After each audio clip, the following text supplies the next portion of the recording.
was scammed by some promotion company to get money. Turns out Kill Tony did better. I paid $20 for my ticket, and I got 60 seconds to tell you that's my time. That's pretty close. You were close. Everybody that's ever tried that has always failed.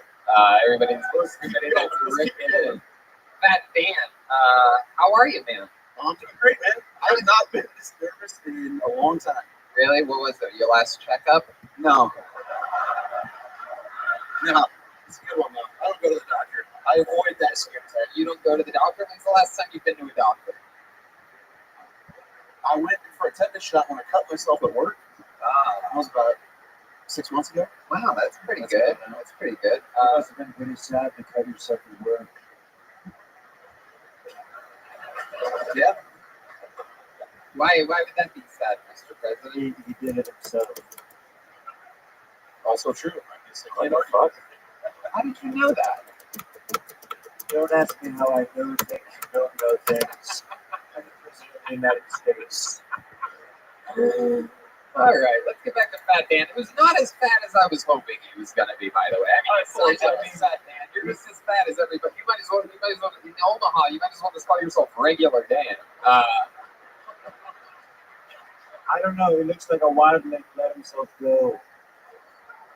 This really is a pretty big city, right? I mean, I've only been here literally for about 2 hours. I've already eaten an entire bag of candy bacon. Welcome to Omaha. What was that place again? I haven't been there. I need to try it. So Fat Dan, let's talk about it. First time ever doing stand-up? Yes. How about a hand for that?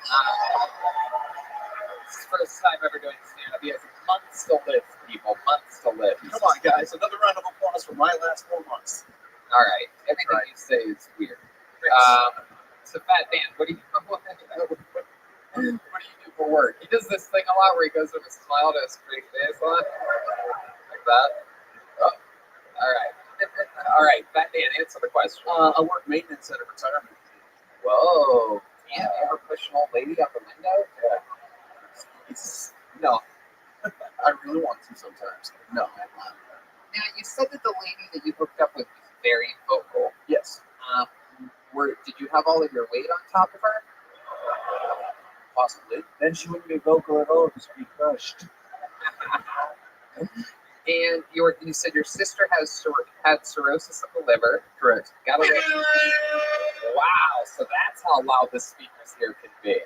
My God. Jesus, Brian. Someone just died on the treadmill in the gym. Listen to this. Oh my God.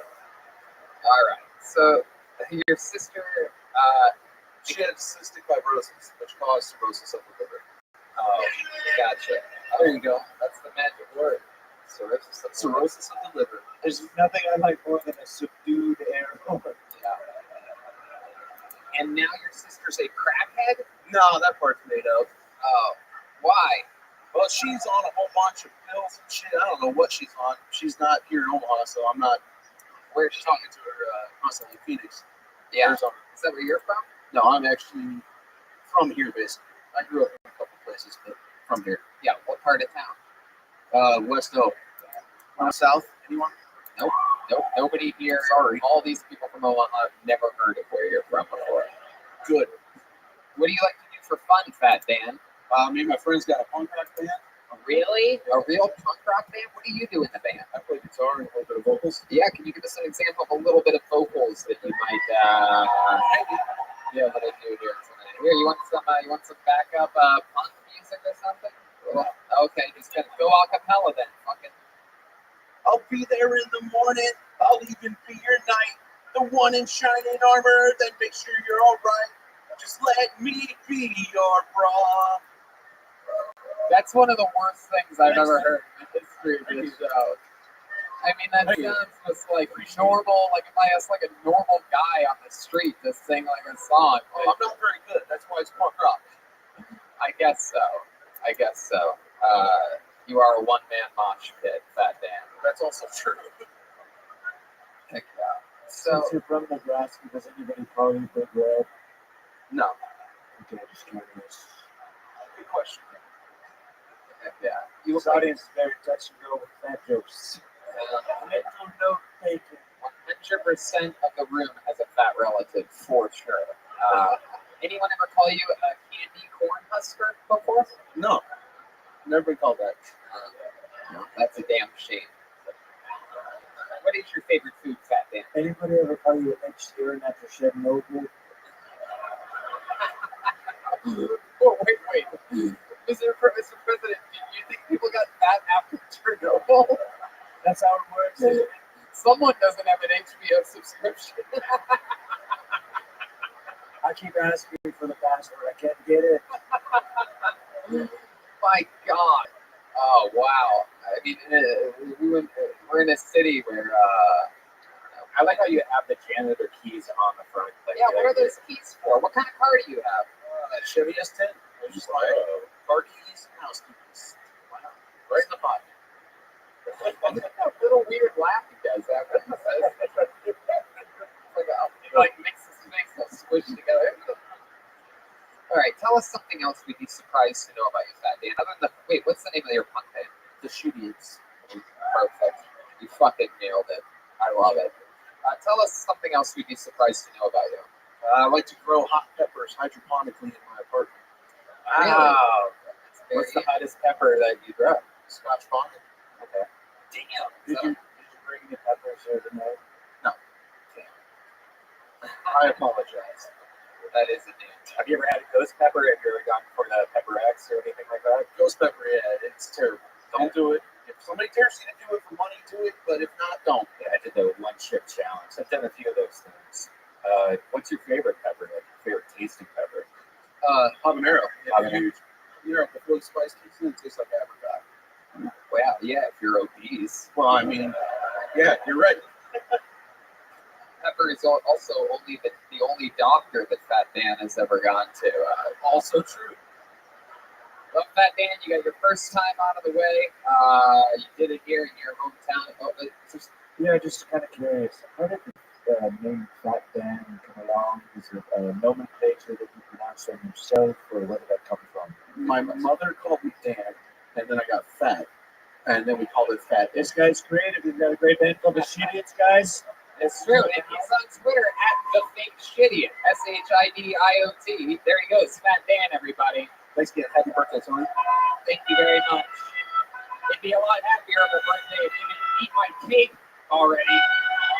Yeah.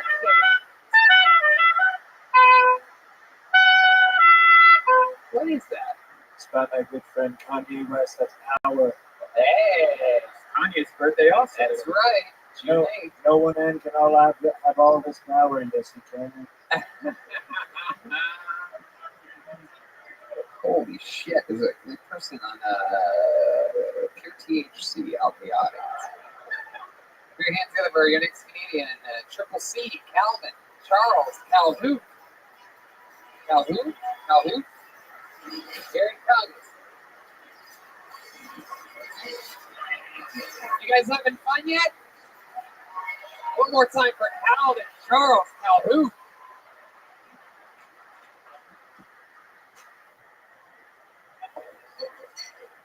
So I'm glad to have a chance to tell you about myself.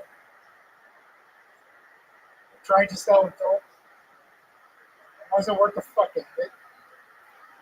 No business sense. I doubt I could have even sold my new taxi a subscription to Boys Life. That's how bad I was. Went to a rough prison. Had a cellmate tell me he was raped the second day there. Turned out he liked it, so he killed the son of a bitch when I did it the first day. Okay. I hate so-called euphemism N-word.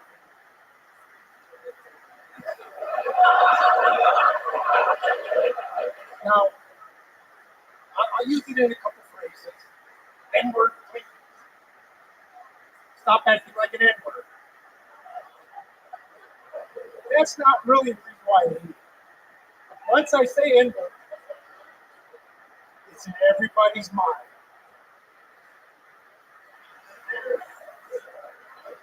Knucklehead. Wow. Oh, you white guy. That is Amazing. Donald Trump, we're going to start with you on this. Can I just say, I think this comedian is going to be huge. Wow. Calvin Charles, I don't know where to begin with you. First of all, you came on stage with what seems to be, do each one of your boots weigh 100 pounds? Yeah. What's happening? You seem like you're weighing down. Yeah, your concert's very weird. Are you a submariner or something? Did you get injured at a System of a Down concert in 91? Let's talk about it. You're a mechanic and a car fell on you at one period of time. Go ahead.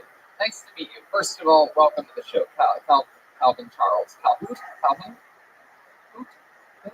Calvin Charles Calhoun. Very good, Calvin That's what I Charles. called myself when I was a little kid. I love it. Wow, 3 C's in your name, and your body is also shaped like a C. It is incredible. Can you explain to us what are we seeing here, Calvin Charles? Is there you have a little bit of is that like a scoliosis or something? No, If you don't want to talk about it, you don't. that's good because it's like, cop pulled me the other day, saw me going in the car.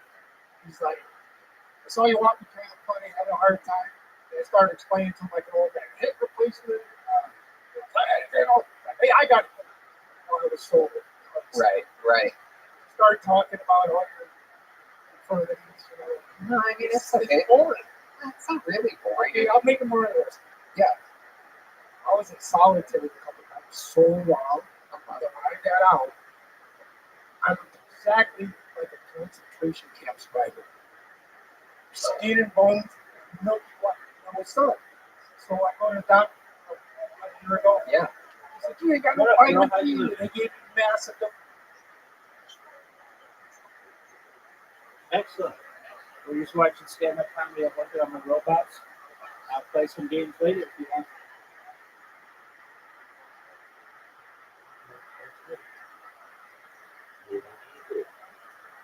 Doses of vitamin D.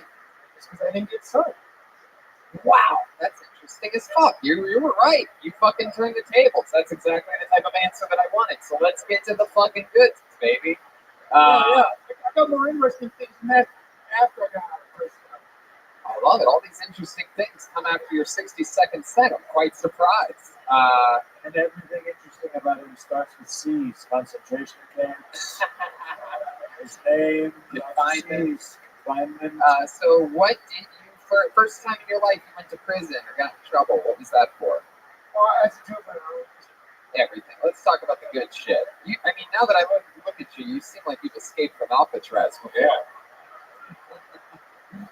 Has anybody said that you look like an old fetus? Has anybody ever told you that? Same shape as a fetus.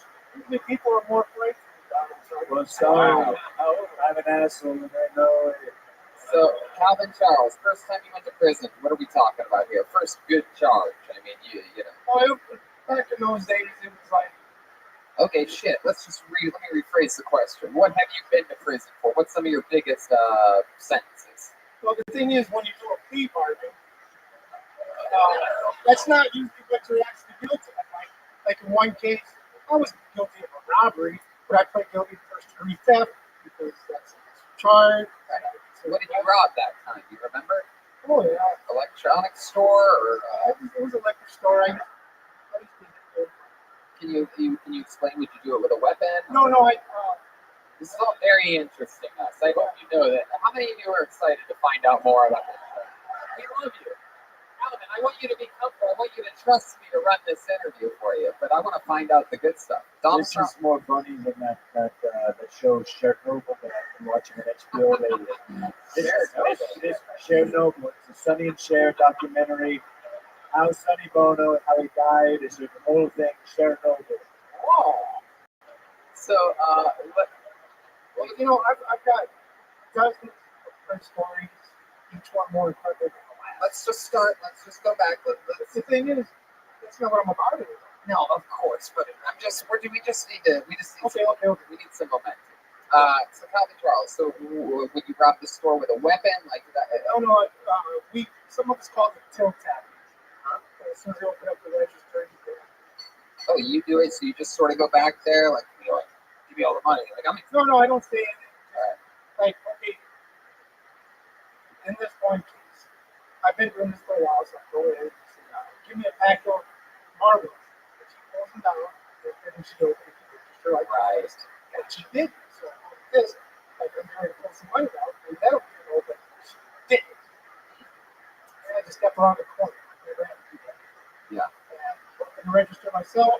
And guess which button it was? First button. First button you hit. Look at that. I You figured it was fucking, important. that's some badass shit. I love it. Anyway, I got it. It's a long story. I'm not interested in it. If you don't know, You're the only person not interested in it. Yeah. I mean, we're so interested in this. I can't believe that. I mean, this is but like. what about all the things that I've been doing lately? What are some of those? Let's cover some of those, and then I'll decide if I want to go back to prison. That sounds fair, right? By the way, all the other comedians who signed up tonight, good luck. Calvin, you're killing it. I don't think you realize like how likable and interesting you are. Oh, how long have I been doing stand-up? Sure. How long? First time ever. Yeah, when you started that clock. There you go. Absolutely. Calvin Charles Calhoun, give him a hand for that. He wants to do this his way. He's learned this from his many attorneys over the years. I like the hairstyle. You have a very Gerber look. Yeah, you know what I do? Yeah. What? You're a barber. You're a barber. No, for fun. Tattoo. Ask me what I do for Okay, fun. Jesus, I'm just getting started with you. Fucking Calvin. You listen to this show a lot? I just started a couple weeks ago. Heck yeah, when you We got went out. up to Omaha from Sioux City. I love it. I shot down. I love it. How far is Sioux City from here? How many people did you Well, shoot yeah, I'm Mr. Oh, I'm Trump, sorry. Mr. President. Calvin. Pardon. I'm telling you right now, I don't like the way he's looking at you, Mr. President. I don't know where you kept the Secret Service tonight, but I take it easy on this guy. Calvin, how far is Sioux City from here? An hour drive, 2 hours? well, usually it's just straight travel to the interstate, but there's been flights there. Usually, it's a couple hours. Couple hours. Very cool. What else have you been up to since your prison days that you wanted to mention or talk about? Well, I quit drinking. Oh, very cool. Very cool. I love that. How long you been sober for? 95. Wow, that's amazing. Wow, is there something that helps you that you leaned on or anything like that that you? Well, I would go to prison and use it kind of like a sanitarium. Right. Right. Start exercising, studying. Oh my God, I studied. What did you learn? What did you study? I started off. People think you go to prison, those guys don't study. They're dumb. They're all Jerry Springer watchers. They're retarded. They think. Did you just say that everybody thinks that everybody that goes to prison is smart? A lot of people think that. A lot of people think that, but it's not true. I've sent a lot of smart people to prison. But people think they're like in the movies. Right. Like Shawshank Redemption, smart. They're not. Right. But anyway, I was. I mean, those guys escaped from prison in Shawshank Redemption, but go ahead. I'm saying, right? That's pretty smart. Yeah. So they're not. They're just knuckleheads. And you know, You're right, knucklehead. that reminds me of a question. You do know that knuckle begins with a K. That's what I was going to say. I knew it. I knew there was somebody else. That's not the word. Hold But the no, Done with it. when you say someone, I'm pretty sure, again, 100% of this room, I would bet, thought that maybe for a second that you didn't know that it began with a K. You seemed so into it, passionate about it, and the whole setup was so bizarre that we figured you could go anywhere with it. There are a couple people that I don't like. That's the other one. Right, you just like to say the word all the way through, beginning to end. You don't like when people. All right. Heck yeah. So Calvin, you've been out of prison since '95. You went back for a little bit. No, that was the last time I got arrested. It was 95. And I did about 10 years. Wow, 10 years for theft. No, that wasn't it. What was? That was a whole different thing. All right, good. We covered all the shit you wanted to talk about. Now here we go. What was the second one? That was my third felony conviction. Third felony. What was But that here's for? the thing. I've been going to school for 15 years. We get it. You're very smart. Let's hear about prison. No. What I'm saying is, We get it. You're the smartest man in the world. We get it. I get it. You get it. We all get it. I'm the smart guy. You're a smart guy. We're all smart guys. We want to hear about how many seasons in prison you lasted. here's the thing. I've been going to school for 15 years, and I have a whole drawer full of diplomas. And I have a big hit with prison sports. How many diplomas do you have? I don't know. Hold on. You guys are letting this guy play us like a bunch of fools. What did you go to? What was your second felony? First one I told you. The third one, Well, what was the first one for? I pled guilty to second-degree burglary. That's a hell of a Okay. What was the third one for? It was a full crap. Check it out. Here comes the I good took shit. it went to trial, and they found me guilty of attempted murder.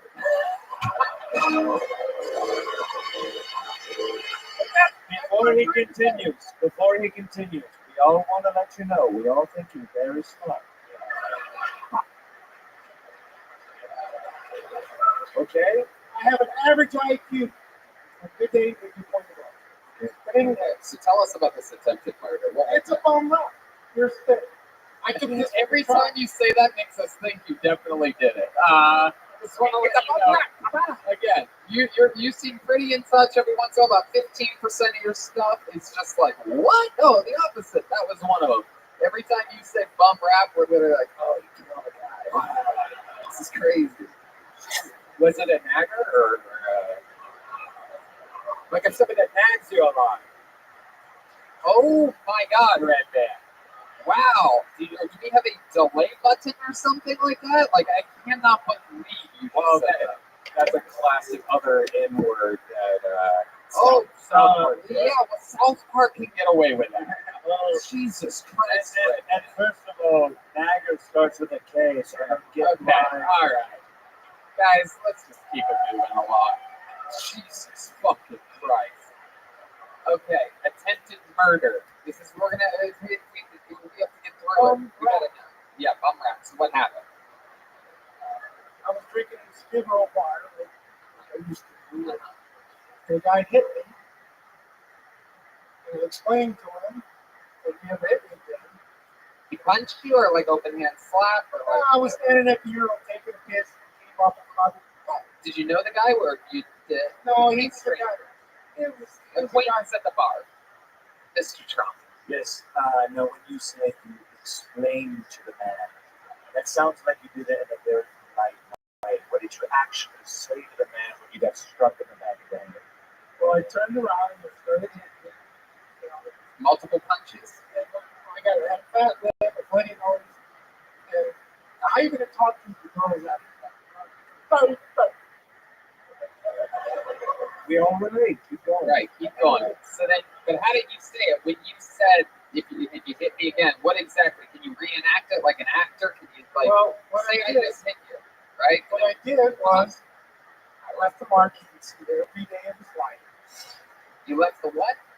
Oh, right, you punched him. Oh, every day of his life. That's the bum rap. I knifed him carefully enough not to kill him.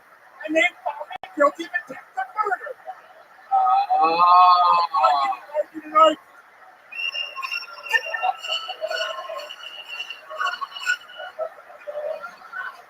Oh my God. Hold on. Let it breathe. Hold on. Can I just say, this is my new favorite Top Young rifle.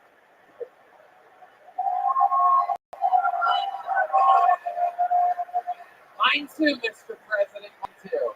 And so you knew exactly. Yes, go ahead. Now, you give a very specific detail. Because he's smart, he knew exactly where to stab the guy. No, we're not to stab him. Right. You Well, didn't just stab him. choose Where that, did you not stab to him? Right, stab him. like right here or something? Apples, No. oranges, I bananas, left pears. some scars on. Where? Well, be careful. Oh, right there along the arteries. Perfect. Yeah. No, there was nothing there. As long as you don't need. Nothing there. You stabbed him, just no blood comes out. He peels off. It's just a steel mask underneath. Blood started raining out of his arms. I don't know what was going on. Big Red problem. lines There was a everywhere. lot of blood. And the thing is, it all pulled in some beer. People tried to do it like on the cops. Got looked like a slaughterhouse. Right. Because you stabbed him, man. I didn't stab him. What do you mean you didn't stab him? Do you see what I'm doing? You see what this crowd's doing now that you're talking about the good shit? It took me, this is by far probably the longest interview in the history of Kill Tony at 16 minutes. This is the shit. When you go on stage for your second time, Calvin, and I know you're not that guy. Nobody thinks you're gonna fucking stab him. So many people after this tonight, anyone that sees you after this now, Calvin, good fucking job up there. You were so interesting, and it's because you're talking about fucking real shit that only you can talk about. You're the only guy that can joke about fucking. I didn't stab him. I cut him. Like that's so funny. Look at that.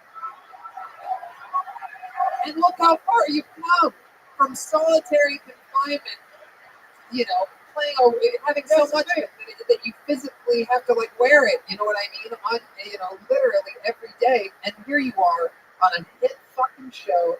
Destiny got you out of the bucket, and we fucking found out how goddamn interesting you are. You look interesting, you sound interesting. Just talk about the most interesting shit that nobody else can talk about. You have all those diplomas, but you don't have to be clever because what you really have is a lot of life experience. And that's not what I wanted to talk about. I didn't want to talk about performance. no, I know. My point is to talk about that good shit. Talk about your past. Don't be afraid of your past. All right. I love you. Calvin Charles Calhoun. First time ever. What's wrong? Hold on. You seem upset about something. Is something bothering you? That's his resting face. Don't touch it. No. You didn't ask me what I do for a living. What do you do for a living? I might have 2 jobs. This is the most backwards Kill Tony interview of all time. All the good shit happening 18 minutes into the interview. Is there anything else? I want you to be comfortable. I do not want to be attempted murder tonight. I'm kidding. I'm getting comfortable. Look, 18 minutes is a long time. You're right. I got 18 more. We're going to sentence you to another 15. No, I'm kidding. There he goes. Calvin Charles Calhoun. Come on, guys. Make some fucking noise for him. They love you, Calvin. That was awesome. That was really awesome. I take a lot of grief sometimes for keeping people up here too long when I think that there's more to them, and I have no regrets about that one. How about just one more time for Calvin Charles Calhoun? That was awesome. He kind of reminded me of like a Doug Stanhope vibe. Yeah, it was very cool. Is that your wife now? Damn, look at her. Wow. How many times a day do you have to butt fuck him? Oh, prison days. I'm just kidding, Cal. Oh, he's not smiling, by the way. Update for the listeners. He did not think that was funny. This is really cool, actually. This guy came all the way to the show in Kansas yesterday. He is the brother of one of our favorite managers at the comedy who actually works with us every Monday. The manager that really helps. He's an unseen hero for you Kill Tony fans. Curtis Nelson at the comedy store. One of our favorite people. This is his brother. He's been signing up. He signed up last night. He drove all the way here today to do his. This is definitely a first ever minute of his. Ladies and gentlemen, I present to you, making his comedy debut, Billy Nelson, everyone. The brother of our good friend Curtis. Here he is. Come on, one more time for Billy, everyone. So I was talking to this girl. She was a nudist, and she says, "You know, we should all be able to be naked whenever we want. I mean, we were born that way." And I said, "All right, listen, Lady Gaga. We were also born shitting ourselves, and then we got to a certain age and realized that's just not fucking cool anymore, right? I mean, just imagine using that same argument to convince my buddies it's cool to shit yourself. You got a bar, you're like, all right, guys, you probably wondering why I'm wearing this diaper right now. Oh, okay, wait, I just shit, but wait now, hear me out. You know, we were all born shitting ourselves. Ain't no reason we should be allowed to shit ourselves whenever we want. Am I right? See, most of you ain't into that, right? But yeah, I say most because, you know, there's always one weirdo in the fucking back some creep in the back of the bar by himself. You shit yourself. He perks up. He's like, "Oops, did somebody make a mistake?" But I know exactly how to handle that fuck. He looked you right in his eyes, and all you got to say to him is, "Red man." Hey, look at that. What? Wait, dude, you took away my opening joke that I was gonna do. That was that had Red Band laughing hard. You got the come original. Oh wow, broke glass out there. Oh shit. Oh no. Fucking Calvin Charles Calhoun is using a shank right now. No, I'm kidding. I'm not smiling again. That's very scary when you don't smile. Look at the Brody guy, the Brody shirt on. Oh yeah. Oh, very cool. How about another hand from Billy Nelson's first time doing stand-up comedy, right? How do you feel, man? That's over. Yeah. You went through it. I mean, you sound like a goddamn stand-up comedian. You had the pacing and the beats of one, for sure. But, huh? Well, a little bit. You almost got the bear, so I don't know. It's one of those things where you just gotta, get to the meat and potatoes of it. So much more. It's the most common mistake of including myself for years, including still to this day. Some of my jokes are still a little bit too clunky. You can use a word or two of unnecessary information.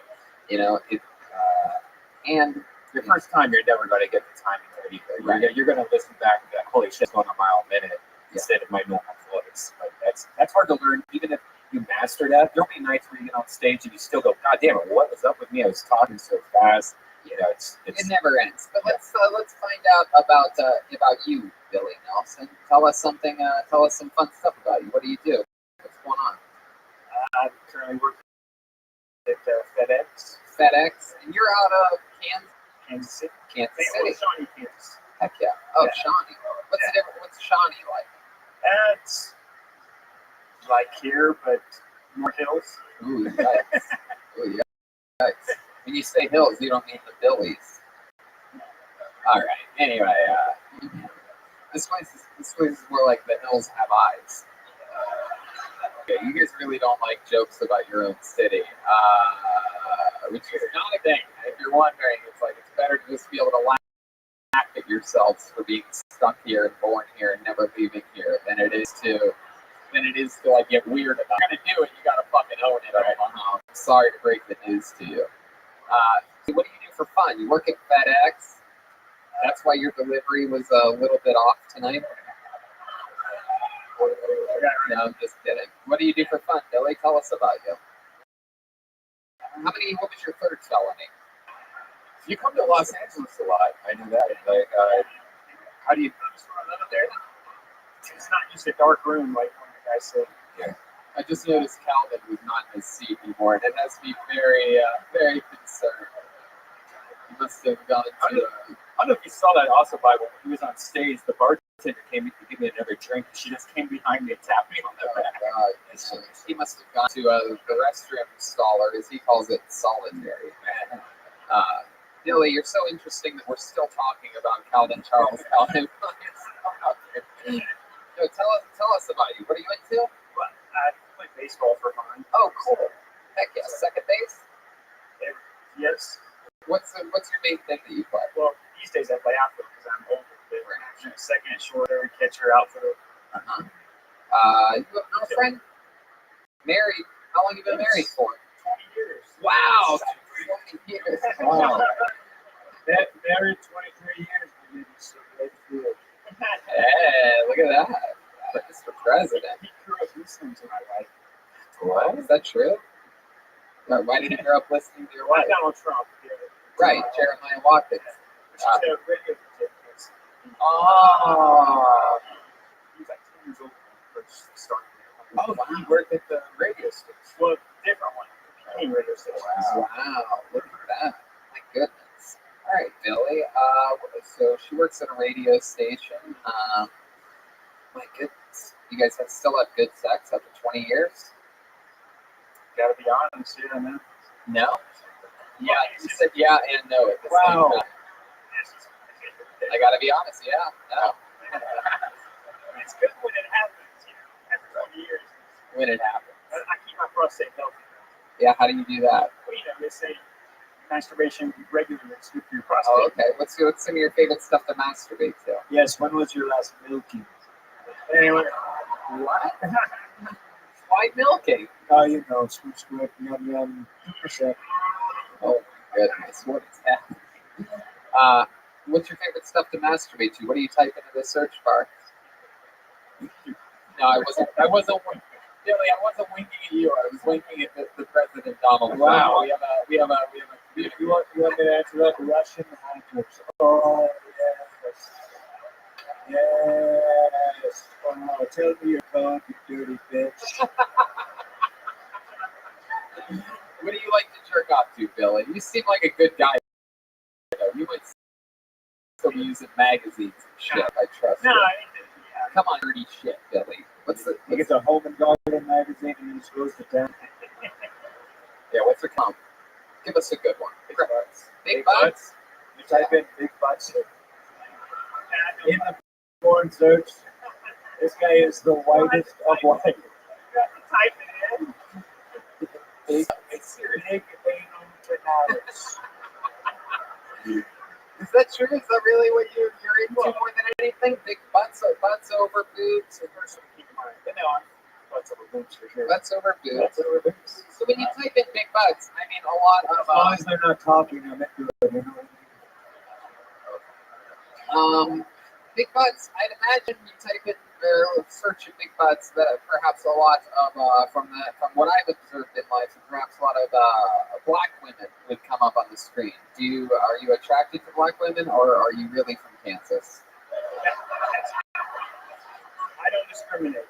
You don't discriminate. You like everything. Yes. Has your wife ever caught you jerking? No. Really? No. You don't jerk off. And she didn't have to catch me. Because I keep a healthy prostate and she's not putting out, so You just I just do it right in front of her. Well, because it's You ever do it right next to her and then snort the load on her when you're done? she doesn't want to put out, so that I get picked or whatever. So I just like because it's the healthy prostate thing. I told her, hey, it's healthy for my prostate. You need to put out. And she doesn't do it, so I just went in and barged in the room. Out of the way, medical emergency. Really? Wow. There you go. What the fuck? All right. Well, Billy, one thing that we've been doing tonight, which I love, is giving people their first times ever doing stand-up, and you have accessibility to the city. You think it's something you're going to do again? No, for sure. Yeah, I love it. And I will say, after doing this, because I know you were coming for like a month, and like for the last month, I've just been saying out loud, racking my brain. And again, I'll tell you the same thing that I told Calvin and pretty much everybody. You know what I mean? It's like you're talking about sort of like Lady Gaga and fans and blah blah blah. We want the fucking meat and potatoes of you. We want to know the shit that you really fucking sort of like. I don't know if I should fucking talk about this. Oh, I can say. You know what I mean? Tell us something about your brother so we can make fun of him when we get back to Los Angeles. We're good friends with his brother, so just I'm embarrassed. Tell us after the show. How about Go ahead. He's not gonna have it. Go ahead, Billy. Finish it. Yeah. Tell us something about your brother. There you go. Anyway, tell us after the show. Anything from Mr. President? Yeah, just a note for like any public speaking, please stay. Yeah, for sure. Classic Billy. I mean, I'm surprised. You must never have listened to an episode of Kill Tony before. You have to move that mic stringer. I know. We love you. How about Billy Nelson, everybody? Come on. Make the drive. That was good. You were good. He's shaking his head no. Look at this guy. It's great. For your first time, I thought that was a good one. Look at this guy just coming in off a sailboat from somewhere. Very rare, the Omaha sailor. Okay. Wow, this is interesting. It says Aaron Jensen Roberts. It's my birthday. Wow, look at this. Here he comes. From right here in the front row. Okay, Aaron, walk on stage. You don't have to empty your fucking pockets. What is happening? Oh my God. Wow. All right, we're very excited here in this little patch. Come on, one more time. Aaron Jensen Roberts. All right, fuck me, right? So I recently went out for my friend's birthday, Lauren. There you go. So, and I asked my girlfriend to go out with me. We've been together for about 2 years, and we're busy, so we don't get a chance to go out a lot. We have a few drinks, we're having a good time. She turns to me, she says, "Hey, Aaron, would you still love me until I Florida man?" And after 2 years, that's really not me, right? Probably. But I'm single now, so it's whatever. It's hard out here, when you're dating and everything like that, especially like dating websites. You're trying to think of a catchy lines, always put there. I've narrowed it down to 50 Shades of Missionary Position, and that's good. And then also, Sorry, Wrong Hole. Those are my main two I'm going with. And also, I just graduated college. This is nice, but I'm really broke, so being even a poor student trying to date is even harder. Just for the fact that I'm really broke. So broke that you use the same two batteries for everything you have in your house. Like Xbox, remote control, space trimmer. But Aaron Jensen Roberts. That's it. So Aaron Jensen. By the way, move that mic stand like we just said 2 seconds ago. Okay, sure. Come on up here, tiny Ed Norton. I got a short joke too. No, it's okay. Relax. The time is up. All right, Stuart Little, just take a breath. Fuck it. Look at you. You have an interesting head. Why do you keep pointing at her? Because it was another we know you've been to live with this your whole life. We know that you know. Hey, I always said, God told me he's gonna make fun of this. I know that point. Oh, what did I tell you? This is is that your girlfriend there? That was the maybe. Exactly. Yeah, we were dating. It's true. Oh, is that true? True. Really? And now you're not dating? Really? Was she fucking that guy next door? He said no, but then he looked at you all weird like he asked before. Oh, now she's shaking her head no. See, people, if it was no, you don't say no like that. They just sort of like, no, but you guys, again, the old fucking, the old fucking bum rap, you know what I mean? No, it never happened in a million years. No. Get the fuck out of here. Look at this fucking guy. I still can't figure out exactly what the fuck you look like. It's something. It's like is it fucking Doug or something like that? Yes, that's what it is. Is it? There's something very cartoony. Oh, I know what it is. It's the fucking, it's the baby from the Family Guy. Stewie. Yeah, you look like Stewie, right? From the chin Yeah, out. I think it's like Doug. Is it Doug? Maybe it is. I've never been a big cartoon guy. So Aaron Jensen Roberts, it's really your birthday? It is, yeah. June 8th. Yeah. Wow, yeah, no, I know. You do that thing where you point at people when they're right about something. Awkward. How old are you? What year? I'm 31. 31. I know, I look like you. I know. They look like Aaron Jensen Roberts. So 31, it is your birthday. You share a birthday with me, Kanye West, and many other bipolar geniuses in the world. What do you do, Aaron? Actually, I just graduated to be a physical therapist assistant. Wow, physical therapist. So, like, what type of a physical therapy are we talking about? Like athletic or? When I was working in the hospital, I kind of started off as a personal trainer. So then it kind of orthopedic sports side is kind of like my specialty. But after I did a clinical rotation at the hospital, acute setting is I'm kind of leaning towards that. That's really cool. What do you like to do for fun? I like to work out a lot. Really? What kind of working out? A lot of cardio. Well, I like to lift too. If I didn't lift, I'd just be out of high school, I was 115 pounds. So I'm not very big, obviously. Right. I like to box. I used to do MMA. I don't fight anymore. What's the heaviest thing? Good question. Do you think you could bench press the president of the United States? I don't know if he would do it. It's up to him. He's the most powerful man in the free world. But he does appear to be thinking about it. I don't know. Mr. President, would you be willing to do that for the city of Omaha, Nebraska?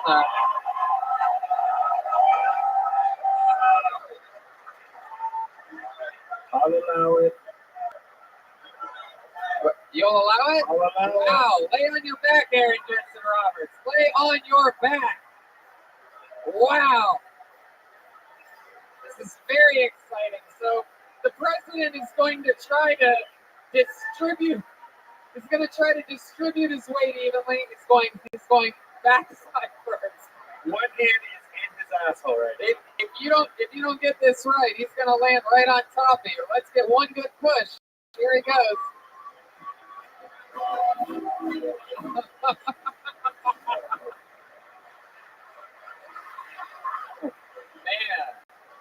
we finally got to see the president.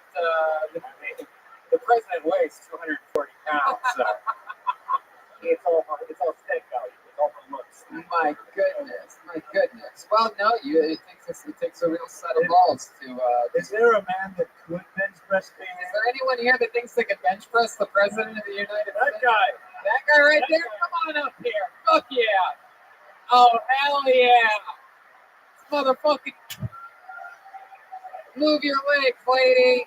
Come on, make some noise from Run the Jewels. It's Killer Mike, everyone. Hell yeah. Oh, shit.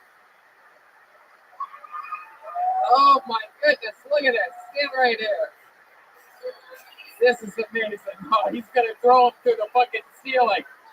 He's...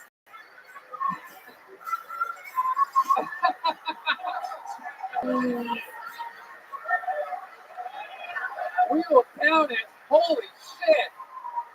Wow, that is very impressive, sir. What's your name? Oh my goodness. He doesn't even talk. He's like the guy from the Green Mile.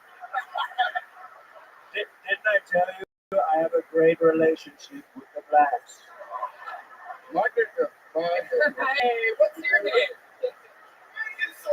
Hey, what's your name? I'm in the bucket. You're in the bucket? Well, I'll tell you what. There goes Aaron Jensen Roberts. It's his birthday. Make some noise for him. And I'll tell you right now, without missing a beat, we're going to give you 60 seconds.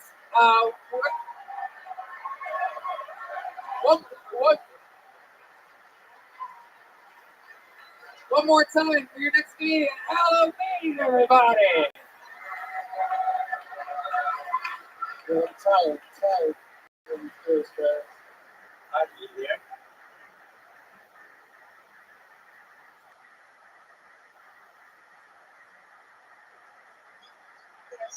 You want to play?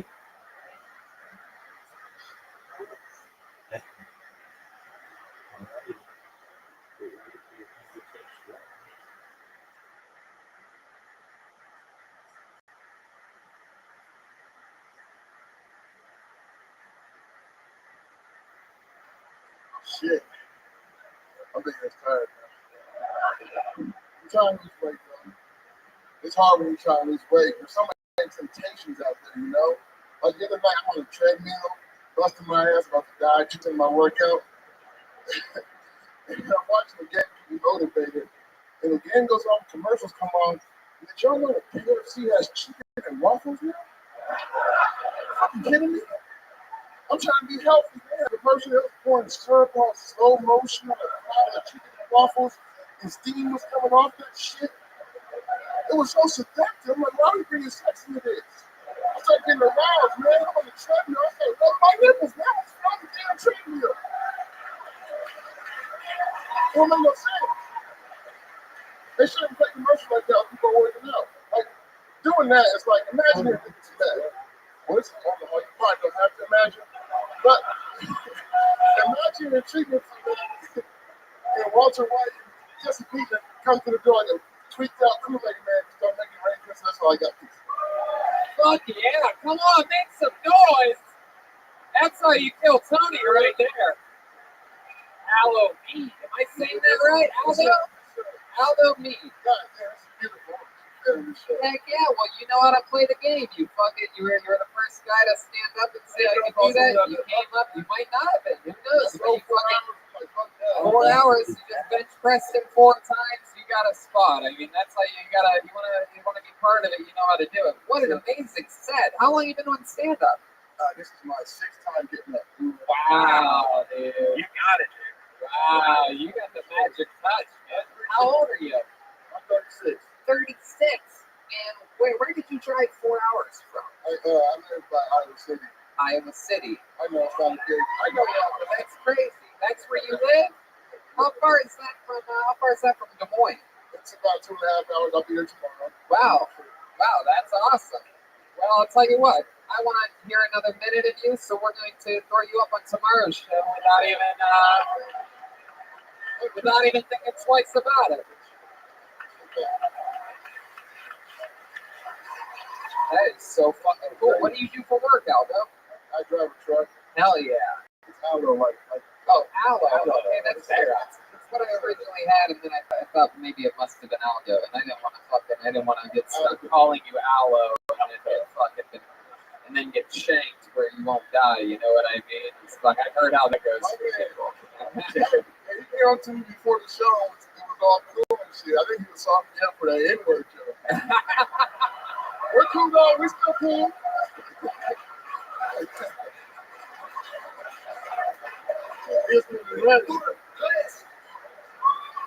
Wow, you are funny as fuck. Oh, yeah. So do you drive like trucks nationwide or just around local? I'm local now. To do over the road, bro. I gained a lot of weight doing that shit. Yeah, right. Yeah, it's easy to. I used to be your size. No way. You were never my size. You came out of the womb bigger than me. Hello, me. My goodness. And you're born and raised there in Iowa City? I'm born and raised in Des Moines. Des Moines. Wow. So fucking interesting. Yes, Mr. President. Can I just say, I don't know if we translate to the audience how forcefully she was bench pressing me. I didn't want to fail that. He did. I'll tell you, he took an interesting approach. He gripped my clothing, Yeah. and he's so strong. He's lifting me like it's the lightest, most sexy I've ever felt in my life.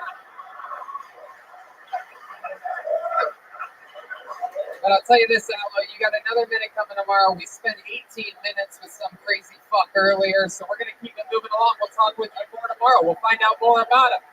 How about that? Kill Tony magic moment with Allo B. His Kill Tony debut. I would have guessed. I honestly thought he was going to say that he's been doing it 2, 3, 4 years, and you find out it's a guy's 6th time. Oh, yeah. I mean, I'll tell you right now, Alba, you absolutely, and I'll tell you again tomorrow, I'm sure, but we got to find a way to get that guy more fucking spots going stand-up. What a fine. Drove 4 hours tonight and absolutely killed. Talking about his perspective on the world. That is fucking unbelievable. Is this a holy shit? Allo B is going to be your next comedian. Holy shit. It's called the Bucket of Destiny for a reason. Wow. What should we do? Should we give him another minute right now?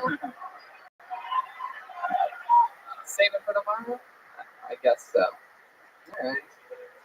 Put your hands together for your next comedian, Jesse Garrett, everyone. Jesse Garrett. Oh shit, here he comes. The slow walk. Not an easy spot to follow Allo B right now. This is a tough position. But you guys still have energy, right? Fuck yeah. Come on, one more time, good luck for Jesse Garrett. I'm super fucking nervous right now. I didn't realize the show was at 5 o'clock. I thought it was at like 7 o'clock. So I thought I could get a lot more drunk before I could fucking be up here. But I was doubted by white people. So every family reunion I ever went to, they'd always try to hand me the plates, act like I'm fucking some sort of service person. It's really weird.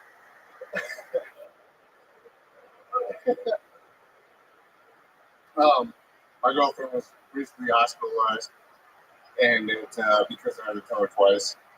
I mean, it's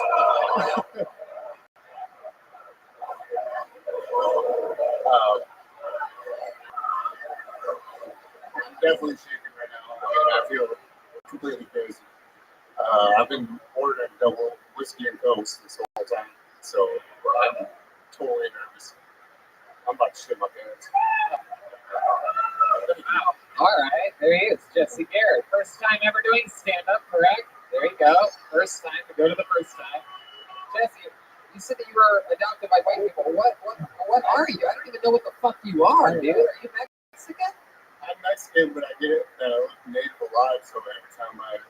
don't think you look it. I was just going to guess your native by how many drinks that you've had before coming Yeah. on stage.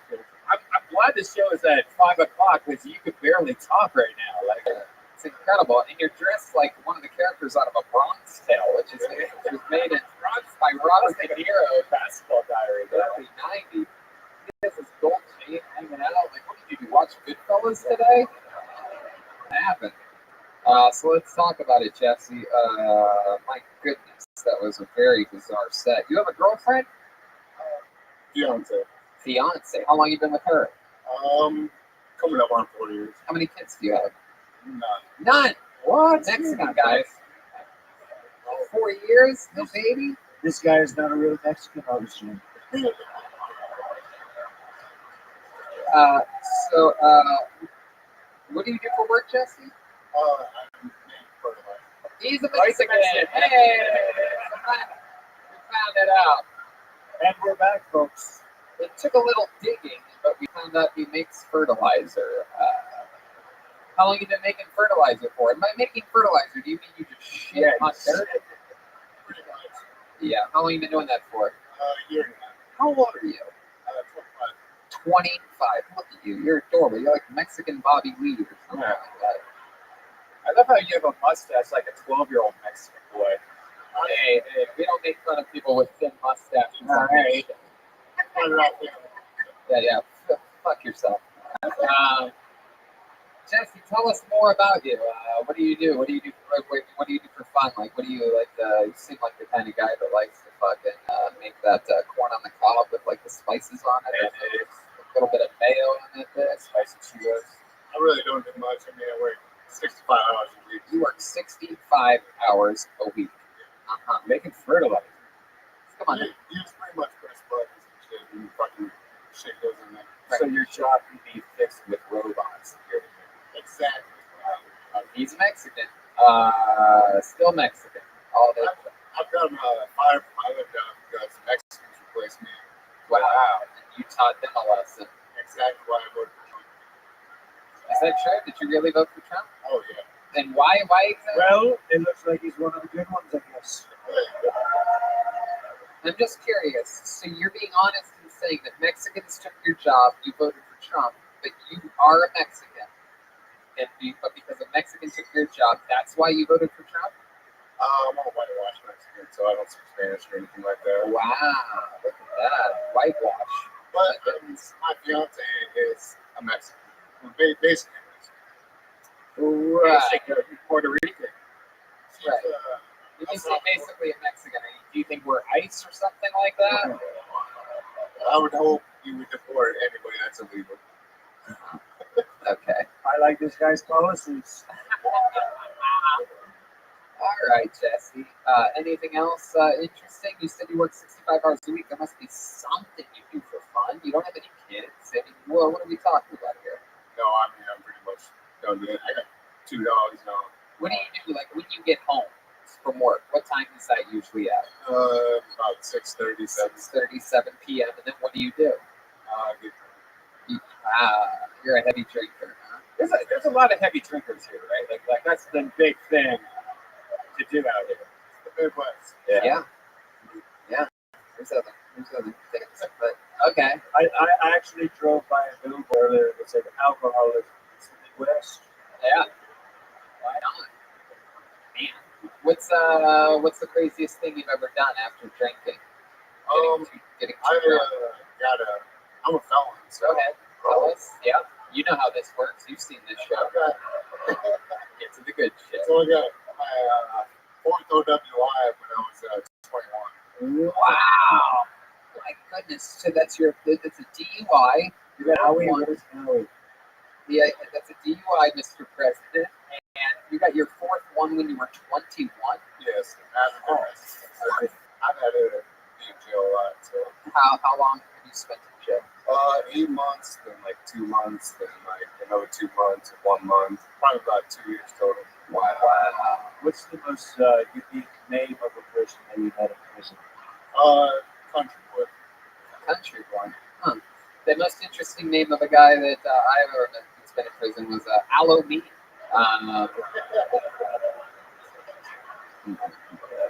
No, I'm just kidding. It's old Triple C over there. You know what I'm saying, homie? Come on, my guy.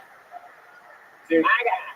so you told us already that you just drank a shitload just because you're about to go on stage. So do you still drink and drive, or do you? No, I got my BD, so my fiance is the BD. Oh, cool. Oh, the lucky girl. Oh, she's It's double D's. not sure I have no BDs. I wear the skirt. Oh, damn. Oh, shit. Oh, no, you didn't. Maybe you'll have twins. I actually am like You actually are what? genetically or whatever. I'm supposed to have twins. Oh, Yeah, I'm skipped a generation. So now, Wow, you're like a Mexican X-Men or something. That's strange. Never heard of it.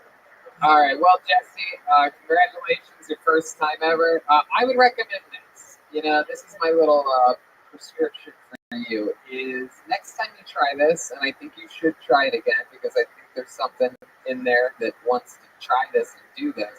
My advice would be try going up sober. Yeah. It's only 60 seconds. You'll survive I it. used to do that. Like, I don't think I could. like, Honestly, But why? Why don't you think you could? it's super nerve. I'm not shitting my pants right now. Right, but you've never tried it sober, so how the fuck do you know anything? You also thought obviously the driving was so scary that you had to drink before doing it at one point in your life. Maybe if you tried it, maybe you'd find that it goes a little bit better and people don't throw you in fucking prison. There he goes, Jesse Garrett, everyone. Jesse Garrett. you know, like maybe the first 30 times, I used to do the same thing. I got as drunk as I could before I went on stage because I was so scared. Yeah. My nerves. Right. No, yeah. I mean, it's one of those things that I just do not. I do not believe in it. I think that I think there's about maybe 2, 3. I can name 2 out of working and staying late at the Comedy Store pretty much every night of my life for 12 years. I can name 2 comedians that can really drink and absolutely kill on stage, and they are Doug Stanhope and Ron White. Yeah. I think that is the list. And there's a lot of comedians that drink, and I've seen just about everybody drink too much before they say, except those 2 guys. Ron White, I've seen pretty close to being too drunk. Oh yeah. He just walks the line like he's taking a DUI test and being just a little bit too drunk. He gets us all too drunk when he's a guest on Kill Tony. Yeah. He's got that it's number 1 tequila. What do you guys think? We should go to the bucket one more time, huh? Let's try the magic touch. Try to get a lady up here for the first time tonight. I'll find a lady in that bucket. Yeah. Is there a lady next to me? Hold on. Wait. That's it. Pull another name out of the bucket. You guys ready for what appears to be your final comedian of the night? All right, put your hands together for Justin Eats, everyone. Justin.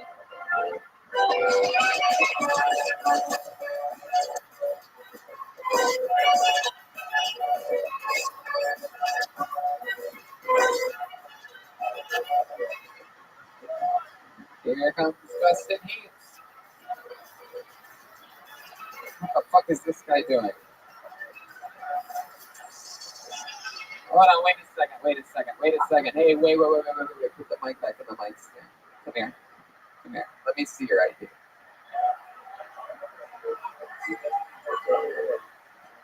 So you're not Justin Eats. That's exactly what I thought. Get the fuck off stage, dude. This is a live show, dude.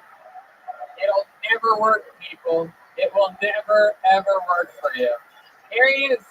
Justin Eats, everyone. Hold on, wait. You know what? Let's give him a good reset. First of all, boo that guy. Let's get it out of our fucking systems. I don't understand how fans of this show even have the balls to Kick him out right now. Anyway, how about one more time? Good and loud. Justin Eats, everybody. All right, so a couple years ago, I needed to go to the doctor. I hadn't been in a while, so I was asking some friends, hey, got a good doctor you recommend? So a friend of mine recommended a doctor. Took their advice, went to the doctor walked in. I didn't realize I'd asked for a full physical. So I go in, and the doctor walks in. He's got long, white coat, and fucked up shoes. Some shit I'd never seen in my life. Purple. Something a 65-year-old man should not be wearing. That's for sure. So he tells me to turn my head and cough for the usual checkup. In the middle of that, he asked me, "Have I found God at that point, or Jesus?" I sure the fuck did. I wasn't gonna lie to him about that. So we keep going. And I've been to church a few times in my life. Presbyterian, Catholic, Lutheran, not a real religious guy. But when he told me to drop my drawers and put my elbows on the table, I was as Catholic as anybody else in the fucking world, for sure. So. Oh yeah, Justin Eats. Come on. First time ever doing stand-up? First time ever doing stand-up comedy. Wow. That is incredible. And that was a joke about visiting a doctor. It was. Hell yeah. So what took you so long to get on stage that you had that dumbass conversation? Yeah, what happened? Were you still getting your checkup done? I was bent over, yes. Oh, you son of a bitch. What took you so long to get on the stage? I didn't think I could get to the front row tonight. Where were you at? Right back there. Fuck yeah. The phone. Dude, I can't believe you're serious. Halloween's made it up here through this fucking running right through old racist lakes to get on this stage. You're coming up with excuses. They have to let him through, though. They have to let him through. Shout out to Of course. So tell us more about you. What are some interesting things about you? What do you do? I work as a person.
There she is.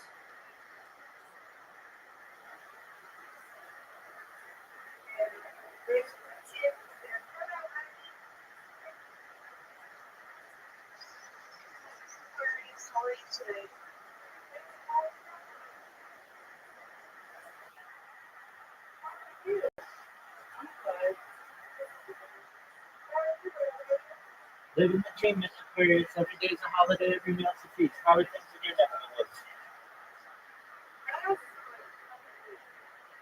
That's what I like to hear. How was work?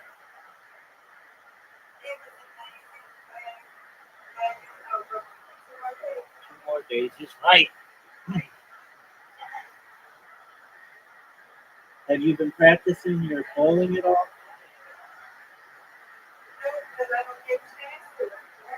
Okay.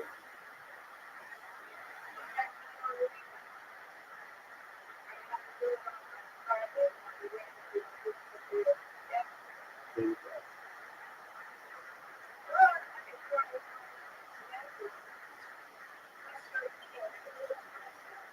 There you go. You're going to be really good. We're not as good as you.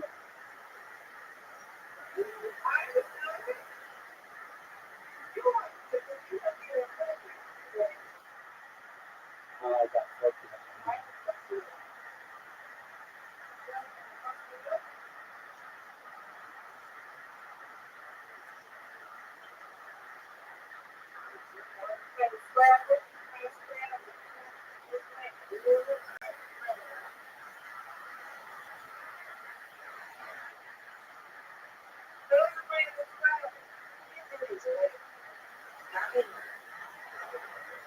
I've won 40 games in a row with Sinclair, so I've never lost to somebody in here. But that doesn't mean that I'm not ready to lose. It's gonna happen any one of these days. Exactly. Exactly.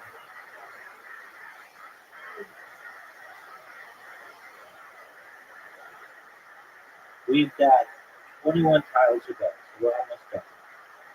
You take your time.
Alrighty.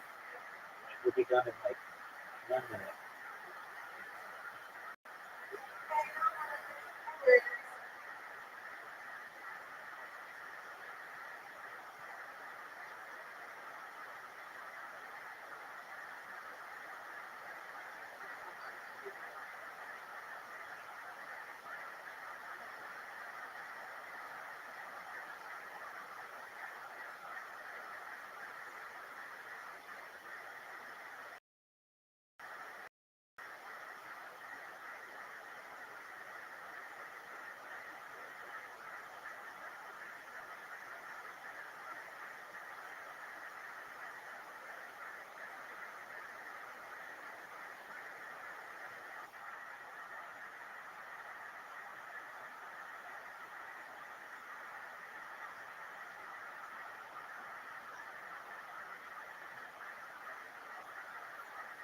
Alrighty, Miss Aquarius.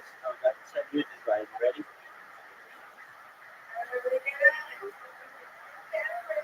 Excellent.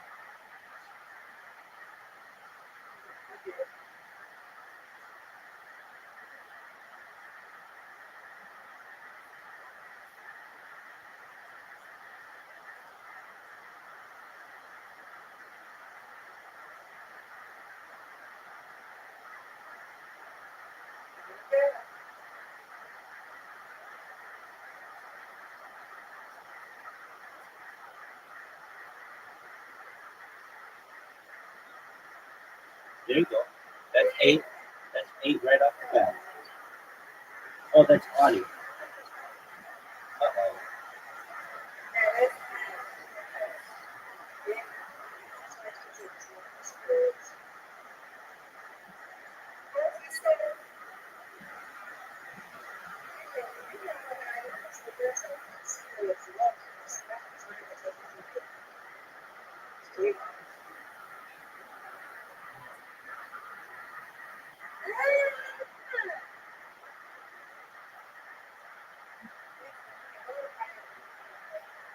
Oh, I see how it is.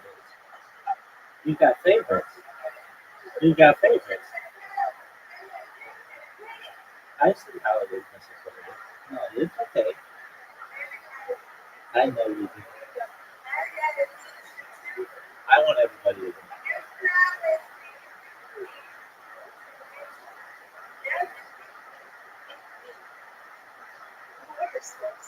I know you are just the kindest person.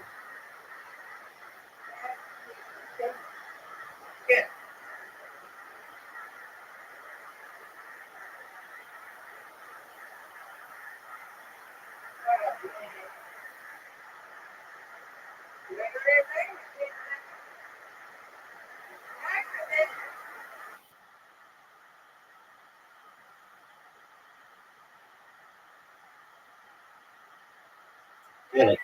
Get it. Got to split. That's kind of good. That's a tough split. Okay.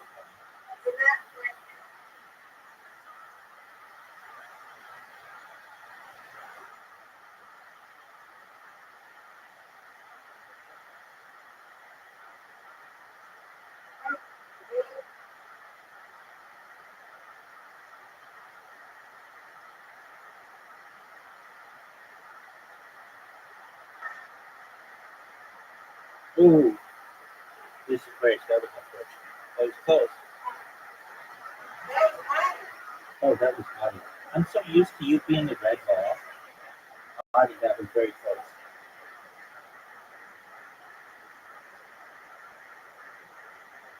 Miss Aquarius, is that lady stuck here in her throat?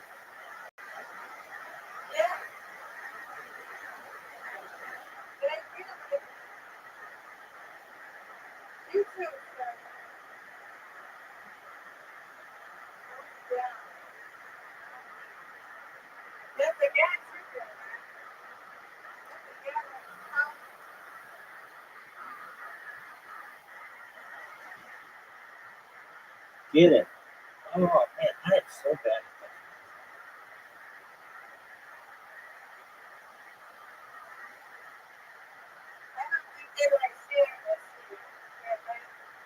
Well, we're here to stay, so they better find a new bowling lane.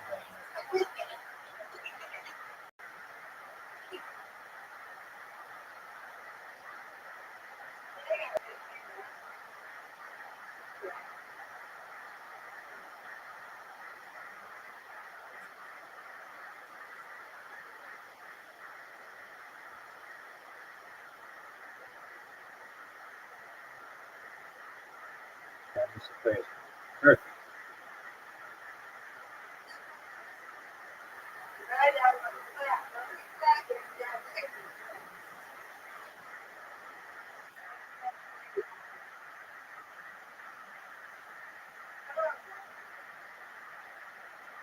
It's the crazy. When we first started playing, like, I don't know why, but my sound doesn't work for this game. So when we first started playing, you were like, quick, clear, throw. I'm like, what are you talking about?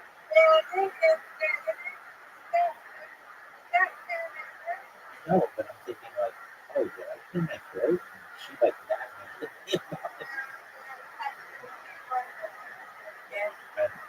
I guess. Oh, I know. Oh, I love it. It's a great you pressure. You are being. That's absolutely right.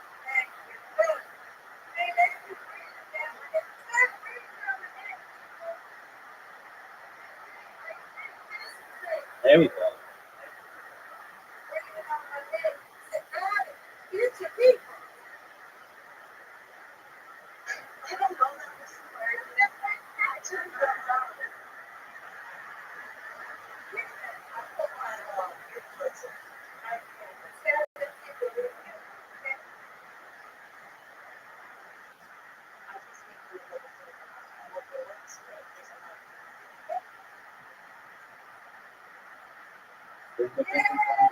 Got it.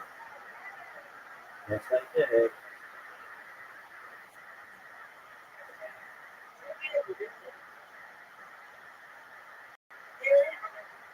That has to be good. I can't take competition.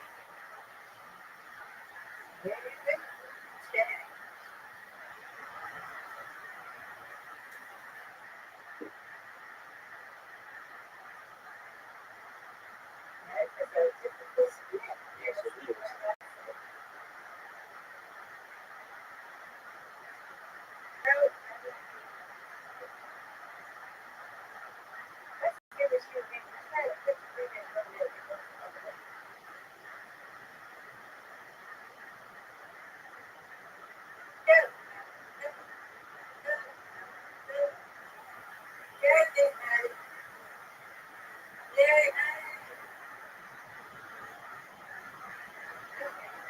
I'm ready. Come on. Tough split. Tough split.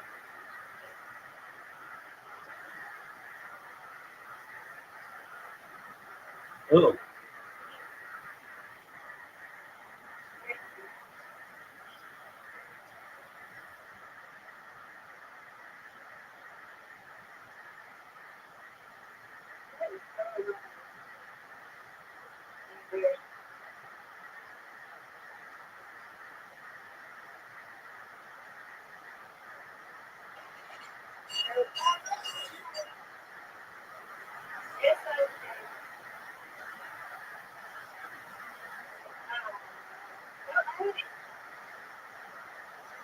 oh, look at that. That's a tough split.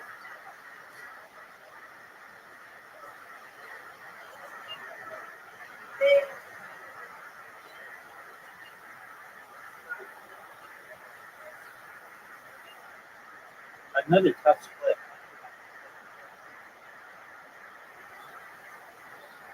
Get it.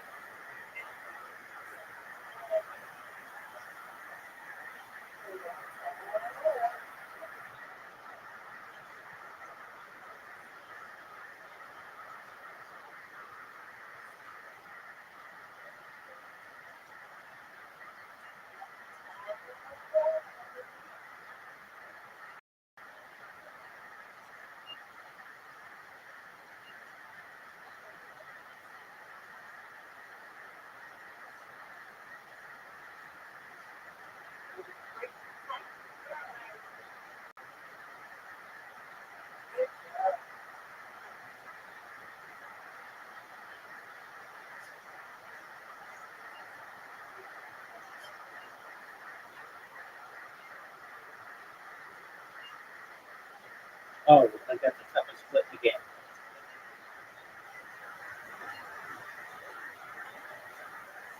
Terrible. Terrible.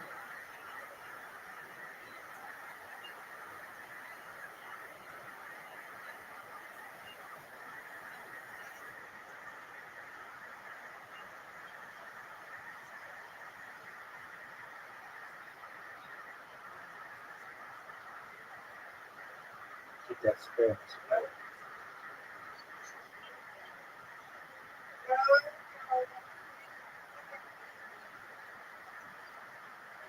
As they say, it ain't over until it's over.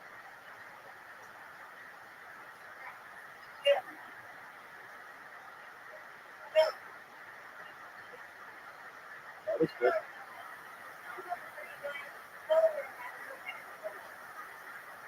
Good.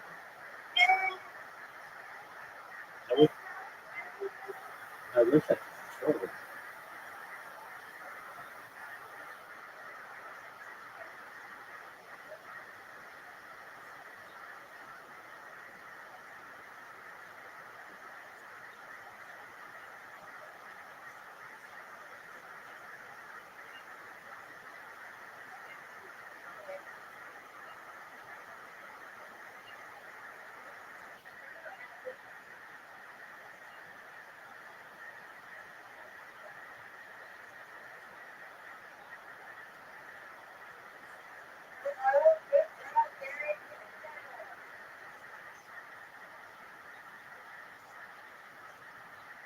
Get it.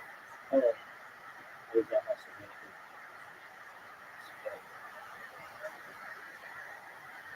there. Got it.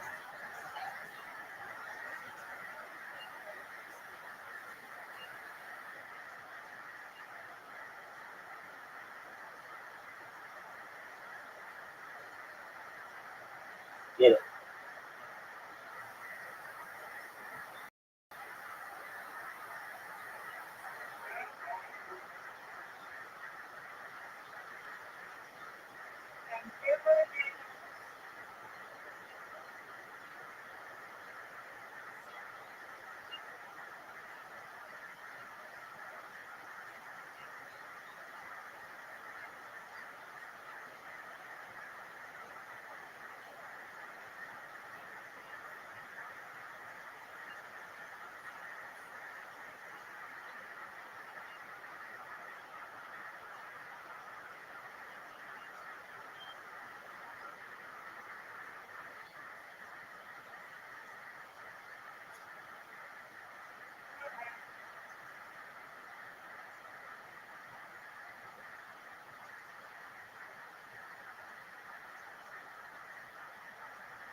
Yeah.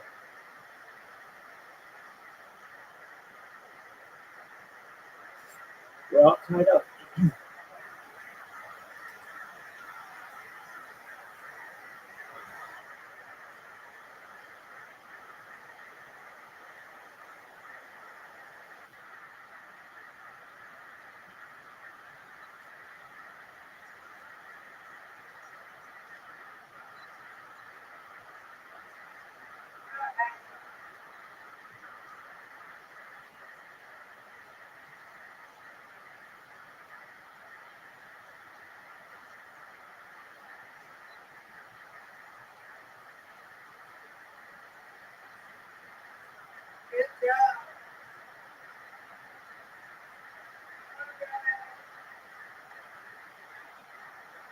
Oh, come on.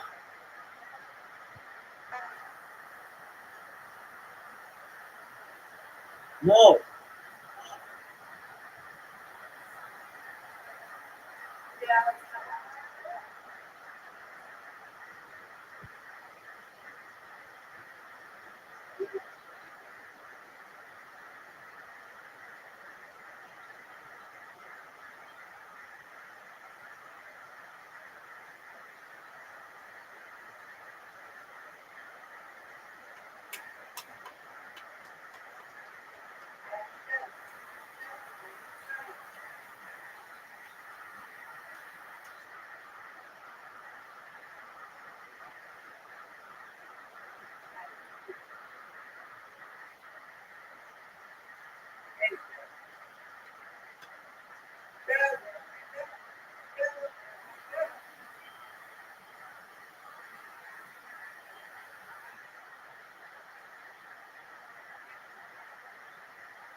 streak is about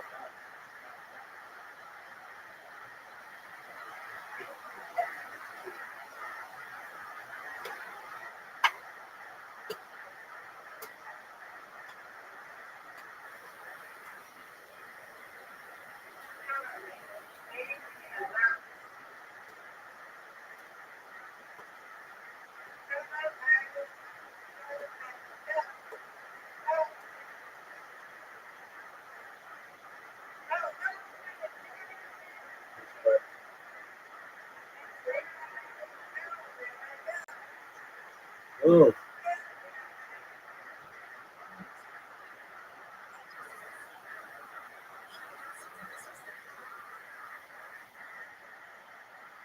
yeah. Oh, I'm done.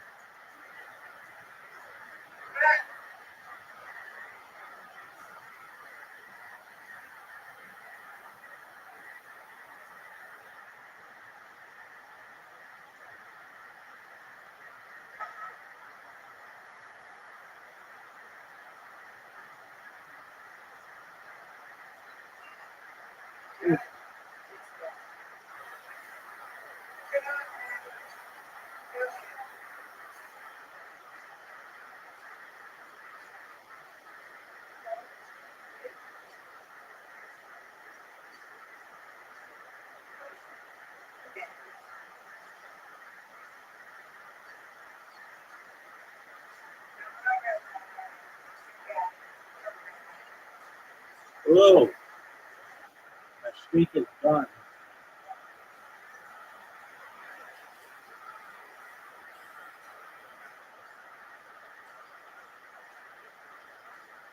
Get it. Got it. Still alive. 3 in a row.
Oh, what a bad shot.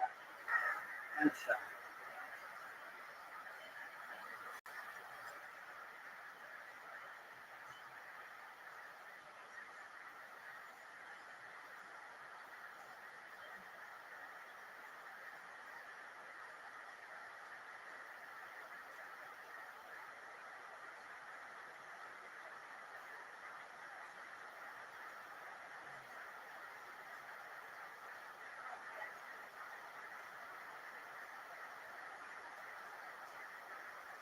Oh, what a good strike.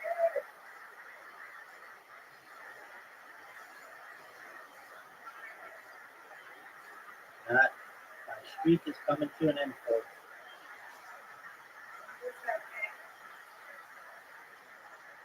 All good things must come to an end.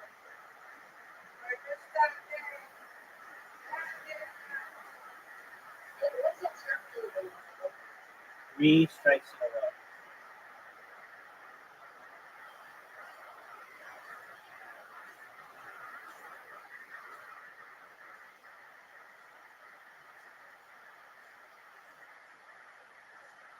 Oh, nice spare.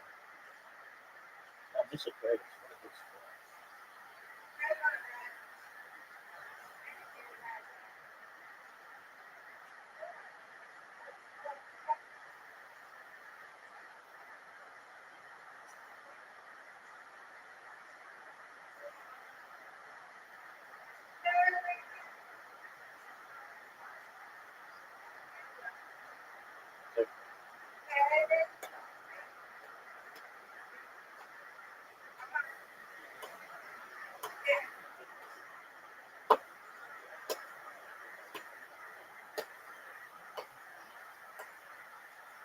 Nice stripe.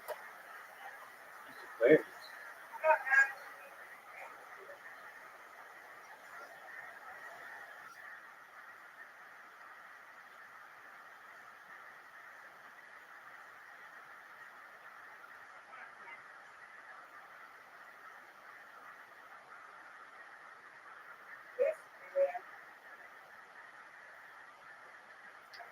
Nice fair. Ooh.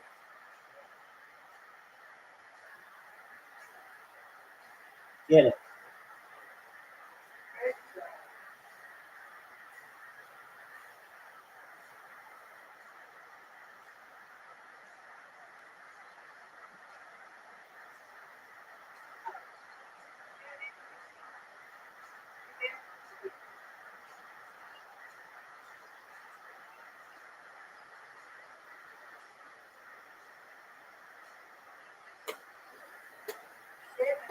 $69. That's a good score.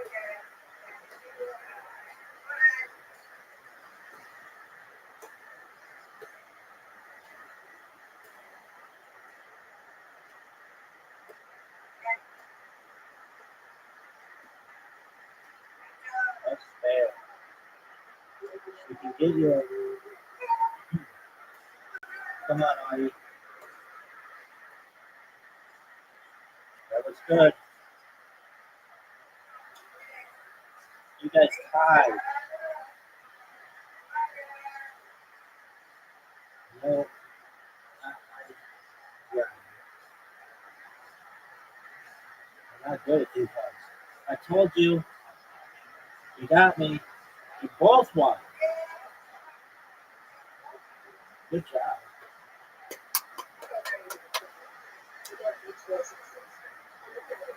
That's how I do. That's how I do look at it. I look at it as you guys combine powers to beat me.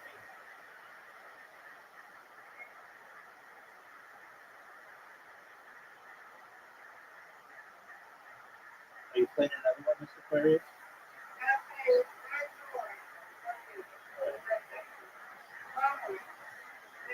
You got that win, though. You were right, Mr. Aquarius.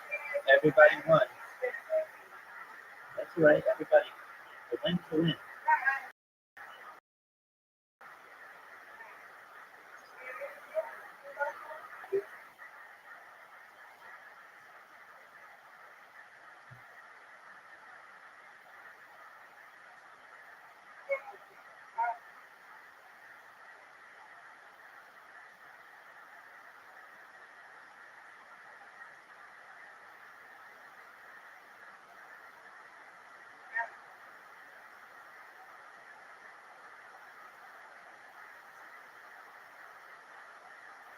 Oh, that was good.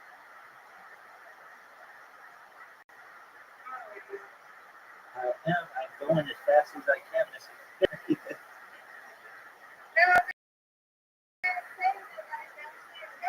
I got you.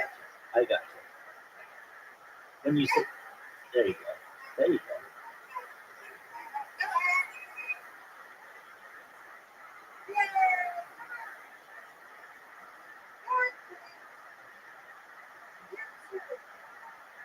Oh, come on, knock that back one out.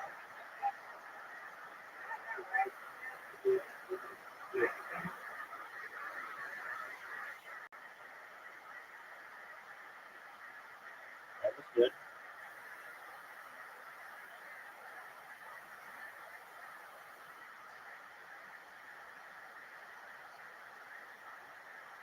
Get it. You got it. Nice fair.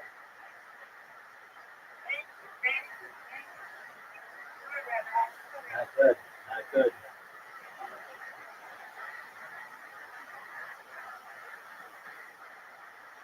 Oh,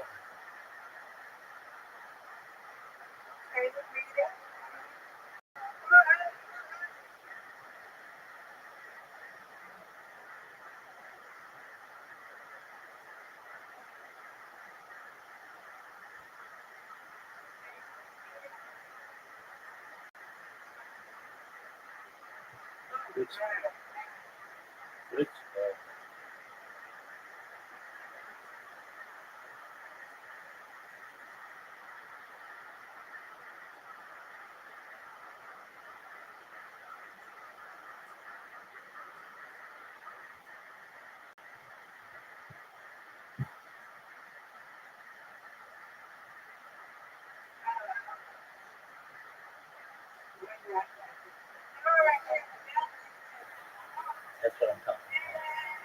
what I'm talking about.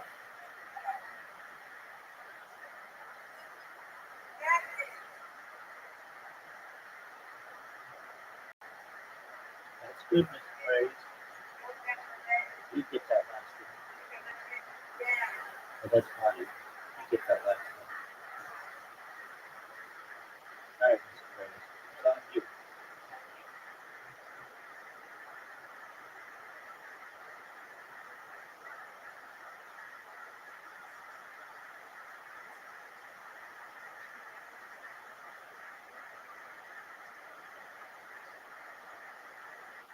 Nice and slow. Get it.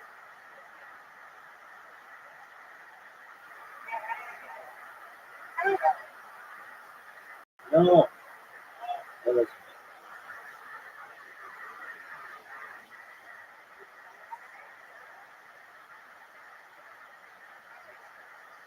the app is frozen.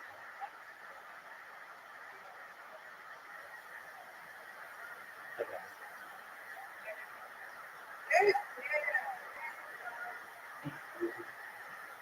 Final frame.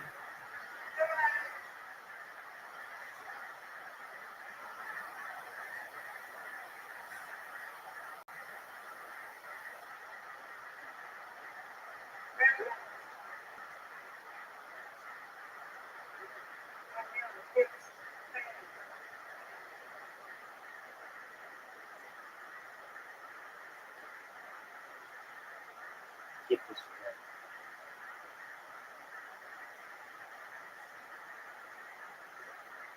This place looks nice too.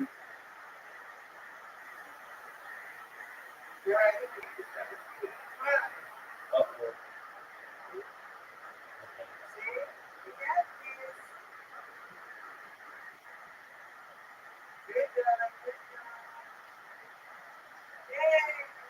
There we go.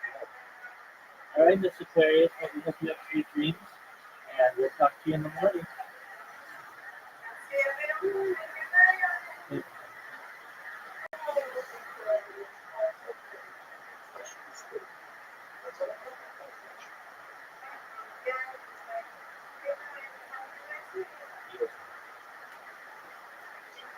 Are you going to play Scrabble?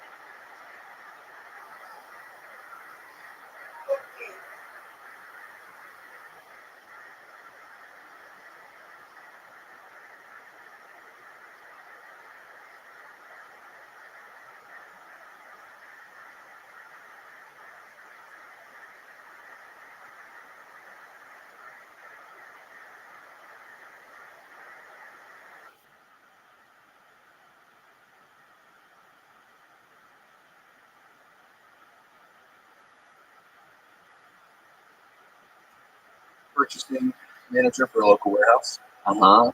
Or, I sit at a desk all day long. what else, Justin? What else what do you do for fun? You ever hunt, fish? I like fishing. I like Uh-huh. fishing, fucking, and drinking. Wow, fishing, fucking, and drinking. You ever fuck the fish? Big mouth bass. Remember that bass? Yeah. Oh, yeah.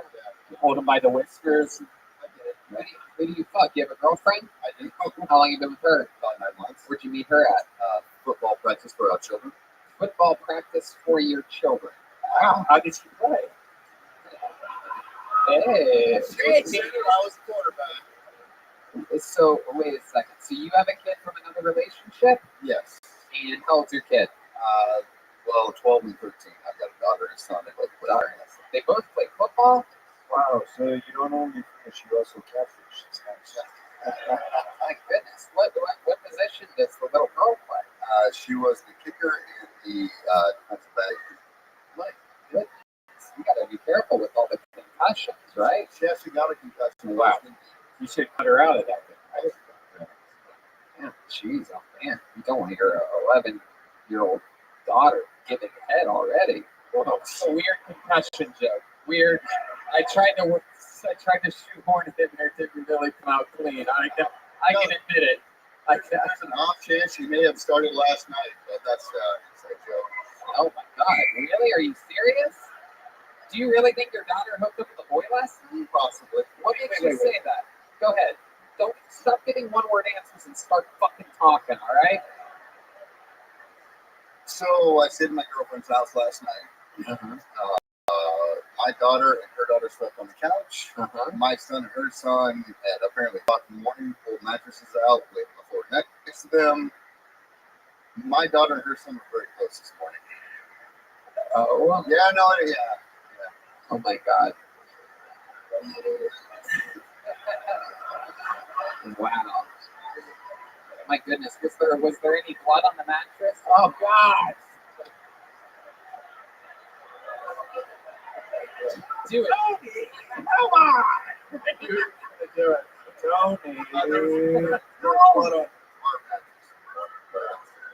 It's just Cheerios. Blood. Wow. That is incredible. It's like fucking Neverland Ranch in your living room right now. It's 11 and 12-year-olds just done. That's too young, man. That's crazy. You know it's bad when Red Band is giving you father. I know.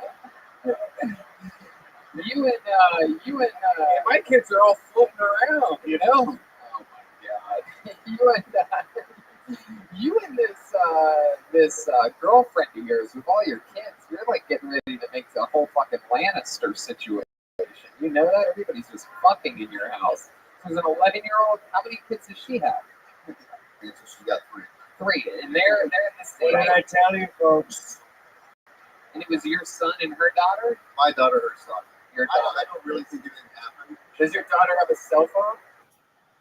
And what's the ringtone? Oh my gosh. Chris. Red Band. Another good one. It's true. Justin, is there anything else that we might find interesting about you before moving on? Anything that's ever happened to you? Any weird? Your parents weird? Anything interesting? Everybody's parents are weird. Come on, Justin, you son of a bitch. Jesus. So you know my mom? What? What? He said son of a bitch. Yes. Justin, stop trying to make jokes and get to the good shit. Get to the good shit. Ask me a question. GTTS. Ask you a question, you'll answer it. Okay. Anything interesting about you that you think we need to cover before I let you go? Probably not. There he goes, Justin Heaps, everyone. I almost feel like the fake Justin Heaps would have answered questions about Justin's life better than him. What do you guys think? One more time, huh? I mean, come on. Let's get a girl now. Let's get a girl. Should we really get a girl? Did any girls sign up tonight? Oh, yeah. Did any girls sign up? There's a few of them, yeah. There's a couple of them out there. Let's see. Let's see what we get.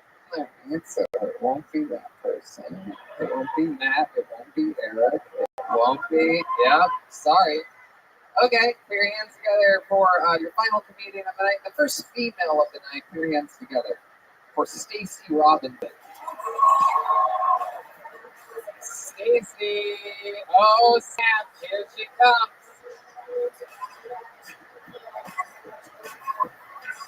Here we go.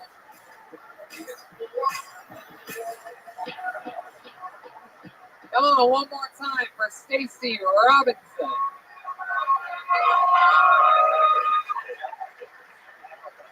So I recently found out that I'm a mother. After about a year of denial, I decided that I actually quite enjoy it, which means I'm probably doing something wrong. But isn't that our biggest fear as parents, is that we're going to fuck our kids up unintentionally? You know? Yeah, she was in my mind. Like, I don't care if you rob the bank. I just don't want to be blamed for it.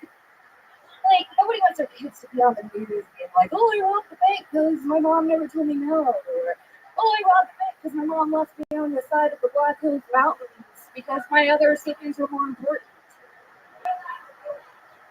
Apparently, this is how you rob a bank.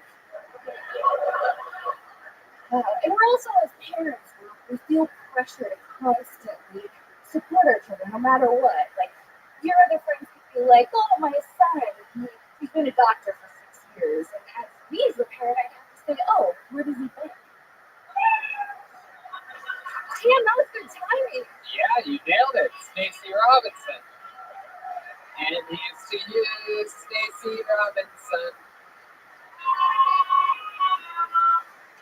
Yeah. You ever do stand-up comedy before this? That's the first time. Wow, that's so cool. Congratulations. That's a really good set for a first timer. Look at that. You're already on Kill Tony. You look like Wilma Flintstone. It's beautiful. It's incredible. It's because of the necklace. You know who Wilma is? I'll take it. Very good. You ever drive a car with your bare feet before? What? Nothing. Stacy, first time doing stand-up. How old's your kid? She just turned a year in March.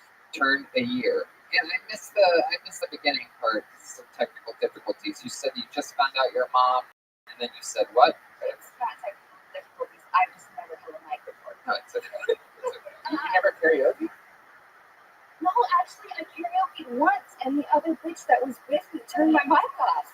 She turned it off? Yeah. Oh my god, what were you singing? Really? You want to try it? You want to try it right now? You want to sing a few lines for us?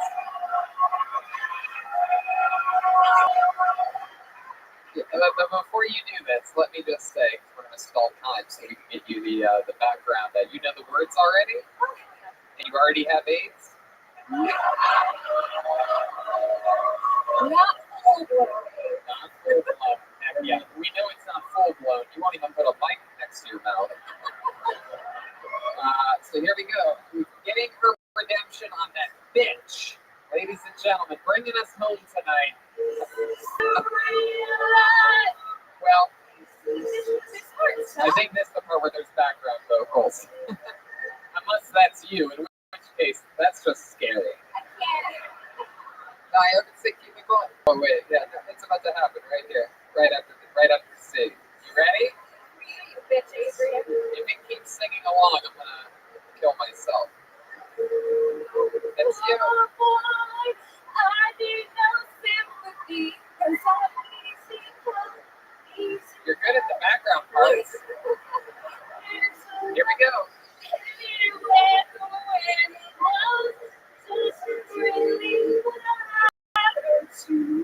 Come on, Omaha, sing it along with us. Hell yeah. I fucking like this. Is this the bitch that unplugged the mic before? Just Oh, fuck yeah. Look at this thick little nerd. I like your style. Man. Come on, everybody in this venue. We're singing this to end the episode. Just begun. All the way.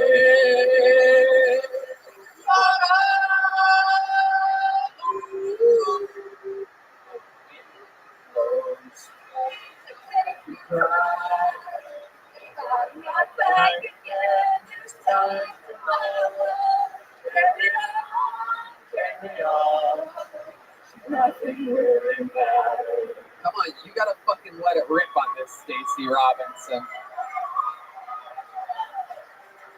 All right, we're bringing it home. Closer to your mouth and louder. My time is come. Yeah, there you go. Send shivers down my spine. But You saying all the time. Goodbye, everybody. I've got to go. Gotta leave you all behind the Omaha, I fucking need it. Sing this shit.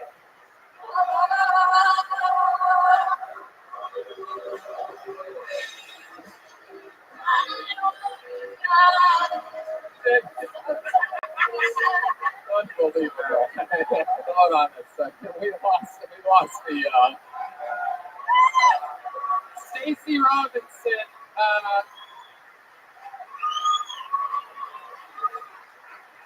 I'm just a rich boy, everybody loves me.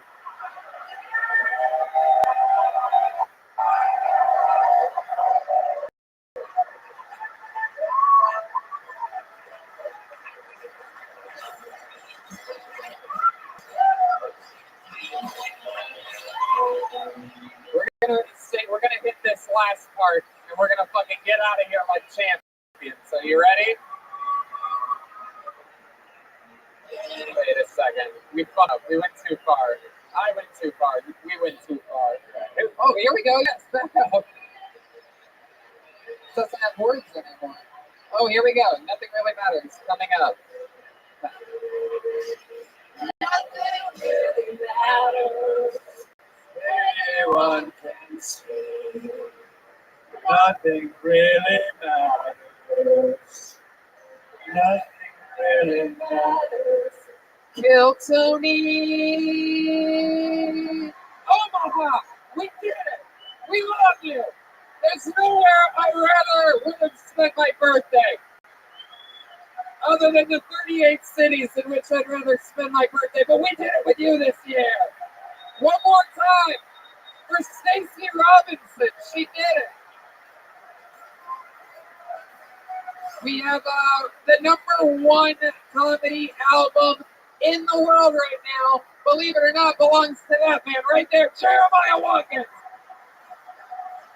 Donald motherfucking Trump. Woo-wee! How about another hand for the great, powerful Ryan Redband? We did it. Make sure you go download the new Reagan Watkins album. Follow Jeremiah on everything social media, Jeremiah Stand Up and Jeremiah Watkins on YouTube.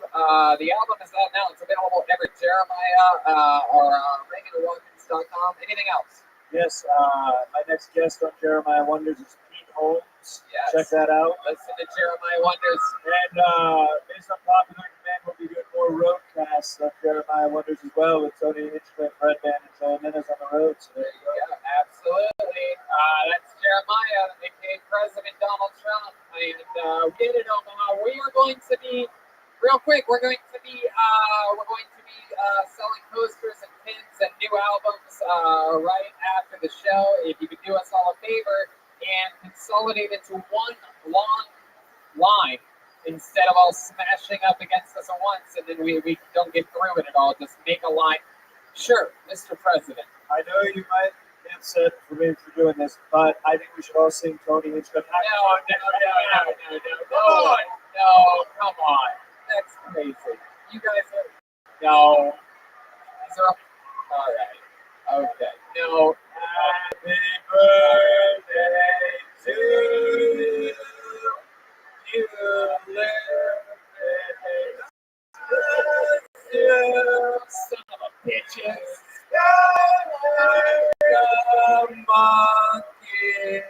Fuck you. Thank you, Omaha. I love you so much. Good night.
Hey, this is Redband coming to you live from Orleans, Des Moines, Iowa. A brand new episode of Kill Tony. Right up for Tony Hinchcliffe.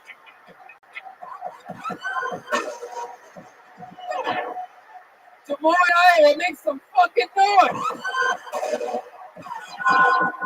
We have arrived. Brian Redband is here. What's up, guys? For our first ever show in Des Moines, Iowa. How exciting is this, huh? It's a very exciting time. We're in the middle of a big summer tour, and it's chaos, man. This is exciting to be here, Brian. Yeah, we have had a great weekend. Tony's birthday was yesterday. We went hard. An old man, but I'm still one of the top young rising comedians in the world. The fun continues. We fly back to Los Angeles so that we don't miss a home date tomorrow with Jeff Ross. It's going to be a lot of fun. Then we're back on the road on Tuesday, Appleton, Wisconsin, and Milwaukee, which is Milwaukee needs to catch up. Chicago's almost sold out. Madison, I think, might be close. Minneapolis is sold out. We get New York, and then another show added Thursday, June 20th, New York at the Gramercy Theater. A lot of fun things happening. Of course, the great Ryan J. Eagle couldn't make it in flesh here tonight. However, he did make an amazing Kill Tony print for this exact summer tour with all the dates on it. And Woolies for the leg of the tour is on it. So if you want, we'll be signing posters. And the new Reagan and Watkins album is going to be sale out front. The #1 comedy album in the world right now, according to iTunes. And Red, you have We got some Death Squad pins. They glow in the dark. It's going to be a lot of fun. Yeah, it's going to be a lot of fun. I'm excited. So we'll sign those, take pictures with you, whatever, after the show. Of course, as with all these road episodes, we never have a guest with us. However, we do have a band on this show. The great band leader, Jeremiah Watkins, is one of my favorite people in all of comedy. On this show, every single episode, the band commits to being different characters. So maybe it's the return of one of our favorite characters. It's a brand new character. Last night in Nebraska, we had Donald Trump. Yeah. Only the third time That was a lot of ever. fun. Sometimes it's a brand new character that becomes an instant legend. Sometimes it's the return of one of our favorites. Let's see what happens tonight. A lot of Watkins family here, Iowa based. So this, just like Kansas, I think is a special episode for him. He's at the top of the charts on comedy iTunes right now, and he's here for you, Des Moines, Iowa. It's the leader of the band, Jeremiah Watkins, the Kill Tony Band. Let's see what happens here tonight. Here he comes.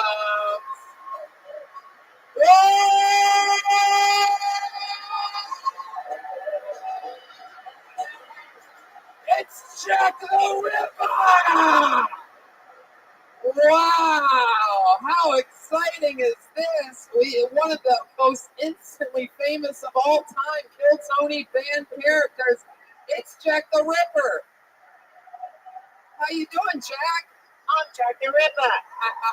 Wow! My goodness! This is so wild. I never would have guessed such an interesting, complex character, serial killer from what I believe is the early 1800s or 1900s, is here with us in Des Moines, Iowa, of all places. That's right. Such body on his hair. Look at that. Yeah, Really it's healthy hair. quite the character. My goodness. It's like if there was a female Slash or something like that. But I'm excited to have you, Jack the Ripper. I'm excited that you're here. We have Jack the Ripper, Brian Redband, and a bucket of destiny, everyone. I'm going to tell you what. I was shocked at the amount of turnout for signups here tonight. A lot of people with balls here in Des Moines, Iowa. Over 3 sheets of filled completely with signups. I think that brings it about 70, 80 signups. So maybe odds be in your favor. You guys know how it works. If I put your name out of the bucket, that means that you get 60 seconds uninterrupted on this stage. And then we talk to you for a bit, find out more about what makes you interesting. You know your 60 seconds is up when you hear the sound of a kitten. That means wrap it up then, or else you're going to bring out the angry, blazing saddle bear. Yeah. And it is definitely, as you can tell outside, Pride Week. There is, my God, there is vomit and cum everywhere.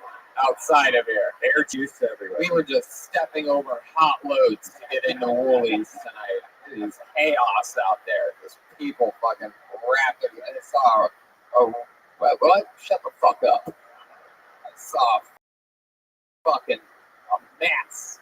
Guy, forget it. I don't even want to bring it up. So we have it all figured out. There's a right in the There's middle. a right down the middle. You can't fuck that one up. Just walk right to the middle of the stage. You guys ready to start this thing? The first ever Des Moines, Iowa, County, live at Woolies. Hey, it's Jack the Ripper. I just killed someone. Hey, that's crazy. Is that a broom handle you got there? It's not the trouble with me cane. I love it. Well, Jack the Ripper, a little bottle of Aquafina. Look at it.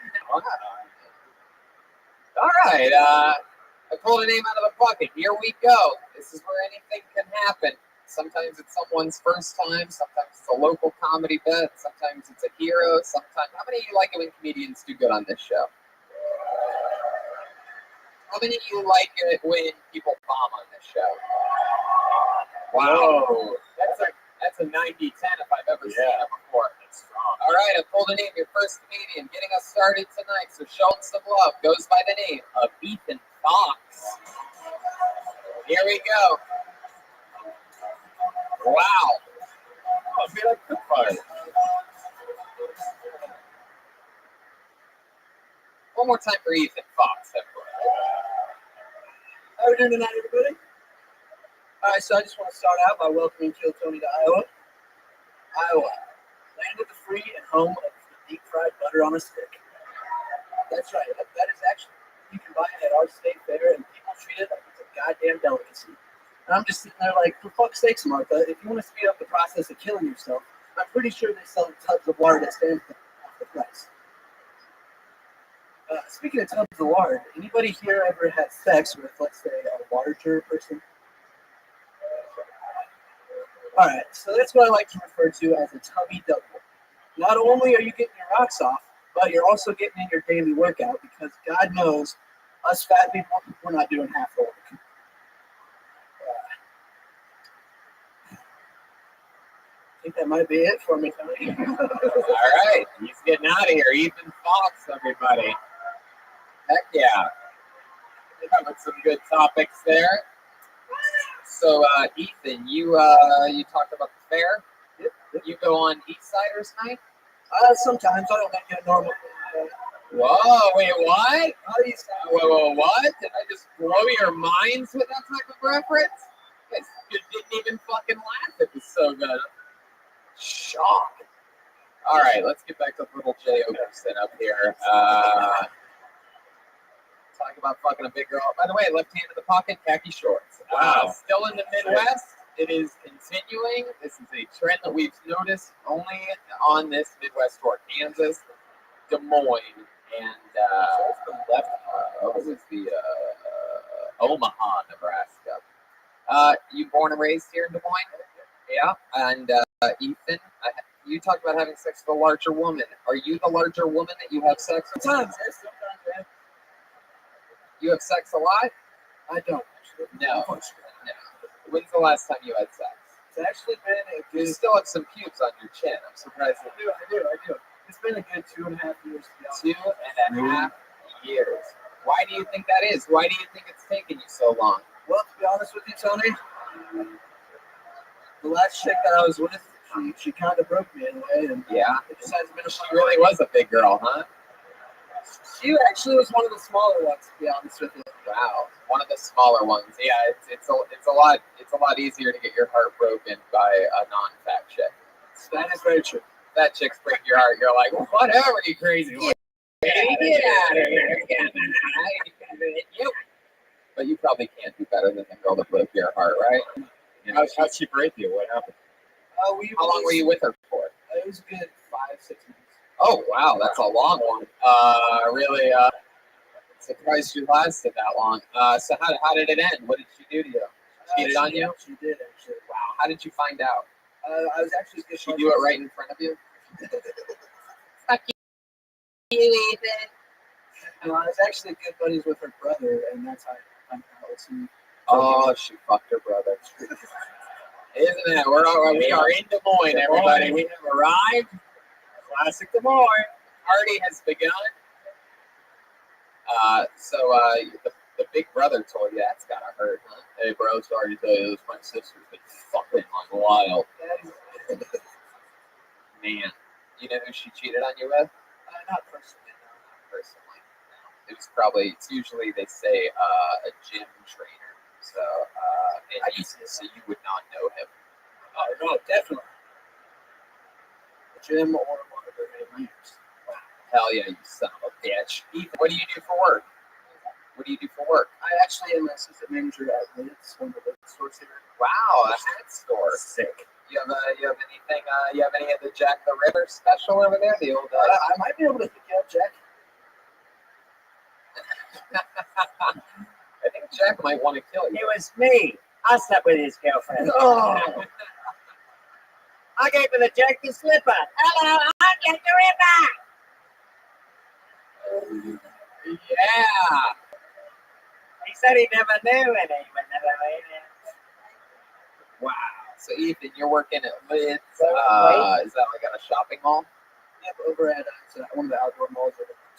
One of the outdoor malls. You look more like an outdoor mall kind of guy. I never really thought they'd let you indoors. So how long have you been doing that for? Real close to under a year. And this was your first time doing stand-up comedy? Look at that. Ethan Fox's first time ever doing it. When you're not working at Lids, with all the free time that you have, being eternally single, what do you like to do for fun? What are some fun facts about you, Ethan? I'm really into music. I haven't worked on making any of my own yet, but I got a lot of buddies that make it, so kind of listening. How do you see fitting into music? Is there an instrument that you play or something like that? More of a. Yeah, can you give us a little example of what? Can I give you a little rap? Sure, we love rap here, and you absolutely look like a great rapper. Let's do it. And just so you guys know, this isn't my own stuff. Okay, sure. It's a cover from Ethan Fox. Make some noise for him. There he is. I don't want to be the one to get him in the meter and the good. I want to be the one to get him with another minute. I don't want to get him in the minute. You remember that? Yeah, motherfucking yeah. Sold! Wow. Can we have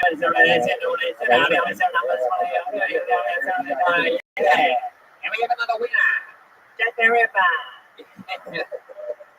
My goodness, that is auctioneer style rap if I've ever heard it. Wow. Who was the artist that? That's Tech 9. Kansas City local around here. I guess that's considered local if you consider where we're from and what this part of the country is. Wow. Ethan, well, man, congratulations. You had your first time on stage tonight. You got to rap a little bit, and we found out all about you. Have fun out there, dude. Is this something you see yourself doing more? I would love to, yeah. You ever think about shaving that fucking? Is there like a massive scar or a burn mark or something? The chin. High school, I had this all the way up at sideburns, and I realized about a year or two ago that looked absolutely awful. So now you just like the ball sack look. Yeah.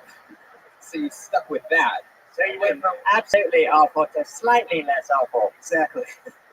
Wow. Well, Ethan, I would say fucking try something else. Like look-wise, get out there and get your confidence back. Don't let that little dirty whore steal your heart from you. Oh, yeah, thank you. All right. It was only 6 months. You should be over this by now. Use this as a starting date for a whole new outlook on life. If you can handle this, getting the show started, going up first on a show like this, you should be able to talk to any of these goddamn sixies here in Des Moines, Iowa. You know what I mean? There he goes, Ethan Fox, everybody. By the way, only the ugly girls don't think that joke's funny. So be careful. If you're not smiling at that, ladies, yikes. Then you probably look like Ethan Fox. There he goes. What a great shirt he had on. Also. Yes, he was rocking he like poop fart shirt. Noteworthy. Shots brought out to oh, this is interesting. This is a guy that was just pulled out of the bucket in Kansas City. He came last night to Omaha, signed up again, did not get pulled out, but he came to Des Moines, Iowa, and he just got lucky again. This is the guy that's been on the show, I think, a grand total of 3 times. Once he traveled to Nashville, drove to Nashville, didn't get up. Houston didn't get up. So here he is. Trey Thompson, everyone. Come on. Here he is. I'm friends with this girl who had sex with this guy who spit in her mouth. She loved it so much, she wanted to date the guy after. I was hanging out with her, and she was confused. She was like, Trey, can friends casually have sex with each other? And I was like, yeah, absolutely. And then I stopped talking to save all the saliva that I had in my mouth for the onslaught that I was going to give this boy. She's like, no, the guy that I want to be with doesn't want to be with me, but he still wants to casually have sex and be friends. I was like, you should chalk that up as a win. He spit in your mouth. I'm surprised he even wants to see you in public anymore. You put it this way. Have you ever wiped twice with the same piece of toilet paper? She threw me a curveball. She was like, actually, Trey, I wipe, fold, and then wipe it up. It saves toilet paper. I was so disgusted with this bitch, I spit in her face. And that's how I met my wife. That's so stupid. Trey Thompson, everybody.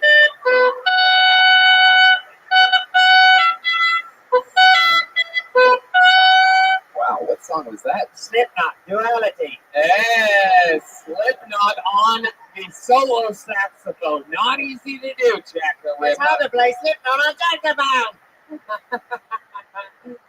Trey is here again. We just make you a lot in Kansas, but I will say you get uglier every time I see you. It's incredible. Trey is, for those of you wondering in the audience, he is a young man, even though he looks like the lesbian Statue of Liberty. Yo, what's up, Krusty? How you living, kid? Are you feeling any better?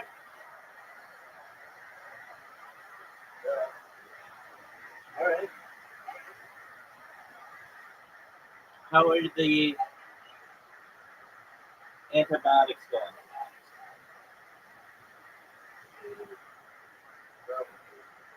Okay. Have you not smoked in a few days?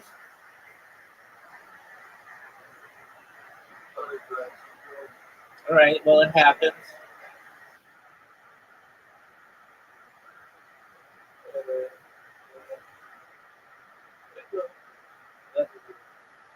That's right, we're just watching stand-up comedy, enjoying life. It's got to be really early there, isn't it?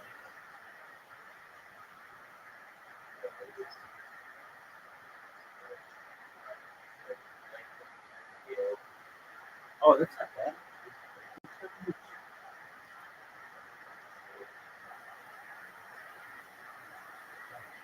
So we're like 12 hours apart.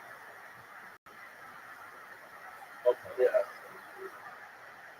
Interesting.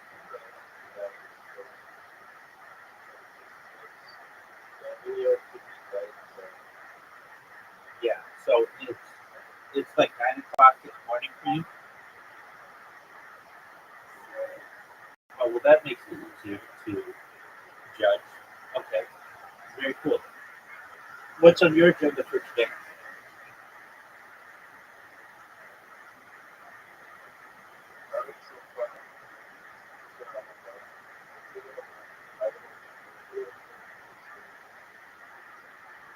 I'll be up.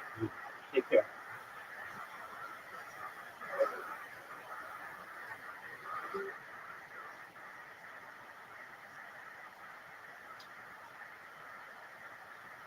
It is incredible. You look like the Chewbacca of softball players.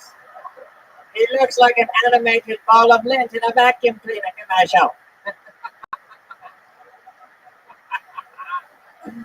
Look at yourself. You look like all the women on The View smashed together. It's just crazy. Like, how do you look like that, Trey? Do you have any explanation? Look at this audience and tell them why you look the way you look. don't have a reason. You're 5'5"? 6'8". You're how old? 26. 26 years old. How much do you weigh? 280. 280. Look at you. And Look how at many you. days left do you have to live? Is your family all really big, or? My mom's 5'10", my dad's 6'1". My brothers are 6'3" and 6'4". Good. That's crazy. You do anything where your height gives you an advantage? You play basketball, or I tried out for the freshman basketball team. And didn't make it. you didn't make basketball? You must be bad at everything. When you're 6'8", is it for how were you close to that height then? I stopped growing at 15, so I was 6'8". You were 6'8" as a freshman, and you didn't Wow. make the fucking How the basketball fuck? team. Do you realize how worthless you are? Did you try the women's basketball? Maybe you could have snuck your way in there. Yeah, you could probably still get in the WNBA.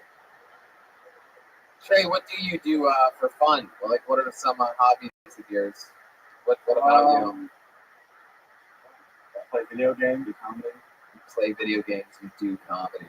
Wow, how fucking exciting you are, Trey. Now you drove here today straight from Omaha. Yes, we saw you last night. How was that?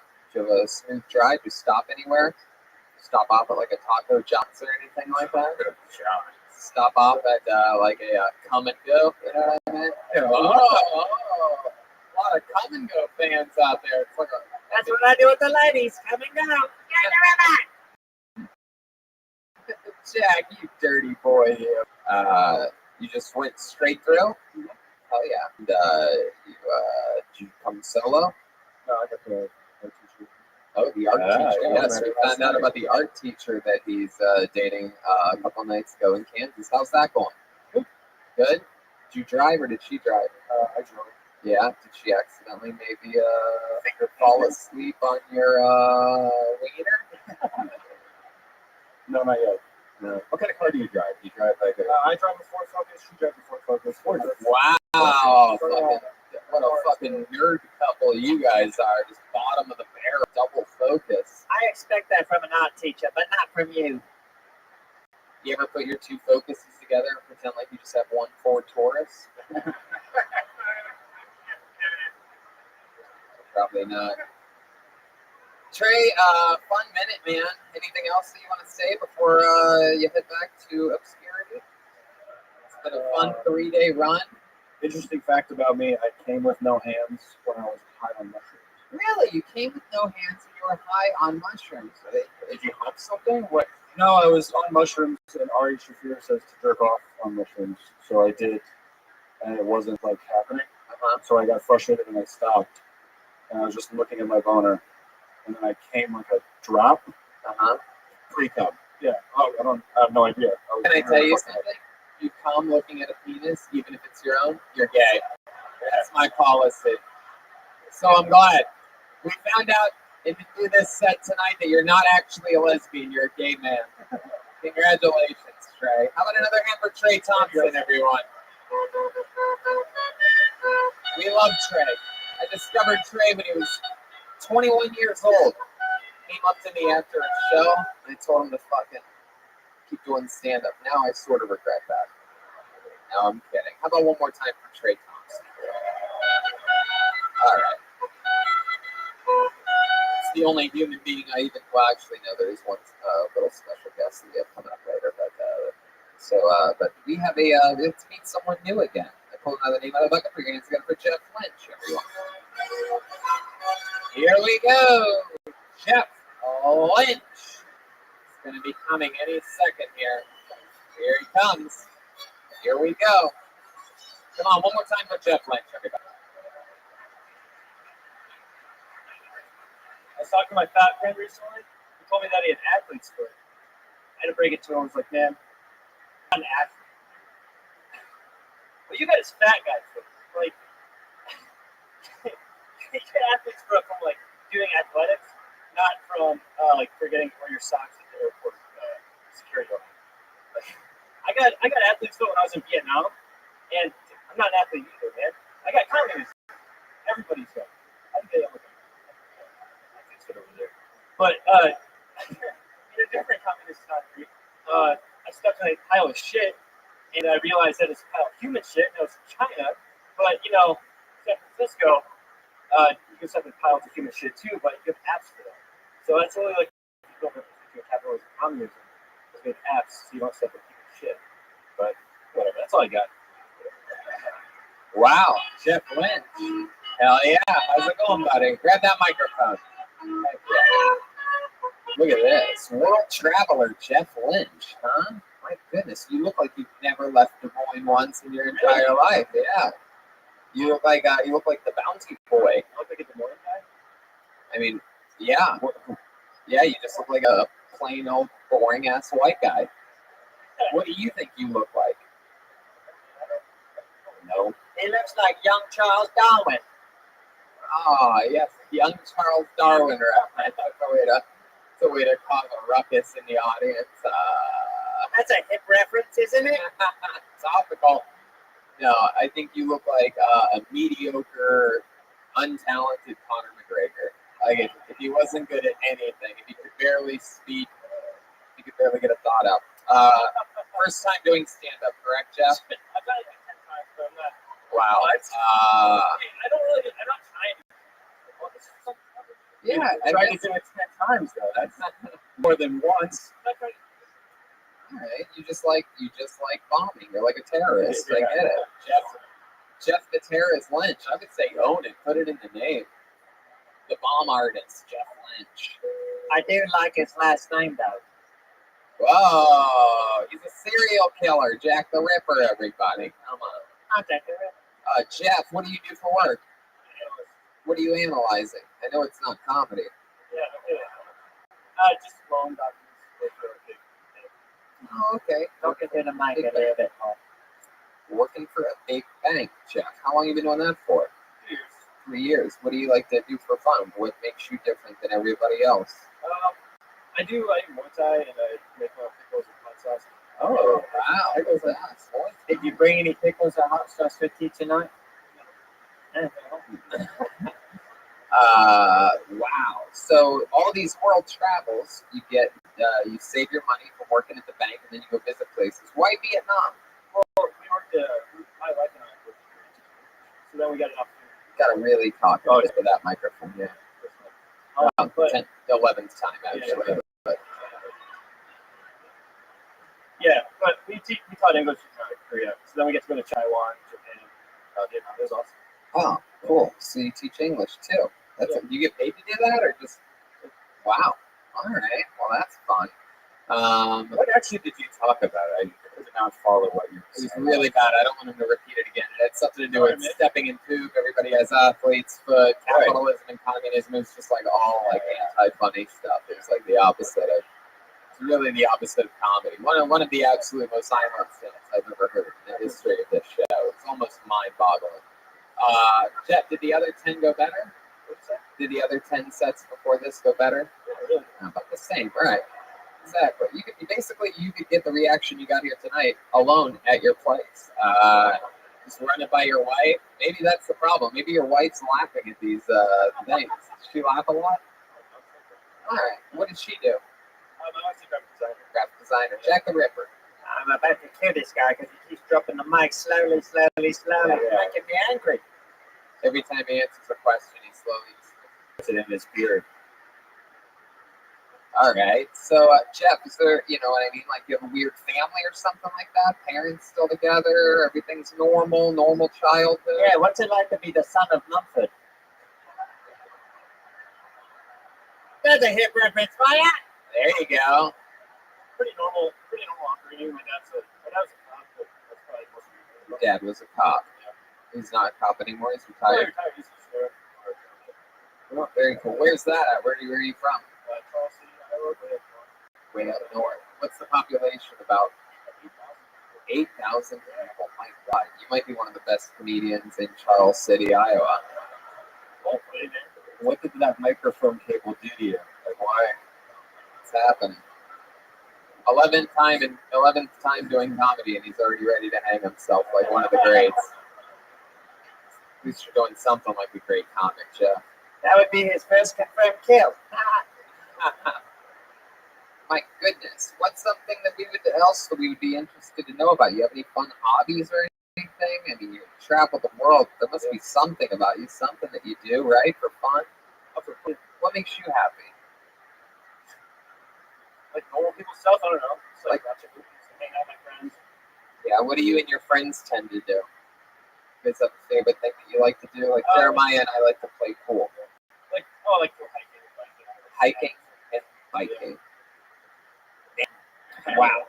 Yeah. Boring guy, I guess. No, I mean, maybe. I mean, sort of. Like, definitely. Absolutely. 100%. Wow, Jeff, I don't think I've ever had this much trouble with an interview before. Wow, it's almost mind-boggling. But did you, as you said your father was a cop, did he ever bust you for anything? Jeff, you have to talk into Sorry, man. the fucking microphone, man. What is happening here?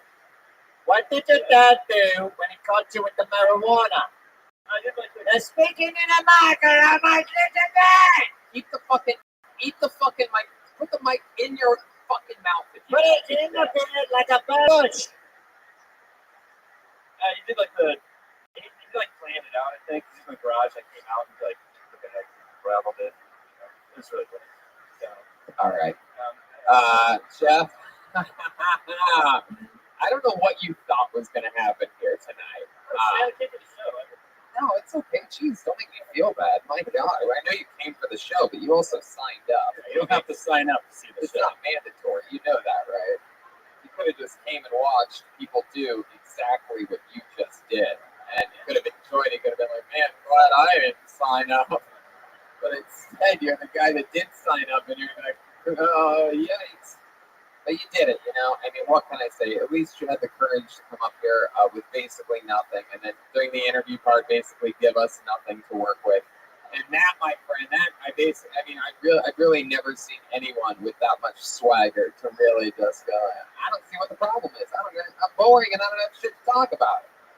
And it's like, it's okay. I mean, it's like showing up to like a music showcase with no instruments or practice or really anything. But you know what? There you go. But you did it. Jeff Lynch, everyone. That's my question. Oh. Is that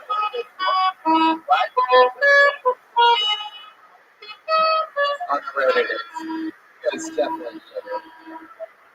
You guys want to boo him? Boo him. Boo this man. Go ahead.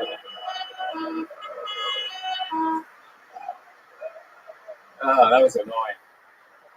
Yeah, I mean, at least if you're gonna suck, just at least talk into the microphone, people. I mean, my God, it's like so fucking simple. Just don't sign up if you really don't have anything. You know, like just sit and watch. I mean, there's so many people that have practiced nervously, they're shaking right now. I heard some people tell me that they sweat every time my hand goes into the bucket. And then you have this guy who just doesn't give a shit about shit over here. Oh, who cares? Wow, okay. You know what? I'm going to actually save this for later. But this guy has a little bit of a magic touch. Yeah, that's the one surprise. That's the one other guy that I know. Look at that. He signed up. Oh, this is exciting. Look at that. One word name, Sharpie marker, all the magical components here. Put your hands together for Gorilla. Gorilla. I think this little thing's about to pick up. Here he is. Come on, everyone. Put your hands together for Gorilla. Yeah, I know what you're wondering. Why the mask? Well, it's because I'm a pilot, and I want to keep things a little bit anonymous for myself. And I became a pilot because I was afraid of dying alone.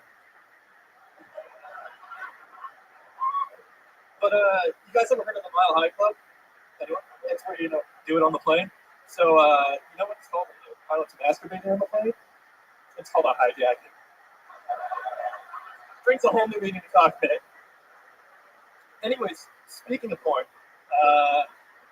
it's like incest porn's on the rise right now, and I don't personally see the appeal, but I think it's fine as long as they say no chromo. Anyways, planes are great and all, but they're like my second favorite mechanical vehicle. My first favorite would have to be a Segway. So coffee is great. I love it when the baristas are like kind of sad and depressed because it makes everything just a little more bitter. Fuck yeah, gorilla, everybody. How everything has changed. I immediately love you so much more than the last guy. Normally, I'm not normally I'm sort of like anti, I guess, mask. I think that's the thing. But you know what? You have a good reason, dude. You're protecting your career and you still wanted to try out some jokes. And I fucking love that. I respect the hell out of that. So that's true. You're a professional pilot? Yeah, I'm a commercial pilot. I'm doing your dream job. Say it again? I'm doing your dream job. Exactly, yes. I want to be a commercial pilot so badly. How long have you been doing that for? About 2.5 years now. 2.5 years. When's your next flight? Tomorrow morning. Tomorrow morning? Where are you I'm going? just doing some Serbian flights right now. Do you know where you're going tomorrow morning? All over Illinois area. Oh, just circle flights. You're just like going to Small Johns. No. I do survey work out here. Survey? Yeah, I take a bunch of pictures of various farmlands and stuff all day. Oh, surveying. Yeah, surveillance. Surveying. Got you. All right, well, that's fucking cool. And you've been doing that for a couple years? I'm just doing it for the summer right now. How'd you learn how to fly? My mom's a pilot as well. She flies 737s, and she's currently training for 767s. That is so fucking cool. Just gave Tony a little boner down there. Yes. Exactly. Do it. Is anybody else not impressed that a monkey is talking on stage right now? Hey man, it's bananas. Jack, he's not really a monkey. What do you mean he ran out of monkey? He's wearing a mask. I have a question for you. So, if you know, like the flight simulators and stuff like that, do you think if you got like really good at that, you'd be able to have any kind of chance to fly a plane? I mean, yeah, anyone can really fly a plane. Yeah, the guy, it actually happened. That guy that hijacked the plane in Seattle, that thing that happened that everybody knows about, that was from a flight simulator. He ended up dying, but he meant to Kill himself, right, man? Wow. Anyway, let's talk about you, Gorilla. You have a girlfriend or anything? I'm a single guy right now. Yeah. Is it something that you think benefits you being a pilot? Like, do you get to meet people, or you just sort of keep landing at the same airport? It seems like, right? Well, I'm in a one area, but I go all over the place in Illinois. But no, I enjoy it. It's always fun to meet new people and go experience new places. Isn't it crazy that Gorilla is also the best-looking comedian that's been on stage here tonight? I mean, it's sort of crazy. That's how ugly these people are here. Is a guy in the gorilla mask is the most attractive gentleman. It's like Brad Pitt of Des Moines, Iowa. I love it. So, Gorilla, you've been single a while? Yeah, about 6 months now. What happened 6 months ago? You cheated on the. All right, forget it. Well, I found this guy's sister or brother, or whatever it was earlier. Yeah. Oh, what happened? Were you in a relationship or? Yeah, I was about 6 months into a relationship. She didn't cheat on me or anything. It's just I knew I was going to be moving for work, so I didn't want to string anyone along. I've been in a long distance relationship before. It just didn't work out. Right. What do you do when you're not flying planes? What any other hobbies or anything like that? I actually rollerblade, Tony. Whoa! Really? Did you bring rollerblades with you? I did actually bring rollerblades. You have rollerblades here right now? Yes. Really? I don't even know what to make them do with them, but I don't know. And the last guy got so offended when I asked him if he had hot sauce and pickles here. This guy's bloody rollerblades here. Did you rollerblade here? No. I was over in Iowa City earlier, and I just came here. And I had some time to spare, so I figured I'd have some fun. I fucking love it. You ever rollerblade in your gorilla mask? I do not rollerblade in the gorilla mask. I bought the mask just for this. Oh, that is so fun. Is it hot under there? It's a little sweaty, not gonna lie. How close are these rollerblades? How close are they? 4 rows, 5 rows in? Right there. They're here in the house? Yeah. Wow, check the river. What do you think we should have this? Well, this is a pretty open space back here. Go back and forth. You just want to be part of the set? You want to be part of the set for a little bit? Go throw on your rollerblades and come back and just sort of like go around in circles in the background? Did you guys like that? If Gorilla was in the background? What do you think, Gorilla? Sure, I guess. All right, there he goes. He's about to be part of the stage, everyone. Gorilla. You gonna go through. How about a hand? This is a my great first time. set. First time ever doing stand-up. I love that. I mean, you know, you had great jokes, by the way. Oh shit, the rollerblades just came to him. That is incredible. Wow, okay. And mine really wants to see a monkey roller skate. Yeah. Well, I mean, it was a very fun set, Gorilla, and you know, anytime that you see Phil Tony around, fucking sign up, and we hope to see you again. This was very exciting, and I think what I got this is I find it to be a cool opportunity for listeners to have a crazy career that maybe cannot be on this show to sort of you're an inspiration. You're sort of living a secret double life, and those people can fucking go get a mask and sign up as a goofy name and sort of stay undercover as long as we don't mention what they do. So there you go. He's going to throw on some rollerblades and hang out with us for the rest of the show. One more time, good and loud for Gorilla, everybody. So we're going to have a Gorilla live rollerblading back and forth in the back. Because Des Moines is a special place. You know what I mean? So Gorilla, go back in that corner over there because I'm going to pull another name out of the bucket. And then when this person's done doing their, let them finish their minute or whatever. And then whenever you're ready, just start rollerblading back and forth in the background of the stage. If you could go backwards at one point, also. Oh, I think he's going to have about an hour and 15 minutes to go backwards. This is still pretty early in the show. Pull another name out. Put your hands together. Your next name, Clayton Baker, everybody. Clayton Baker. Wow, here he is. Very fast. Very good. What's up, Des Moines? Happy Pride, everybody. Just drove in from Winnipeg today, Canada. That's right. I had a Maid-Rite sandwich on my way in. I don't know what's sloppier, a Maid-Rite or my girlfriend's pussy after a 12-hour drive. I saw some bison on the way in. Some bison around here. You guys have great deals on weed down here. I got an eighth of weed and 3 cobs of corn for $30. The only problem was I think they were grown on the same plant. Mids, I guess that's how they call it, the Midwest. I hate driving down the border these days because ever since we legalized weed in Canada, the cops always want to ask you about it, the border cops. You pull up to the window, it's a fat Republican in a Paul Blart Halloween costume. He looks down and he says, "Do you smoke marijuana, son?" And I never want to lie to the border agents because that just makes matters worse. So I always look up and I say, "No, sir, I don't smoke marijuana. I only do psychedelics and amphetamines." To make matters worse, he asked me what I was doing in America. I said, "Well, sir, I'm coming down to the United States this week to kill Tony." And then he stuck his hand on my ass. So interesting story to jump in. I met Tony Hinchcliffe 6 years ago in a hockey rink in the middle of Canada, Munster, Alberta. He was opening for Joe Rogan, and I met him in the back. And I said, one day I'm going to come down and I'm going to come to the store. I'm really going to do this. I'm going to show you a very good minute. Not quite the Comedy Store, but here we are, Des Moines. Thank you. There you go.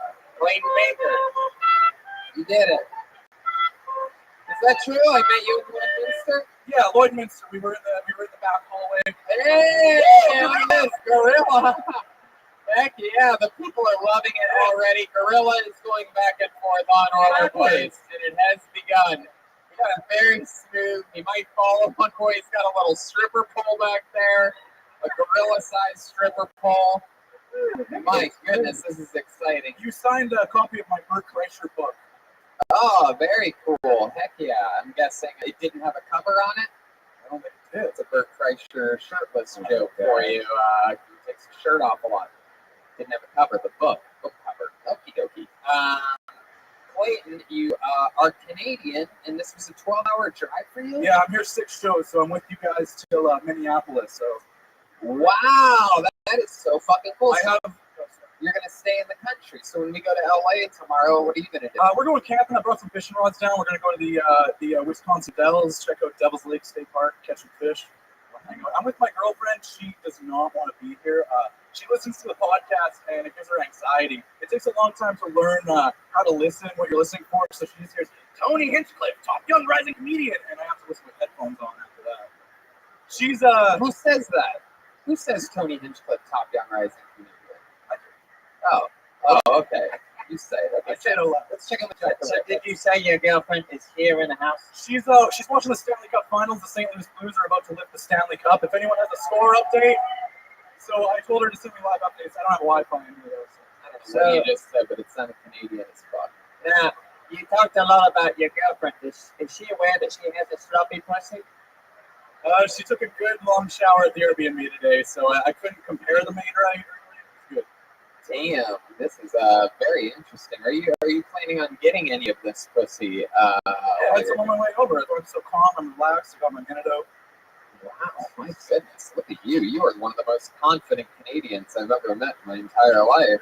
I mean, you're talking about her sloppy pussy, but you're wearing a fleece hoodie with a chain, brother. It's true. And your fucking Canadian pajamas over here. Tell us more about you, Clayton. What do you do for a living? I'm a radio technician up in Winnipeg, so similar story to Jeremiah, where we work in morning radio. I get up at 5 a.m. every day, do the weather on air, and it's more of a news-based program, so I can't exercise my creativity, but it gives me some good performance skills. You don't get to be one of those wacky morning radio DJs? You don't get to 95.9 FM, CFCR, you're listening to. I can't do it. Wow, yeah, you're right. One day. You just do the weather? That's all you do? I'm the technician, so I do all the music. I hit all the buttons. You know the deal. Fucking Canadian morning radio. Just fucking bobbity boring. What do you expect to do with radio tech work with the end of radio happening? Oh, I don't know about Do you that. think your radio friends are going to be happy that you're on the #1 live podcast in the world? I think they will be. There's a lot of people back home. A medium that is killing their entire industry. Yeah, exactly. I got a chance to tell a lot of good stories, and we can focus those on longer formats. So maybe a podcast would be the way to go. Fuck yeah, Clayton. I like your style. You remind me of my nephew. What else about you, Clayton? I host an experimental radio show as well on the college station, so it's a lot of like power electronics, noise music. And I play a little bit of that as well. So lots of harsh noise type stuff. You play any music yourself? Yeah, noise experimental. So like synthesizers. But I mean, like you play the instrument of noise. Yeah, it's like anti-music. I'm working on a black metal album right now. A solo black metal album. Wow, black metal. You look more white metal to me. Love it. Wow. Clayton, how long have you been with this girlfriend of yours? A tumultuous 1.5 years. It's going great now that we moved in together a couple months ago, and things are starting to smooth out a little bit. Yeah. Why weren't they smooth before? I did a little bit of running To around. smooth out a Canadian relationship, you have to run a Zamboni over it. Pretty well. There's a lot of steps to it. Yeah. What was going on in the relationship? Why was it rough? I was running around a little bit. I'm pretty young, so I would move, please move. Wow. So I'm very thankful that she stuck through it, and I think we worked things out. Yeah. Who did you hook up with while you were out? It was mostly just like online messages, like Tinder shit. So it just had like a Tinder active profile and stuff like that. So. Yeah. You said running around. I want numbers. How many? Just dirty Tinder Dirty conversations. Yeah. Heck yeah. Just Could you give us an example of one? yeah. Do you remember anything you said to one of the? Whoa! You're not part of this show at all. I promise, sir. Don't yell anything wherever the fuck you are. Bunch of buffoons. I'm really worried about the jokes I'm doing up here. I tried a couple out, and she's like, "You can't joke about that. That's a real fucking life." It's like what? What can you do? She's like, I really have a sloppy pussy. Don't talk about it. You can't tell people about it. They're gonna associate me with it. That was the least of the worries. I don't want to spoil the rest of the minutes. We've got a long week ahead of us. Shut the fuck up. What are you talking about? Spoil the rest of the minute. Yeah, gorilla. Fuck yeah, I love it. Look at got a curious gorilla on rollerblades, only here in Des Moines, Iowa. Hey, can he tell one more joke, but like the gorilla go behind him so he thinks he's getting the laughs? Yeah, It's gorilla. actually the gorilla that's really entertaining. It's really nice. Can we do Gorilla, that? when he hits a punchline, come out and do something silly.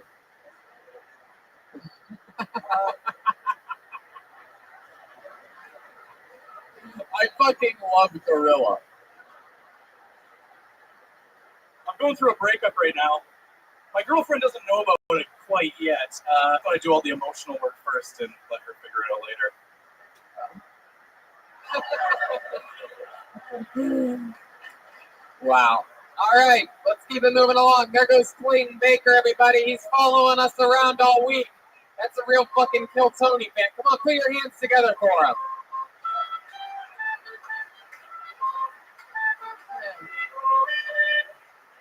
And how about Grill? Are you comfortable up here? You having fun? You chilling? You a little hot? Yeah, take your jacket off. Feel free to. What? You know what? Why don't we put a hand together for Gorilla, everybody? You go back to your seat. There he goes.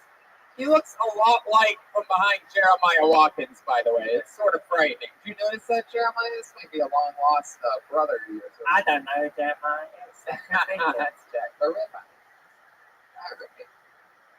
How about one more time? Oh, wait, he's changing rollerblades. We'll let him go. We'll let him go. Indeed. Last thing we want is a gorilla to break his hip on this show. All right, pull the name out of the bucket. Make some noise for Earl Powell, everyone.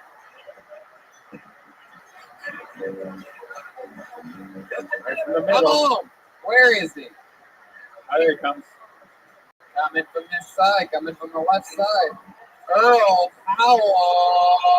Lots of energy. I love it. Come on, one more time for Earl Powell, everyone.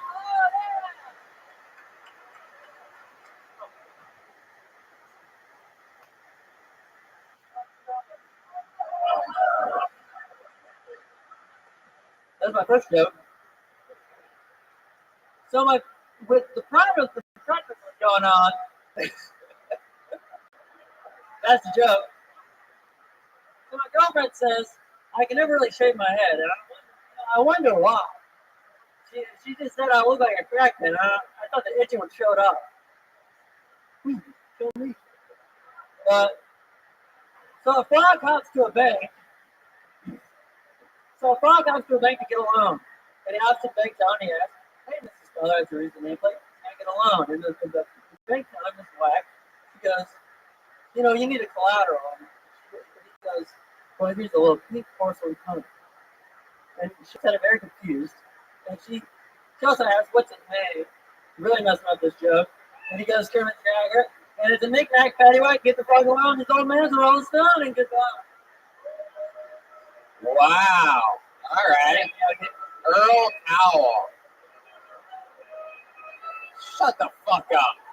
How dare you? Hey, there goes the gorilla, everybody. One more time for gorilla. Yeah, they love the gorilla. Girl favorite gorilla. How dare you guys boo a 7-year-old boy on his first time ever doing stand-up? Oh my God, Earl! How old are you? 19. No, you're not. Yeah. 16. All right. What's the honest number? 15. Really? Holy shit! I don't look like it. No, you're amazing. You look like a little boy from 2.5 Men. Oh. Jack the Ripper, what do you think about this guy? It looks like when he was born, the doctor stuffed him in a locker.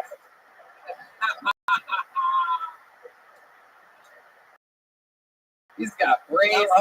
He's got story-style glasses on. You got the whole fucking thing. You're like if Clark Kent turned into Superboy. Have you always looked young? No, he's 3. I guess so. I thought Black Democrat. What? I thought Black Democrat. Yeah, you are something else. Do you have brothers and sisters? 3 older sisters. 3 older sisters. And they look young.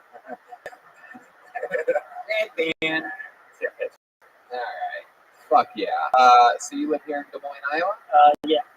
How did you even find out about this show or what? Or My friend brought it to me. Hell yeah. And this was your first time doing stand-up comedy? No. Don't laugh like that. I bombed at the first one too. What'd you say? I bombed at the first one too. You bumped at the first one too. Where was that at? The last lap. Last lap. That's here in Des Moines? Yeah. Okay. Very cool. I was the last one, but it didn't last. How long have you had braces on for? 2 years. 2 years. How much longer till you get them off? July. July. And you have a girlfriend? Uh-huh. How long have you been with her? Yeah, when did you build her? What? I said, when did you build her? Is she a robot? I had to put on the storm happened and Where'd you meet your girlfriend at? months ago. And I came and I went. Is that true? Mm-hmm. Yeah. Wow. Was she working the register, or She was working there, and I came and I left and she yelled at me. is that your attempt at a joke, or Oh yeah, I mean all of them up there. yeah? So where'd you meet her? There we go. Really? Was Yeah, she really that's working my the joke. register? Yeah, she was working there. And then what were you were getting? What, some Sour Patch Kids or something like that? M&M's was your pickup line. I wanna come, but I don't wanna go. Heck yeah. So how did it go down? She asked you for your ID and you asked her for your number? Yeah, I fucked that up. Go Pretty ahead. much. How'd it go down? I just asked her for a number. Well, I left, and I was like, damn, I should have got a number. And my buddy, Miguel, he was like, you still get a number? And I left, and I went and got a number. I got a number. While looking at the audience, can you give an example of what it's like you asking for the girl's number? You just look at them like that you looked at her and asked for her number. I go, hi. I go, "Oh, okay." Hey, look at that. Pretty good. Heck yeah, this lady like I look her just hair. as nervous on stage as I am in person. Did you do the itchy head thing too? Oh yeah. The old hair off the glasses. Hell yeah. So what are you doing? You going to school or something? No, I'm in a band with my friend. Music. You're in a band? Yeah, what's the name of your band? So. I guess. Much like your comedy. This guy's the music too. What do you play on So-So? I play guitar. Yeah, do you sing it? Try to give us a couple lines from a So-So song? You want acapella, or should we bring it up on Spotify?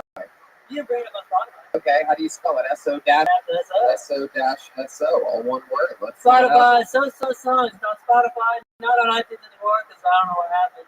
All right, relax.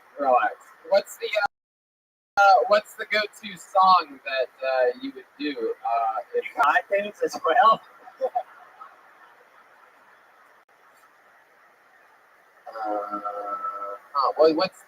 what's the song that you would do if you were going to do it? That's not it. That's a different one. We do a rainforest. Rainforest spelled correctly. Rain pours. What happens after the rain pours? Did you write that song? Yep. Yeah? You write all the songs for So-So? Mm-hmm. So you're writing So-So? Yeah. So. Yeah. Your girlfriend go to those shows? Is this it? Yeah. Yeah, that's you. Come on, sing it for us, dude. Here it is. A little something after the rain pours. What happens after the rain pours? There's a shadow that we more. Just a follow on and save the floor. What? How you doing, kiddo?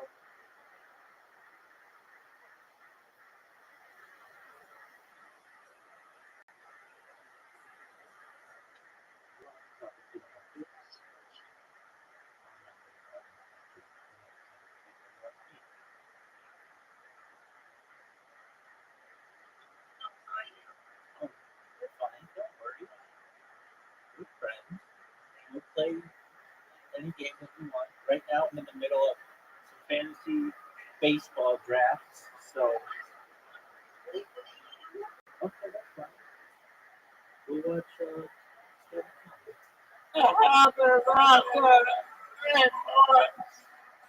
Wow. How are you? Walking with him. All right. My God. You're like Kurt Cobain if the listeners killed themselves. You seem like you're in pain when you're singing. It sounded like you were getting your braces tightened while you recorded the music. Is that sort of your style? Is like sort of like the one emo boy. Oh, okay. What's the most emo thing about you? You have a softer side. I wear black socks. You wear what? Black socks. Wow. What a Hot topic. what a rebel. My goodness. What's the manliest thing about you? You seem like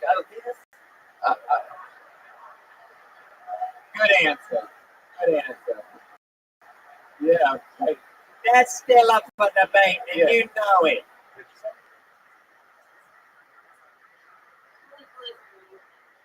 Okay, cool. Just one moment. And you call it a penis and not a cock or something like manly. You're like, I got penis. wiener. Heck yeah. You don't have a wee wee and two tiddlywinks, huh? I love it. You definitely don't look like him. Has anybody told you that before? No, everyone actually said, you like her. Really? Man, so ugly. I don't really see it. You look more like a fucking like a Teddy. Or Or fucking. Zach. Wow, you do look like a Zach. You're right. Heck yeah. All right. Did Well, you ever wear your backpack front way in high school? Because that's what you look like. Like you were the kid who was afraid of like getting stuff stolen out of your backpack on the front side, and you're like, for me and me, I was like, you ever do that? have you? Have you ever done that? Have you ever worn your backpack? No. Oh, wow. I know I'm a Damn, look at you. All right, Earl. Well, I mean, you're fucking 19 years old. You're knocking it out. You're singing in a horrible band. so. Yeah, you're doing things that most people go their whole lives wishing that they would have started at your age, and you already have a good head start. So excited to see you again. Chat with you in the future. There goes Earl Powell, everybody. On to the next one.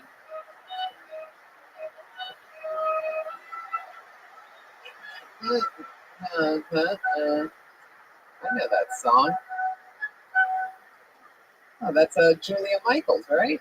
Uh-huh. Ah, from Iowa. Another local reference. How about a hand for the band here? Playing new music. Iowa songs. All right. Let's keep this fun train moving along. Make some noise for Mike Getler, everyone. Come on, Mike Getler. Here we go. It's coming right down the middle. You guys having fun out there tonight or what? Here he is.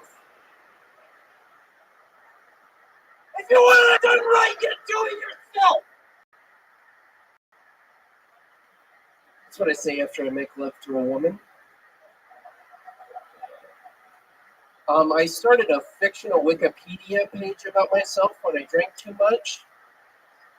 And according to Drunk Mike, I was once punched in the face by current hot dog eating world champion Joey Chestnut after I called him a human glory hole for pig scraps. According to Drunk Mike, I have an advice column for couples in BDSM relationships called awake "Tiny with 36. So We Can Talk." Look at the ass kicking you're laying down on. And according to Drunk Mike, I once begged a girl not to come Very good. so I could maintain my perfect record. That's what I got. Okay, 50 seconds. Mike. Very good. Taking it out on PD. So, Mike, you've done stand-up comedy before, am I correct? Yes, I started in February. Started in February here in Des Moines. Des Moines, Iowa. This is where you're born and raised?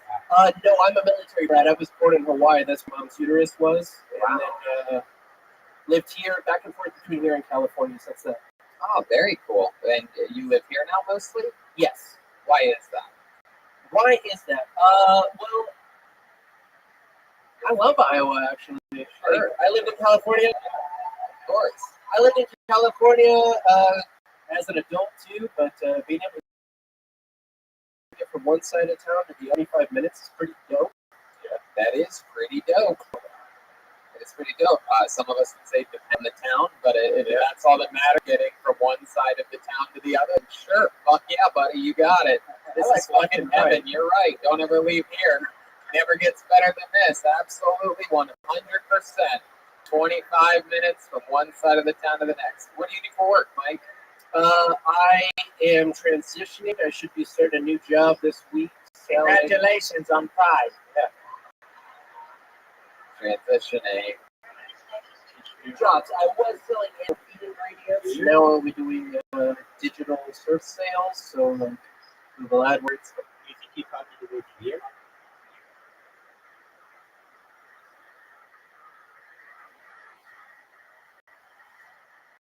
Sure. You probably the word beer. I did not know what beer was. I did not know that.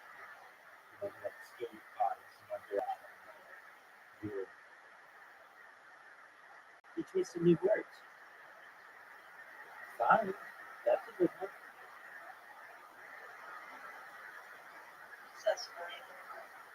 All right. Good.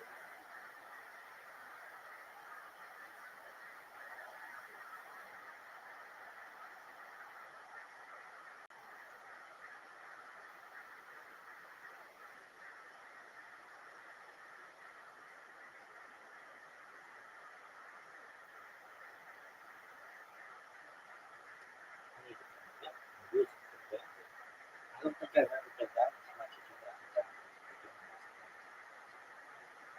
Don't try to come back.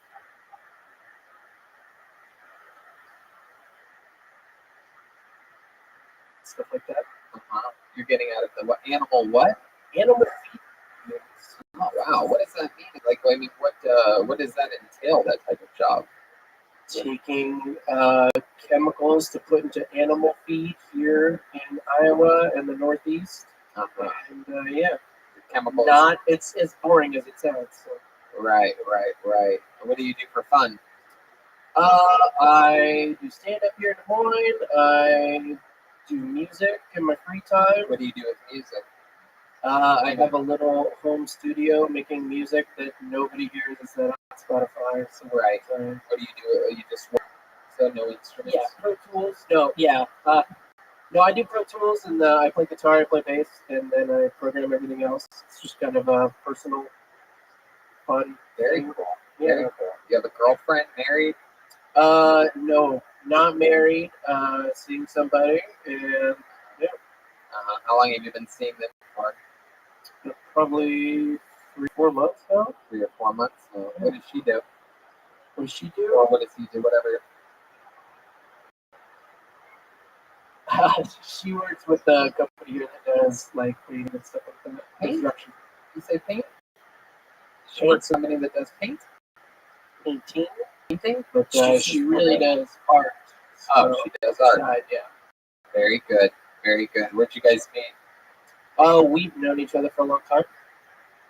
And Fuck yeah, man. just started. Fuck yeah. Wow, these interviews are just flying. Sometimes the shit just writes itself. Yeah. Where'd you meet? We've known each other a long time. Oh, that's a great fucking location. I can cross that location in 25 minutes, that's for sure. Did you We say met, names? we met like 10 years ago through a mutual friend. Oh, okay.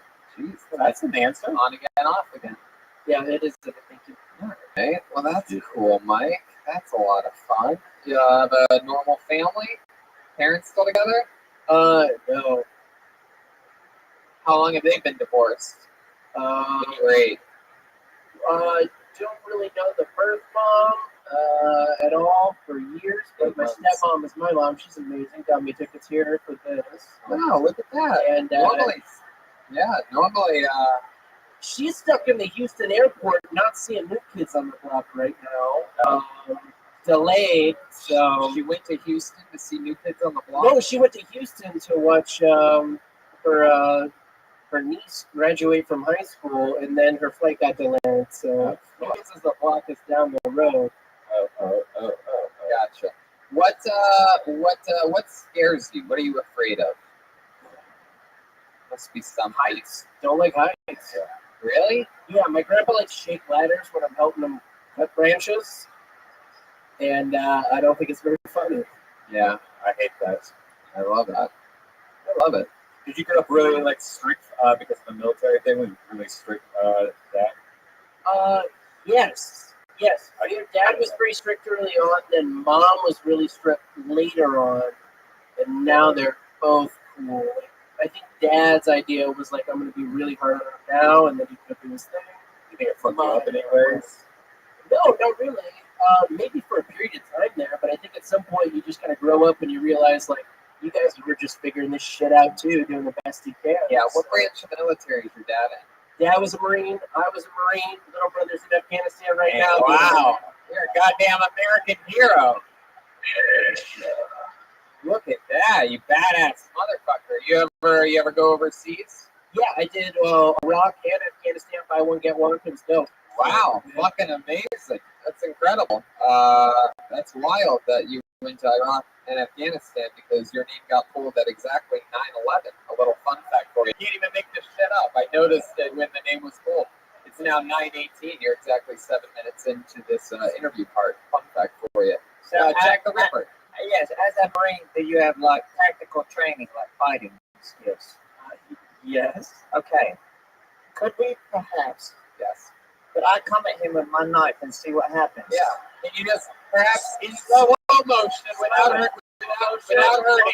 Yeah, don't hurt him. Whatever you do, but don't hurt Jack the Ripper. I'll kill him right now.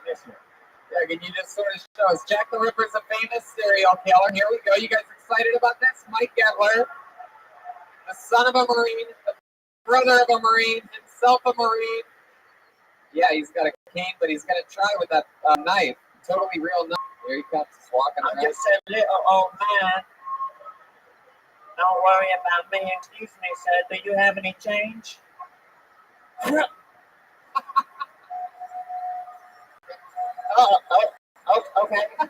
All right. And where do we go from here?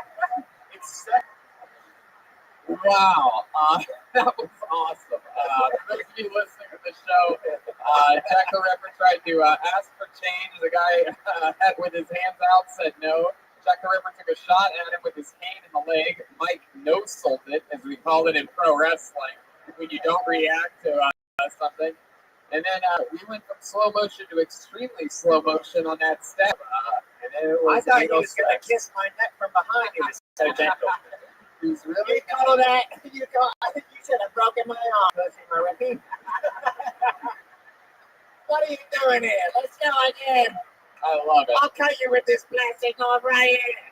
Mike, you had some. I loved your style, man. Little hints of silly, aggressive. You had energy. You had well-written jokes. I love what you're doing, and you should keep doing it. Hopefully, we'll see you next time on around here. Hell yeah!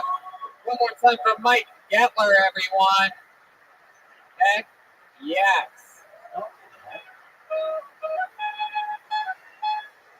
Hell yeah. We're having fun. Ooh, shit. Listen to the ladies squeal as Mike Gettler, Marine. Ladies are impressed how he manhandled Jack the Ripper. Okay, pull another name out. Here we fucking go. Mitch Mavis, everyone. Mitch Mavis. Mitch Mavis, here he is. Come on, one more time for Mitch. What's up, guys? Start off here. Fuck Nebraska. So we had Pride Week this week, right? And gay people, they're good, right? We like them.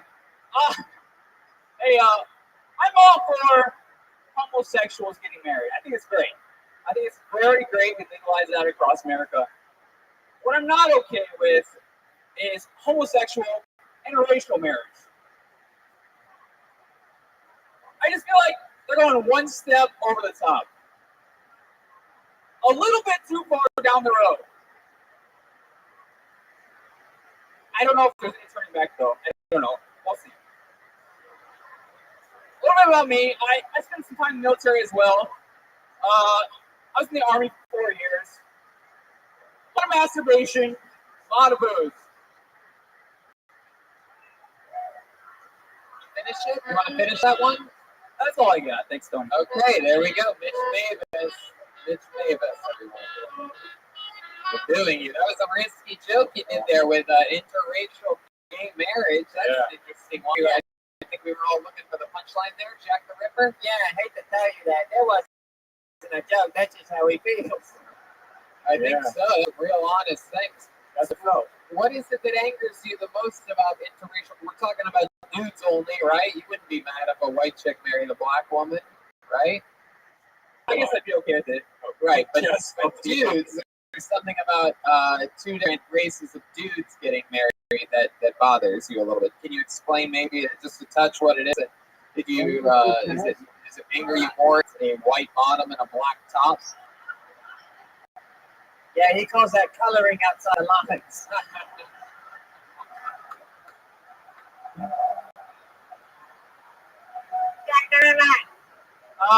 I'm actually not too upset with it, Tony.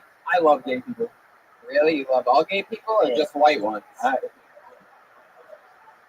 love them all, Tony. I don't think anyone believes you at all, right? No. Whenever you go, we all love gay people, right? Your eyes started ticking, you started sweating. Do you have any black friends? That's right. I live in Iowa, so no, not really. But Not one? Like, how many contacts do you think you have in your phone? Total, non-black people. I'm just talking overall. one guy from high school, and that's probably about it. When's the last He time? was just on your football team. That don't count. When's the last time you talked to him? About 12 years. 12 years ago, you talked to him. His number is still in your phone. Maybe. Yeah. Maybe. Wow. Have you ever had any bad interactions with black people before? No, Tony. No. Very compelling. It's okay. You can answer honestly. What is it about black gay men that you think you don't like the most? I thought it was a funny joke. I'm a Wait, big what fan. would you say? I thought it was a funny joke, Tony. It's okay. Just relax. Just answer the question, Mitch. Everything's okay. There's no wrong answers here on Kill Tony. Just tell us what you don't like about black gay guys. For the audio listeners of the podcast, he's wearing all white by the way. All right. Looks like we're not going to get an answer out of you. Have you ever met a black gay man before? I actually have, yes. Yeah. What did that meeting go down like? If I go down, I mean, was it you that went down or him? I did not. It was actually, I was in Korea when I met the guy. He was a nice guy. Really nice guy. And he promised you that he would tell you when he was about to come, and he didn't. And that's fucking. You've never been able to forgive him since then. Am I close to correct on that? You're getting closer, Tony. All right, Mitch. So what are you? You're a former soldier of some kind? Yeah, I was in the Army. You're in the army. Do you have any tactical training? I did not. No, not really, no. Let me kid it, Tony. Let me do it. No, Jack the Ripper. You can't kill anybody today. What do you do? What do you do now, Mitch? I'm in education. I'm a teacher. Yeah, what are you teaching? Teach those kids right, huh? Listen, little kid, the gangs are bad. Are you teaching children or college or High school. high school? Very cool. What do you teach? PE. Oh, you're a gym teacher. Hell yeah. All right. Well, that's interesting. How long have you been doing that for? 3 years now. 3 years. What's the creepiest thing that's ever gone down in your classroom? Thing that stood out to you the most? Thing that you think might be There's a lot of smells that happen in PE. Yeah, a lot of kids that don't understand what it means to be clean. Show them how to clean themselves. So there's some smelly kids. Yeah, you get used to it after a while. Yeah, I'd imagine so. You get used to the smell of chicken at the mouth. Which reminds me, there is a Michael Jackson tribute show happening here at Woolies in a couple weeks. I saw the poster on the wall. Is there really? Yeah, there really is. The poster's right next to ours, right over there. It sort of frightened me as I walked by earlier that maybe the news here hasn't hit. But sure to check it out here at Woolies. So, Mitch, what do you do for fun when you're not teaching? What are you into? Any hobbies or anything like that? I like to run. I like to hike and be When you say outside. run, do you mean run from gay black men?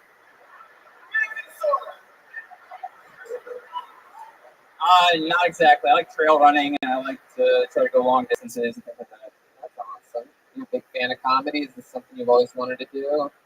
I'm a big fan, but not really something I've always wanted to do. No. Yeah. When did you decide you were going to go up to it? When I signed up, like 2 months ago, maybe. 2 months ago? Yeah. Is that when you signed up? When I bought the tickets 2 months ago. Oh, gotcha. You bought the tickets 2 months ago and you started working on your set. Non-stop, Tony. Nothing else. All right, Mitch. You fucking son of a bitch. You fucking got 99 problems and a Mitch ain't one. Bitches get stitches where I come from. Let me kill it, Tony. I'll do it right now. Don't kill him. Don't kill him. You know, one of the things is, Mitch, is that By the way, you didn't sell that at all. You're like, I don't get it. yeah, I know. You know, when you cover, it's a risk reward thing. Comedy is when you cover a topic like, you know, I was excited to see where you were going with this interracial gay couple thing. I'm like, ooh, this is a good. By the way, out of everything that was said tonight, best premise goes to you. Execution-wise, I mean, really, there was nothing there. And you know, that's sort of the problem is when you have a premise that good, people are like, wow, what is this misdirect? What is this switch going to be? It was nothing. It was just a short hate speech with the sound of a kitten at the end of it, and you don't really see that in hate speech. Even the kitten was ashamed. Right, the kitten was like, ooh. How did you double the record for coming closest to beating me? With 12, you lost by 12. You lost by 14. What's the second? So keep it close. You're going to get me.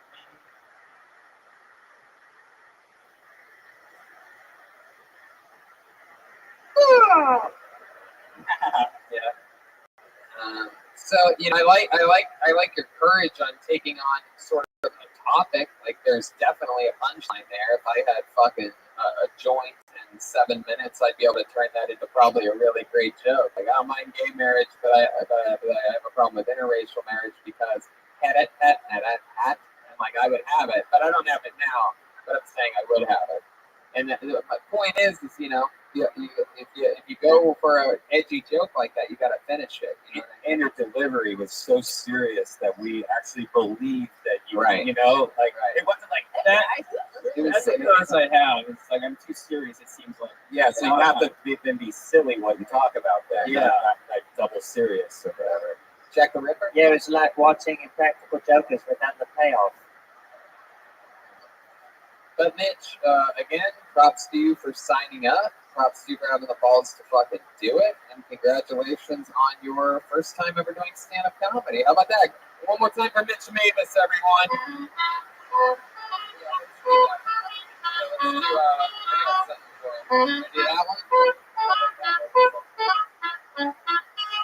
So last night we met a gentleman. We needed a volunteer for something, and to bench press Donald Trump. Don't ask. Whole different episode.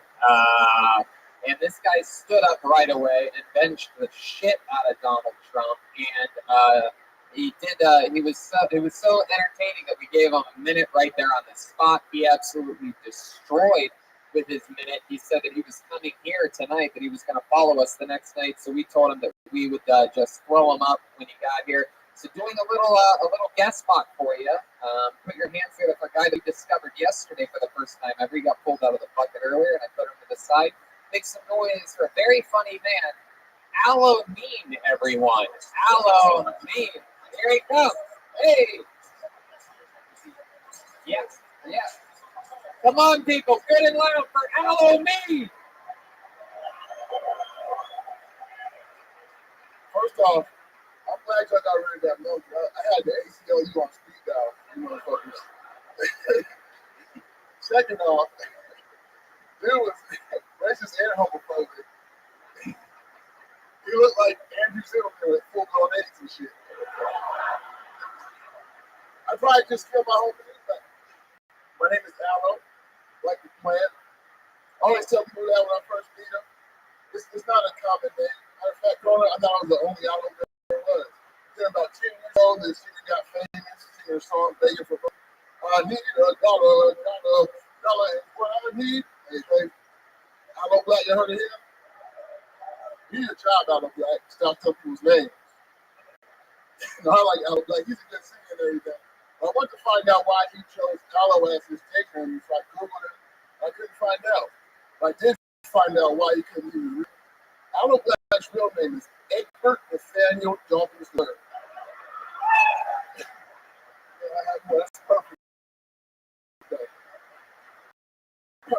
Aloe meat. Another fun set. Welcome. So remind me, are you from here? Are you from born and raised Des Moines, Iowa? Look at that. Heck yeah. And how long have you been doing stand-up? This is my seventh time on. Seventh time ever, and he destroyed last night, and very, very, very good tonight as well. Seventh time ever. How old are you, Aloe? 36. 36. So what do you do for work? I drive a semi. That's right, semi-truck. Fuck yeah. You go on long routes? No, I'm local. I work at a Muscatine. Oh, very cool. So you just you drive all around Des Moines, get from one side to the next, 25 minutes. Best city in the world. Doesn't get any better than that. Can't do that in Tokyo. You ever dated a white woman? I'm actually married to a white woman. Yeah, look at that. Look at this audience fake clapping right now. Look at this. Fucking Des Moines haters. I fucking love it. How long you been married to a white woman? Going on 5, 6 years. 5 or 6 years. Heck yeah, I love it. She got a big butt, a little bit thick. She built like one of your semi trucks. From Iowa. She's from Iowa too. She's actually from the ice cream capital of the world. Wow, what is the ice cream capital of the world? Iowa. Damn, look at that. I fucking like it, man. And where'd you meet her at? I met her at school. At school? Junior college. I didn't want to say, but yeah, junior college. Junior college. What do you think? You thought you went to Harvard for truck driving? What the fuck are you talking about? Harvard, VCR repair, truck driving. Just go to Harvard.com online. I love it, man. And what were you studying at junior college? Back then it was business and bullshit. Yeah. It ain't some bullshit. What was she studying? She was me, pretty much. Hell yeah. Fuck yeah. That's a lot to cover. That is one hard final. She wanted some hot fudge on that Sunday. My goodness. Hell yeah. And wow, that's interesting. And you've been with white women before, right? Yeah. Have you ever been with a black woman? Is there something about white women that you prefer over a black woman, or women are all the same, with beautiful creatures? Wow, that's beautiful. I couldn't have said it better myself. I always say that women are beautiful creatures, even the ones in Des Moines, Iowa.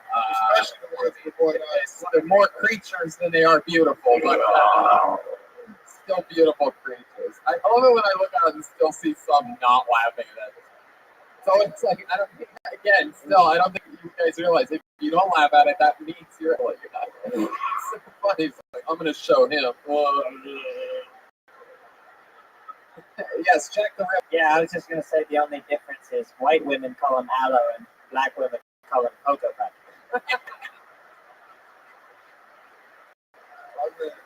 I love it. Aloe, you're in your hometown, killing. You had a guest spot allotted for you. Tell us more about you, Aloe. Anything else interesting? One, in fact, I used to work security. I once did security for Young Jeezy, and I had Bell's palsy at the time. So, yeah, Bell's palsy, where your face goes numb. Yeah, my face didn't work. Oh, so, shit. It was kind of weird. My brother got me the job, and then I already accepted it, and I came down. My shit wasn't working, but I just did it anyway. You have to get that checked out pretty quick, or else it stays permanent. I thought I had a stroke, but it just went away after a few days. What is it from? Stress or something? I'll tell you exactly what it was from.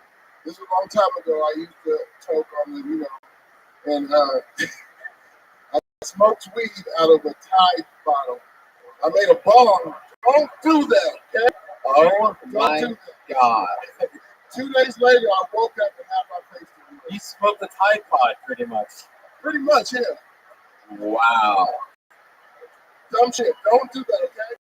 Wow. We're not good enough, but and that's the last time he was ever whitewashed. That's crazy. My goodness. That's insane. So you stopped smoking out of Tide bottles after that. Stopped smoking. stuck only to eating cereal out of them. My bad. How hard up are you to get a high when you're smoking out of a bloody pie bottle? Why did you use that instead of, like, you know, just like a typical can or an apple or Something's creative and be creative. I gotta put this degree to use somehow. I love it. It's a shame junior colleges should teach you stuff to smoke out of in case you get excited. That was actually after I went to Iowa State. So That is. You retired from what? I went to Iowa State and then I did. Oh wow! What, did you play football or anything? No, not at Iowa State. Only at junior college. Oh, that's right. Oh, that's racquetball. Gotcha. Yeah. Iowa Central, if you're wondering, someone said what you know. Iowa State, the home of the Cyclones. Iowa, the home of the Hawkeyes. Both laughable to Red Band and I's fandom of the Ohio State University. And we want you to never, don't you ever fucking forget it. Every year, I want you to think of these two faces when you look at that final score. Every fucking year. But we love your support. Thank you for coming. And anytime you see a dead body in the street, I want you to think of this next lady. Aloe, I think you're fucking awesome, man. I love your swagger, your confidence. You're so goddamn likable. And let me know if you're ever coming out to LA for any reason, and we'll figure out a way to squeeze you up a spot at the Comedy Store sometime. How about that? There you go. There he goes. Oh yeah, dude, so much fun. Bench press Donald Trump 6 or 7 last night on stage out of nowhere. Perfect timing for him to come up though, right after that last night and be married to a white girl. Absolutely. If that guy before him would have found out he was gay, he would have been furious. Because what are you gonna do, right? What are you gonna tell him you don't like him? Imagine that. Hey, I don't like your kind around here. Oh, whoa, you know what? Fuck you, bitch. Suck my dick. That's my Aloe meat impression. If he was mad and wanted to do this up his dick. Anyway, let's keep moving along here. I put another name out of the book. Makes noise for Cody Banks, everyone. Cody motherfucking Banks. Here he is.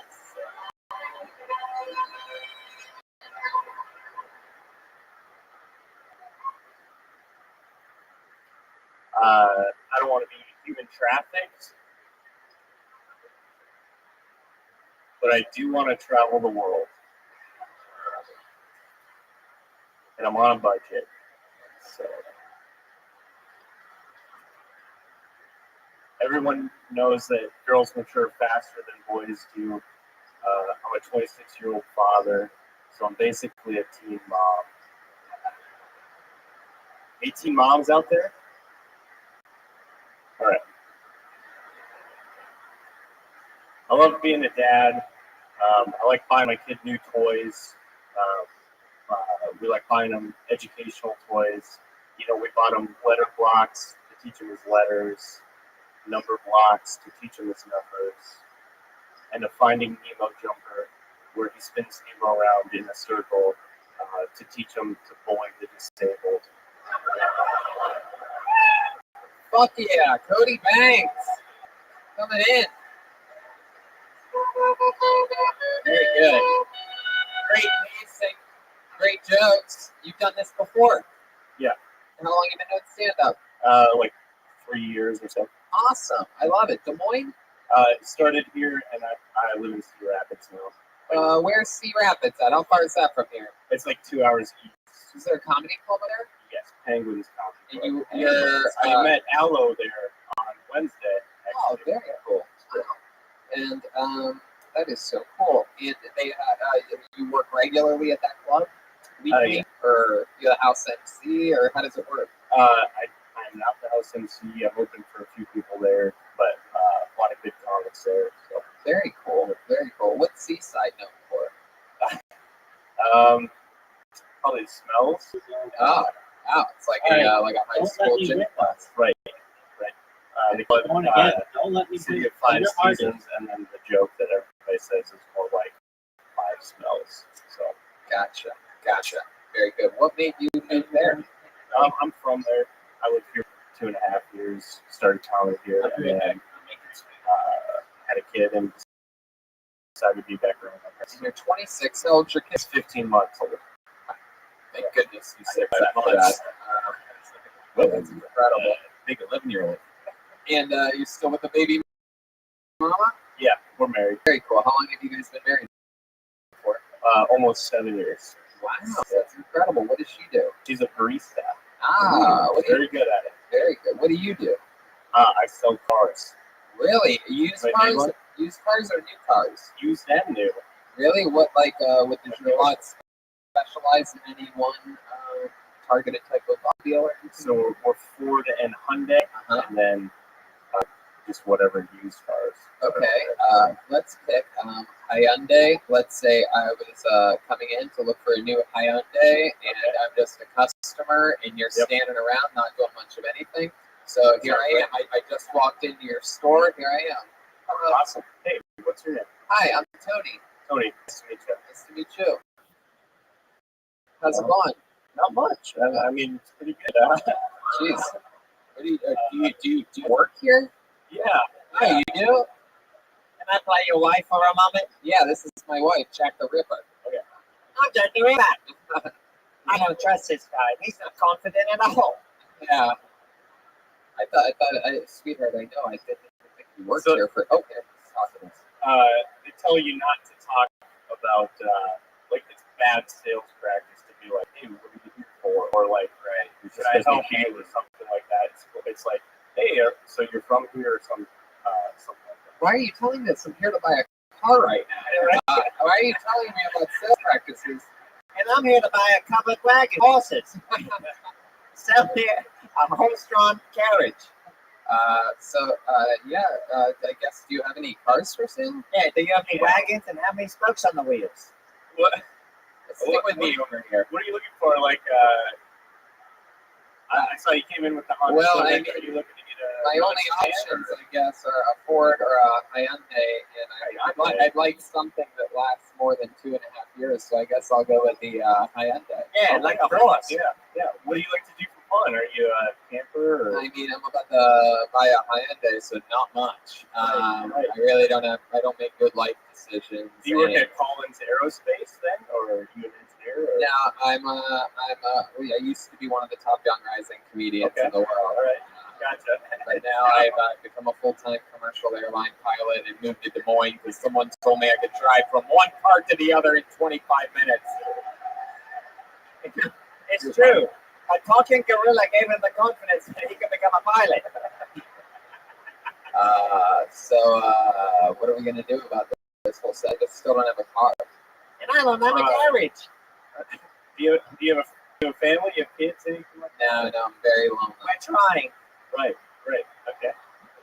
I come inside of that all the time, and nothing ever comes out. Every once in a while, a plastic knife or a broomstick falls out of a rope, but other than that, not much. Fuck that. So, Deck the slipper. Yeah. So what are we gonna do about this? I need a card. I would love to show you a Hyundai Sonata. You get great. Oh my God! You're an angry man in the corner. No, not a Sonata. Why should I pick the Sonata over an easily flippable Elantra? Well, one, the Elantra, as you said, is easily flippable. Yeah. I think for what you guys are looking for, you want something that's a little bit more sturdy, trunk space. That's good for Jack the The Ripper. Sonata has more rear passenger space than any other full sedan out there. Wow, someone in the back got a big laugh. My goodness. All right. Well, how much is it going to cost me for one of these Sonatas? What do you think here? What features are important to you when you guys are talking about what you're looking for in a Cole? I mean, what kind of stands out to you as your must-haves? What vehicle can you get from one side of town to the other in 25 minutes? Perfect. I want one of those.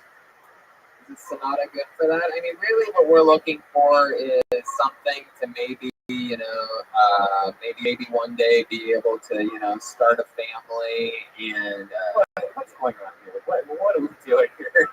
Wow. Improv guru Brian Redman joining in the mix. Find a low point. I'm starting to think trying to get him to sell me the Sonata. Waiting for the hard sell. I'm starting to think Tony is actually interested. He thinks he's buying a Hyundai. That's called acting, you fucks. You should take a fucking note of it. So Cody, sell me the Sonata. Best warranties in the class. You got it. Okay, how much is the final price? You want an out the door number? Yeah, I want an out the door number. What month will you register this in? Next month. Next month. He just had a birthday, so he's turning in the Corvette and getting a Hyundai.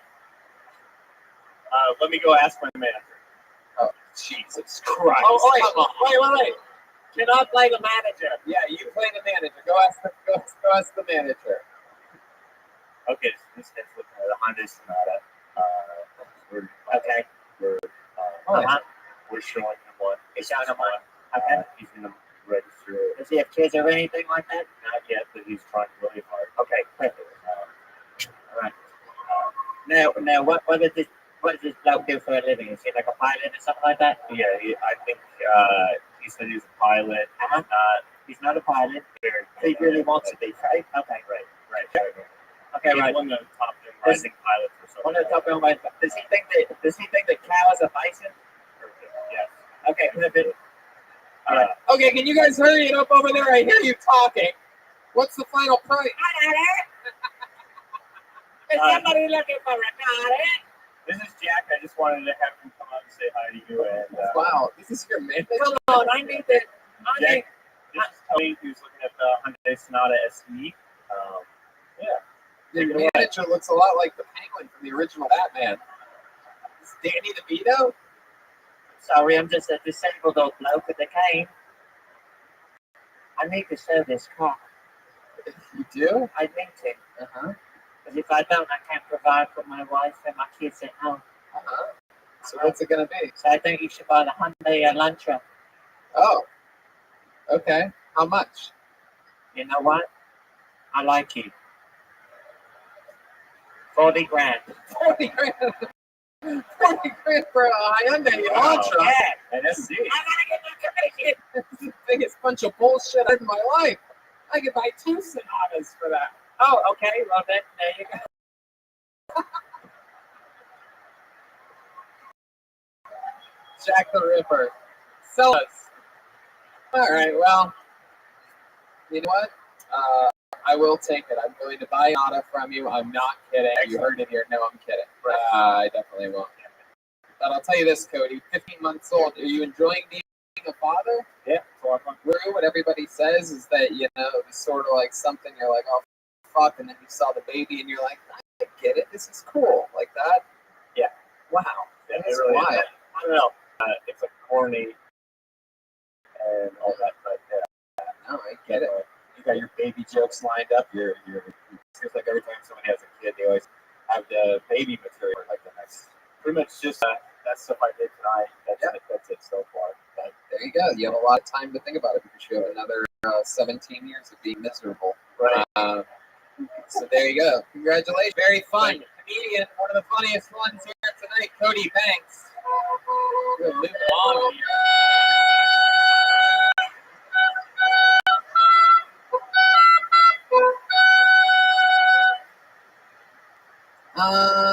We haven't, should we go to the bucket one more time? What do you think? We haven't had a woman on stage tonight. You guys think we should pick until we get a woman up here? All right, I think we actually did it on the first poll. I do believe. Put your hands together for Paige Paige Dykehouse. Is this her? Here she comes. Look at that. True bucket of destiny poll. A lady on the first one. Come on, one more time. Good and loud for Paige Dykehouse, everyone. So, I actually met Tony almost 2 years ago today, like 2 days ago. in LA, and he said, "Where do you guys live? We go on tours all the time." And I said, "Des Moines, Iowa." And he said, "I'm never fucking going to Des Moines, Iowa." Welcome to hell. I frequent LA a lot. That's the only time that I've actually come to the show, but we really enjoyed it. No, but I am from San Diego, so nobody ever talks about when somebody from a large town like San Diego moves to small town Des Moines, Iowa. Everybody wants to talk about small town girl moves to big city to chase dreams. Nobody talks about big town girl moves to small town and is weirded out why everybody wants to be friends with her. I'm not kidding. My fiance made friends with 2 people in the crowd before the show started, and we showed up 10 minutes early.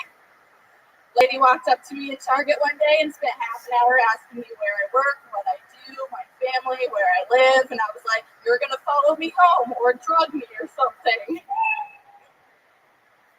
You done? Did you have more to that? Oh, okay. Paige Dykehouse, everyone. There you go. First time ever? Yes. First time ever doing stand-up for Paige. Hell yeah. Yes, right. It's I can't believe you moved here after your time in San Diego. You may recognize her as a former rock star Lisa Loeb, or perhaps domestically abused Daria, or I don't know, perhaps Lydia from Beetlejuice if she actually read the book for the recently deceased. Why did you move here? Inside Beetlejuice. I didn't have a choice. I wasn't 18 yet, and my family lived here. My grandma was going through a divorce and was real sick, so my mom was like, "We're going to Iowa," and I was like, "Fuck that." And here I am, 6 years later. Right, 6 years later here in Iowa. How old are you? I am 23. 23 years old. Yep, that math works out. And you have a boyfriend? I have a fiance. Fiance. How long have you two been together? About 4.5 years. 4.5 years. You met him at 18, 19-ish, right around there. So that's how people fucking do it around here, huh? Yeah. Find something, the first one that you sort of like, and you just lock it down. Second one here, but yeah.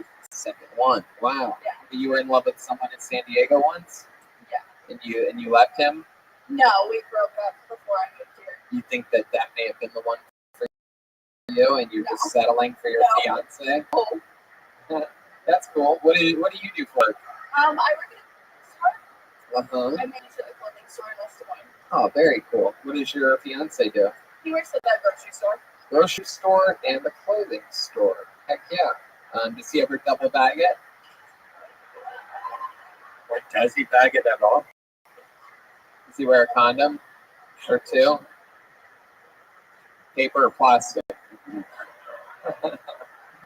Or does he just fucking stock up? You know what I mean? Just fucking stock those shelves, dude. We gotta drop off in the fucking back delivery entrance, dude. Oh, you do have a kid. Wow. Hell yeah. So no bags at all necessary. I'll just put it right back in the drop it off right in the cart. I'll put it in the car myself, product by product. Wow, how old's your kid? She will be 3 in August. 3 in August. Damn, you had a baby at 20 years old. And look at you. Cool young mama. You stuck around. No abortion necessary for you. Why put a baby in a bucket when you can put your name in one? You know what I mean? Aww. You like Kill Tony? I like Live Baby. You know what I mean? Okay. So, 3 years old. Does she have a little personality? Is she doing good? What's happening with her? She is a huge thrill seeker. We've taken her to Disneyland multiple times, so we go out to California. We have the Adventureland passes, which is the amusement park here. Right. You ever go to Worlds of Fun in Kansas City? Oh. Anyway. I'm fine with the Midwest, but here I don't really like traveling beyond Iowa because it's enough Midwest. What's your favorite thing about Iowa? 25 minutes. Yeah, pretty much leaving. Yeah. Nothing too crazy here. Huh. All right. Wow. Okay. A lot of people doing. I would love to hear your answers about what the best thing of Iowa is. If you want to send them to me via social media, perhaps. Zombie burger guy. Yeah. Fuck yeah, dude. We got fucking zombie burger and fucking We got Fawn's Pizza, dude. Get the fuck out of here. Let's go get pizza. I love it. In-N-Out Burger Grill, actually. They don't have that here, right? Yeah. No. What about bebops? You like bebops? Wow, look at that. What is that reference? How do you know about that, Jack the Ripper? What about Happy Joe's Pizza? Anybody know that? Oh, wow, look at that. You named the restaurants and the guy that I asked for my references before the show did. How's that possible? I've lived everywhere. Isaac. Bebop's is a Midwest thing. I can't say I've converted my fiance to an In-N-Out Burger fan. He was a die-hard Bebop fan. Right. In-N-Out Right. is just, Well, your husband definitely likes to go in and out if you have a 3-year-old girl. But since he's loud, it's more like in. Yeah. H. Dykehouse. Your last name is Dykehouse, which is very fitting for this area today. I think a lot of the bars around here are Dykehouses right now. It is celebrating pride. have you ever messed around with a woman? No. Now? Really? Not at all? Tell your entire wardrobe otherwise. My goodness. Looks like you work at a lesbian bookstore.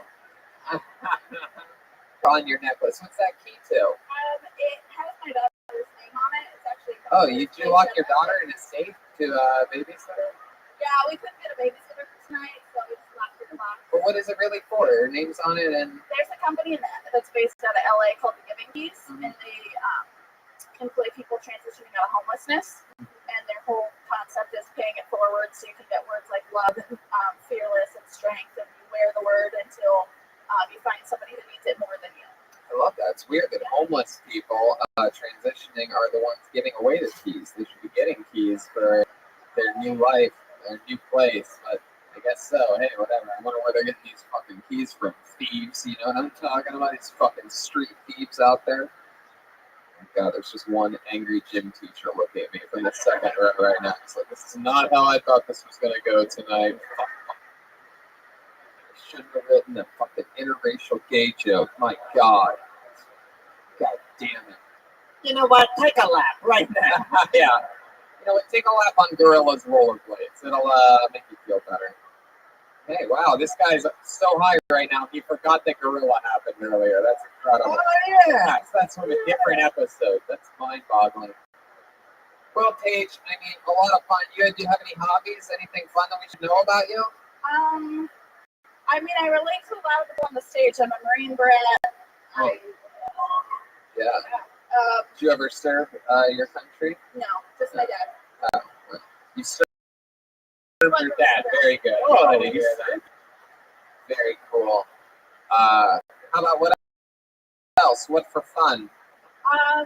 Work and hang out with my daughter. Yeah. She's at an age that she wants to like do everything with me. Was there something that perhaps you were going to do or wanted to do, maybe a dream that you had before you got pregnant, that you can't do because now you have a 3-year-old girl? Is there stuff you're sort of like, maybe one day I'll get to, become a commercial airline pilot or something like that, but you weren't able to do it? Not really, no. I don't know what I want to do in my life still, so I did continue school after I had her, but I don't know what I want to do, so I stopped going to school. You're so young, even though you have a kid and everything. Like, you won't even know for like 5 more years.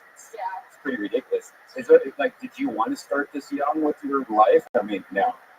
It wasn't a planned thing. It was not a plan. Your daughter, is going to be able in just a few short years be able to look at this on the internet and find this set. It's going to pop up when she Googles her own mother's name for the first time ever, and she's going to hear you say that she was an unplanned baby. Oh, it's not even a secret. I didn't find out I was pregnant until 6.5 months along. Wow. Yeah.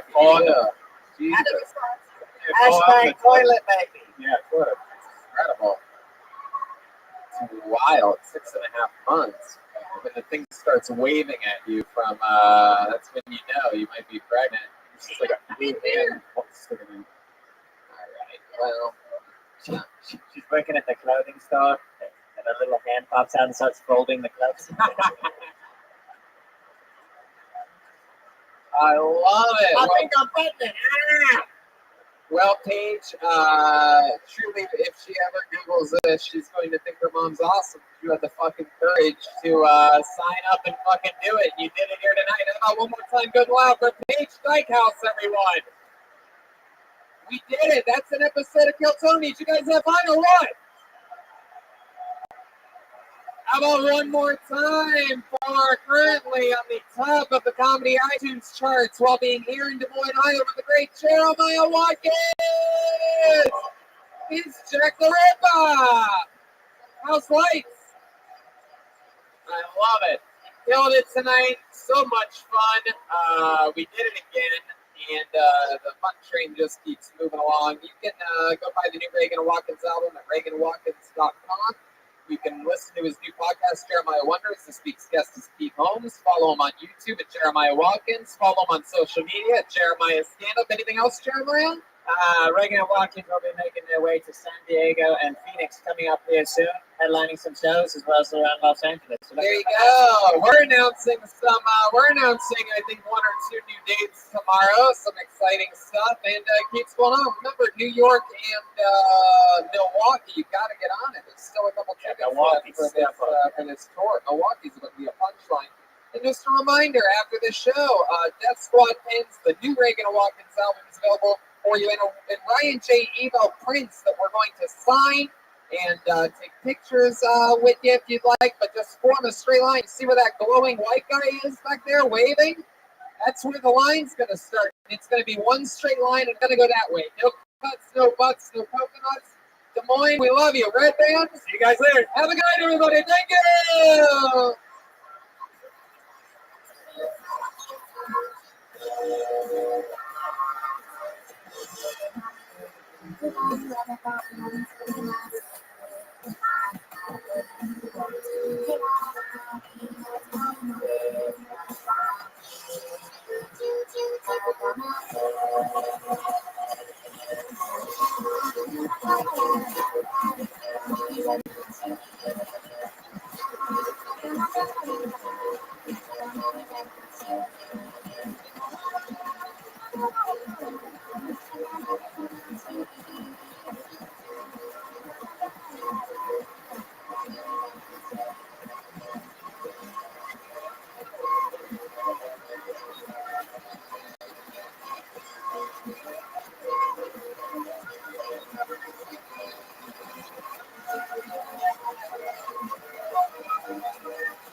Hey, this is Rabbi coming from the world famous comedy store.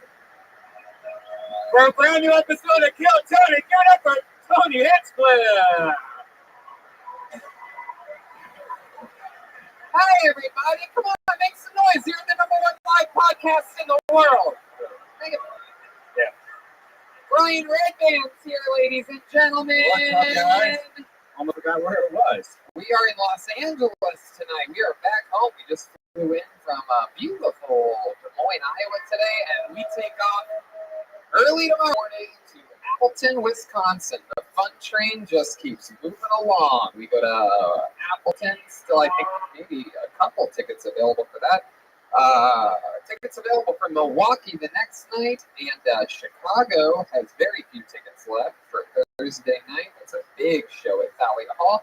Madison, Wisconsin the night after that, and we just sold out Minneapolis, Minnesota on Sunday. Poughkeepsie, New York the week after that. Only we come back on that Monday to be here at home with Brian Holtzman, and then that Wednesday we fly out to Poughkeepsie, New York. Next night we just added a second show to the sold-out Kill Tony at the Gramercy Theater. So 2 shows in one night, New York. So get tickets for that second show before everyone at the first show just goes out the door and buys them before you can that night. It's very exciting. And you want to break some news, Brian? Let's do it. This is one of our biggest announcements ever. You guys excited about this? How about you guys in the upper deck? Are you guys excited to be here at all on a Monday? There you go.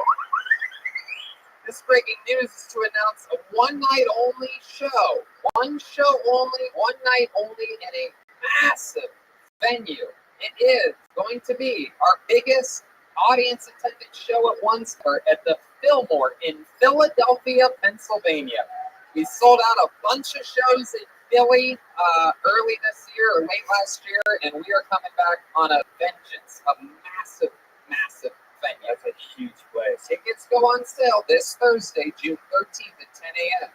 Under the Live Nation banner. You can use the code GROOVE to get your tickets first. The general public, it goes on sale this Friday, the 14th at 10 a.m. That's the FillmorePhilly.com for tickets. Live Nation on Thursday, use the promo code GROOVE, and you get it first. And the train just keeps moving along. The great Ryan J. Ebelt is here tonight, everybody. He's drawing tonight's episode. He draws all the posters. He draws all the road posters, which are amazing. You've just been slowed the fuck out, man. Yeah, people love these road tour posters. Yeah. They go to the show. They buy a poster afterwards. We sign them for them when we're on the road. And, yeah, it's really exciting. He also designed the newest Kill Tony logo, which is going to be, as of tomorrow, on a pin.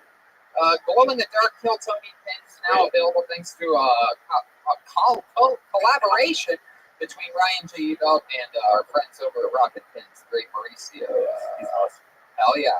It's also visible here on our Kill Tony 7-4 bucket that we're going to be using for the next 2 weeks until the end of the tour.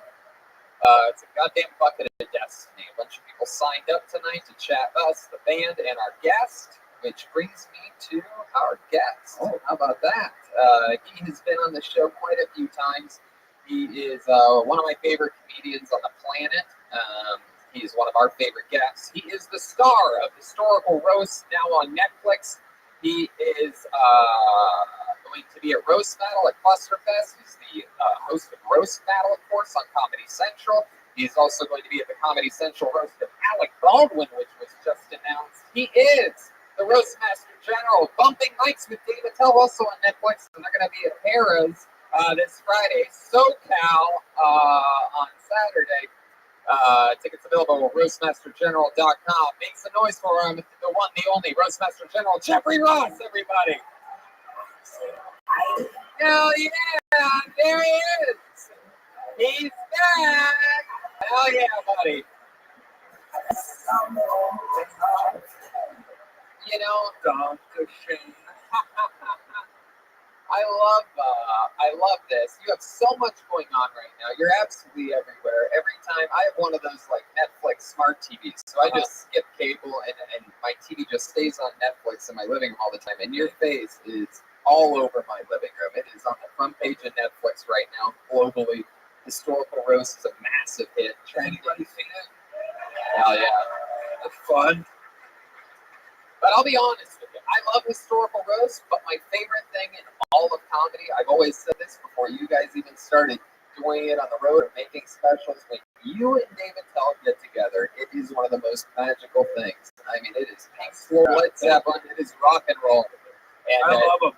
We were in Vegas all weekend together, and he made me laugh so hard. I was crying. It's unbelievable, and you two just push each other to the limits, and it's so cool that you're taking it all over the road. California, Washington, New Jersey, Texas, New York, roastmastergeneral.com. Thanks, Tony. Have you ever been to that Morongo? By the way, Dave keeps making me play casinos that I never heard of before. So that he can smoke cigarettes inside? Yeah. Like, even the name Moron Go makes me want to be out there. But you know what? The truth is, the Netflix thing, I got an account the night the historical roast dropped. Wow. Really? I didn't even get my own Netflix account when Bumping Mikes came out. I was still using my cousin Ed's. So I was like, oh, I think I'm good. I don't watch anything anyway. Then finally I got so excited that I signed up for Netflix on Memorial Day. I love it. Well, Thanks for having me on, Tony. I mean, you got the hottest show in Sunset Strip I over love here. it. Snowing out everywhere. We go back to back the two hottest shows. You're the new Steel Panther. Yeah, no, it's true. That hit me the other day because someone told me that. They go, we used to have this much fun on Mondays with Steel Panther. Now we always come here. Yep. And it was like such an honor. You were the first person to take me to Steel Panther. That's a fun show. I still love them. They're playing all the time. I love it. Where are they at now? Vegas or something? They go to big tour. Yeah. Speaking of bands, Jeff, we have one on this show. Believe it or not, you guys fans of the Kill Tony band? Anybody here? They're another one of my favorite things in all of comedy. Every single episode, they commit to being and staying in different characters. A lot of this, it's the return of some of their famous characters. Sometimes it's the debut of a brand new character that we've never seen before. So let's see what happens tonight. It's the best damn band in the land, the Kill Tony, Jeremiah Watkins, Joel Jimenez, and Chroma Chris. Here we go. Hey!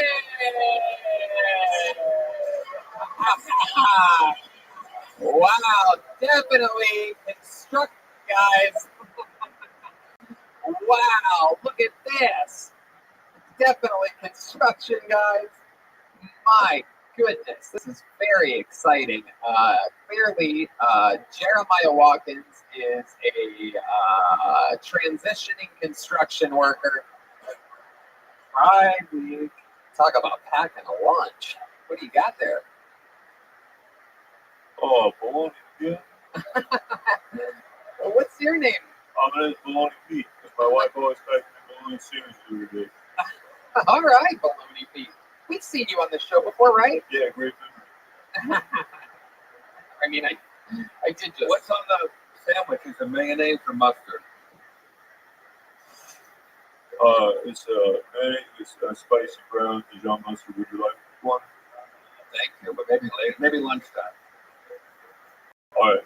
I've never seen a construction worker keep his gloves on while attending to his lunch before. Garden gloves. Whoa, that's real baloney, Pete. Oh, my wife back there again. You brought $1.19 worth of baloney. I can see the price tag on. You got quite the deal there. Yeah, I might have to leave my wife. And then clearly over there next to you, we got Chroma Chris. How you doing, Chroma? Good. The name is Jack Hammer. Oh, it's the famous Jack Hammer. Jack Hammer. Wait, are you porn guys? My last name is Hoff, but Hammer just sounds more manular, so I just go with him. Jack Hoff is my real last name. I love your voice doesn't get any deeper as a construction worker. That's Nope. And then back here, clearly we have Mexican Kimbo Slice. This is incredible. I don't know why.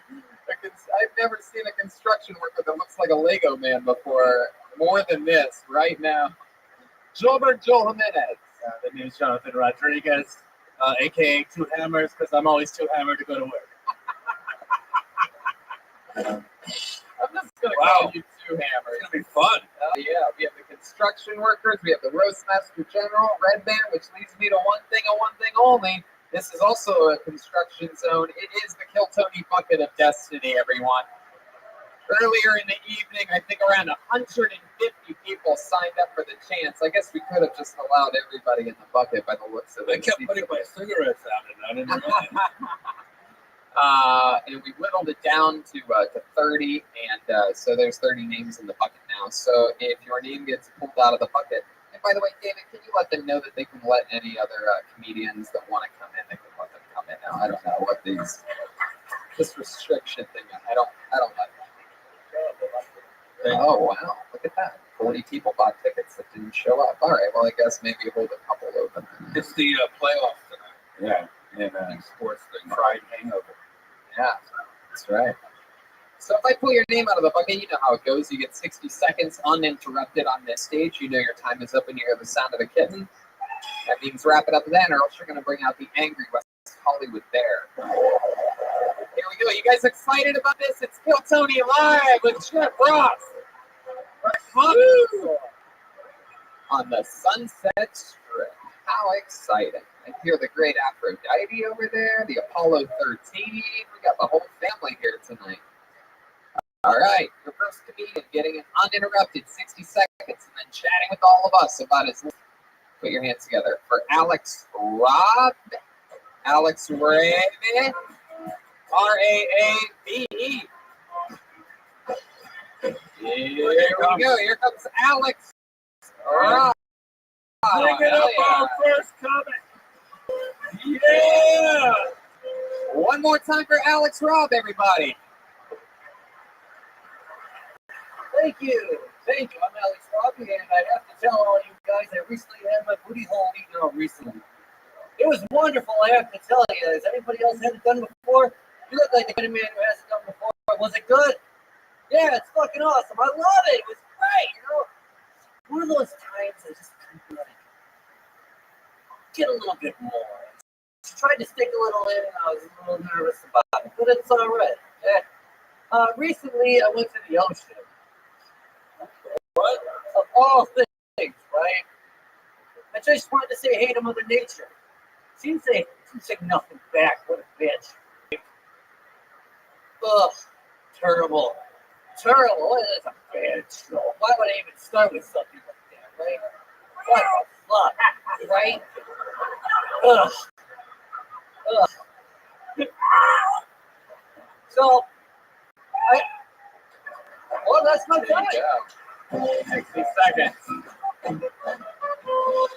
Alex Rob. Heck yeah. How are you, man?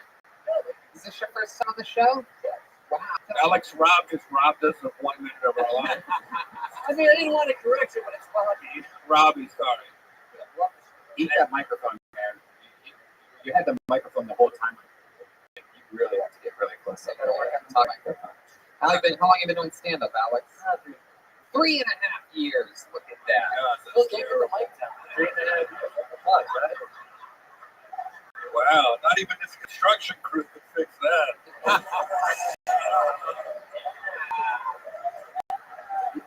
You look like Gene Wilder. I do my best. It really is interesting. Gene Wilder. Look out at that audience so they can get a good look at you. Your face, you know they're that way, right? There you go. Hell yeah, there you go. I like your look, Alex. You look like if Stretch Armstrong and Ben Askren had a baby. It's an inside reference, but only one guy. I wasn't rich enough to afford it. He looks like Jeremiah. Jeremiah was in a real construction accident. Yeah. What do you, tell us more about you, Alex. What do you do for work? I actually work in construction. Really? Wow, look at that. I build and install IKEA kitchens. It sucks. IKEA kitchens? Yeah. My goodness, that's special. You call that construction? No, it's not. It's not construction. Yeah, you know, my tool mill don't have an Ellen wrench on it. That's it. I mean, Ellen DeGeneres. My goodness, Alex. So, how long have you been putting together IKEA for? About 3 or 4 years. The same piece. Same ones, the same asshole telling me how to do it all the time. He's got a picture. He's looking at it. All right, Alex. How long have you been in a Wild Stallions cover band? 3 years. All right, Alex. Tell us more about you. From Los Angeles? From Wisconsin, actually. Ah, you Really close to the area that you're just at. very good, very good. Do a lot. Is this what everybody looks like there? Unfortunately, yeah. All right. What do you do for fun, Alex? Dick off. I go to the beach, volleyball, everything. Like regular roll, trip. Come on, there must be something, a hobby that you are into that is specific to you. Charcoal burn. Really? Yeah, of all things, right? How'd you get into that? I think that's called blackface. Yeah. I usually don't put it in the face. It's not finger painting. Yeah. My goodness. You have a girlfriend? No. Wow, you said that. So sad. Maybe you don't want to know. Why don't I want to know? Now Now I really want to know. Oh, now you really want to know. What? Physical abuse. What about physical abuse? Well, you know, she beat me up. Is that true, or are you like kidding? Unfortunately, yes, that's true. You're saying it like you're kidding. I'm not. What did she do to you? She hit me. Yeah, where'd she hit you? Point on your body to where she hit you. my face. Alex, stop trying to be funny. It's not working. I'm not. It really did fucking happen. Like, tell us then. This is a real interview part. Tell us like what really happened. Exactly what I just said. I mean, I can't get into you more. Jesus, like, dude. I can't even make It's you dramatic. interesting. It's traumatic. Hey, Oh, come on. is it true? It's like, look, we lost Did you really? shit ton of friends from How did you lose friends from getting beat up? because they believed her and not me. Oh, you used to beat up your girlfriend. Now I get it. Yeah, that's what happened. I used to. Yeah, there's the truth I was looking for. You see how happy everybody is? Everybody always said. That's a problem. Everybody always says that. It's like, if you get angry about it, all of a sudden, No. Okay. what did she say that you did to her? What did she say that you did to her? What did Okay. Don't ask me. I wasn't around her when they Forget it. How long has it been since that last relationship ended? about a year. My goodness. Well, according to everything that you like to do for fun, you already have a Tinder profile ready to go. I do, yeah. Wow. It's awesome. Did she break up with you in a construction zone? Because that would be 3 years, actually. No, I was on Tristan.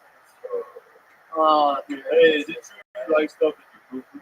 What was that? Is it true you like stuff in your pooper? You made really awkward eye contact with an audience member, and you're like, "Yeah, you can relate to me." Like, I don't really know, man. You got 60 seconds.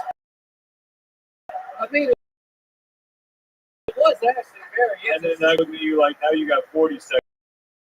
You're like, help me out, Eve. This guy's gonna help you out. And then like, now you got 30 seconds. And you're like, come on, man, you put something in your poop. He's like, not me, man, you're gay. Yes. Baloney Pete giving us a slice. I find you to be an interesting human.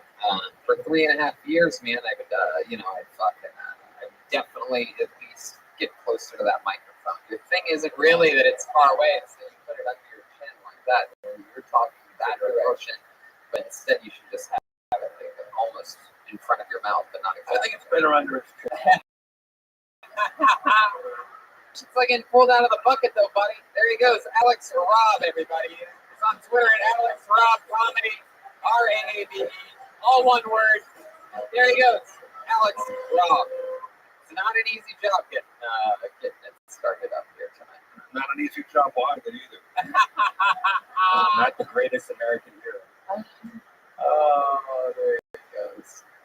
Okay, let's next. You guys get it? It's clearly anything can happen, and anyone can get pulled out of the bucket.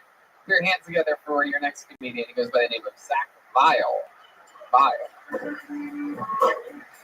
Zach, Hey, where you at, Zach? Zach Bile, hammer time. walking a mile. Here he comes. Oh, One more time for Zach Vile. You guys fans of Roadhead in here? You like Roadhead? All right, I'm a bit conflicted, guys. You know, multitasking, not a problem for me. I just hate getting my mom a ride to work.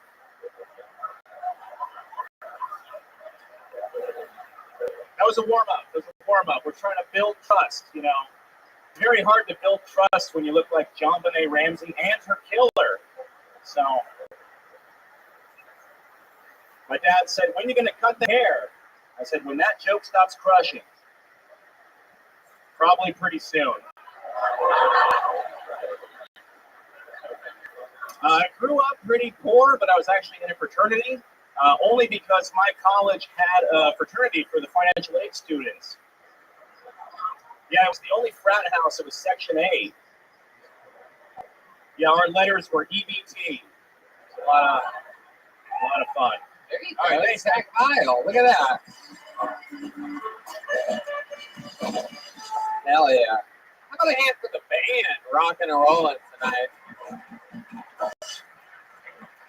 Hell yeah. So, Zach, welcome to the show. Thank you for having me. Heck First yeah. time. Indeed. First time. Yeah. How long have you been on stand-up? 3 years. 3 years. Wow. What a difference. What a difference putting the microphone in front of your mouth and writing jokes and executing them and not be. No, I'm just kidding. That was a lot of fun, Zach. Where are you from? Fayetteville, North Carolina. Fayetteville. Wow, represent. Looks like you have some fans out there. Fayetteville. What's that part of North Carolina like? It's a big military. There's not a lot going on. Just kind of a lot of army dudes. Your dad in the military? That's why we ended up there. You call it a granddad. Yeah.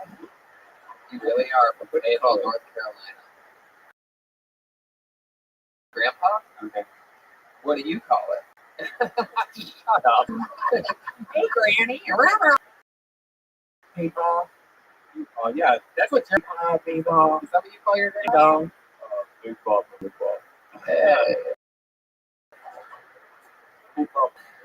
Hey, is anybody ever told you like the bad ghost from Ghostbusters 1? Zach, take a His few name steps. is Take a Vigo. few He's in a painting. steps this way so that you can face the audience. Yo, There you all go. right. Yeah. He looks like the painting ghost from Ghostbusters 1. Hey. But, I can't really tell. There's something that he reminds me of. I can't. David Lee Roth.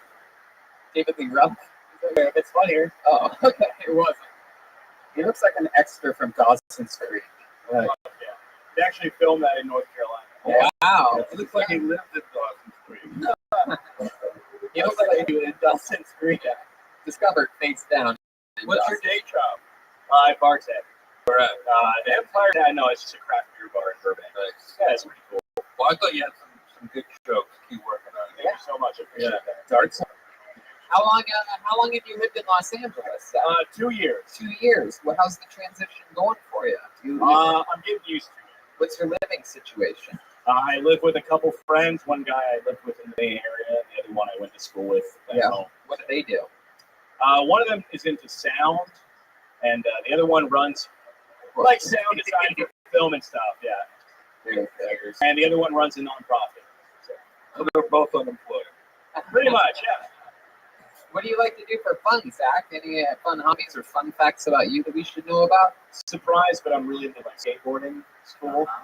Yeah. It's cool. Yeah. Yeah. You ever get hurt doing that? Sorry? You ever get hurt? Never broke a bone, but yeah, I've sprained some ankles and scrapes.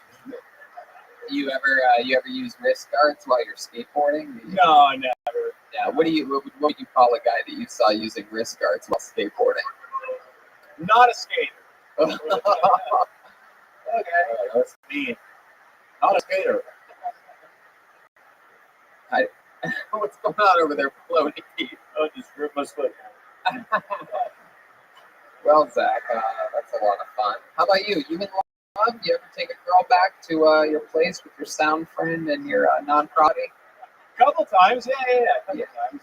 We're like, give us an example where you like, where does a guy like you meet a girl? You're a good-looking guy. You got that fucking surfer hair. Thank you. On bars, on the apps, it's a good one. You ever take a girl home that you met while bartending? I have, yeah. How did that work out for you? What was that, Maloney? The Burbank girls are pretty easy. Yeah. What? There's nothing to do out there except me. Disney ladies. How quick into the first date do you tell him to put the lotion in the basket? Put the lotion in the basket. Hey. Yeah. Joelberg's burging up back there. Look out. No, they're really good to the first date. You ever keep girl? You ever have a girlfriend for a while? Yeah, I actually moved to Santa Cruz from North Carolina with my girlfriend at the time. And that lasted a year. How did that end? What happened? I started doing comedy. So, like, I bartended few nights a week. The other nights I did comedy, and there was no more times. So something had to go. Look at that. I love your honesty. That's a beautiful answer. All right, Zach. Well, a lot of fun, man. Great set. You really showed how it's done up here. Way to get it going, man. Zach Vile, everybody. He's on Twitter. It's Zach, VZACKVEE.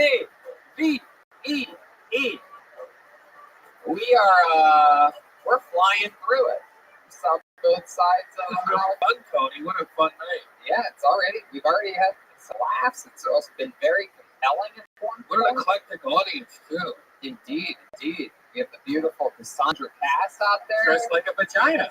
Literally. Cassandra, I tried one of the cookies you gave us. I licked it. It was so good.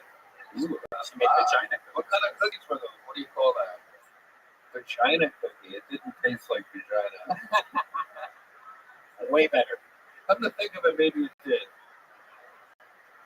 I pulled another name out of the bucket. Let's make some noise for Lorraine Lopez, everyone. Let's see what happens here. Lorraine Lopez. Lorraine! Yeah. Lorraine Lopez. One more time for Lorraine.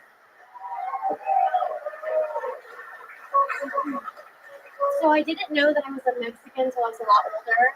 I just was a really good swimmer. But it turns out that my grandparents swam across the border, so I just got the genie. Yeah, water polo and captain. Thank you. But I'm not your typical Mexican because I don't have any kids. And to be honest with you guys, at my age, I should be a great grandmother. I just got out of a 3-year relationship. Turns out I was the only one in it. I read a book called To Date a Man, You Have to Act Like a Man, so I started to act like a man. Turns out men don't want to date men unless they're gay. Has anyone else here dated a gay guy for 5 years and didn't know it? Well, my ex-boyfriend, he used to guys lap dances at a gay bar. He didn't even work there, okay? There were signs. And when we did make love, he would make me wear a baseball cap. Yeah. I just thought he really loved the Dodgers, guys. Wow.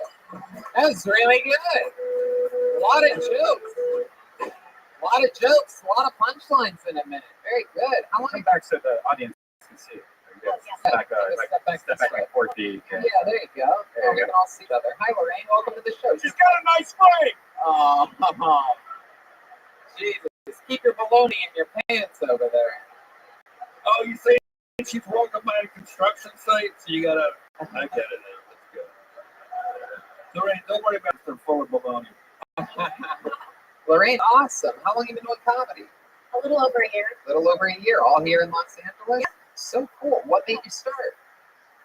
Something you've always wanted to do? Or? No, I was doing some improv for fun. And no, I break up and I got drunk, went to a mic, and it was great. That's how it starts. That's how it goes. You went through a bad breakups, make funny comedians. Did you talk about the breakup on stage that night? Like, I didn't, but I think I'd never dated in my 20s. And once I turned 30, I went on a crazy rampage. And yeah, so then I started talking about it. it sounds like the marvelous. It's like the marvelous Mrs. Maisel. The night of her breakup, sort of doing stand-up. Marvelous Miss Martinez. My goodness. So you're a real Los Angeles Mexican. I am. Through and through. What part of town were you raised in? Rancho Cucamonga. Oh, yeah. Even wow. Hey. You know that part of LA called the Rancho Cucamonga. What are your thoughts on you're a real Joe's so Mexican he wears the Dodgers hat over his construction hat. What are your thoughts on Mexican girls from Rancho Cucamonga? You are our senior Mexican correspondent here on Kill Tony. Rancho Cucamonga is not Los Angeles. True. All the LA natives agreeing with Joel here. That's cool, Lorraine. What do you do for work? I work at a bar. Work at a bar. You're a waitress? Mm-hmm. Oh, very cool. Is that true about your ex? How much of that is true about your ex-boyfriend being dancing for guys at gay bars? Any of it? I mean, he did work at a gay bar, yeah, and he loved it. He was like acting and stuff and making a lot of money, but he always wanted to keep working. You didn't see that. You didn't see that coming at the beginning. Was it like you just like the salty kisses or something? Like, well, Red man, come on. Salty kisses. You're disgusting, Red man. Wow. So, is it really true? Do you think he's gay? Was he gay? I think he's in the, I mean, yeah. I mean, now that I'm single, I mean, we didn't have sex ever for 5 years, so. Ever? Never. You never Yeah, had we sex? did. We did. The first time we had sex, he couldn't get it up. He said it was because a baseball hit his balls when he was a kid. Oh my So God. it was. But as soon as I started dating, I was like, oh, this is not normal. I believe that balls have smacked against his balls before. I don't think it was a baseball as a kid.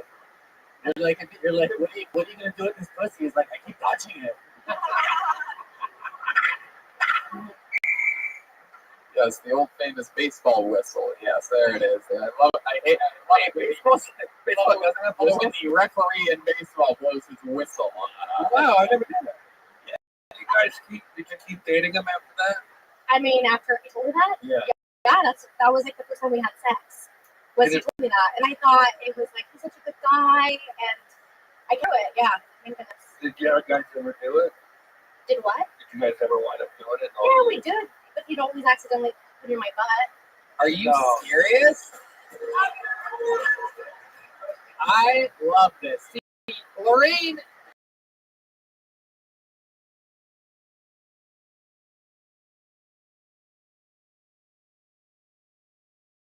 Wow. Right in your Rancho Cucamonga. Is that really true? 100%. So he'd be able to really keep going if it was your vagina. That'd be fucking interesting.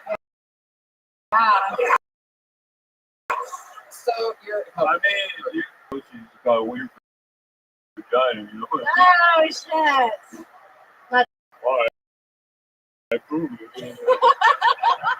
Accidentally putting it in your butt. Oh my God, I'm sorry, baby. Man, this is such a. When you put it in your butt, missionary, like Never. oh, with a crane. What do you think? You accidentally. I mean, it'd be hard to do it from behind as an accident, right? You're looking right at it. That's how wet it is. Wow. Did you like it? Not like that, but with him. Wow. What an interesting story. See, that's when you became a comedian. That's what I call the below sneaky Pete. You know. Sneaky Pete, also another hit show that our friend Jeff Ross is on, available on Amazon. Yeah, Tony, of course. So Don't bring up drugs in front of this girl. my goodness. So what's the last straw, if you don't mind me asking? I actually did a girl contact with me, which it's not 100% that he's gay. That's just in my heart. But contacted me on Instagram and said that she was dating for 5.5 years, but it was not sexual. They had a very emotional relationship. Wow. So now, oh my God, you're my best friend. Wow. So We have this guy down for 10 years and only really staying hard and butts. I feel sorry for you for going through that, but I also feel really sorry for him for having to make it. I feel that too. No, he was a good, I mean, I thought he was a good guy, but then he had no remorse though, and in the end, he was like, it was a lot. You know what I mean? You still talk to him? No. He's Mexican too? No. Oh, I was going to say, of course, he was Mexican, no problem going in and out of closets. Our tunnels, dude, call him El Chapo. Well, all right. For what it's worth, I liked how personal your material was. It wasn't random jokes that anybody could tell. They were jokes about you and your life. I feel like you could be a little sharper, so I'd work on punching them up a little bit. But you're lovely and you're funny, and I hope comedy brings you the man that you deserve. Absolutely, and I'd say you got a lot of jokes out there. Great set, especially for only doing it 1 year. Really amazing. Come back, sign up again, and let's find out more about you next time. Lorraine Lopez, everybody. She's on Twitter. Lorraine Victoria Lopez. Lorraine with 2 R's. All one word. I did that. I like her. God damn, this band is fucking killing it tonight. New songs every single episode. They're about to get lugged around the whole fucking country this week. Did you ever date a guy that you thought was gay? Very funny, Brian. There you go. Good one. Yeah, you almost got him, Raymond. Good one. All right, pull another name out. Put your hands together for Seth, everyone. Seth, one word. Seth, here he comes. Seth. Yes. Woo! One more time for Seth, everybody. All right. I feel like I'm a very non-threatening guy. You know, like I could have a face tattoo and you'd still ask me for directions. The only time I ever felt threatening was when I was dating, and I would drop the woman off at her house or apartment, you know, depending on how well she was doing in life, and she would even the door. Disrespectful, you know, run around, take a couple steps. I never did this, but every once in a while I wanted to jiggle the handle, you know, like date's not over, you know. Dinner was expensive, right? But I never did that.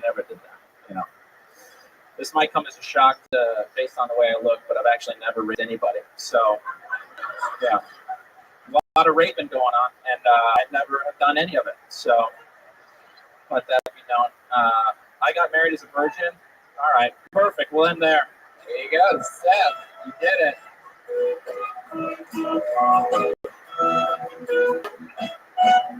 Hey, woo! Seth, welcome back. You've been on this show before, right? Yeah, a couple times. Great. This was probably, you feel like this was the best set you've had on the show? Yeah, by far. By far. I was just telling Curtis, the manager here, because we were talking about his brother made his debut doing stand-up on this show last night in Des Moines, Iowa, and I was telling him about how it's one of my favorite things about the show is when you see somebody and they don't kill their first time, you know, and you see them get better. It's like, oh, we've seen it a lot with the great Aphrodite over there, 62 years old, 63, started on this show, and each time it's better, a little bit better. So how's it going? How long have you been doing stand-up now? Just over a year and a half. Over a year and a half. You have a lot of comedy background. You like 4 out of the 7 characters from The Office. Yeah, most compared to Toby, unfortunately. I've never watched the show. I just know like the broad. What a cheap comparison, man. Unbelievable. No, it worked. It worked. And I would have moved it on, but you wanted to stay there for a second. No, we can move on. It was dead on. Remind me of some of the things that we've talked about, found out about you during your past interviews here. What are some of the more compelling things? That I am Mormon. That's one thing that's come up. I'm married. I have 3 kids. 2 of them have a bleeding disorder. Really? Yeah. What's the bleeding disorder? It's called Glanzmann's. That's the common name for it. It's like hemophilia, right? But a different cause. Same effect, different cause. Where do they bleed out of? And where they get cut. Wherever he hits them. Yeah. They bruise really easily, so I can't hit any of my kids. So if they get cut, they bleed a lot. Is that right? Yeah. Their blood does not clot. So they have the platelets, but it doesn't. Can they just carry around glue and stuff? Is there some kind of thing like emergency? Yeah, I mean, we have Dr. Redman here. They can't clot. Yeah, but carry around. Hey, it's the mountains, you idiot. Good luck. We show them Bob the Builder, and then we. So we have special medicine that we have on hand. That was Bob the Builder, and then so we have special medication that we give them when they start to bleed for any reason. They typically have done it when they're younger and are teething and bite their tongue or their lip, right? So, wow. Have you had any close calls? A lot of my son, we went to the ER twice when he was learning how to walk because he's an idiot, you know, and would fall and hit his mouth all the time. Yeah. So we would have to go to the ER. He got a blood transfusion when he was just over a year old. Yeah. Good Lord. You said one of them was a girl? Yes, I have two daughters, and one of them has Glanzmann's. Yeah, and she's 9 months old. So, yeah, we're excited for the teenage years. Yeah, it'll be fun. What happens when she has a period? That's exactly what I was talking about. Wow, this this is is like a watching weird- all of you go for that fucking dangling grape right there. So the audience was ahead of all of you, by the way. Yeah, obviously they were droning it. Wow, we see the grown up girl. She might maybe wow. Yeah, Fucking really hit it off the park. any more than this, my ears are starting to control over bleeding. I have medication for it. Thanks. So Seth, how's it going with the wife raising 3 kids? What are the ages again? Good. My oldest is 7, so 7, 4, and then 9 months. 7, 4, 9. What's mom do? Stay at home? No, What does she do? I stay at home actually. Ooh, look at that, Daddy. Hey, does winner of the that. future, right? I You guess guys so. look at judging me. I don't work, so eat it. You know. You're a little bitch. What is she? Yeah, she does very well for both of us. What does she do? She teaches and does research out of the business school at USC. Oh wow. Yeah. So your daughter, like, she becomes a teenager. Like, Yeah. what's gonna happen? Like, she'll probably find out how awesome it is to be a woman, and our society will be better, right? So, I'm just trying to move on from the,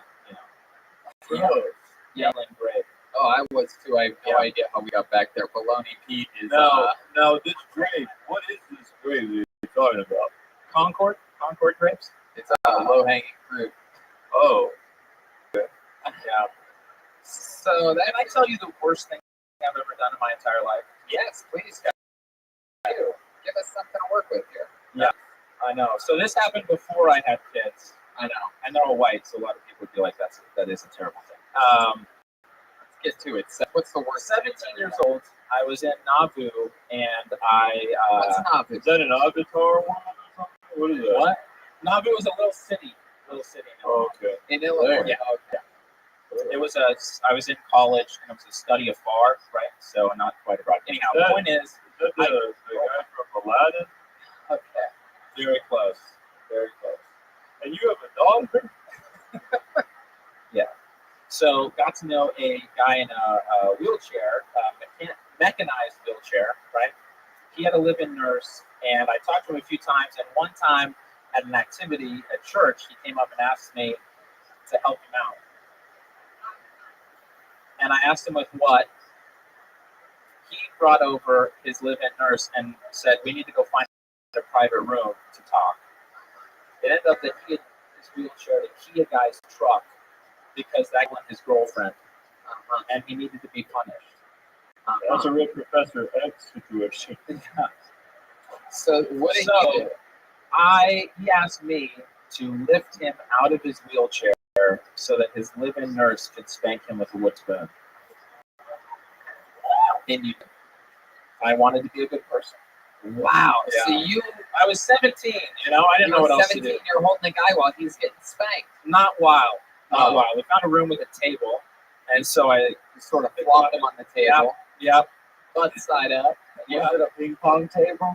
No. Don't you usually have to be at least 18 for something like that? Deniability. Right? Wow. So that's the worst thing I've ever done. You tell that story. Incredible. All right. It's contagious. I wanted to give you something, but No, I love it. But Seth, you had a fun setup Hey, here. thanks, man. It was nice to meet you. It's fun to see, like I said earlier, people growing, getting better, still signing, showing off new skills. There you go, thank you Seth, so everybody. much. It's on Twitter, St. Lawrence 7. There you go. Seth, everybody. How exciting. You guys having fun out there? How many of you comedians do good on this show? How many of you like it when comedians do bad on this show? Wow, look at that. And how many of you guys like middle of the road comedians? I love that the guy did that the first time and still signed up and did it again. Yeah. That Yeah. shows a lot. Yeah, that's He rose like a phoenix. exactly. Who's this guy with the pussy shirt?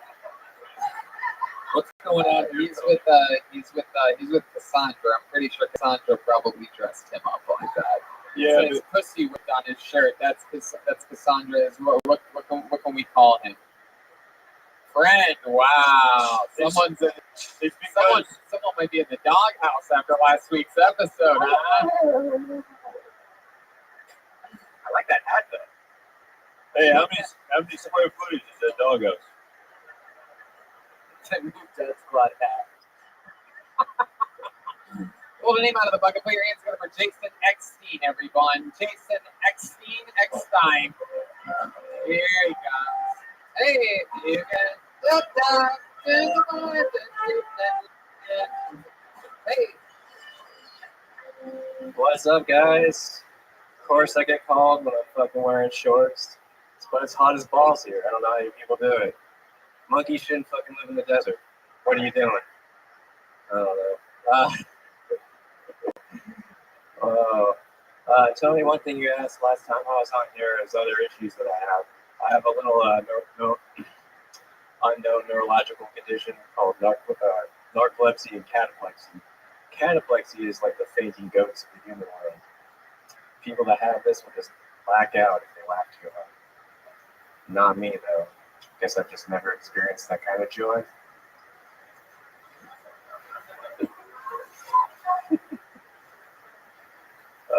I also grew up in a cultish-like upbringing that I like to refer to as Mormon Light.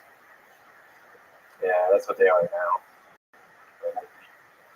Much more hardcore when I was a kid. The number 2 circus tent in the world that we used to get together in every year for a large gathering. It didn't occur to me that I was in a cult. Trying to jump ahead. Until we Jason Eckstein. That edge, my friend. Hey. Jason. You signed up tonight. Yep. You signed your name on a piece of paper and then for both, and I was like, I'll change if I, but I didn't. You've been on this show before? This is my 3rd time actually. How did this rack up against your other 2, do you think? Well, I kept going at least. I mean, the last there you go. time That means all 3 have gone bad. That's good to know. Heck yeah. I remember something about you, right? You're disabled veteran, homeless, but you're content with being homeless, right? Yeah, I got a van now, so. Yeah, you got a van. That's a new thing. How about that? That's what I'm talking about. Yeah, you were here when I was here last time. Were you here when I was here? That was my first time, my 56th time on the stage. I remember. There you made 0. I think I'm a lot more confident. I mean, it doesn't. This is still pressure, and I was You like, got comedy chops. I was like, as soon as I fucking came in here with shorts, I'm like, I'm gonna get fucking cold. What are you doing, Jason? Dude, it's not the shorts we're gonna make I fun know, of, bro. Well, honestly, yeah, I didn't address it. The shorts. You gotta be ready every time. Doesn't matter. I'm still ready. Like, I mean, I like the pressure putting myself in that spot of making it like harder on myself or whatever. Because I've only been doing it since October. So what does it fucking matter? You keep bouncing up no matter what. That's the important thing. That's my life. Wow, Jesus, I love it. Fucking. You do anything for fun over there, Van Wilder? Well, I went back to Indiana to forage mushrooms, but I mostly worked on the van, edible mushrooms and shit. I foraged those. I like survival shit, wilderness stuff more than city life. I love it. Growing mushrooms in Indiana. What was your job in the military? I was a mechanic.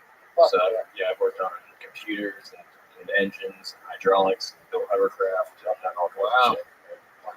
What branch of the military you did? I was in the Coast Guard. Oh, that one. That's why I made fun of it last time, because I love the Coast Guard. My grandfather was in the Coast Guard. I'm wearing its ring. and now you're in the Coast Guard. Yeah. Got it. Good one. Good one, Baloney. Baloney King. Jason, where did you serve? Did you go overseas? No, I was on a ship first out of North Carolina, actually, Wilmington. And You ever heard of Fayetteville before? Yep. All right. And then you were stationed in Wilmington. That's it. And I was stationed in New Orleans. Wow. North Carolina and New Orleans. What a hero. No, I'm just kidding. I'm kidding. I was in New Orleans.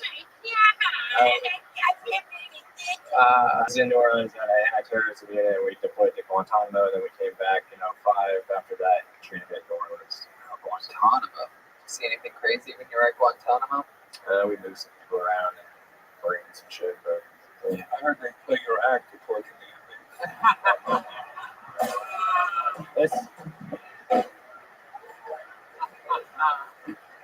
this is always to me just like a women, like I don't know. I like riffing more than I like trying You're to all say good. my You're all shit good. up. You're getting roasted. Oh no, I love it. So Jason, how did you become disabled? What happened? I was in a boating accident, fucked my back up and hit my head, and bulged a couple discs, and started having sciatic issues and stuff like that. Wow. Have you ever gotten hit in the balls by a baseball and that is an excuse for being gay? No, but I did get hit in the nuts by a military wad of like full roll of toilet paper, military shit. So it's like that single ply, super hard, fucking scratches your asshole every time you wipe. Oh my god. Oh yeah. Yeah. You probably use it in your porta potties. I have no idea what military toilet paper is like, but it sounds amazing.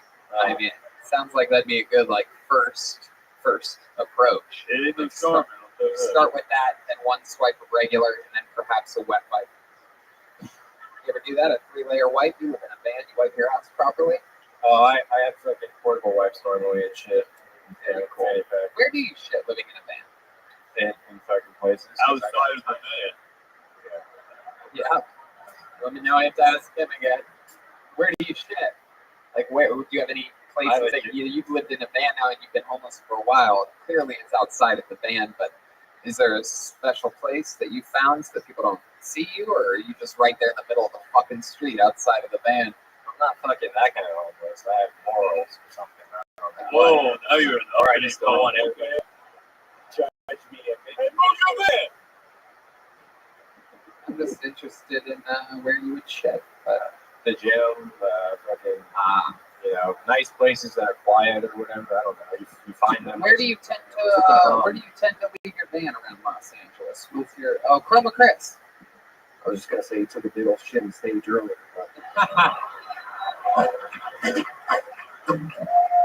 Is there a favorite place that you like to station your van at? You have like a part of Los Angeles or like Rancho Cucamonga or something like that? I just got back in the van. I did 8 weeks in my Prius when I first came out here in October. Yes, baloney. Yeah, this is real important. Must be. Right after he said he took a dump on stage or whatever, he leaned over and almost fell, saying, "I'm sorry I said that."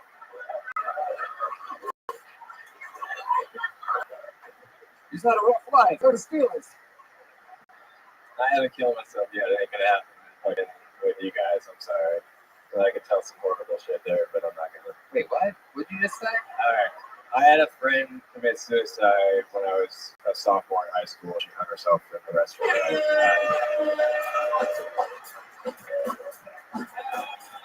This guy's depressing as hell! Sometimes it's my favorite thing to do is to bring the mood down. Oh, you're doing good. You're doing good. Let's see how good you're like. It's like reverse comedy. I love it. Let's fucking do it. It's killing. You guys like it, right? I want to hear more of this story. This guy looks like Luigi if he never had Mario Brothers. When I was a sophomore in high school, there was a girl that I had a crush on her too. And Homer, but she hung herself sophomore year in the restroom at the school. Okay, hold on. Was it before or after you asked her to homecoming? My God. She just broke up with her long-term boyfriend like the week before, so I haven't worked up the nerves yet. You were like, hey, you want to hang out?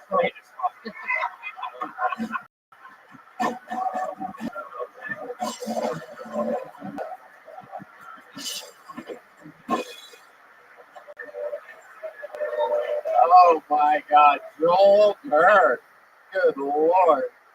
Wow. So you had a crush on her, she hung herself. Then what? That's it? Is that the whole story? I mean, that was back when I had no balls. So you're not well hung. Oh no. My I goodness. don't know if I'm redhead level there. How did you get her down, or did she fall in love with you? No, I never worked up the nerves to even tell her that I had a crush on her. Wow, just think, if you would have tore that, she would have hung herself earlier. I wouldn't have left her hanging. But, yeah. My goodness. You took her breath away.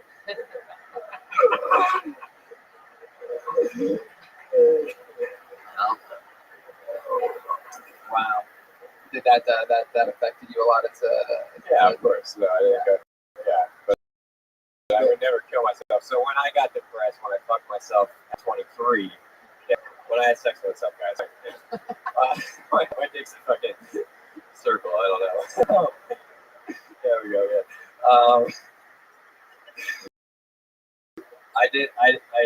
I got addicted to painkillers and all kinds of shit because I was an anti-drug. That's why I went in the Coast Guard. So when they started throwing all that shit at me, and I believe the white coats telling me, "Oh, you take this and you'll be better," or whatever shit, and sending me down 7 medications, fucking path or whatever. Yeah. Now you're clean. I had to kill myself. Now you're not on painkillers. You don't want to kill yourself. You found something that you love to do. You smoke weed. Okay. But you call doctors the white coats now? Never heard that, right? That was just what I said for the moment. Well, and Get your shot.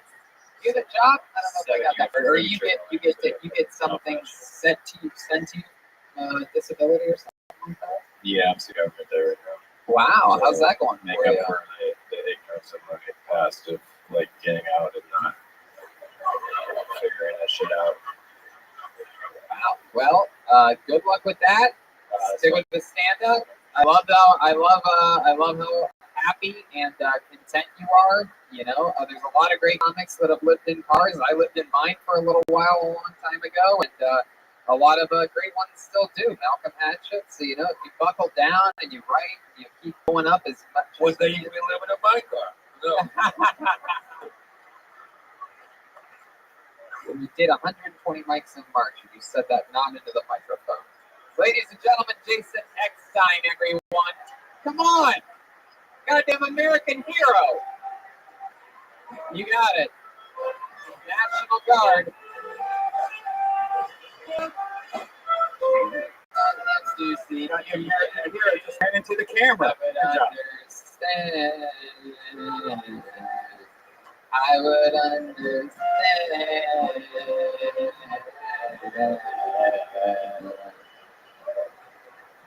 The girl he liked in sophomore year stepped off that ledge, my friend. Makes sense. Comes full circle, much like the noose that was around. Okay. What are the name of the bucket? You guys having fun out there, huh? Good old all-American F. You say no one has more fun on Mondays than us. Hold on, the name looks like a new name. Make some noise for Nico Jaffe. Nico Jaffe. J-A-F-F. Nico Jaffe, make us laughing. Yeah. Go. Here you go, Nico.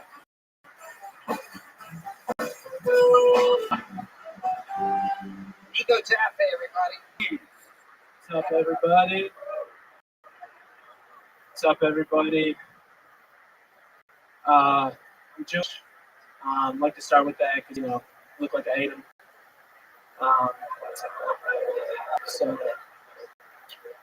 White dude, wouldn't trade it for the world. Turns out it's pretty sweet.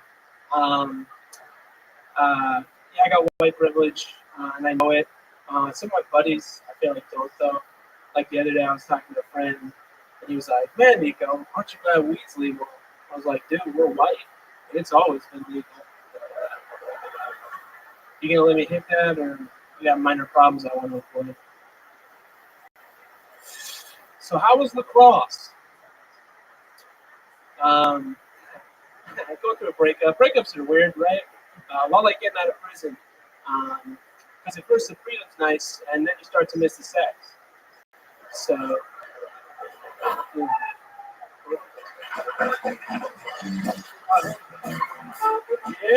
Hell yeah.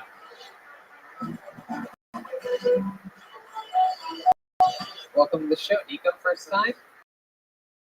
Yeah. Yeah. First time here. Second time at the school. Yeah. Where are you from? Claremont. So not my either. Right. Thank you. How long have you been hosting Legion of Six? It's a part-time gig, so a couple months. Cool. Heck yeah. So Nico, welcome to the show. You were in prison? No. Auschwitz? I still live with my parents though, so Said it was you. it's true. You still live with your parents? Yeah, I'm 23. So 23. just graduated college, going to Yeah. law school next year. 23. You don't look a day over Vin Diesel. Law school, huh? Yeah. That's interesting. What do you think you're gonna be? What's your Well, subject? Well, I'm gonna study cannabis law actually. Wow. Look at that. So I think it's passed to the left. I think is the law. And don't bogart the weed. And, Do you think now's a good time to get in the cannabis law now that it's legal? If I were you, I would get into mushrooms law or any other drug law. There's still laws. I'm hoping we'll work our way there. Really, what's happening is my parents are making me go to law school, and I just decided that's probably the easiest thing to study there. Right. Yeah. Well, that's Yeah, because the test would be like, is weed legal? It sound like And that. you're yeah. And they're like, you're a lawyer now. I'm hoping. Always a job for you on the side. Appreciate it. that's it, right? Pass the you bar. gonna follow through with law school? I'm not so sure. I don't know. My parents said if I go, they'll pay for my apartment. So I'm just gonna do stand-up while I'm there. What, I gotta read a couple books or something, and then chill. Oh yeah. Yeah, drain their bank account. What do your parents do? They can rent you an apartment for $1,500 a month instead of spending $400,000 on law school. You don't want to go. I got a merit scholarship. Oh, okay. Oh, fuck it. Look at you. Jesus. That shaves some of the money off, huh? Yeah, pretty significant. Right. What are your I got it. There you go. There you go. I You are the most Mexican-looking Jewish person I have ever seen. Is that true? You're Jewish? Yeah, no, straight up. Yeah. Straight up Jewish. Fuck yeah, cool. You fucking building pyramids? All right, Brian. What are your courses? He looks like an uncircumcised penis. My parents are both attorneys too. So, I had a feeling. What kind of law do they study? they do real estate law. Real estate laws. That confirms that you're Jewish. So, If you beat this guy after midnight, he turns into Jeff Ross.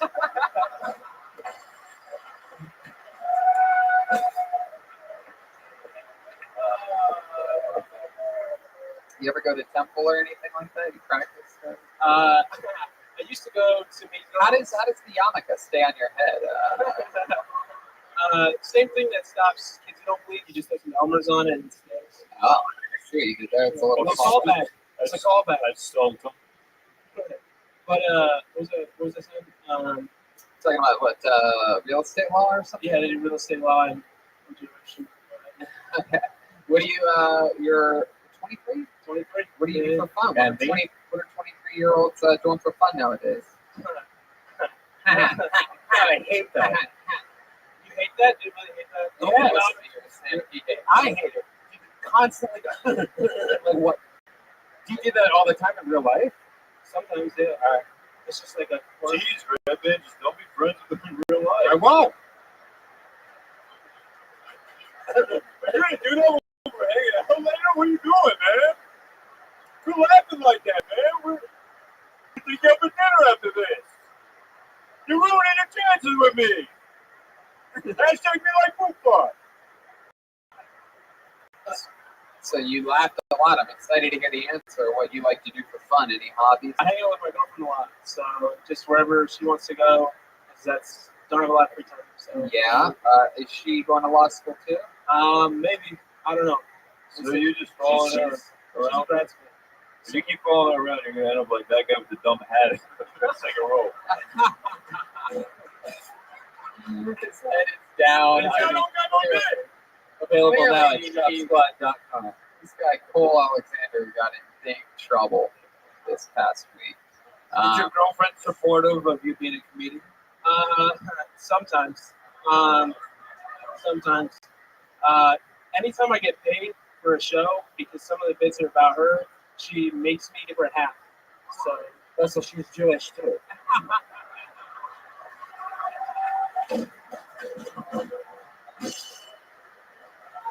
Joel Berg. Wow, that's really true? She tries, but it's Right. but I don't let her. Right. Yeah. Then you give it the full 100%. You know what I'm saying? Whoa, but oh my goodness. Wow, look at this horny Atlantis Morissette over here. It's going crazy right now. You oughta know. Wow, where'd you meet your girlfriend at? College. College. Heck yeah.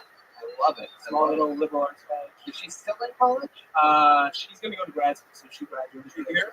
No, she's not. She's in Dallas for an internship. Hopefully being faithful with her, right? Yeah. Probably not. She's probably with the Dallas Cowboys right now, just getting fucking. No, wait. I just gotta ask. I've never heard "Am I right" used in context. Like, I hope my girlfriend's not cheating on me. Alright? Like, what did you mean by that? Because, like, you could blow the key. That was weird, man. I love it. I love it, Nico. Well, this was, how long have you been with stand-up again? 8 months. 8 months. Very fun, man. Well, it was nice to meet you. A lot of fun during the interview. A lot of fun on stage. Congratulations. Come back again. Nico Jaffe, everybody. Heck yeah.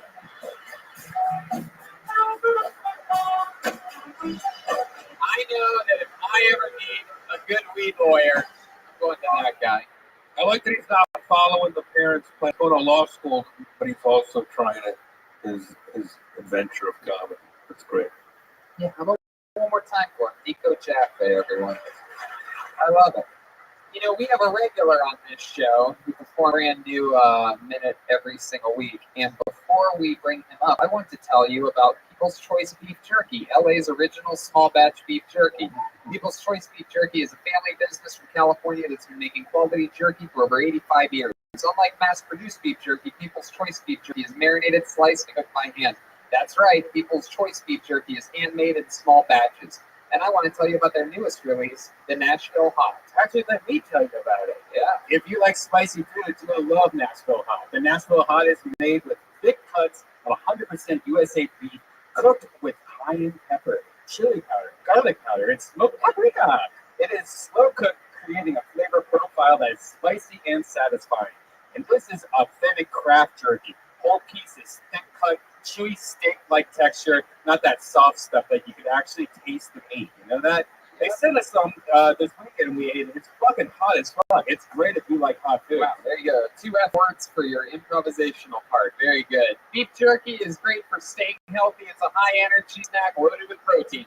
So go to peopleschoicebeefjerky.com. They have the first line of products and flavors. And if you use the promo code TonyHot, you're going to get 20% off your order of the Nashville Hot Beef Jerky.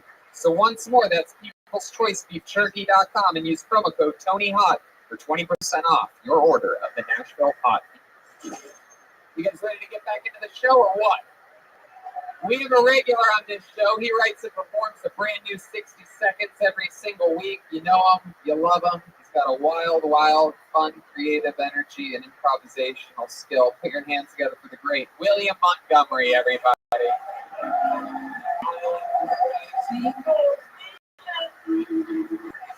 Come on, people, make some fucking noise! So I'm gonna set a scene. Tim Tebow is still playing in the NFL. I found myself doing a Tebow the other night. I wasn't kneeling down a prayer, but to do the cocaine off the table. So I have a website. It's called Screaming Diamonds. It's a lot like Netflix. You just have earnest movies.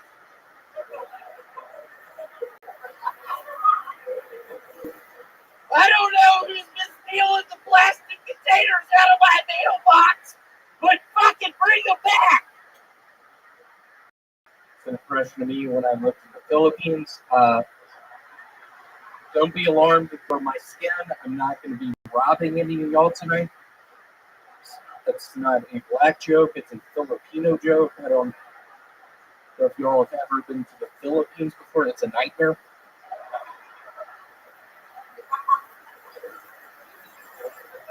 I'm doing 30 minutes tonight. Right being right.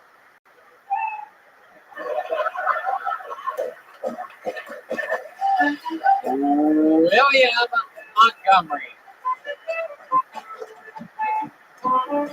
It's exciting to be up here. Jeff Ross and I were in the Flipper remix of the Dolphin. Wow. William, that seems like a pretty blatant lie. Flipper remix? Are you talking about a remake of a movie or a remix like a song of a TV show? Flipper 2. I don't know if you remember Mambo number 5. His cousin actually is the director of Bodega. How are you? My goodness. It's all true. I know, but it was so weird. How are you, Bob? Hey, how are you? How'd you find out about me?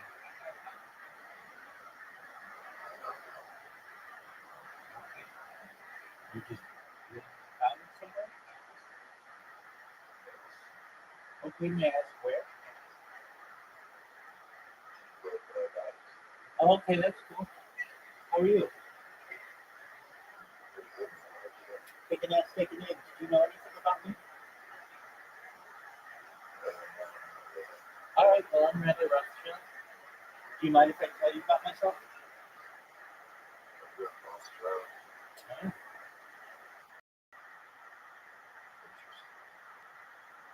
Do you mind if I tell you about myself? Sure. I stream my life 24 hours a day, 7 days a week, 365 days a year. World peace. I get 3.5 years. Going back to the pandemic, we've seen the death of the queen, the birth of I, the coronation of a king, and everything in between.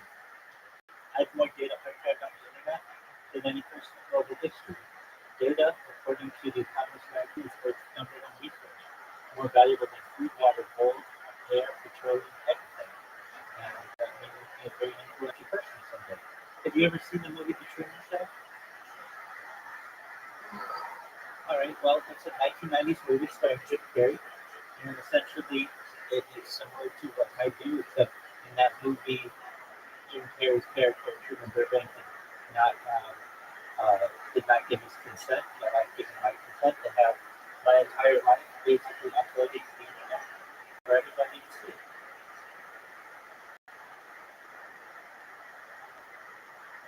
So you're actually on a show. Well, yeah, there are 3,000 of us in the United States alone. It's a large family. Right.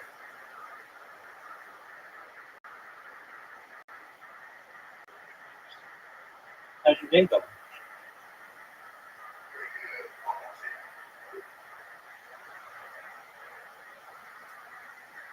Sure. I love it. Wow, what was it like being on set with Jeff Ross? It was weird. I just remember a couple afternoons, the guy was just fucking giving, we were like, we're hungry, what are you going to give us? He was giving us almond joys. We were like, why are you doing that? He's like, we're in the fucking Philippines. And what did you say? I was like, let's fucking get out of here. My goodness. It was a nightmare. We were down there, what, 2 years, 3 years? It's almost 4 years. Almost 4 years. Felt like 4 years. I couldn't believe it. I mean, I got malaria. Yeah, what was that like when you got malaria? What do you remember? What were your symptoms? So that was the chicky fuck. Malaria Martinez. I don't know if y'all have ever been to the Philippines. Oh, They she's been on the show. look like Asian people with the Hispanic names. That's so weird, isn't it? Weird thing. Remember when we worked together at the, what's your shirt say? Laser Quest Arena. Oh yeah, I forgot about that. The laser park. That was a fun year. It was so weird. We opened up some arenas down in the Philippines. One of the last weeks we were there, some guy was in front of the smoke machine at Ted Long died. Okay, It's like, Jeff, what are we going to do? I'm watching Kill Tony. Do you know I don't have Kill Tony? insurance. So what did you say when he asked you? What do you? I just told him that he's gonna be okay. And then whatever happens in life, you learn it together. And I appreciate it. Though. I can't see what you're showing. Thanks, William. Y'all should see that we actually did some other movies called Free Willy 2 that was based on Jeff and I cleaning the pipe bombs underneath the bleachers 96 Olympics. I don't know if y'all remember that, but one of the great scenes, MIA paper planes. We paid a lot of money for the rights to the song. It was insane. And one of just my favorite scenes, we're both booking it after we ignite the fuse under the bleachers. You were a little quicker than me. I know. And I look back and I'm like, Jeff, why are you wearing fucking flip-flops? I told you to put on the aqua socks. We had been in a lake earlier. Let's give it up for the South, y'all. Wow. Thanks for thinking about it. I had no idea you guys had this entire history. This is all new to me. We go way back to first Gulf War. Wow. I was actually in a tank. I don't know if y'all have ever been a tank captain, but I say drink your Gatorade. I got so dehydrated in that. You were a tank captain in the first Gulf War? I was. It was weird. I used to wear a bandana. William, how old are you? How old are you, William? I'm 43. You look great. Thank you so much. Yeah, I eat vitamins, drink prune juice, read the newspaper every day. I don't know if you remember Plato. I eat Plato's. I'm kidding. Hey, remember that time we got drunk in Philadelphia with the airplane pilot and the stewardess? I couldn't believe it. We ended up in the fucking cockpit. We both had pipe bombs. I was like, Jeff, this is the flight. We're going to fly into a fucking building. What did you say? I said, we got to get the fuck out of here. Oh, no. Fuck yeah. It was a nightmare. I was on edge. Just those two pipe bombs, we somehow made it through airport security. What happened when that lady frisked you? I started getting ticklish. I don't know if y'all have ever seen Jeff laugh, but it was a... William, clearly you're having a lot of fun. Very exciting. We know that a lot of people around the entire world know of you now from this show. A lot of people love you. When we're out there on the road, so many people say that they wish you were there and everything. But with great, especially take it from Red Band and I, with a bit of internet fame comes a lot of haters, and we know that you've had some of those recently. Is there any internet trolls that perhaps you'd like to call out right now? I'm glad you asked me that. There are now probably 3 Cracker Barrel 55 people. One of them sent me a picture of my parents' house the other night. Sent a picture? Yeah. Of your parents' house? Like, what? You think maybe it might be your parents? Have you ever thought about that? Ooh, yeah. We've met the Montgomerys. They've been on this show. Larry, is it you? Wow. Well, William, you are so much goddamn fun. We need to get you. Thank you so much.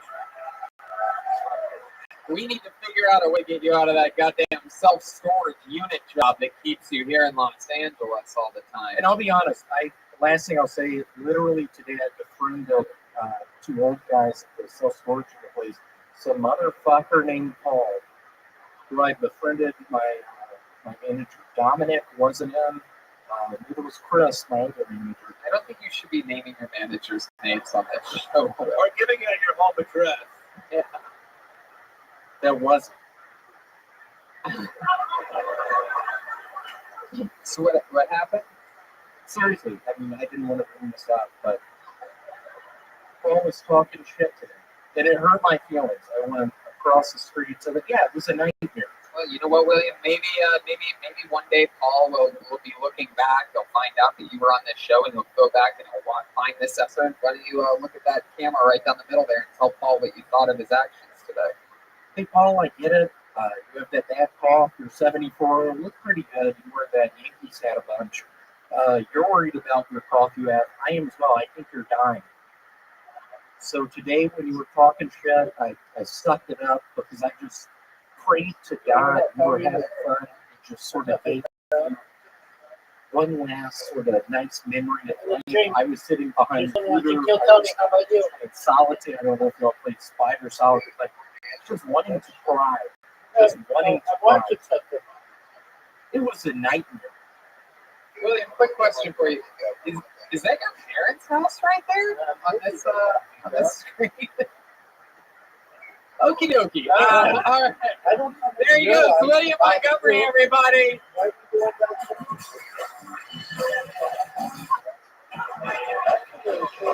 Come on, people. That's a real goddamn artist right there. William Montgomery.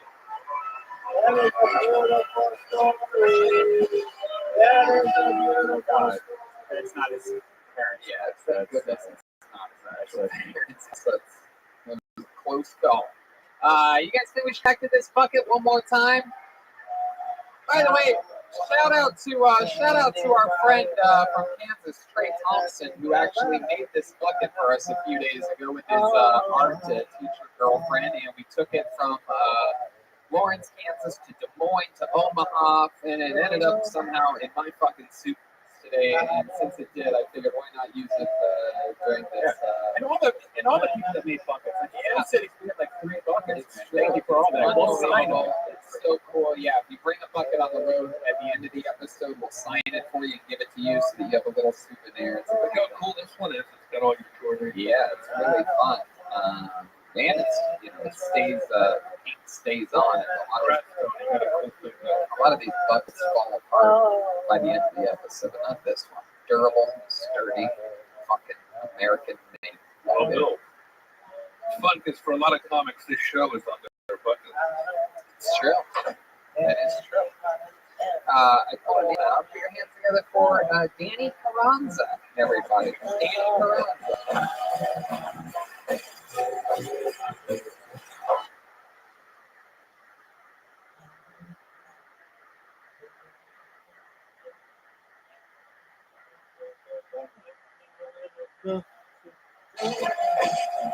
Here comes Danny Carranza, everybody.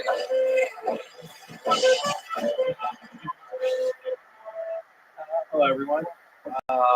Old people tend to give me the same expression that I think that they give a shooting star whenever they see me in public. Let's see. Well, my roommate, he actually made me think that Jesus was probably a magician because one time he couldn't make rent and he actually asked me for the money. And I said, no such thing. I would never do that. And I told him, well, what's going to be your solution instead? And he said, well, actually, I'm just going to pray. I said, what? And he said, yeah, dude, every time I need something, and I can't get it, I just go to my room and I just pray. And that's it. And I'm like, so you don't actually, I don't know, step up and get a fucking job? And he's like, no, I just pray. It'll come true. And yeah, that made me think, I can't believe there's actually people that survive like that. It's pretty scary. All right, Danny Carranza, everybody, with a minute of stand-up. Hello. Danny Carranza, clearly the newest redrawn Sonic the Hedgehog. Yeah, let's wait. Incredible. I was going to say, what happened to Russell Peters? Danny, take a step this way so you face the audience. When you mentioned that shooting star, I thought you were talking about Tito or Big Coffee. Oh, yeah. Oh, yeah. I love that. Yeah, that's crazy. Hey, did you wash your hair with laundry? It is an incredible look, Danny. Is it true that you're from Rancho Cucamonga? Shelter. Whoa, look at that. Oh, okay. I see how it is. Wow. I mean, you are quite the. I feel like I know you from somewhere. The Smurfs. When I first moved out here, Police lineup. when I first moved out here a couple years ago, I told you that you look at character that he would play. I said, fuck it, I don't want to live in this shithole North Carolina anymore, and I want to come to LA. And so like in a day and a half, no sleep, no food. I just came here with my dog, and I was homeless for like 3 months. And I would just basically just spend it all the time just hanging out at the beach, and like taking my dog to dog beaches, hiking with him. And I came to see you because I told you that like Tony is like everything from me. Wow. Yeah. And so I've been wanting to be a comedian, but it's been so goddamn hard. Like there's been so many things going wrong. And just recently, shit's been great. And 2 weeks ago, Joel like lit my ass on fire to be a fucking comedian, do it now, and not have to wait to kill Tony to go first time to get out. So fucking cool. How long have you been in LA? When did you make that move? Like 2 years I've been back. 2 years. Let's check in with Baloney Pete for just a second. Yeah. Is your dog funnier than you? I hope so, because I just found out he might have died, but I think he's just being kidnapped. Wait. You sort of stopped projecting halfway through that. You said I just found out that he might have died, and what? Or like the guy that I gave him to like take care of. Like I don't think he wants to give him back. I think the situation. Wow. How long ago did you give him your dog? In October, I had to move out of the place that I was staying. And He's doing good, man. that's what I mean. I kind of like don't know whether I should like face those feelings. When's the last time you checked in with the dog owner? Like literally, I think the last time he talked to me was like a month after October. And So November. how old is the dog? 3 years old. So How do you say it died?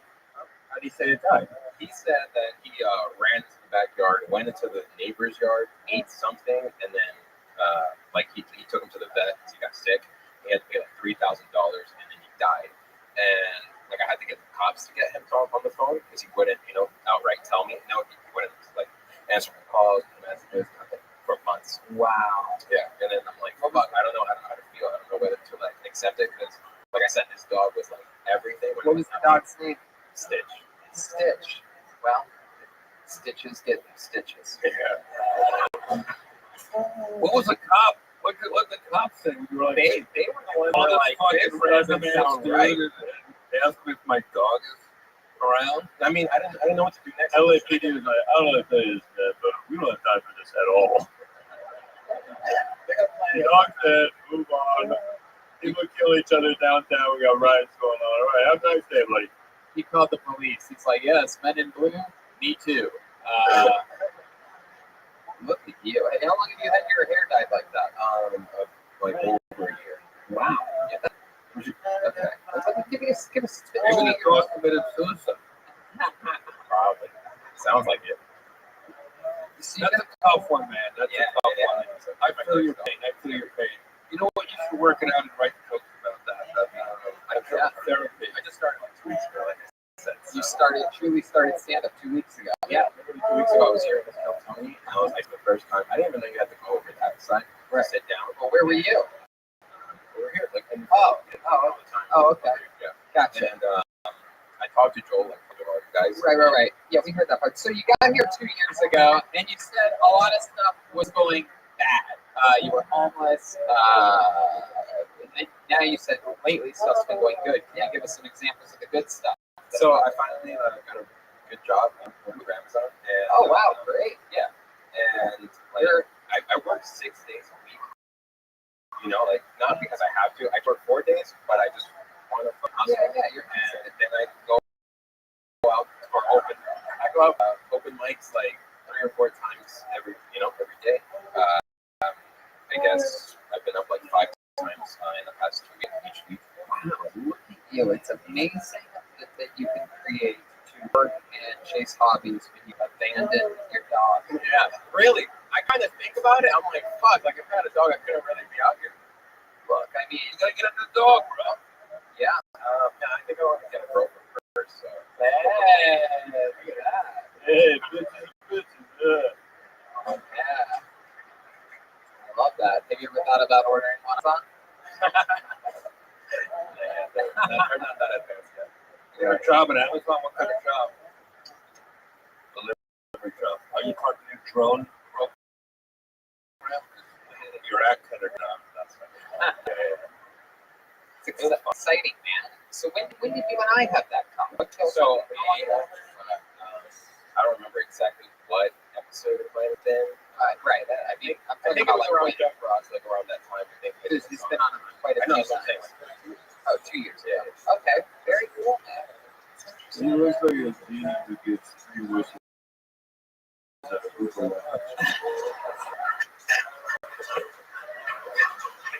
Oh my.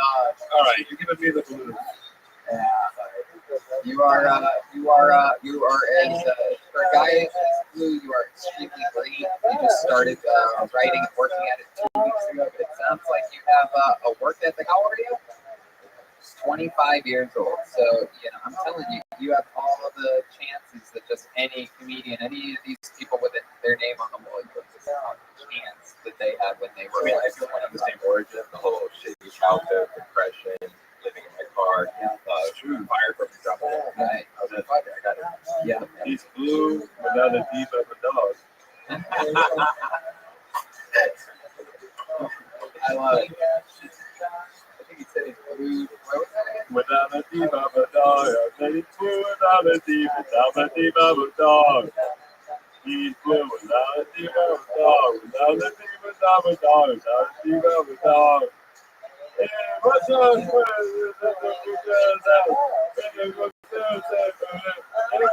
We actually have a special treat for you. Danny, we actually phone right now. We are talking oranges right now. Is there anything that you'd like to say to Stitches? I just want to know that he got me where I am now. Like, without him, I wouldn't. Hey, can I personify the dog? It wasn't worth it. Why'd you let me die? How about one more time? Good luck for Danny Carranza, huh? You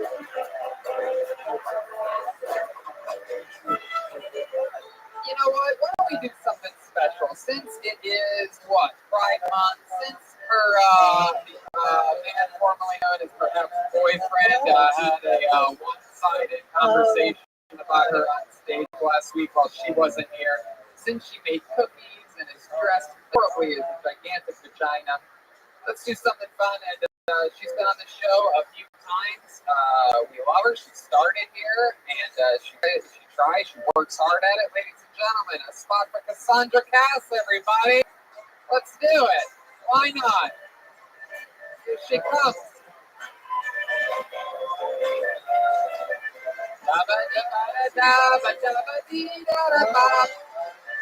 Come on, your final comedian of the night. Let's see how loud this place can get. Cassandra Cass, everybody. Hi, my name is Cassandra Cass. You might have seen me or heard about me or even whispered about me. I want to introduce you all to my vagina.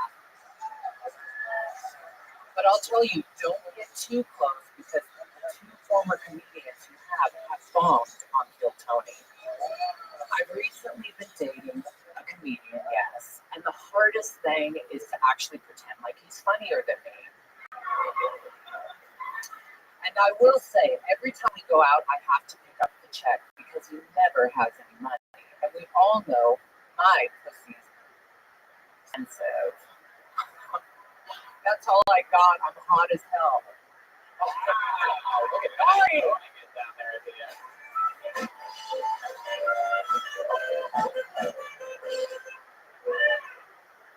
Wow. Nice pussy. Cassandra Cass. Yes. Look at you.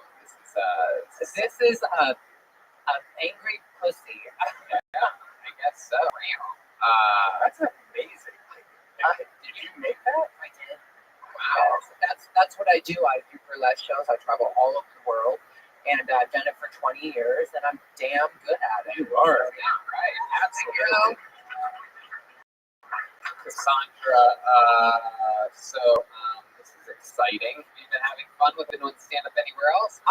Yeah, I actually got the honor of, David Arquette wrestles, and he's an amazing human being, and he invited me to. Great friend of Phil Tony. Yeah, he's a wonderful time. I'm wrestling with my phone right now.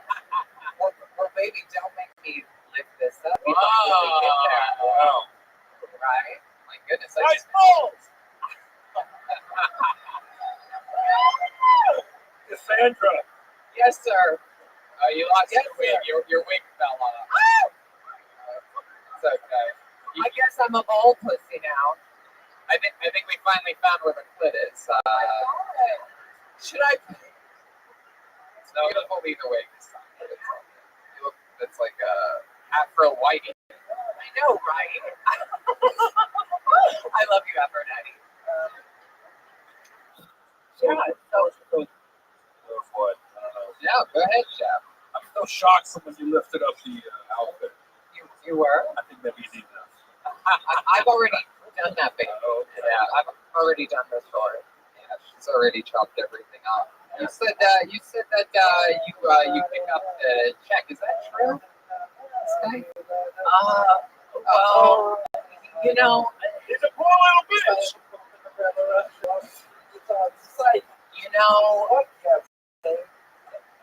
I was I was really disappointed in Cole last week. I mean, I really, really was. He made it sound, it was like he comes over to my house and we bang like rabbits. And that's not true. What is okay? Is there a side of the story that you like? Absolutely. I came out of a horrible relationship, and for 9 months I've been single. I've just been, talking to people like Cole, and he was very kind and very nice, and we hit it off. And I did not fuck him. Sure, we've had sex, but that's just recently. Right? But I wasn't, and I was very, very disappointed. Very disappointed how he made me sound. He actually told me in the car yesterday that he loved me. Wow. What did you tell me? What did you respond? I said, that's sweet. I mean, This dude's a gay little bitch. But I don't know. I'm just enjoying life. I love that. Do you guys go on? Dates? Yeah, we've been out and about. I mean, we went to where did we go to? What was that? Cabo Wabo, I guess. And did you pick up the check there? No, But you like to leave the tip, right?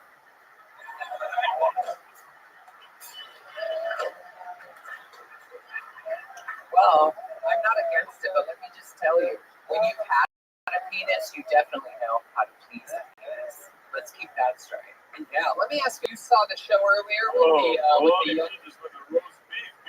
my goodness. You saw the show earlier with Lorraine Lopez talking about her ex-boyfriend. What was your analysis of that situation? You know a lot about that. Yeah. It was like, I felt sorry for her, but I thought, like, come on, 5 years with no dick? I mean, wake up. I'm sorry, sister. You're beautiful. You're stunning. You're funny. It's all about self-respect. I mean, I've been there. Self-esteem and saying what you deserve and what you don't. And I've worked hard to really love myself. So I love that. I'm here now. I love that. Yeah. That is so cool. It seems like, did you make your friend, did he get downgraded from one could say after last week's performance talking about you on stage? Yeah. I mean, I was like, because I've been really busy. I'm filming a new Netflix show. Thank you. Are you, is it the new Sopranos? Are you playing Big Pussy? I would so much. I wish. Yes, Chroma Chris over there. A little fun fact, Tony. We actually, the crew here built the walls of our pussy. Yeah, well, our motto is, if we build it, they will come. Right. Chroma Chris coming off a busy week. Silent but deadly. What's the Netflix show? I can't talk about it. But you have been doing some great work with David Arquette lately. I'm good friends with David, and his sister was transgender. She was such a role model to me. God rest her soul. Okay. Well, she's not with us. I love it. That is so cool. Yeah, because he's very serious about wrestling. I mean, he's really No, he's committed. I'm telling you, he doesn't play in the back room. He's super intense. He's super. I like anybody, no matter what you do. I don't care if you're not funny or whatever, but when you're dedicated and you put passion, I respect that. It takes a lot of balls to get up here. And you know a thing or two about that. I do. And Cole was right. My penis was bigger than his. Wow. And I knew how to. You gotta go there, Peter. It's on the go. Cole. Is there anything you'd like to? Is there anything you'd like to come up and? Yes, come up, Cole. Wow, look at this. Come on. So that you can all see how much control Cassandra has over this little boy. This just became boring, dude. Everyone is incredibly uncomfortable. Come on, come up here, Cole. Look at this audience. Is there anything you'd like to say to Cassandra publicly after this whole charade that has happened? Yes, there is. Yeah. I want to say I am truly sorry for what I said last week. I should have portrayed you how you deserve to be. Can you face the camera? Yeah, It's not I was facing you. yeah. Do both face the camera Yeah, and talk to her. Okay. Send her the message. No, I am very sorry for what I said about her last week. I didn't mean it. It's not how I should have talked about her and not how I felt. How do you feel? Why don't you tell me how you do Bring it. Tell We'll her come up here. Yeah, I'm here. Stand up there. I like that. Stand up there with him. I like that. Go ahead. Stand up. Come on. Stand up. You like this position. Everything's fine. Cassandra, give him a chance to type. Cassandra, I love you.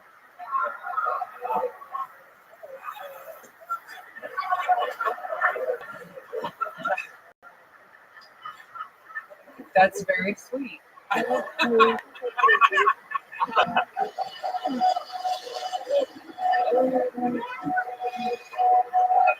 But I will say, Cole, I like you more than anybody I like right now. Whoa, look at that. Hell yeah. Kiss. Yeah, sure. Why not? Let's end the episode with a bang. There they are, Cole Alexander and Cassandra Cass closing out tonight's episode. Pride Month. Wow, look at that. Live from West Hollywood. What a way to end it. Pride Month, week, whatever it is, it has begun. How about one more time for Alexander Cole and Cassandra Cass, everybody? Look at that drawing from Ryan Shahibel in tonight's episode. Very cool. RyanShahibel.com for all those prints. Ladies and gentlemen, come on, it's Toastmaster General Jeffrey Ross. The man, the myth, the legend. Thank you, Kill Tony. Historical roasts on Netflix. Bumping mics with David Tells all over the country. California, Washington, New Jersey, Texas, New York. This weekend at SoCal Moronga. Also, Roast Battle Fest in San Francisco. And the Comedy Central Roast of Alec Baldwin is coming up. So you're going to see him on all of that. But check out Historical Roast, which is up right now. Go to roastmastergeneral.com for tickets and bumping mics. And Tony, we love you, Jeff. Thanks so much for joining us. Thanks for having me, man. Absolutely. Always a pleasure. Great show tonight. Thank you. How about one more time for the great and powerful Jeremiah Watkins, everybody? Baloney Teeth. His brand new album is at the top of the charts on Comedy iTunes right now. It's a self-titled album, Reagan and Watkins. Hit #1 over the weekend. His new guest on Jeremiah Wonders is Pete Holmes. He's on YouTube at Jeremiah Watkins. He's on social media at Jeremiah Stand Up. Anything else, Jeremiah? Reagan Watkins will be headlining in San Diego on June 28th, and Joelberg will be opening for us. And then we're also headlining Stand Up Live in Phoenix on July 18th, and Joelberg will be opening there as well. Oh, that's great. Look at that. That's amazing. How about one more time for Silent but Deadly Chroma Chris, everybody? Heck yeah, Chroma. What do you think of tonight's episode? We really raised the roof, Tony. Yes, you did. Come on, how about one more time for the great Joelberg Joel Jimenez, everyone? We did it. Joelberg's on social media mostly. Sorry, he's going to be heading out with us to all the rest of these gigs that we have announced here so far. Joel, you're traveling all over the world now. What's going on, dude? I love it. Shout out to Ludwig Drums. I love you guys. Peace out. I'll see you on tour. Heck yeah. Remember, we're taking pins with us. We got the road posters with us. So those of you coming to these road shows, fucking get ready. We're going to have a lot of fun. I promise you that. Red Band, anything else? Hey, I just got a new Death Squad studio in Burbank, so look for a bunch of new podcasts in the next month. Hey, thank you so much, live audience. We'll see you guys again soon. We love you. Good night. Thank you.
Wow, how exciting is this? Brian Redband's here, everybody. Hey. Oh my goodness. I'm fucking Appleton, Wisconsin. Do you believe in miracles, ladies and gentlemen? I mean, wow, on a Tuesday, sold out. There's at least 35 people in this room right now, yet it's packed to the gills. We have two little apple-sized tables. Look at these cute little tables we got. I love it. I love it. This is great. We turned down doing a show in Menasha for this, so we're really excited that you guys can be here. This is fun. Clearly, we are on the start of yet another leg of this crazy tour that we're on. We are in Appleton, Wisconsin. Tomorrow we go to Milwaukee. If you know anybody in Milwaukee or you have any friends over there, tell them to go to Tony. Yeah, It's the only place that like zero people. It's the only. Let's put it this way: out of all the shows we've ever done everywhere in the world, we've never done worse on ticket sales than we're doing in Milwaukee. Chicago's basically sold out. That's a giant, cool, awesome venue. Thalia Hall. Then Madison, same. Minneapolis sold out.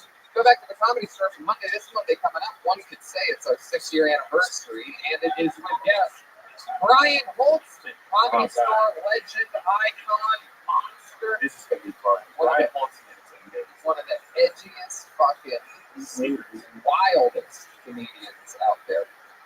June 19th, Poughkeepsie, New York, and 2 shows the next day. New York at the Gramercy Theater. Still tickets available for the second show for that first giant show is sold out. Then we do Stank Fest throughout that weekend. And it's really exciting. We are doing a massive show that we just announced yesterday, July 25th, at the Fillmore in Philadelphia, Pennsylvania. Tickets go on sale this Thursday, June 13th at 10 a.m. If you use the Live Nation code GROOVE on the Live Nation, yeah, if you use GROOVE, or you can use KT2019. I don't know why I didn't make that promo code, KT2019, for those of you that are interested in using passwords for anyway, we go on sale to the public the next day, this Friday, June 14th. That's for the Fillmore in Philly, our biggest, probably our biggest show ever. That's going to be 2,600 people, which is about 2,600 more people than we're going to have in Milwaukee tomorrow. I don't know if I mentioned it, but we are big trouble here. No, I'm kidding. It's not that bad. But I think we're doing a little bit too big of a venue for a giant place. Milwaukee. We're doing a soccer stadium in Milwaukee. And we only have so many tickets. Why Milwaukee? But enough about them. We are here tonight, right? This is it. This is what it's about. A night like this. A Tuesday. Clearly for you guys. A work week. This is real America. You guys all have to wake up at the crow of a rooster tomorrow. Milk cows, pull cheese curds out of between their toes, and however that happens, however we make those magic cheese curds. But let's get this thing started. As always, we have no guests on these road shows, and but you know what's cool is that we do have a band. As you know, if you listen to a lot of the road shows, you know that. Due to stage constraints, sometimes we can't have, a full band, to say the least. So tonight, instead, you're going to have the best damn band in the land. It is the Kiltony Band. It is Jeremiah Watkins and Joel the Menace. Every single episode, they do different characters. I never know what they're going to be. The same character. Sometimes it's a brand new character. Sometimes it's a character that we've never seen before. Let's see what they are tonight. Look at this. Look at this classic fucker. Come on, Africa. You gotta make more noise than that. Small and mighty. Oh my, European tourist, perhaps? I'm not positive on this one, to be honest. Can you help me out? Nice to meet you. Welcome to Kiltony. Who are you? Oh, hi. I'm Gustav. Oh, we know Gustav. It's been a long time since we've seen each other. Yeah, I've been traveling abroad. Now, you are you German, Swedish? Yes, I am. Wow. That is so cool. This clearly is, wow. I have no idea how you two could be friends. What's your name? Ricky Ricardo. Wow, really? Yeah, no relation. I'm Cuban. We're foreign exchange students. How did you two meet each other? I'm in college. Crazy time. All right, Gustav and Ricky. Gustav's been on this show before, right? And Ricky, first time?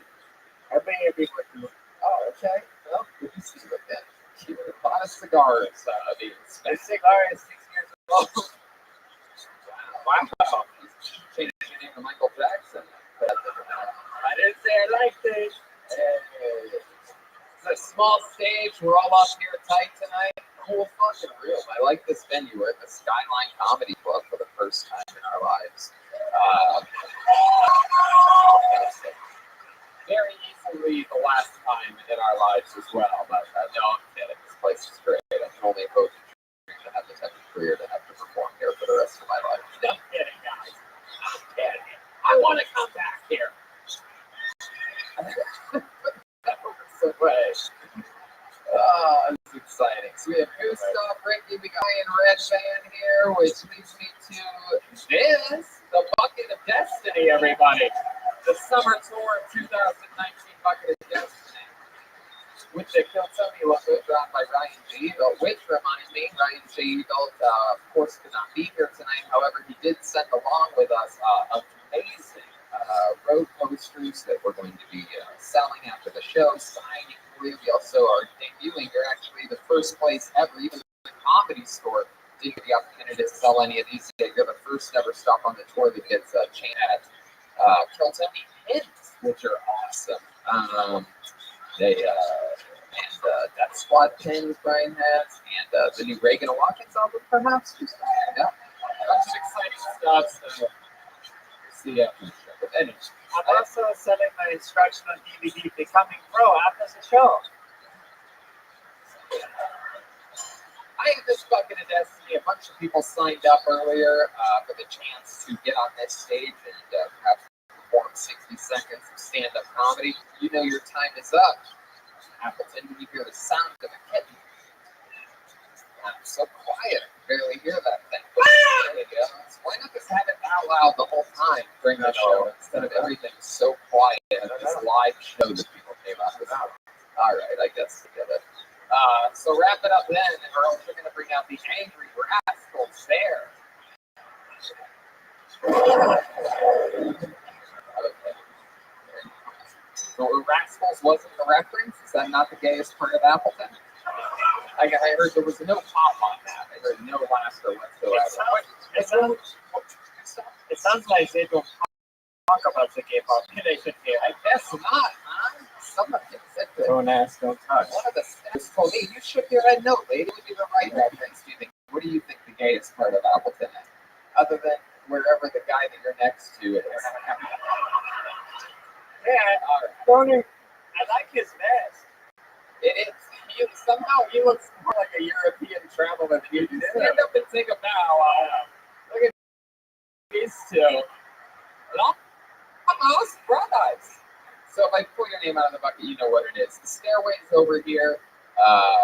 You do your 60 seconds, and then we talk to you about anything in the world. We find out more about you and how long you've been stuck in Wisconsin. Low turn on the names, by the way, this episode. Really interesting. Yeah. Very, very, very small turnout. I think only 16 or 17 people signed up. It's a Milwaukee bucket of names. Yeah. So let's say, you guys ready to start the fucking show? You guys really excited about this? Is it okay? I mean, we flew in from Los Angeles for this. We could have gone straight to Milwaukee and just had you drive an extra 45 minutes. But instead, we came to you.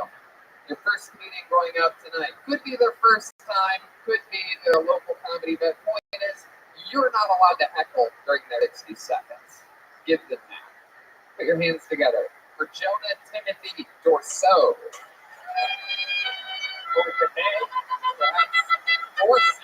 Jonah Timothy Dorso. Is this you? Heck yeah. Come on through here, buddy. Come on, guys. Make some noise. It's happening. It has begun. Jonah Timothy Dorso. Hello, thank you. Okay, so I'm biracial, I'm half black, half white. But I look like Mexican lesbian transitioning. And I'm 39. I have 6 children. After my 6th child was born, I got kind of a random call from an NBA scout. They were like, "We like the numbers you're putting up. We're gonna need a little bit more for you. But how do you play basketball?" So I've been paying child support for most of my adult life. The thing about child support is it can only affect you negatively if you don't pay child support.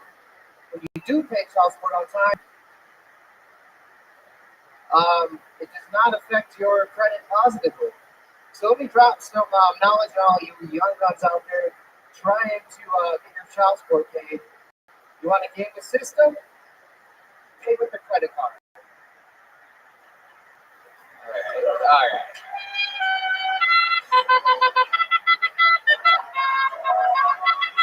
Wow. Seems like they like you. Hello. How are you? Welcome to the show. Thank you. How's it going? Yes. First time doing stand-up? Yes. Really? Pretty much. Wow, what do you mean pretty much? You do karaoke a lot. You talk a lot right before your songs. You ever run any of those before you fucking get down? Are you Eddie Bravo?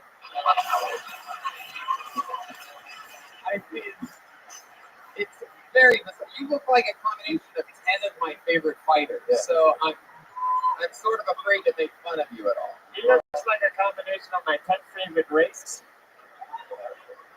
You look like Bruno Tarts. Nothing. You definitely look like Eddie Bravo. That's freak. Do you know who Eddie Bravo is? Of course. Yes. Thank you. Wow. All right. Very good. Do you know? Do you know any jujitsu or anything? You seem to have. You have fighter head. You have like that padding. You have the padding above your eyebrows, where your eyebrows come out in case you like punch and shit. A little bit. Yeah, a little bit. Like what? How many people have you killed with your bare hands? The way he said "little bit" tells me he's a fucking assassin. He just wanted to come out and get some laughs, and now his cover's being blown. Are you a professional man? Okay, no, don't answer that. Tony. Jonah, talk with me. Give us something here. What are you? What are you? Half black, half white. Do you really have 6 kids? Yes. How old are they? How old are they? My oldest son is 20. How old are you? 39. 39. And what? What's the range? 6 kids. What's your youngest? My youngest is 6 months. Oh my God! You just keep coming inside of everything that you see. Yeah, Ricky. Are they all with the same mom? Hell no. No, Ricky. I knew it. I just wanted to answer. Wow. How many different moms amongst the 6 kids? 3. 6. Oh my God! Is it really 3? Who is it? Guys, Who said 3? me, motherfucker. Okay. Me. Stick with me over here. Yeah, even if you hear other people say things, you just fucking focus on me. Gotcha. I got so much I want to talk with you about. So 3 moms, is it 2 kids each or? Yes. Wow, look at you. What the fuck? Who the hell's that lady yelling over here? It's his wife. That must be number 3, huh? Wow, and she already got her 2. She better, if I were her, I'd be running for the hills right now. Just fucking looking for someone to fucking cover me. She's videotaping this, by the way. It's adorable. I can't wait for you to show your kids this one. This is Daddy. This is what he is. What do you mean he has other kids? Who are they? What are they? What are your twins' names? Uh-oh, and another accident? Whoopsie and Daisy. Is that your thing? Have you ever pulled out of anything, even your hands in your pocket? Oh, God, here we go again with the hand pocket thing. Just like Kansas, right? Yeah. Exactly. All right. Yeah. So interesting. Do you pull out ever? I'm gonna stay on this subject. I find it very intriguing the fact that you just like no matter how many times you make babies, you're just like, I should fucking pull out you. No, you fucking. Yes, I'm gonna go to Gustav. Yeah, even when he masturbates, it doesn't roll out. It's like the ending scene of Titanic. Like, I'll never let go. Yeah, he just keeps that hand right at the top and just fills his hand up with goo. It's like an 8th grade science experiment. It's a volcano oozing.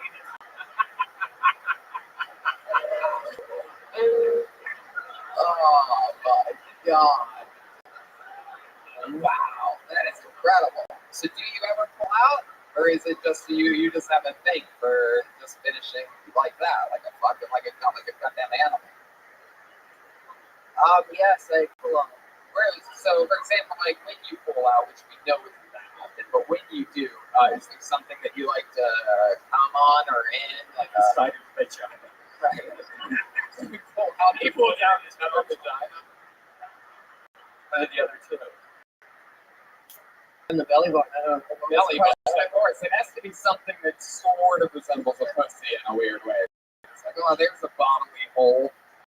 You're gonna find out all the girls that he has come in headers to the belly buttons, and it just goes in their belly and makes babies, right? Wait, what? Oh yeah, through the piercing. Oh, I think that makes no sense. Do you think piercings are an open wound? Yeah, it mixes in there. It's in there. God, right. Great, man. That's no sperm. No, okay, whatever. Okay, so, Jonah, what the hell? So, you're with that one right now. She yelled that he has two, by the way, for those of you paying attention, right? But, the other four are out there. Are they all in Appleton? Yes. Well, the surrounding areas. How often do you get to see them? Often or never? Very often they're older. How often do you visit the jail that they're in? You were around sometimes, right? Let me ask you this: you're 50% black, 50% white. So does that mean you only feel bad for not raising your kids well half the time? Does that mean your dick is only half as big as it could have been? Solberg is there, everybody. It's scary when he doesn't respond for a while. Yeah.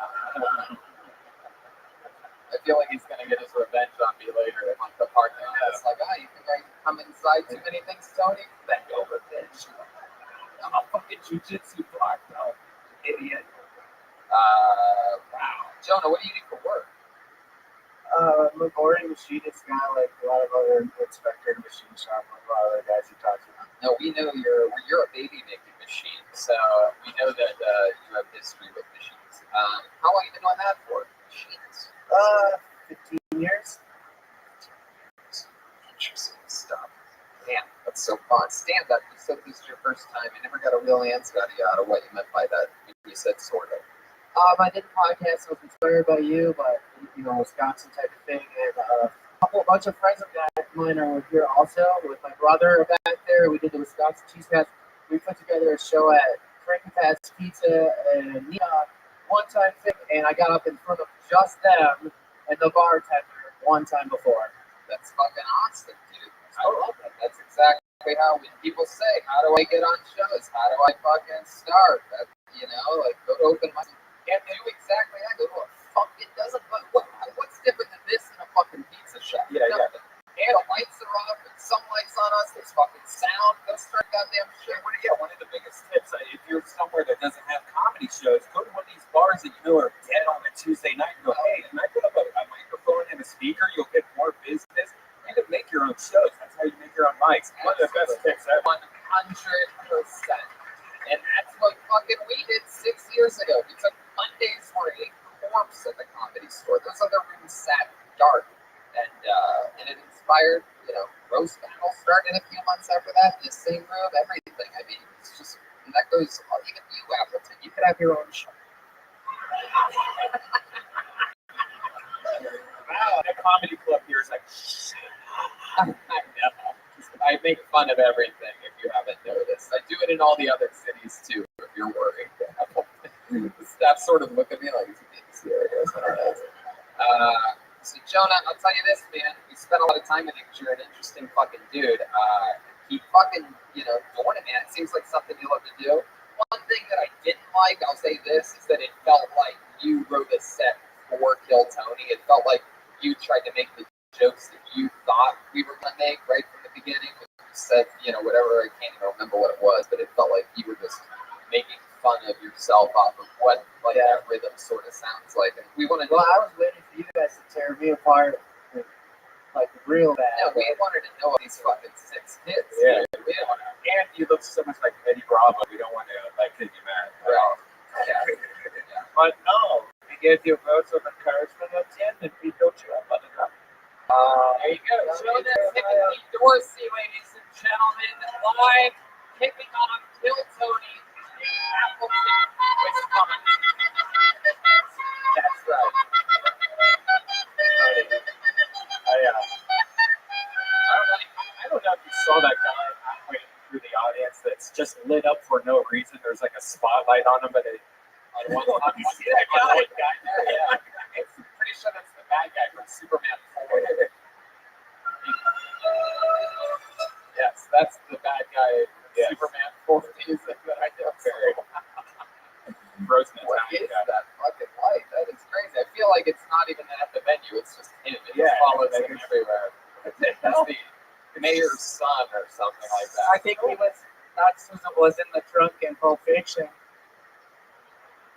Remember he glowed when they all, okay, bye. Alright. Unlike the last comedian, I pulled out a name out of the bucket and we're going to keep it moving along. Your next comedian goes by the name of Koti Krokvid Lausik, perhaps? Something like that? I say Vincent. Koti Krokvid Lausik. Yes. Here we go.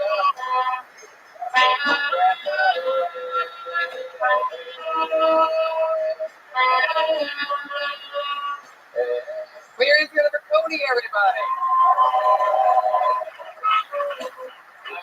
Thank you guys. So I'm really terrible at relationships. Like my ex-girlfriend wanted a monogamous relationship, and I kept telling her to make me sandwiches. Turns out I was too stupid to know the difference between misogyny and monogamy. In my defense, though, really only wanted her to make me cheese sandwiches. Alright, cool. If you believe in God, then you believe that everything happens for a reason. I'm a perfect example. I almost drowned twice. I flipped my wheel like 6 times, and I once T-boned a pickup truck going full speed on my dirt bike. Like, if God's keeping me here for a reason, it's like you keep that friend on Facebook. Everyone loves your shit. You know? Like, God's sitting up in heaven with a whole popcorn, saying like, "Oh my God, what's gonna do next? Oh, Bill to get in the military." And I did. I wanted to join the army, but I'm more like a GI Joe casual. And I told my gay friend that I wanted to join the Navy.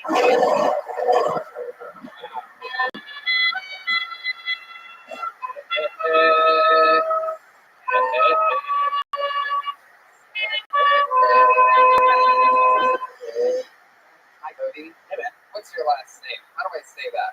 Robin loves me. Robin Laus. My God. Oh, a fellow communist. Koti is spelled C-O-T-Y. It is. Your parents hippies? Yeah. A little bit. Yeah. Mom's a hippie? Dad is lots of money. Yeah. What does he do? What do you do? I bartend and I do coke. Bartend and comedy. How long have you been doing stand-up for? Like just over a year. Actually, it was my year about 5 years ago. How old are you? 27. 27 years old. Born and raised here in Wisconsin? Yeah. Girlfriend? Boyfriend? Neither. Very unlovable. Really? Yeah. Last relationship. How long ago was that? Ever? A few months. A few months ago. Yeah. How long did that last? A few weeks. Yeah. Why do you think it is that you can't find love as a friend? Super, don't know, actually. Yeah. Why did you say that you were unlovable? You all got very sad when you said that. What's unlovable about you? What is so unlovable about you? I mean, like, I can't hold on to them, so it's just. But you wear fun t-shirts. I do wear fun t-shirts. I mean, let's figure this out. What's your living situation? Right now, I live with my parents. Live with your parents. Okay, I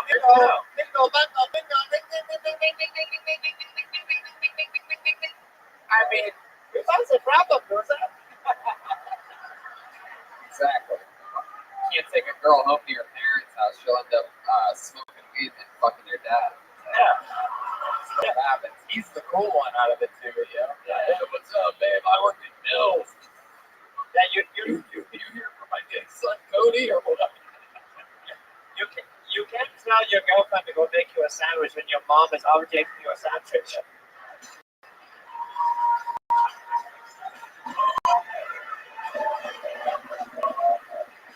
Wow. That is perfect. That's good. So you lived with your parents your whole life? No. Really? Oh man, that's a sad return. How long were you out of the house for? Years? I don't know. How many years? You're 27. So Are we talking like 9 years? 6 years. Did you crash and burn? Is that why you went back home?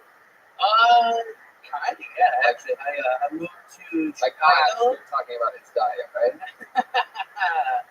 Wait, I don't think I said that right. Go ahead.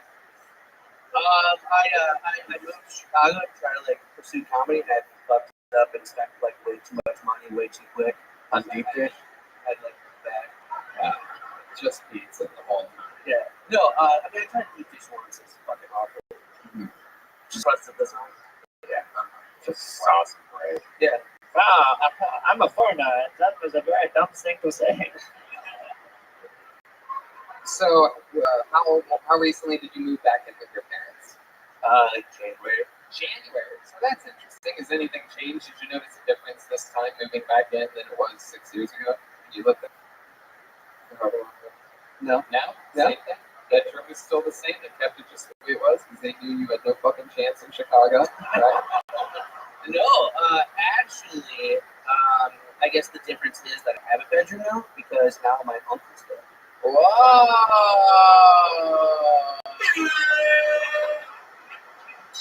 Well, okay. So, since you're living at home with your folks, was it like a bittersweet death, or were you like, finally, my uncle died?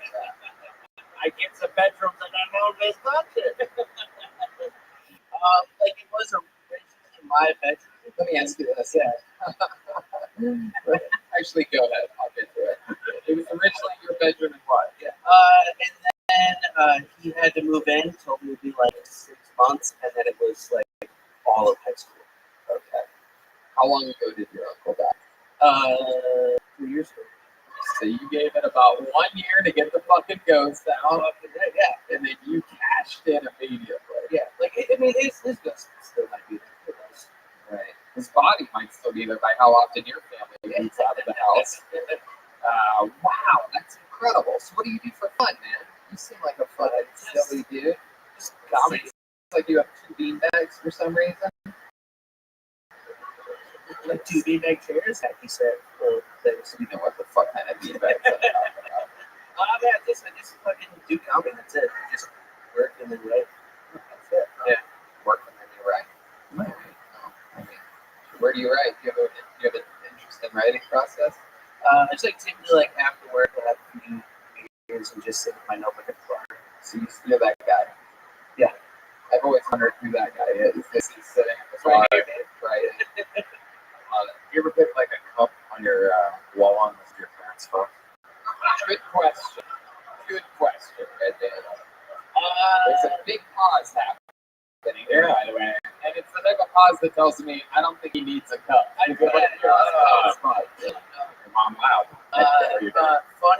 Funny story. I did recently bring a girl home to sleep with. Oh, yes. And my dad happened to be in the basement. Dad knows. In the basement's like always, in states like this, the basement's always the cool area to have. Yeah. Like the main Yeah, I was in Jeremiah's basement because I was just having fun. So took the girl home, hooked up with her, and my dad knows that I have a flashlight. Oh, wow. And in the morning, he asked me, he's like, hey, did you bring someone home last night? I was like, yeah. He's like, oh, thank God. I heard your bed. Instantly thought that he's just fucking the hell out of his flashlight. Who fucks the flashlight in the missionary position? Yeah. Like, I don't. You can like put a pillow down. Yeah, I don't know. Who would do such a thing? Have you done that before? You put a pillow over the flashlight? Well, geez, now that we've gone that far, let me ask you more. Have you ever drawn a little smiley face on construction paper and put that down, or perhaps blown up like rubber gloves and they're like, oh, hold my hand while I fuck you? Okay. How far do you go into this imagination fucking a real thing? Like, do you ever put a fucking like a recording of a girl's voice and play it under the other pillow? Like, oh yeah, say my name. Like, oh, Kofi. Like it's like Siri. Oh, Kofi, Kropatowski. It's so fucking good. Fuck me. Fuck me and my still the rubber hands. No. Wow. You ever put lipstick on it and just try to talk to it? A fun fact, the last comedian I knew for a fact actually has had sex with a fleshlight and got it pregnant somehow. It's unbelievable. It's the only known case of that. There was two little, one morning it woke up with two little flights. Two little fuck handles. All right, well, Cody, you know, you're in the game, dude. Congratulations on getting pulled tonight. Nice to meet you. Way to keep it fucking going. Good luck with everything, there. Get out of your parents' house. Save some fucking money. Get out of your parents' house, please. You know, if you wanted to just focus on comedy, living with your parents wouldn't be that bad of a deal. You know, just for a place to sleep. Welcome to my life. Oh, yeah, that's right. Place to sleep, you know, a place to just slowly die. You know what I mean? Well, I mean, if you wanted to do comedy and fuck, I guess so. I honestly think a better way to get good at comedy would be to sleep in the backseat of a fucking car and survive and have to fucking write jokes until you're fucking not in the goddamn car. You end up living with your fucking parents having goddamn mayonnaise and fucking bologna sandwiches every day. The fuck do you have to work for? Oh, Mom, is the coffee on? Awesome. Everything's fucking ready for me. you don't want to get out of that as soon as possible. I mean, look at the types of jokes that fucking guy wrote. What the hell are we talking about here? Anyway, pulled it up, came out of the bucket. Put your hands together for Dale Bishop, everyone. Oh, here we come. Here he comes.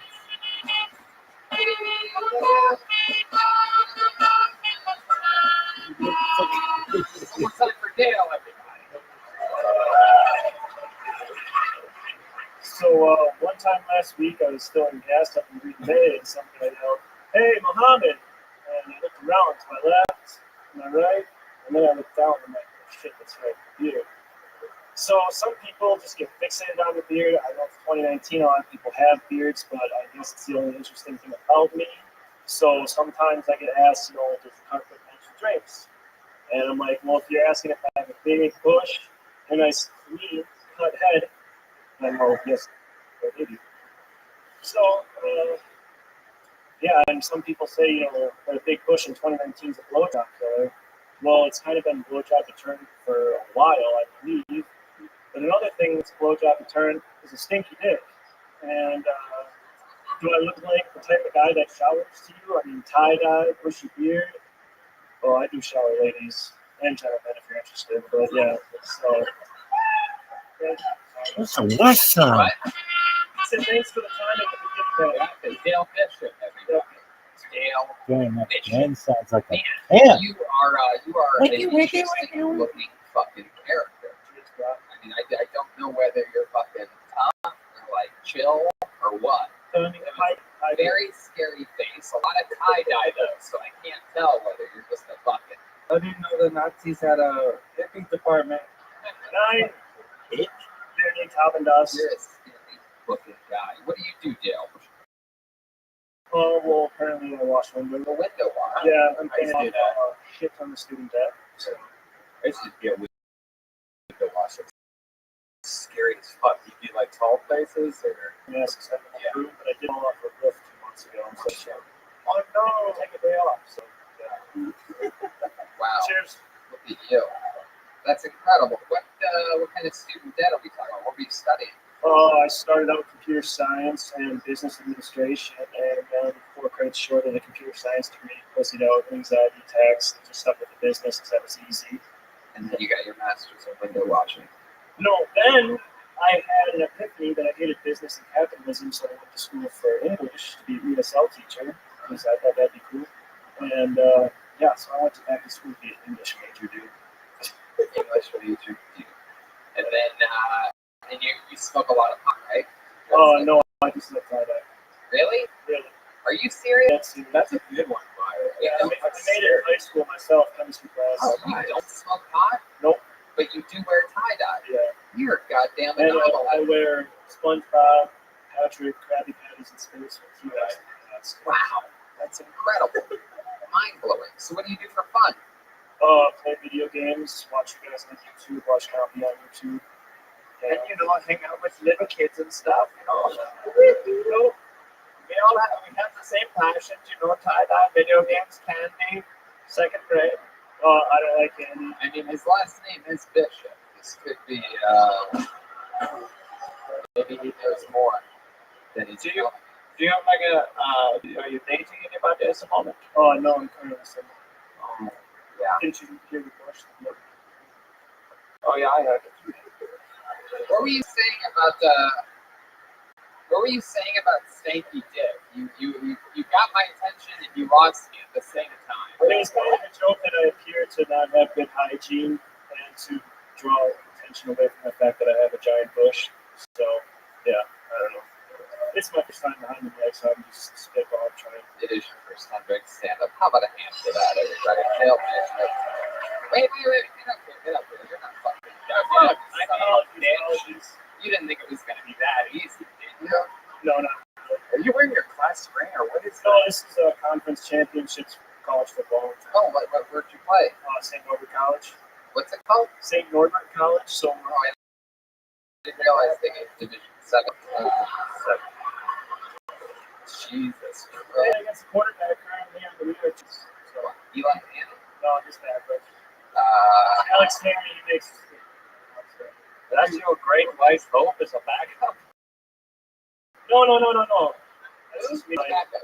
Alex Henry. No one's ever heard of it. You look like if Game of Thrones took place during Woodstock.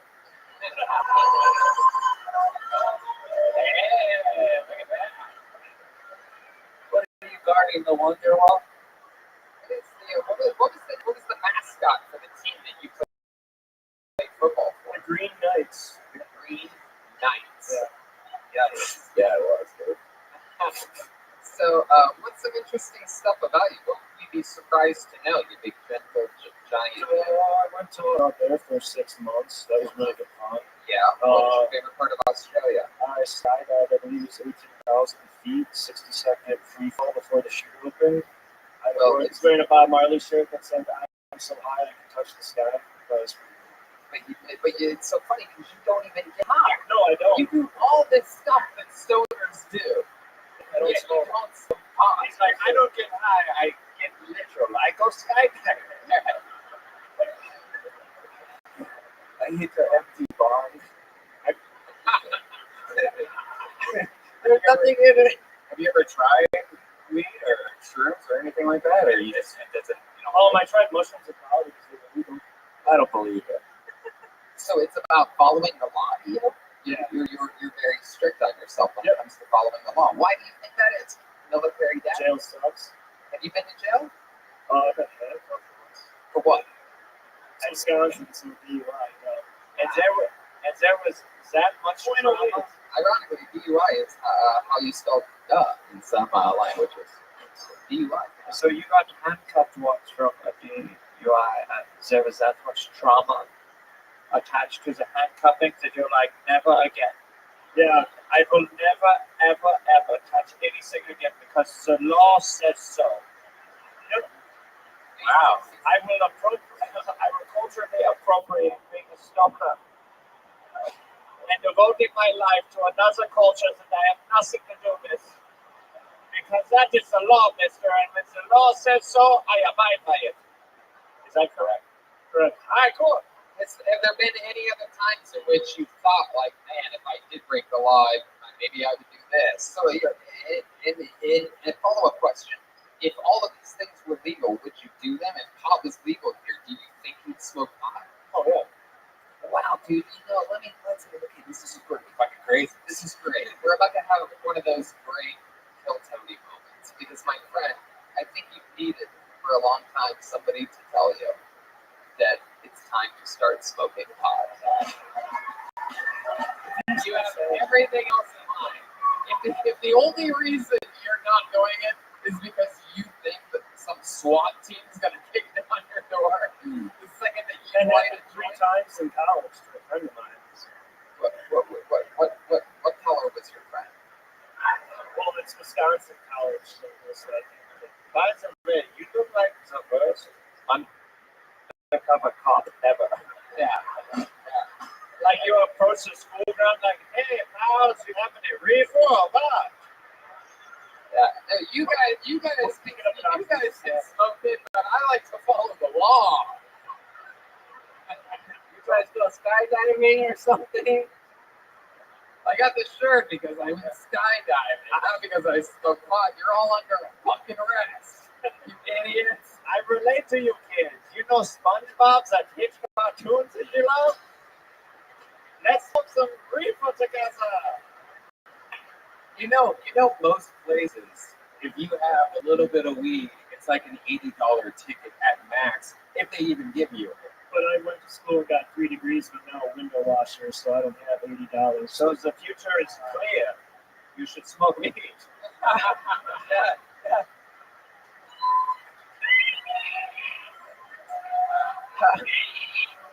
How did I drop out of school and I'm doing better than this guy? I got CTE found there. I played football 13 years, so that's my guess. I didn't hear what you said. Moving on. CTE. Movie Will Smith did. Oh yeah, you have head trauma. Oh, that's Okay, well then you're probably sort of stoned all the time. You're gonna fucking great. Since you are a window washer, call past girlfriends your Vindex. Just asking. If you come to Los Angeles, you would smoke weed because it's legal. Oh yeah. Oh my god. If I went to any of these border states. Yeah.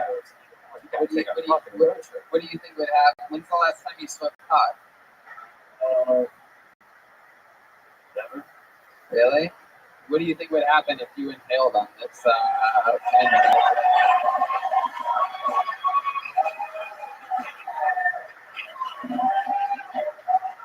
don't know if I can. The suspect is in sight. What if he arrested? What if he arrested me right now? If he really was an undercover cop and I took the bait. What about DMT? Would you like to try some? Sure. Hey, look at that button. It's no button. No button. Wow. Okay. There you go. DMT. Do not pass go. Do not collect. Wait a second. No, exhale it now. Okay, I have some. Don't hold it in for that long. Go ahead. Exhale. How did you hold it that long, by the way? I've tried. Virgin lungs, I guess. Extra strength. Okay, I've got some isolate underneath this sweater. All right. Would you like to try some? Dale, welcome to the show. Congratulations on having your first time doing stand-up. Thanks, guys. And go enjoy that DMT trip, everybody. There you go. Pitch them, everyone. DMT. He's stripping his ass off. Stripping his balls off. DMT. DMT, of course. That was nicotine, for those of you. It's lemon sherbet. The thing I immediately, when he looked at me with his eyes, realizing he was serious about having head injuries, and he said, I probably shouldn't do that. I'm like, you know what, you're fucking right. Really? You're fucking right. Last thing I need is him wrapping himself around a tree after hitting my vape pen one time on the way home. Just like, oh man, it turns out with his massive head trauma combined with that one hit of pod, he's dead now. Oh, one more time for him. Dale Bishop, everybody. A guy that just likes being like a stoner. This looks cool. Put your hands together for your next comedian, Dana Urban, everyone. Dana. Yay, girl. Dana. Come on up here. Hi, Dana. Come on, guys. Good and loud for Dana Urban. Hey, are we drinking tonight, Appleton? Yeah, I'm 26 years old. I didn't actually have my first drink until I turned 21. Where's my prize? I was told I'd get a prize for that. Thanks for not doing this. Normally, when I say that, someone will yell out, liar. Couple things about that. One, have you looked at me?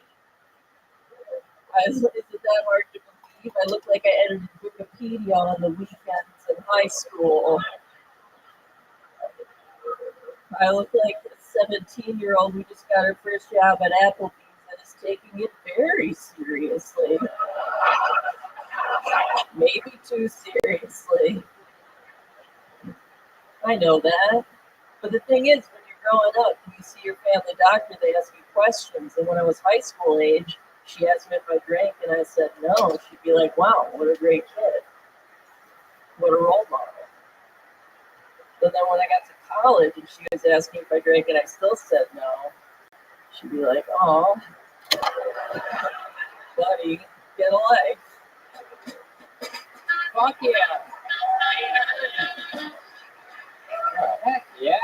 Awesome set. This is definitely not your first rodeo. You've been doing stand-up for a little while, right? That is A couple years? Yeah, a couple years. Awesome. All here in Wisconsin? All in Wisconsin, Milwaukee, actually. So sorry about tomorrow.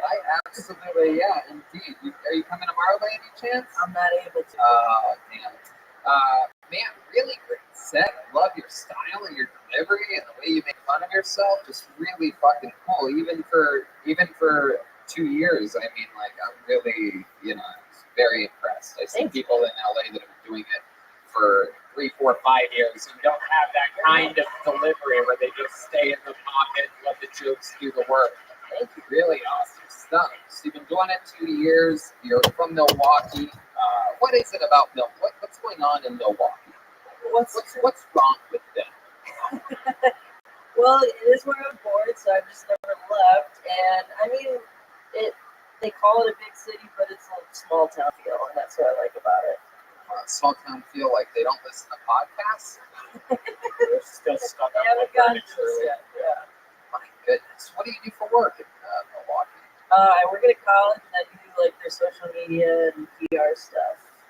Yep, that sounds about right. That tracks. Yeah. Did you really not drink your whole life until you were 21? I did like one time before I was 21, just to prepare myself for. What was the reason? You the law? Is that you guys scared of the law and they're this bad? Is that why they serve Pepsi in all these restaurants and not Coca-Cola? Is that? It was a little bit the law. It was also I was just wound up really tight growing up. That's so funny to me because I really have never heard anything like what the last guy fucking said. Yeah. Like, there's a part of it in which I'm like, was he fucking with us? Because the law, like he must be a massive stoner and has, maybe I don't know, maybe he's trying to keep his job or something like that. Like I don't know, maybe he's lying to us. But who the fuck? Anyway, do you smoke pot? You seem like you smoke pot. You like to smoke pot and like read Harry Potter and shit, right? You're like a person that takes 2 little tokes and then reads her book, and that's the only way she can fall asleep, right? Something like that. I don't do it regularly, but I've done it. Yeah. What do you do for fun? What are you into hobby-wise? I mean, I work on comedy. I just like seeing movies and checking out the new spot in Milwaukee, really. The new spot? Yeah, whatever that is, a restaurant, a bar. What are some spots in Milwaukee that you've seen lately that are cool? Well, I haven't been there yet, but right down the road from me, we're there tomorrow night, so. Yeah. Oh, well, you gotta go to Vanguard. It's a gourmet sausage place. Oh. That's the stuff. Nice. With these 4, it's already a sausage festival.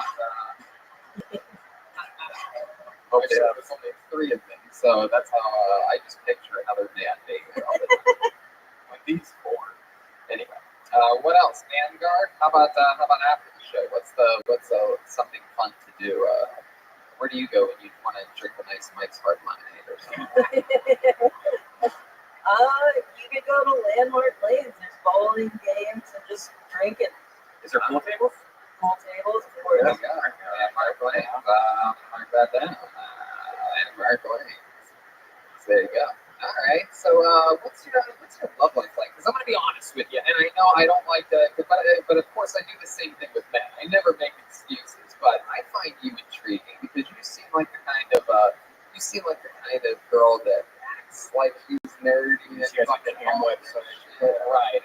But there's this little fire that they see inside. It tells me that little beast under there somewhere that just fucking only like you can only. I feel like you. For example, I feel like you only do it from the top position. Like you literally, it's ride or die with you. Yeah, Houston. yeah, you look like you're transitioning, but I'm not sure which gender. Oh, that's not what I was saying at all. Oh, that's what you meant by on top was a bottom, right? I don't understand English. I'm sorry. Come on. I know exactly which gender you are. And it's an honor to be here with someone that looks like Judah Freelander's little brother. That's an honor. Or like Clark Duke, you know, some reference. Okay, let's go back to what I was talking about. Okie dokie. That's that one thing that only you know about. We're gonna keep it moving along. So Seven. I'm gonna go back to what I was just You said she's a demon in the bedroom. yes. And am I close to right about that? Well, I mean, Or am I way far off? And you are as conservative as you look. it's somewhere in between. I feel like you have a sex suite. I feel your bedroom looks like there's books everywhere and there's bookshelves and all that, and it's like under the bed, and you pull it out and you pull like a lever and like this, and you pick it up. Is it a Hitachi or like did you just cut off the end of a broomstick? Like it's a. I feel like she built a sex fort and her blankets and broomsticks and like come inside and it's like And then the first comedian literally does. You have a wild sex life, or are you about right on that? Let me ask you this way: it's more wild than an average person would guess if they just Probably not even that. It's probably about what you would guess or less. Right. So I'm right there. Do you have a sex life? No, I don't, but it's something to aspire to. Is there something that you'd be willing to share with us that you do have or have done or anything like that? There could be a slight example, perhaps, and then. I mean, not really. I just ended a relationship, so just. Why did you end it? It was mutual. We just didn't like the same things. he didn't like you know, our sexy Ben Franklin.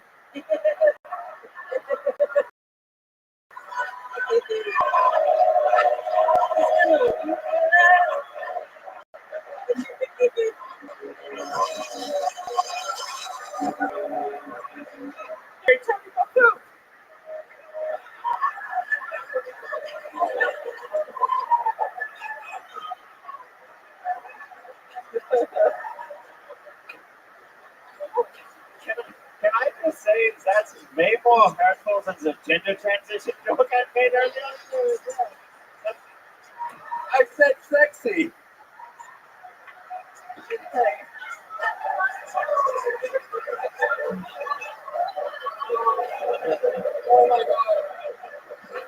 Oh my god, that is the funniest thing ever.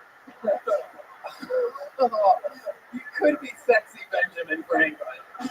It would be sexy, Ben Franklin. Oh man, Dana, you were so much fucking fun, and the cool part of this is that from the second you got up here, it became I mean maybe it's just me, but I think the whole show picked up a big notch. Both your stand-up and your interview. Yeah, thank you so much. Dana Ehrman, ladies and gentlemen. Oh, that was a great surprise. Yeah. It was like pure electricity that she discovered whenever she got up here.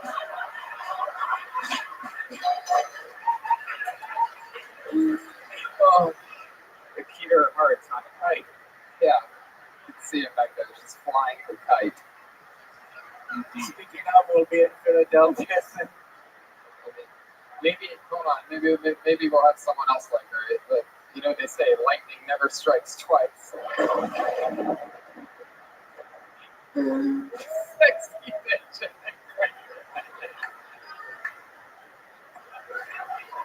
For those of you listening to the podcast and you don't watch it, I went into the men's room when Joelberg made that joke. I went all the way in, made eye contact with a guy peeing in a urinal, and then walked back out again. There he is. There he is. Right there. Stop staring at me. Why are you? Pull another name out of the bucket. Put your hands together for Jackson Weiberg, everyone. Wow, I'm right here in the front. Here he comes. Jackson Weiberg.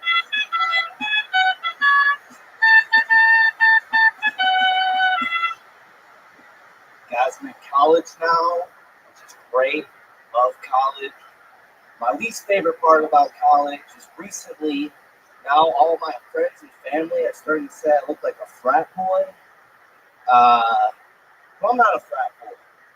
Because unlike a frat boy, I wait till the second date to roofie my victims.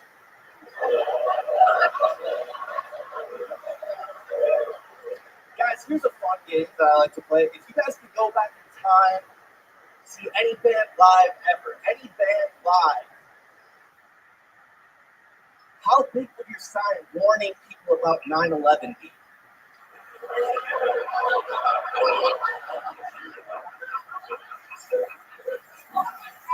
Guys, I hate blanket statements. I hate blanket statements about minority groups of people.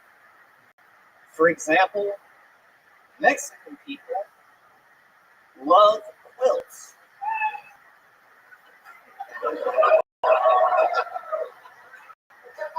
Thanks. Oh yeah. There you go. Great set. Jackson Wyber. Another one where I'm gonna go off and guess here that you may have been doing this for a short while, right? Yeah, like 3.5 years. 3.5 years. Fuck yeah, man. Really great sets, and the 3 fucking really great jokes. I love the frat boy second date joke. It may seem simple if you were listening with audio only, but to see how you held it and just really owned it after you said that made me think you really do roofie people on the second date. It's really incredible. And in that moment, it became truly funny. 9/11 thing, blanket statement was cute. So 3.5 years, that's awesome. How old are you? 21. 21. So fucking cool that you're already doing this and have 3.5 years experience. Are you that guy? And how are you an actor? I'm in Milwaukee, but I was born and raised in Appleton. Not born, raised in Appleton. Raised in Appleton. Yeah. And now you live in Milwaukee. I do, yeah. I go to school there. What are you studying? Communications. Yeah, that makes sense. And how long until you graduate? Like a year and a half. Huh. Year. 21 years old. Tell us what 21-year-old kids in Milwaukee do. We got your classic Midwest khaki cargo shorts on. Yeah. That's how I dressed when I was 21 too. Living in Ohio. Me too. Living that good life. Just hoping for the best. Yeah. Putting that energy out there. Just fucking, I did the camo cabins. Yeah, what's it like to play on the sandlot? Tell us what you do for I like going out. what's out to you? Like just like bars. Like there's a few good bar streets for college in Milwaukee. What do you like to do when you go to these bars? Usually drink alcohol, but I know you want more than that. Like He likes to pick up chicks, or he likes to call them victims. drink of choice. I like whiskey sours a lot. Whiskey sours. I like where you were going. You were saying I wanted more than that. You were about to say more. What was that going to be? You like to drink and then what? No, like, is it true? Do you go around flirting with a lot of girls on the campus? No, usually I just like walk around with my earbuds in and don't talk to people on campus. Oh, who's that mysterious boy? He only listens to earbuds and doesn't make eye contact with me. Is he autistic too? Ooh. So when you do socialize with people, what do you do? It's a good question. Usually just hang out, listen to music. Like, are we talking about bars or like? Okay, we're at the bar. I'm a hot girl. Sure, go. You have your earbuds in, so if you want to talk, or you have to take those out first. Oh yeah. Wait, your other earbuds still in. I know, it's my move. What's up? Oh, hi. Can I buy you a drink? I've only had 7, but what's one more? Oh boy. What do you want? Anything with alcohol, big guy. All right. Hey, I'm the bartender. Can I get you a drink? Yeah, can you get her water? Oh, is she okay? I'm in earshot of you, you prick. Yeah, here you That's go. usually how it Bottle of goes. water, $4. Shit. Yeah. Boy, it looks like you got a lot of money in those pockets. Where are you going? What's Come up? on, pay up, buddy. Yeah. What an asshole. You got any money? That shitty's putting it in the coat. Oh my God. Do you have autism? Let me buy some bottle of water. I'm going to know him later, okay? It worked. Look at that. Yeah, that's nice. Wow, this is good. You just like to sober the chicks up with water and your personality. Is your parents divorced? No. Crackers and water. No, parents are still together? Still together. You seem like you come from a really wholesome family. You have 2 sisters, am I correct? I got a sister, one sister. Just one, and you have correct. No, but come on. Are you fucking sure? Ask your mom next time you see her about a sister that she never told you about. Your ghost sister. Yeah, it's true. She may have never told you, but she didn't want to. Came out in the toilet. Yeah. Your half black sister. It's she died immediately, but somehow the first comedian is still paying child support on it. So you have one sister, parents are still together, right? Yep. Mom's a teacher, dad's a pilot. Mom is like an HR person for an insurance company, and dad does insurance finance. Wow. Yeah. Good Lord. Do you have insurance? I do have insurance. Is it good? I hope so. You get it from your dad? Yeah. That's good. It's clearly one good thing he gave you. Do you really don't have any genes. It looks like you either have HMO, PPO, or HIV. I'm not sure which one it is. Yeah, and he also has a little H and M. That's true. Yeah, that is true. Yeah, I shop at H&M. It's like my whole closet. You're fucking right. Homosexuals and men. I love it. Anyway, what else, Jackson? Anything else? Anything else that we would find interesting about you that we should know? Little fun fact about you? Anything crazy about you? You ever saved someone's life or almost died? Do you ever roof your girl? No, I haven't done that. It's on his bucket list. Yeah. One time he tried, but he accidentally just forgot and used his earbud. Dropped that in someone's brain. Interesting facts about me. I mean, I like playing sports. Really? Shocking. Sorry. Really? You sound disappointed. What sport do you play exactly? I want to know because I want to beat your ass in it. Basketball, and I played tennis. Wow. Curling. You know you're in Appleton, Wisconsin when this is a basketball player.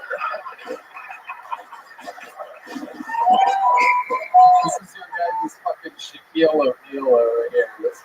He's known around town. Yeah. Is it true that you ball all over? Mostly just like the local gym. How high can you jump? Not more of like a pass first point guard. Oh, so like a bad player. Yes. Can you give us an example? Would you mind jumping as high as you possibly can from a safe position? Watch out, so they can do this.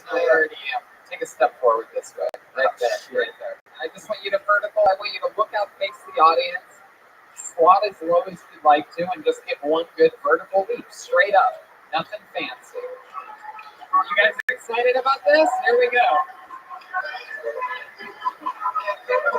Joel's gonna measure here. Your Cuban referee, Ricky Ricardo.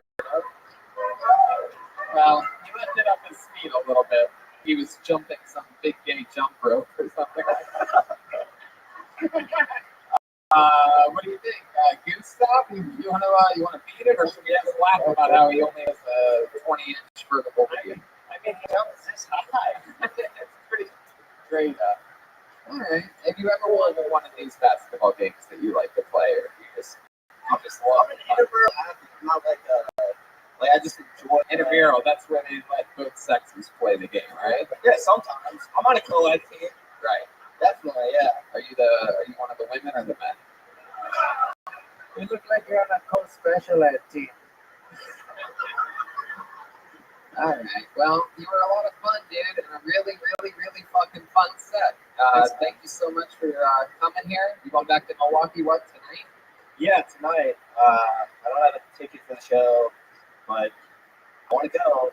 I bet you do. Yeah. How about we throw you on the guest list? You can sign up again, and we'll see if you get lucky 2 nights in a row. How about that? Yeah, that'd be great. Awesome. You'll be on the guest list for the Monday night show. Luckily, there's a little bit of room left on the guest list for us to be able to squeeze you on. It's not even a list, really. It's yours. Jackson, if you'd like to bring 400 friends with you, feel free. It's more of a guest book. Just yes, I'd like to put a name on the guest list. Jackson plus 412, please. Jesus. You wouldn't fish them out if you didn't put my name on that list. All right. Okay. You guys had a lot of fun here tonight, huh? Real? What the fuck was that? That guy was literally like a 1980s villain. He said, he came up and he said, "You're missing out." And then Tony's like, "No," and he goes, "See you later." You're lost. Yes, you got me with your Jedi fucking mind tricks. Very good. He saw one white bro and he's like, "Oh, this is the time for the show because the bro." You're fucking lost, dude. I'm fucking gonna kill, bro.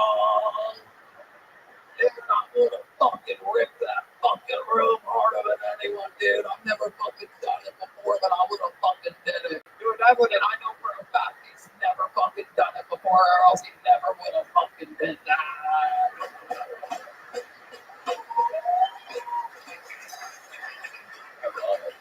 Fucking idiots. They get 23 drinks in and they start thinking that they can do whatever they want. How many of you like them comedians on the show? How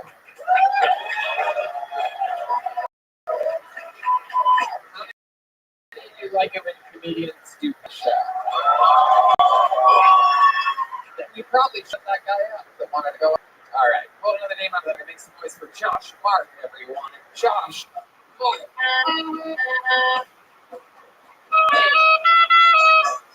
Hey. Here he comes. It's Josh Mark, everybody. Keep it going. Come on, we're having fun here. God, it wasn't that crazy. One more time for Josh Mark, everybody. What's going on, Appleton? A couple fun facts about myself. My parents are first cousins.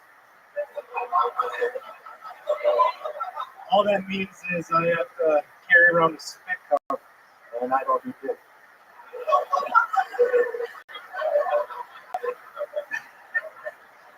I look like Steve Avery, like a young Steve Avery.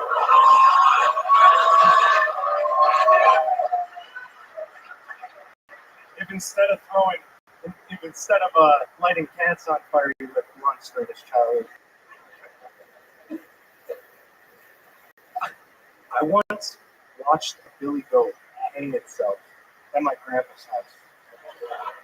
I don't even care anymore.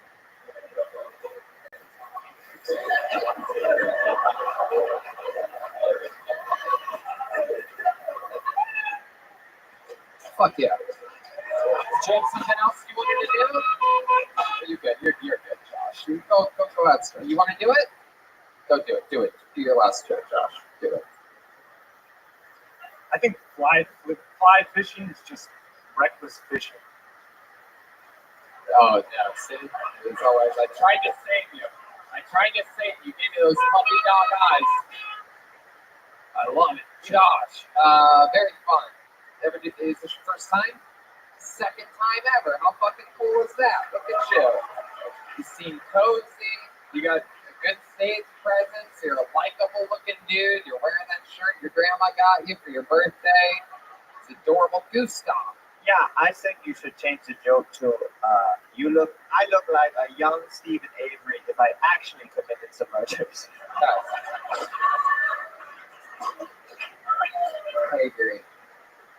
Which reminds me, by the way, and I guess I'll ask you. I love fucking making a murder and all that shit. Is that near here? Is Manitowoc near here? Manitowoc is like right down Highway 10. Really? How far? Yeah, 45?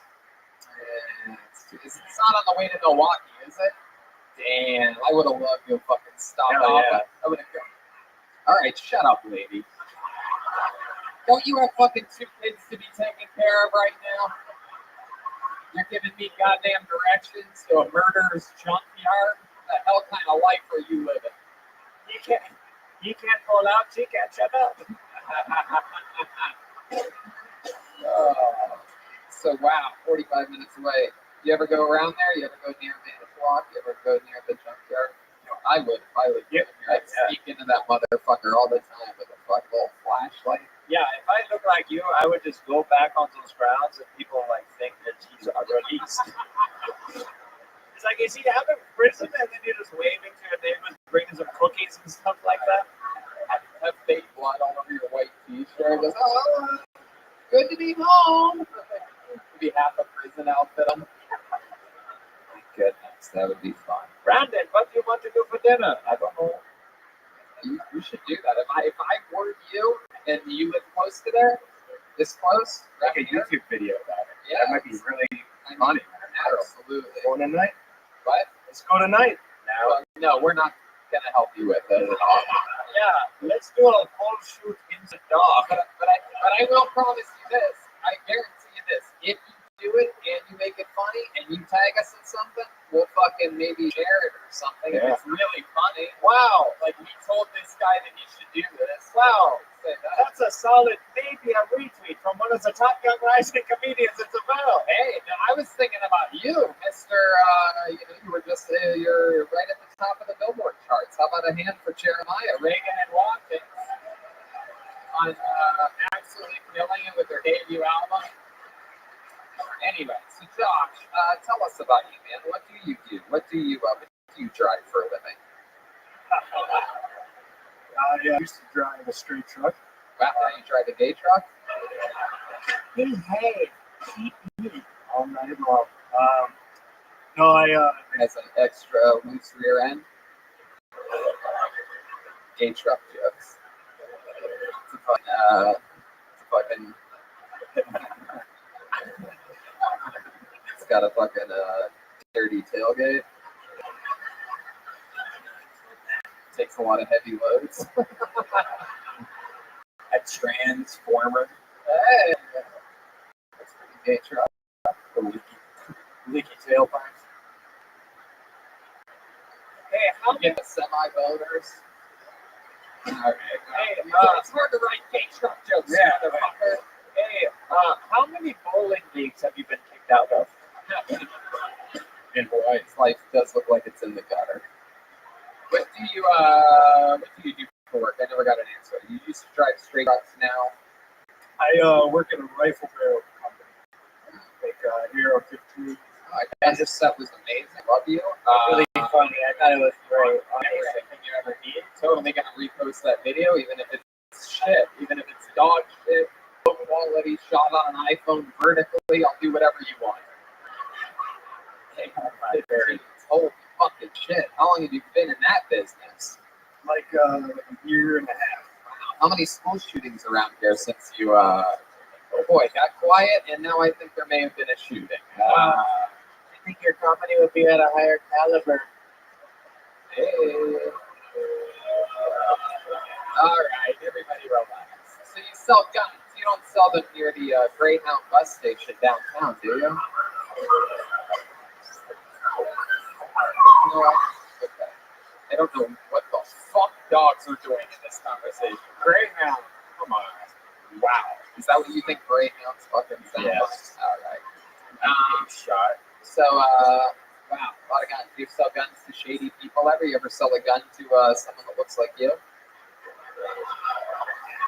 couple times. Like, I've been to jail a couple times. I mean, For what? I got some friends that I know that definitely get rid of some gun mass, you know. If I ever need it. Allegedly. Have you really been to prison? Never been to prison. Jail. Yeah, Washington County. Okay, for what? Well, it's Wisconsin, right? That's what say. Fuck that. Oh, you can't? Why is that? Put a fucking marker on me. Okay. Who gives a fuck? How old are you? 20, really? You're 20 years old? Okay, I'm gonna kill myself for you. This is mind-blowing. I just assumed you would. Oh, fuck. Yeah, they should put the X over that. I thought that this was the actual Old Man River. Thank goodness, this is incredible. You're fucking 20 years and you look like an old Stephen Avery. Amazing. So, jail, what are we talking about? So, I used to make and sell a lot of brownies.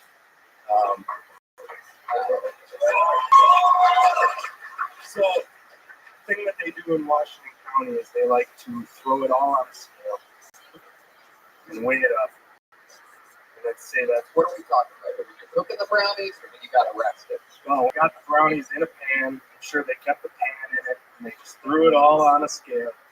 They said I had like 1.5 pounds. Oh, are you fucking kidding me? They counted the batter in the weight of the fucking pot? Are you fucking kidding me? What is wrong with this place? Why are you still here? What is happening? Is it like some weird thing? Like your parents told you that your parents told them that you must stay in the ground? What the fuck are you people doing here? Have you ever gone anywhere else? Okie dokie, you're just staring back at me like I'm the weird one. And Pepsi everywhere. That is the saddest thing I've ever heard in my life. That is an overall statement of what it's like. This place is out to fucking fuck people over. That's crazy because weed brownies don't have. Oh my god. So are you saying that since it's against the law, you shouldn't smoke weed, don't you? You know what? It's true. I'm never smoking weed in Wisconsin again for the next at least 15, 20 minutes. So pot brownies. How long did they put you away for? Wow, A month? I got shit ton of probation. Yeah, is that what you call them? Dudes butt fuck you? Probation. Tony, can you imagine being put away for pot brownie? Something. If you look at my car right now, there's like 10 edibles in there. There's joints. There's weed. And if I got pulled over, they'd be like, "Cool, that's awesome." Right. Exactly. Well, they'd probably yell at you about the brownies. If you had brownies, they'd be like, "Oh, those are high in saturated fat." Oh yeah. In California, but Cars. Yeah, I do have like underage cops pulling you over. Oh wow, cool. It's like edibles up in here. Is that a porno magazine? Wow. Hey, can we hang out later? This is awesome. my goodness. So what else about you, Josh? Anything else we need to know? I can't legally buy beer, so I brew my own. That's fine. What is it with the law in this place? Is that against the law? Now that is a true alcoholic right there. Not allowed, so I will make my own. Strange enough, let me guess. Strange enough, in Wisconsin, if you make your own and it's at home and you don't take it out, you can fucking drink it, right? Dude, I don't even know. Fuck the law. Oh wow! Oh. Wow, that is incredible. I got bad news for you. You're under arrest. I'm tie-dye guy. Come get him in an invasive twist. Have you ever just tried the grocery store and buy a 12-pack and they go, "Oh yes, sir, this is a 42-year-old man. You could definitely have this." Absolutely. At a certain point, it costs too much money to buy empty beer bottles. So I just go to the store, I buy these Polaris, best damn beer bottles out there. I just fill my own. No, I mean, Why not just drink the beer you bought, man? I do, but I like my beer, man. oh, you became Mexican already. I do, but I like my beer, man. All right, well, there you go. He fucking makes his own beer. He's 20 years old, doesn't care about the law. I fucking like your style, man. Second time ever on stage. That's right. and I would kick myself if I did not ask you to hit that pen on stage right now. Why would I hit the pen? You think I'm gonna let you hit my fucking pen? There's no chance in hell, motherfucker. Are you kidding me? I have no reason to do that. It's just nicotine anyway. Yeah, it's totally just nicotine. Are you kidding me? It's a prop. Look at this fucking thing. Does this look like fucking pot to you? Oh, you're right. Goofball? Crazy guy? No, I'm not gonna fight. No. He's 20 years old and he asked for it. You know what that would do? Every single comedian at the end of every single set for the rest of Tony history, you know, well, before I go, I'd be honest. I'd really kick myself, even though I physically look like I can't myself, if I didn't ask to hit that pen, Tony. Go ahead, you stop. Yeah, would you like a Zantac 75 tablet? There he goes, Josh Mark, everybody. Second time ever on stage. Mark. Get it. I think he's gonna hit my fucking head. Can you believe that? Can you believe how crazy it is? It was interesting because it was the guy that had never smoked pot before. You goofball. I felt like something dropped. Did you feel that? Yeah. I'm feeling things. Must be all that nicotine we smoke right now. I'm so high on nicotine right now. You know, it's nicotine I brought with me from Los Angeles. This pen is unbelievably effective. I've been smoking flow days all day. Yeah, let's keep this fun train moving along. Hold another name out. Make some noise for Kyle L, everyone. Kyle L. Down what you want. Kyle L. Here it goes. Here he comes.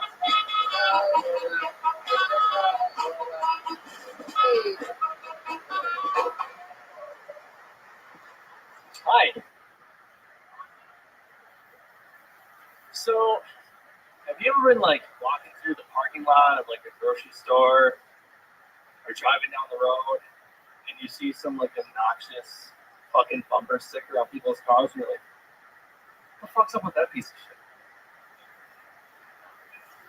The worst bumper stickers I ever see are the 12622, and they're like literally like 10 of them on the fucking back of the car. Like, what's up with that? What the fucking tryhards? Like, why can't we just like settle for like, 2, 3, 4? Like let people know, like, at least I'm trying. Running 2 miles, 3 miles, 4, 5, 6. Let's get real. Like, let's do, maybe 2, 3. You could make up some like, I can eat that many pies in one sitting. Maybe that's my personal record for how many times I jerked off in one day. Wow. Hell yeah. Fuck yeah. Yeah, buddy. Welcome. Your name is Kyle L. Yep. How do you think that was? Not great. First time ever? Yes. Congratulations. First Thank you. time ever. That's awesome.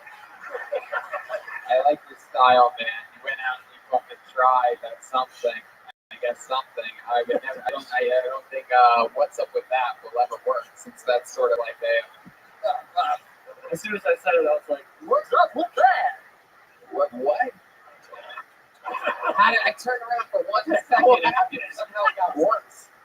I turned around and it was worse than it was the first time. No, I like this version of this guy. It's a wacky guy has personality. Yeah. So I call it personality. I don't know. I'm looking at him. I think it's more like Down syndrome. I don't know if it's really personality. Can he answer a couple of your questions in his fun personality? Yeah, let me find out if you're fun personality, and make sure you face the audience while answering these questions. What do you remember most about? What's your favorite memory from your childhood? Shit. Remember, it's your fun personality, dude. Who the fuck I love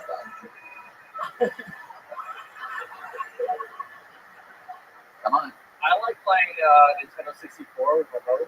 Like, Yeah, but do it like fun. Do it in your, do it in your fun personality.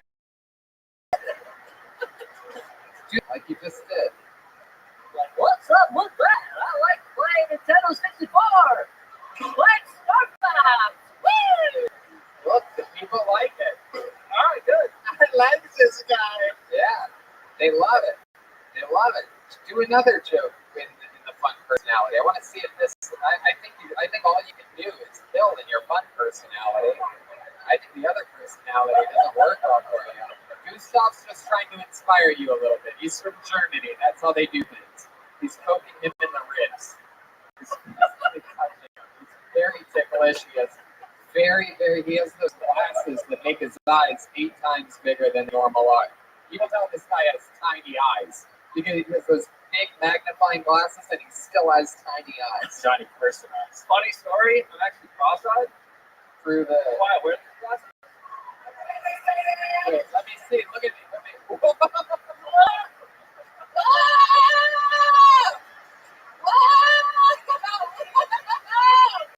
Are you fucking serious, dude? Are you serious? Are you fucking with me? No, I'm not Hold kidding. on. Let me try these glasses on.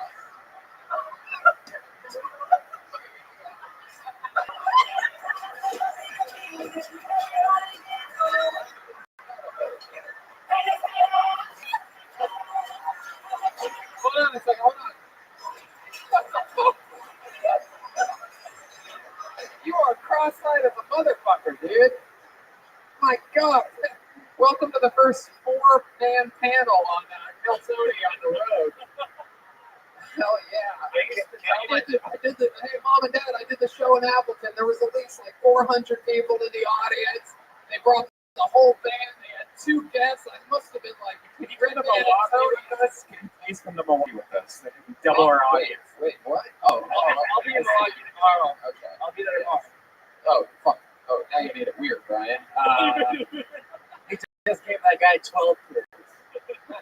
Funny thing, I used to tell my parents, I used to tell my friends that my mom drank when I was in the womb. Then, like, I told them in front of her. My mom's like a real sweet lady, and she just did not like that. If it's true, you covered deep, man. Well, heck yeah. We're really covering all the bases here. We're really crossing our I's and dotting our T's. Those fucking things are incredible. Have you been like that your entire life? Yep, since I was born. Wow, so every girl you've ever been with has been a threesome. It's incredible. When you were born, did you think you were a twin? Look at you. You're funny.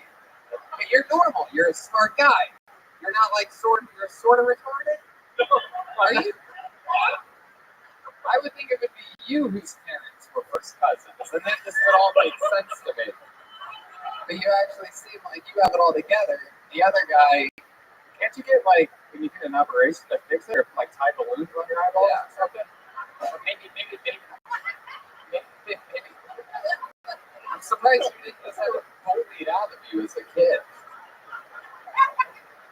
Red Dead literally just also he could tie balloons to his eyes. Is there any truth to the rumor, Kyle, that you get all the pussy?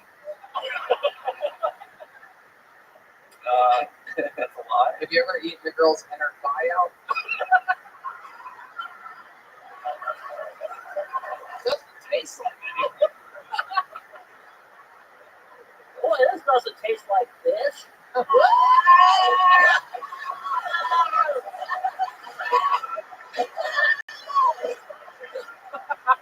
Wow. Dude, there's nothing you can do that doesn't kill when you do that. You cross-eyed motherfucker. You are an unstoppable beast when you do that. Do you know that? Are you aware of it? No, you choose not to kill. You're like Batman in the beginning of every Batman, like where he's putting away his weapons, like, oh, I'm done now. I'm never going back to it. Then he has to come back and save the day. Just, whoa! Fuck you! Exactly. Did you notice his confidence goes up 1,000 I like it. Yeah.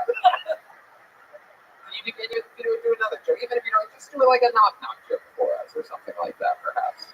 You know any good knock jokes? Come on, give the audience. Really? I don't really know that many. Well, just try, just fucking try one. Just say knock. Knock.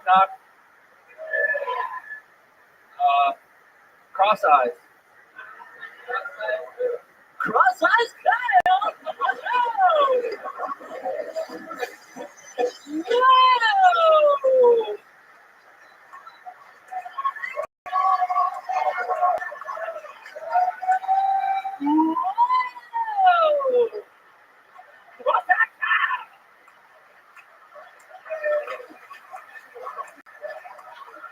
Jonah, usually I hate catchphrase comedians, but this is an exception. What the hell? We've created a monster. You didn't even know what you had. Oh my God, it's been going. No big deal.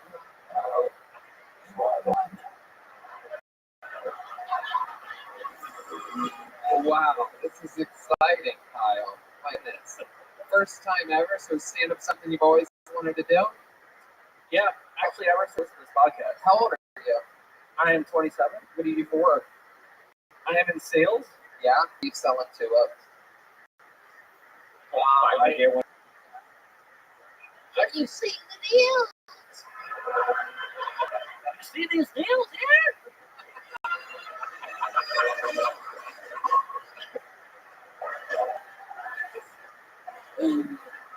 Oh my God. Oh my God, you're amazing. And like, you know what's great about you is like all these fucking networks and all these distributors are all into diversity now, and everybody will think you're disabled. So, you know what I mean? Like, I feel like I could write you a killer 1 hour Netflix special in like fucking 4.5 hours. Let's do it. Do it. 2 hour special. How do you feel about sexy Benjamin Franklin's? You guys could be a power couple. Yeah, man. If you guys, that would be great. If you guys made a baby, that'd be fucking crazy, right? You two started, made a little one, right? Just fucking. I can't find my sex swing anywhere. That's how it comes out of the womb. He smells in here. Oh, red man. He's the one who thinks all vaginas smell like fish by his opinion. You remember that line from where they are only okay? Did I find out what it is they are selling? Did I get an answer out of that? I sell packaging. You don't want to tell me what you sell. It's for a corporation or something like that? Yeah. Cool. There you go. I gotcha. Right. Does it have 2 eyes in it? No. Why okay, well, if you're signing up tomorrow, you're in Milwaukee. I mean, I guess I'll sign up. I would love. I guess I'll just like take my glass off and cross-eyed the whole time. You're already coming. You're already coming, right? Yes. There you go. Definitely sign up. Yes, please. And as clearly as you did tonight on the Twitter line. No, I'm kidding. I don't want you to. Because you have horrible eyesight. That's why I think it's funny. How about one more time for him, everybody? Made his debut here tonight. We had a lot of fun with him. He's taking it well. Silly fuck. There you go. There's Kyle. Oh yeah, you nailed it. That's exactly where my hand was. You guys think we should go to the bucket one more time? We're going over time. We've gone over our time already. We got here the late flight out of Los Angeles, and we appreciate you guys. We started a bit late, and you can thank some airlines for that. Oh, yeah. We appreciate you guys staying here late and having fun with us. So it's a fun episode. Okay. Meeting in the night goes by the name of Joe Brown. Joe Brown.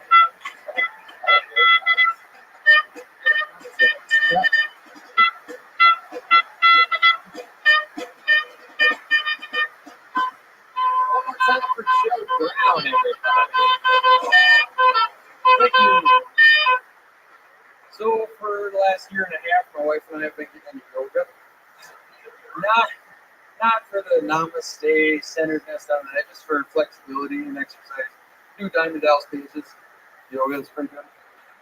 And we can do it at home, so you don't have to go out in front of people. And because I know what happens when we went to yoga class. She catch me looking at another one of the ladies in there. Can't help it. She's in front of me doing downward dog and makes me do upward hog. Of course, my wife would then get pissed. We gotta go. Let's get out of here. And look at her, and look around, and look at her, and go, namaste.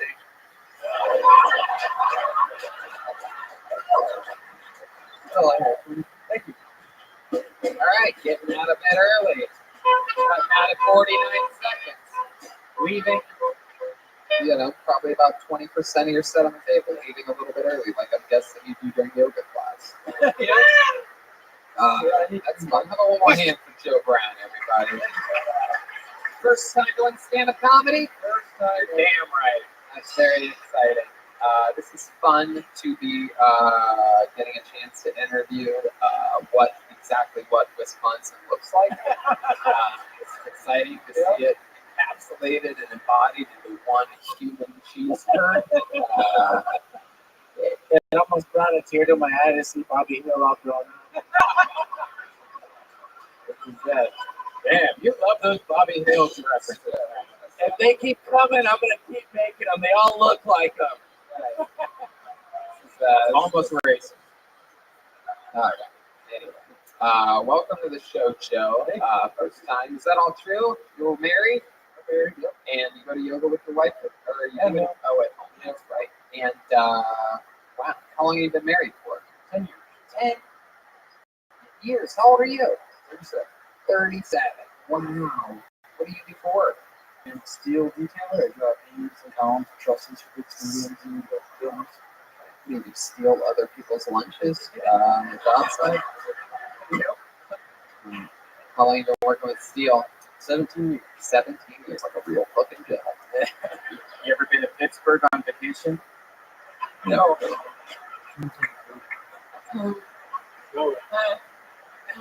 Oh, my goodness. Wow. So what does your wife do? She's registered nurse. Registered nurse. Does she specialize in any specific type of nursing? Behavioral. Behavioral. Young people. Psychological stuff. Very cool. You guys have kids? Yep, we have two kids. Yep. How old are they? One's about to be 18 and the other one's about to be 18 and 10. Well, what sex is the 18-year-old? For both boys. Heck yeah. You proud of your 18-year-old son, or you think he's gay? It's gonna do well. Yeah, what's he gonna do? I don't think he knows that. Oh, he does? I don't know. Does he still live with you? Yes. And is he going to college or anything like that? Or He'll be a senior this fall, so in high school? Yeah. Okay, yeah. Yep. And then, so you don't know what the plans are yet? Not yet. Does he have a job yet? Not yet. Oh shit! Look at you. Slacking on that. Look at you. I think you're kind of slacking. Yeah. Making sure he has a fucking job. You got a job at 14. Yeah. And look how red that is. I have 3 companies. Whoa. Please the company. So, Are you a drummer, by the way? I noticed you're drumming. No, I just learned this. look at that. He's a drummer, man. He's got a drum set. He's not a drummer. However, he does love drumsticks, the ice cream tree.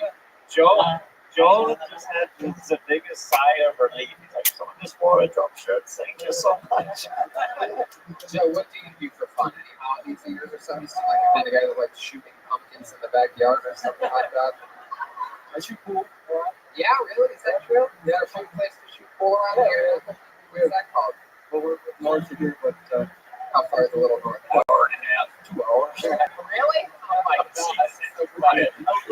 That's so funny when you're in, like, one thing I've noticed traveling when you're in sort of like not a major city, right? Like we're outside of Milwaukee and everything, so we're in Appleton, little north has to be fucking, it's obnoxious. If you're in Chicago and someone says a little north, that means maybe 15, 20, 25 minutes. Right, exactly. Yeah, I told him visit my place was only like a few miles away. We went to Munich.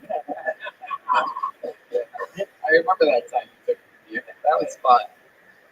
Anyway, Joe, Is your wife know she's married to Wisconsin Fred Durst? he does it all in the cookie. You shoot full and you also empty that. All right. Man, shoot full. What else? Play other games a little bit. It's fun. Oh yeah, what are some of the games that you like to play with your kids? I know it's not Twister. Not very good at that. God damn it! Bump this shit. He just works. You ever play a board game? Guess who's your real dad? Because the answer is the first thing.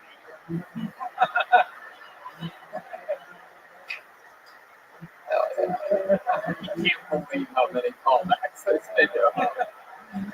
Not very often is meeting his entire episode of Kill Tony dedicated to him. But you know what? 6 kids, 3 baby mama, you fucking earned it, dude. You came inside of our world here tonight. Our flat earth. Joe Brown, you have the same name as one of my favorite television judges. Joe, my friends call me Judge. They call you Judge Joe Brown. Mike Judge created King of the Hill. Hey, wow. Heck yeah. Did it again.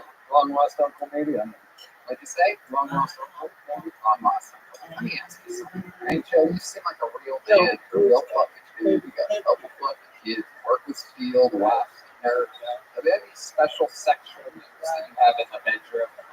Anything that you do, just like a fucking finishing move that puts the fucking nuts and bolts on your wife? Yeah, it's called the rollover. I don't want to hurt her. What is it, Judge? I feel like I'm already calling you Judge if we just think about it. What is it? Is there something you like to do? Is there a special move? Pretty normal? Yeah, he wants to sleep after this one. Do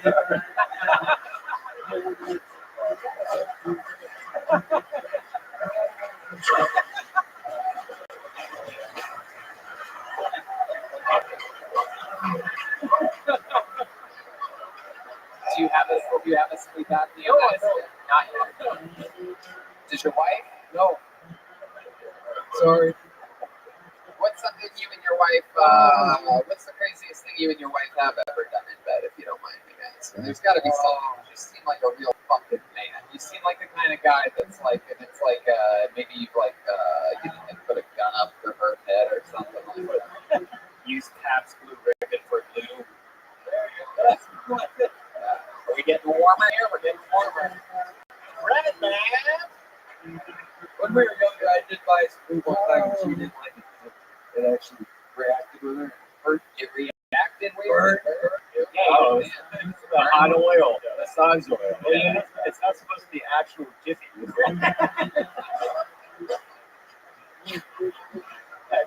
It was oil from French fries on his fingers. Hello, baby. Wow.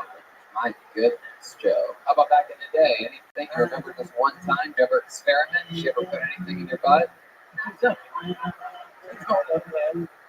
I guess away from home hotels. Oh, away from home hotel sex. Yeah. Heck yeah, you put the do not disturb thing on the door. You fill out your next morning breakfast menu, and you fucking get the deal. You know, when I was younger, when I was like 22, this is how redneck I used to be. Like, I agree with you. I used to have hotel sex, but we would get a double bed and we'd buy a whole bottle of like baby oil, and we'd just use the whole bottle on each other and just have baby oil sex on the one bed. Just leave it on this poor bed. A whole gallon Costco baby oil. I don't know why, but that was our fun thing to do. Just a pimply ass couple walking around. It's funny because I know that when you were 22, you were like built like I am, you know what I mean? But I like to picture the modern you. Yeah, that would be awesome. I actually will do that. Just chicks using you like a slip and slide. Well, that's what was good about it. You get all oiled up. everywhere. Yeah, this guy owns his whole life oiled up. He lives there. Yeah. Anything else we'd be shocked to know about you, Joe? Any other fun facts, or maybe a little like? I guess maybe that is a good question because I feel like you remind me of the sort of like the tough guy and all. It's like, is there something that we'd be surprised? I mean, I guess what I'm asking is, what is the most hillbilly thing about you to you? Like, what's like? Here we go. We got an answer. Yeah, you already fucking know. Here we go. Here we go. My cousin and I were on a Friday night. We were 19 or 20, and we decided to have a fire tower out in the middle of the woods for checking the forest fire. We went out there. Wait. You did what? So in the middle of the woods, near where I lived, there was a fire tower about 110 feet in the air. We went out there at midnight, walked 40 miles. Hold on 1 second. Is your cousin a boy or a girl?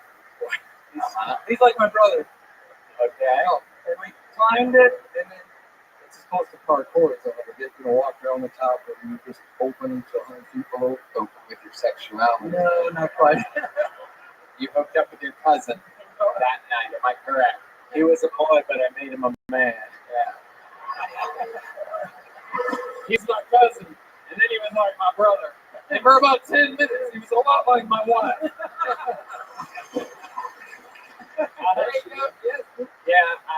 Yeah, I had sex with my cousin in a 7-Eleven bathroom, and that's what I call Game of Thrones. You stop. My goodness. Well, Joe, I mean, first fucking time, you got it, dude. You're a likable guy. I think we have a lot of great comedians tonight for their first times. And, your second times here at Appleton. You guys should be very proud of yourselves. Small but fucking mighty. How about one more time, good and loud, for Joe Brown, huh? And that's it. That's what it looks like. That's what it feels like. The first ever Appleton Kill Tony. Tell your friends, tell your neighbors, tomorrow night we are in Milwaukee, Wisconsin, in a stunning turn of events. We are there. Then we go on to very few tickets left for Chicago, if any at all. Same for Madison, Minneapolis, is sold out. Comedy Store every single Monday, Poughkeepsie the 19th, and Gramercy Theater on the 20th in New York City. That's a very big one for us. Philadelphia, Pennsylvania, July 25th, our biggest show ever in front of an audience. Then what better way to follow it than doing it at our smallest show ever here tonight in Appleton. Small but mighty again. We appreciate you guys. How about one more time, good laugh for the leader of the band, the great Jeremiah Watkins. He's on top of the game.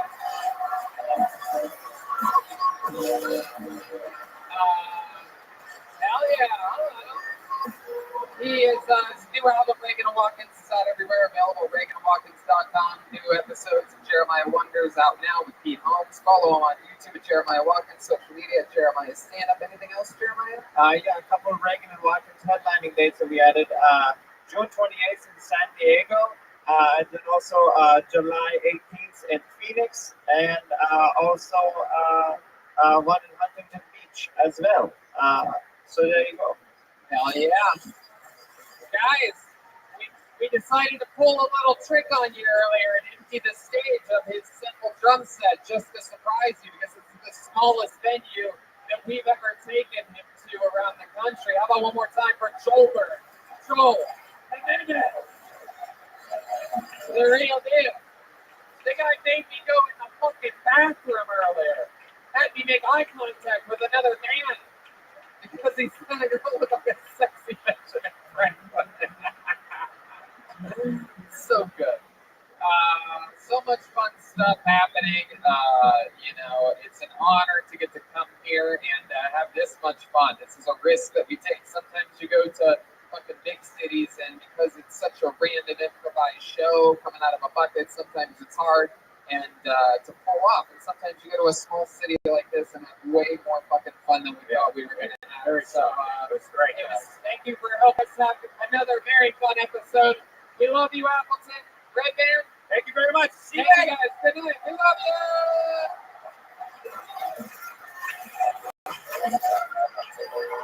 you.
My survey going today.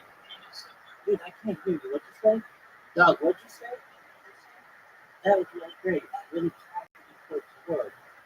Really, really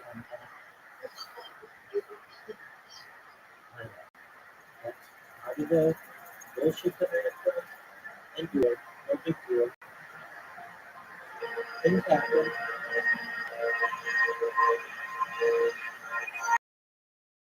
I won't do that.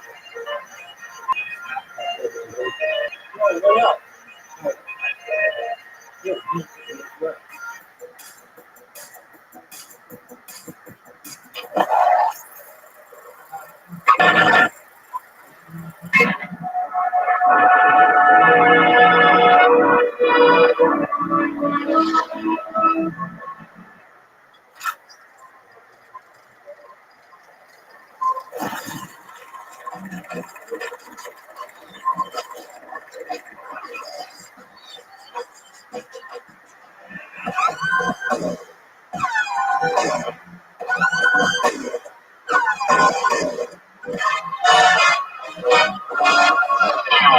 This is Brian coming live from Milwaukee for a brand new episode of Kill Tony.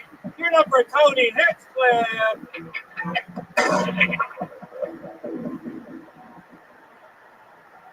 Milwaukee, you ready to do this shit?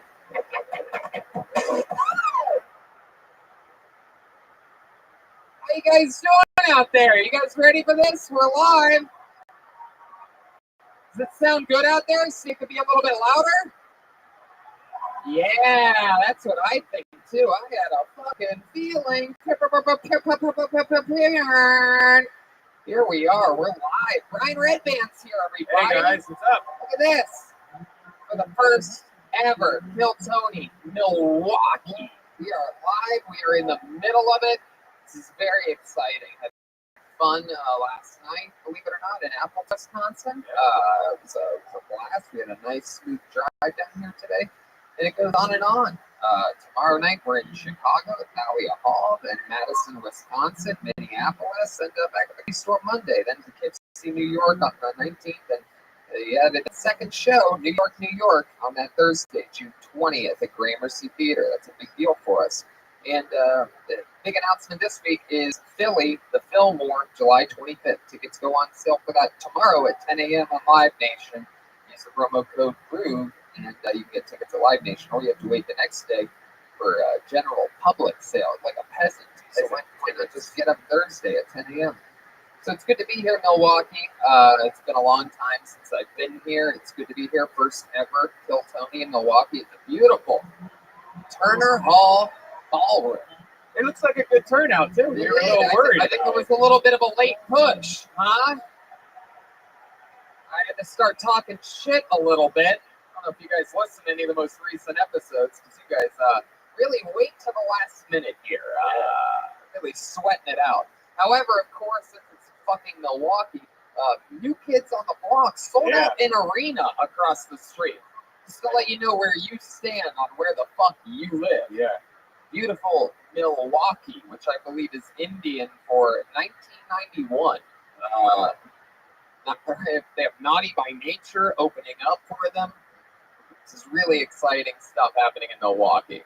Sold out an arena. We had to sweat bullets to fill a ballroom. New Kids on the motherfucker. It's the same kids, by the way. Yeah. It's not even a new kids. It's the same songs. It's the old New Kids on the fucking block. It's unbelievable.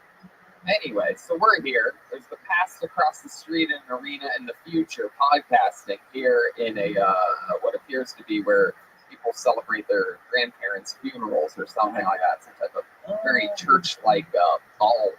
Ooh, badass.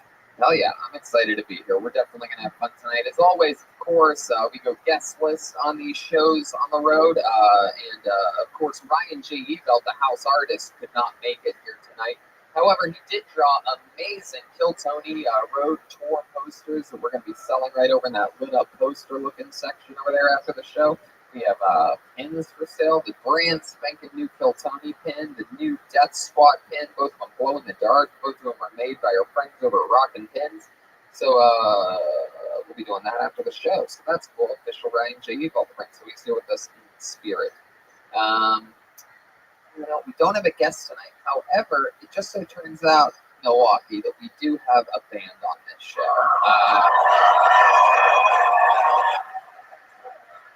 Due to travel restraints and budgeting, we couldn't bring the entire band with us. Small stage. So yeah, very tiny stage. So you guys are just going to have to deal with what you got. Every single episode, the band commits to staying in character. Sometimes it's a brand new character that we've never seen before. Sometimes it's the return of one of their famous characters. I never know what they're going to be. They had a separate dressing room as always tonight. So let's see what happens tonight. Ladies and gentlemen, I present to you the Kill Tony Band, the best damn band in the land. Jeremiah Watkins and Joel Jimenez. Whoa! Hey! Look at this fisherman!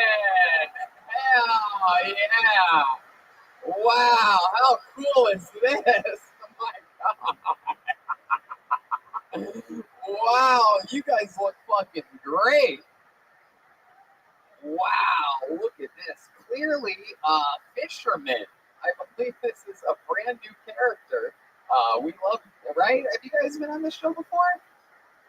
Wow, well, welcome, fisherman. This is the debut of a new character in Milwaukee. You feel good about this? Fucking excited. What is your name, fine gentleman?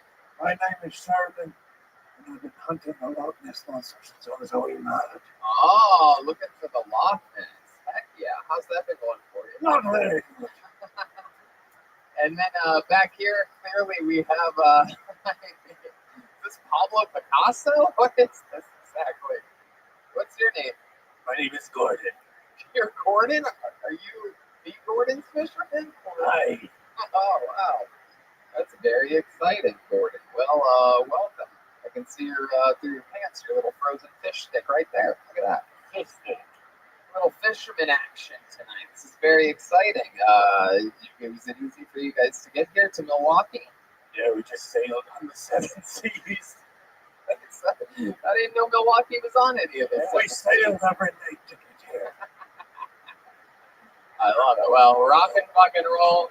I'm excited about this. This is the band leader looks like the snow shoveler guy from the Home Alone movies. Remember him? They thought he was the bad guy throughout the whole fucking episode, and at the end he saves the day. Puts the collie up on a hook. All right, I'm excited about this. The fishermen are here, Red Band's here, which brings me to this bad motherfucker right here. The one and the only, Kill Tony, Summer Tour 2019, Bucket of Destiny. It's filled with names. Great turnout on names tonight. Great venue. Everything feels good. If I pull your name out of the bucket, you know how it goes. For those of you that have the courage to sign up, you get 60 seconds uninterrupted on this stage. You know your 60 seconds is up when you hear the sound of a kitten. That means wrap it up then, or else you're going to bring out the angry Walker's Point Bear. Wow. Powerful. Is that the right reference? Walker's Point? All right, good. Let's see how this goes. And then we talked to you for a bit. Just a reminder, the stairway's there. It's the only way to get on the stage. And if you didn't sign up, or even if you did sign up, don't heckle anybody during their 60 seconds. Let them build that own tension and figure out a way to fucking break it. All right? Afterwards, you can yell "fuck you" as loud as you want, but not during their set. We could say that with the New Kids on the Block there. We could have done that also. It's true. That is fucking true. All right, we got the buck. We got everybody. You guys ready to do this shit? It's Kill Tony live from Milwaukee, Wisconsin, for the very first time ever. So, walk safely. Maybe when I pull the name, maybe we could get those that bulb strand of light up when I pull the name until they make it to the stage. If anyone on lights is listening, is that over there? Oh, God. I'm going to hand for the amazing staff here. They've been great. Turner all. Love these guys, Eric, the whole crew. Pull the name out of the bucket. Make some noise for your first comedian. He goes by the name of Patrick Grant, everyone. Here we go. Ah, that's so cool. It's beautiful. cool lighting here at Turner Hall for those of you listening to the podcast. Here he comes. He's shaking his head no. He seems a little bit dizzy. He's excited about this. Make some fucking noise for your first comedian of the night, Patrick Grant. Well, definitely not expecting this, but it's great to be here. I've got absolutely nothing prepared. I really came just to watch other people bomb and enjoy myself, but it looks like I'm the first one to get to bomb myself and get absolutely destroyed by these guys. Yeah, I've got nothing. You can do the time. What are you talking about? You better say something. Talking about fucking. I've got nothing. You better just talk about something, dude. You better figure out something to fucking say right now. Oh, this is going to be good. So, walking in here today, past the beautiful stream of white women walking over the new kids on the block, got a clear definition of the people going to that, and a clear definition of the people going here. So I followed my crowd and ended up in the fight with that. And then somehow landed on stage. All right, there you go, Patrick Grant. I mean, absolutely horrible. What did you think was going to happen? Did you sign your name up on a piece of paper, Patrick? Patrick, listen to me over here. Did you sign your name up? Yeah, that was on. Right, and then so what? Why? Why would you do that? What the? Are you a fan of the show? Oh, I love the show. You listen to a lot of episodes of this fucking show. Yeah. So explain to me what the fuck happened in your fucking thick shit skull when you walked by the sign-up sheet. You're like, I'll fucking sign up. What were you thinking? Tell me what you thought might happen. Dumb luck that I was not gonna. But why sign up? The point, no, the best luck for you not getting up there is not fucking signing up. I'm trying to figure out how you people even think. I don't even understand what goes on in someone's brain. Like, well, I won't get pulled. I'll just say that I signed up and didn't get pulled. The fuck is going on in your head, Patrick? Not much. Do you think that's a way that I wanted to get this show fucking kickstarted? No. There's probably 60 goddamn people out there that have waited for this show to come here, that have prepared, that have done open mics, and you come up here and you do this. So let's talk about it, Patrick. What do you do for what do you do for a living? I'm a nurse at Children's Hospital. You're a nurse. Well, you know what? I hope some of your fucking patients die tonight. All right. I hope your work goes bad tonight. I hope some of those children fucking croak. I hope he catches cancer. Wow. All right. Damn, Simon goes right for the jugular. I like you. Sherman, You're a lot meaner than you look. I use men like you for bait. My God, Patrick, tell us something good about you. To give us a redeeming quality. Give us something to like about you. Or are you just gonna suck through the interview part too? He wears New Balance shoes. All right. He's going to suck. So I don't understand. Let me ask you this. Like, so when you do something like this, right? Do you do a lot of things like this? Do you make a lot of fucking mistakes all through life? He looks like a new kid on the cock.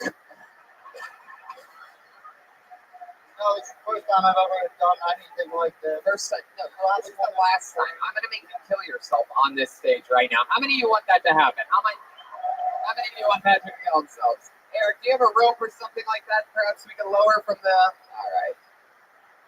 Patrick, I mean, I just don't know how to even work around something like this. You're a goddamn anomaly. Is there anything in the world interesting about you?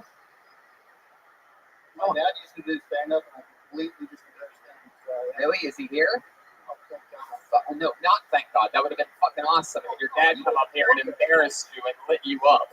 In the history of the show, we've never had a dad come up and literally spank his son after fucking bombing. We've also never had somebody sign up that really had zero. We've had people try and sign up like, I have never done this before, but you literally did nothing at all. You have nothing. You have the Kansas City left hand in your pocket. You got fucking nothing. What are you reaching for, jokes? I just don't understand, Patrick. Now I feel bad. I feel bad for you. Oh, I feel horrible. I mean, is this what you wanted? Are you into getting beat sexually too? Choke yourself? You just love punishment? Tell the truth. Pretty easy going missionary position all the way.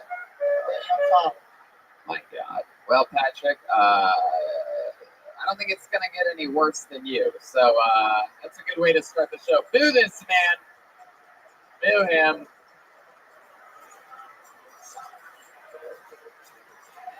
Wow. My God. Milwaukee, you don't think this all these signups are going to be like that guy, do you? How many of you like it when comedians do that bad on the show? That was a trick question. No one likes it that bad. How many of you like it when comedians try and do bad? How many of you like it when comedians do good? Wow, it's a positive town. Everything's upside down here. New Kids on the Block are slaughtering across the street right now. And we got fucking Patrick Brand like, I didn't think that this would ever even happen. It's like, what the fuck? You put your fucking name in the fucking bucket. That was it. He's dead now. That was the sound of Patrick shooting himself. Pull another name out of the bucket. Make some noise for your next comedian. First comedian of the night. Breck M. Hall, everybody. Breck M. Hall. Hey, here we go. Smiling, confident. Here we fucking go. Come on, make some noise for Breck M. Hall. Hey Milwaukee, how y'all doing tonight? Awesome. So I'm 21, my husband's 44, and there's a lot of assumptions that come along with that. Like I married him for money, or he married me because he had a midlife crisis, but our love is real. I married him because he's so sweet and smart, and he married me because I have daddy issues.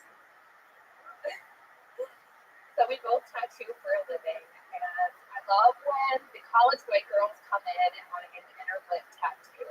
So it's never anything like ordinary. They always get real raunchy stuff like come dumpster or fuck me or daddy. And it's because no one else is going to see except them, except jokes on you, bitch, or God says is going to know you're a hoe. So I just got married this year to my husband, and it's been real good. Finish it. Okay, perfect. There you go. I like that, by the way. I like that. Let's fucking keep going. I'm glad you got married to your husband. If you're wondering if that's the way to do it, that's the way to do it. The show has begun with Breck M. Hall. Awesome. First time doing stand-up? Yes, it is. Congratulations. Very cool. Thank you so much. Yeah, of course. Really good set.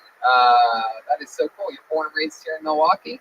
I lived in California for a little bit, but I've been here most of my life. Okay. In Janesville, Wisconsin.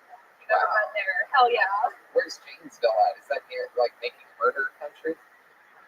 Kind of. I mean, it's close to Beloit, so. Ooh, you're just naming more cities that sound horrible. This is exciting.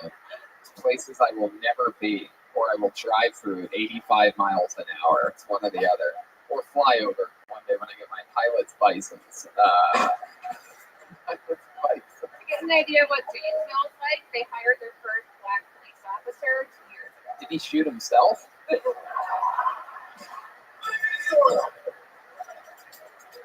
how we do it here in Wisconsin. I told him, shoot yourself. That dentist joke was hilarious. There's a lot more that you could go to that.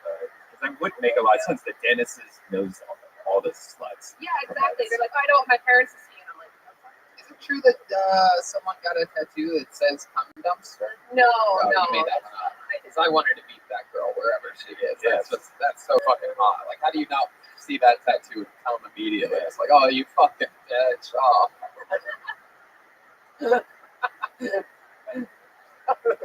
Simon, why do you seem disappointed? My name's Sherman. Sherman? Yes. I thought it was Simon. I've been away from my wife for the last 30 years. Oh, man. What do you think's going to happen if you ever blow a load? Oh, wait. Wow. So, Breck, 21 and 44, huh? 44-year-old husband. You got married this year? We did, yeah. Right. You can't get married before 21, 44 in the city, known for its bars and alcohol. Where'd you meet this guy? I met him when I was 18. Sure you did. Yeah, absolutely. Totally 18. He was the owner of the tattoo studio we work at. So I came in and got an apprenticeship, and that's when we I bet you did. Yeah, 1 in the ink, 2 in the stink. Let's do this. Class is in session. You might feel a slight burn. Wow, that is crazy. Truly 18.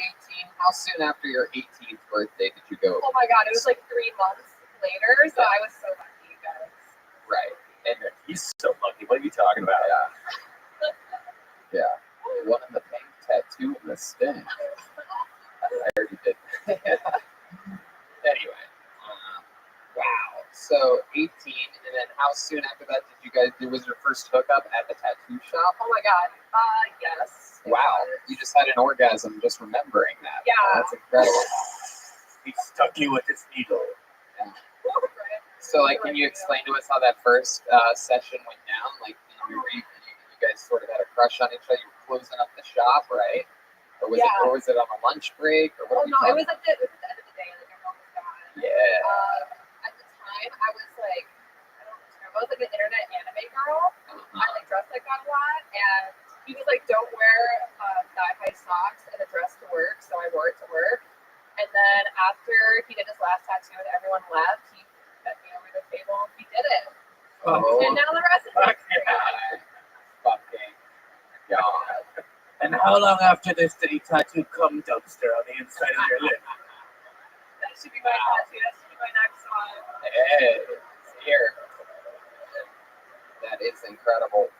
Wow. What is the worst tattoo you've had to give out? Oh my god, I did a guy's girlfriend's name on his face.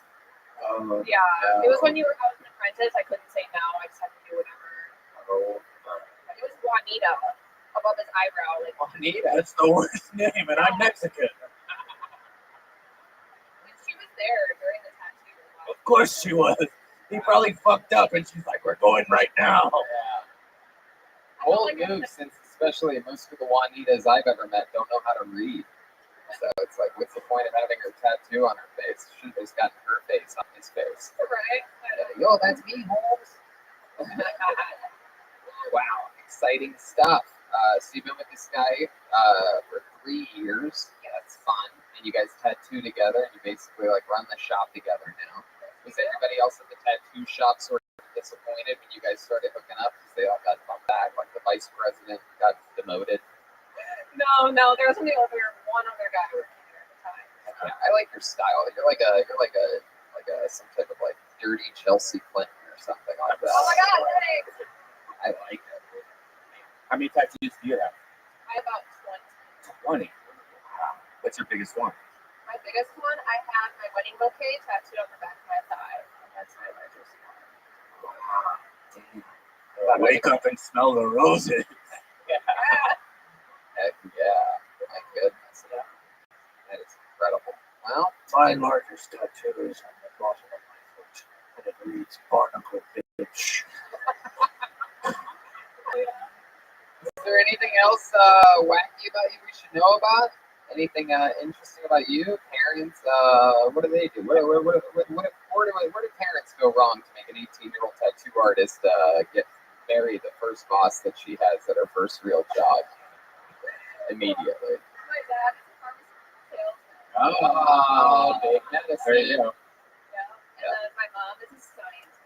Wow, what kind of scientist? Microbiology. Wow, well, it doesn't take a microbiology scientist to know she raised a little hoe, huh? You know what I'm saying? No, I'm kidding. Yeah, I'm she just raised you joking. well. Ho! That's so cool. What do you and your husband do for fun? We like to ride motorcycles. That's pretty fun. Hell yeah. Go hiking, Devil's Lake. Wisconsin's beautiful place. Damn, you get to see like fucking rock stars. That's so cool. Fucking take our motorcycles to Devil's Lake, you know, not fucking you know, we just wear brass knuckles and fucking shadow box around the house, you know what I mean? No fun, big deal, dude. You guys don't have tattoo equipment on you, do you? No, I wish. I would totally put that tattoo on your face. Yeah, you know what the Oh, fuck. it's too bad. Do you think you're going to do stand up again, or is this something you just wanted to do once for the show? It's more like that. This is a bucket list thing. I love this show, and it's just really awesome to be able to get up and do Well, I'll tell you, you did so much, and maybe it has to do with that. Maybe it's the calmness of just knowing that you were just going to do it this once or something like that. But you did everything right tonight. You talked about shit personal to you. You came up and you gave us the goods right away. 21, 44, all that stuff, and you had jokes about you and tattoos and your actual life, and you did it perfectly. So thank you so much. Thank you so much. And oh, everybody, getting us fucking started. Come on, guys, make some noise for her. Oh, it's done. Look at that lucky guy right there. Lucky son of a bitch.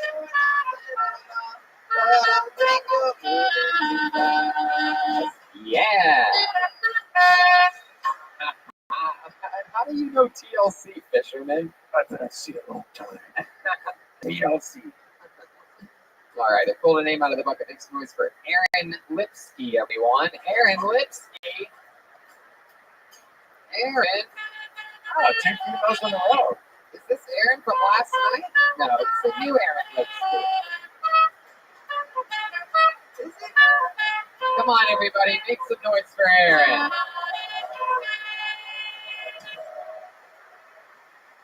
Wow, I am very nervous to be up here. I was hoping I would get pulled from that bucket a little bit later when all of you were drunk, compliant, willing to go along with what I fuck. You weren't supposed to do your Cosby impression up here. Don't try and be one of the greats. It's one of the personal to stand up. No. And then he was one of the greats. I met Bill once. It was brief in a hotel. It was nothing special. It wasn't memorable or oh shit. Maybe I just didn't remember it. Any of you ever get a punchline fucked up by a repressed memory? Hashtag me too.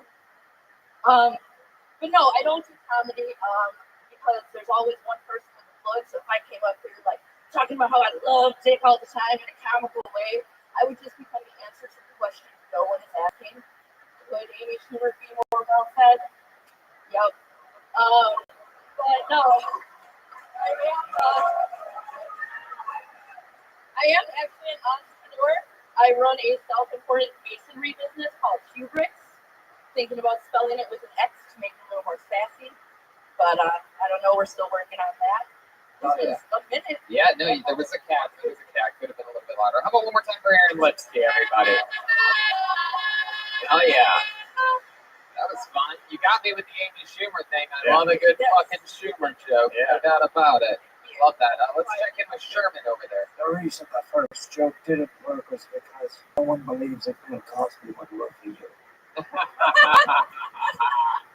did actually meet him once, though, in an elevator briefly. You did? Yeah. Did you ask him for pudding? I did not talk to him at all. It was before all the animal drama and everything. I didn't like the guy because he had a problem with comic swearing, and fuck that. Wow, look at you. Hell yeah. I like your style. Look at you. You're a wild one. Thank you. Well, that's fun. I mean, I'm surprised. Everyone that I saw going across the street to New Kids on the Block looks exactly like you. So I'm surprised that you're even here with us. I would have been there for Naughty by Nature. Trex does follow me on Twitter. What up? Wow, that is one of the weirdest names to drop I've ever heard. Wow, a black guy into a chunky white woman. I don't believe it.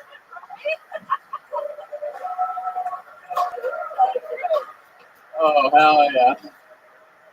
You are a wild little. Look at you. You have a look. I'm into it. I don't know what it is, but I You look like every woman in those cuckold hotel videos on Pornhub. Absolutely, that's fucking Black stallion in my face. Chunky white woman while husband watches. bad hotel lighting. They have their socks on. Hell yeah.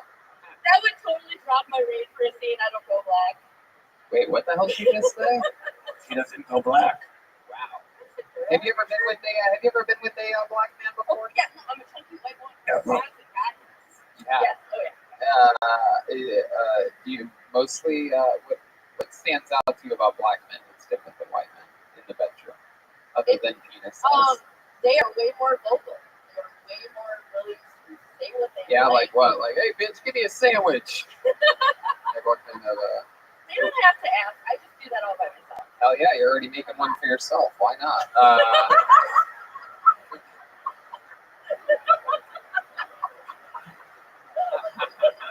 I love how you're taking these. You laugh at these harder than anybody here. It's so fucking cool. You have such a good sense of humor for a little downsy pog. You know what I'm saying? It works out. I fuck above my weight, which is impossible to believe. Yeah. So I don't mind the joke. So you like big men? No. I'm in my weight class and I fuck really good looking guys. Oh, look So at I you! am very happy. Hell yeah! Fuck yeah! Do all right. That's exciting. My goodness. You have any special moves that you do in the bedroom? The fucking big any preferences or like? Yeah, besides the making the sandwich. Anything in the bedroom? Any out of the kitchen activities? I don't do it here because it's illegal in Wisconsin. I wouldn't break the law, but smoking while fucking is really fun. Wow, look at you. Oh my god. You talking about meats? I love that you said that you don't do it here because it's illegal. This is something. Oh, were you in? Oh, you were in Appleton. Oh, okay, very good. Because we've been talking about that quite a bit. How much it stood out to us. There were a couple people in Appleton last night that made it. 8% of Wisconsin voted for it to be legal, but we're not a referendum state like California, so it hasn't happened yet. But we all want it. It's very bizarre what's happening here in Wisconsin. It seems like after being here for a couple of days since being a fan of making a murder, like I've realized that the entire state is a bunch of.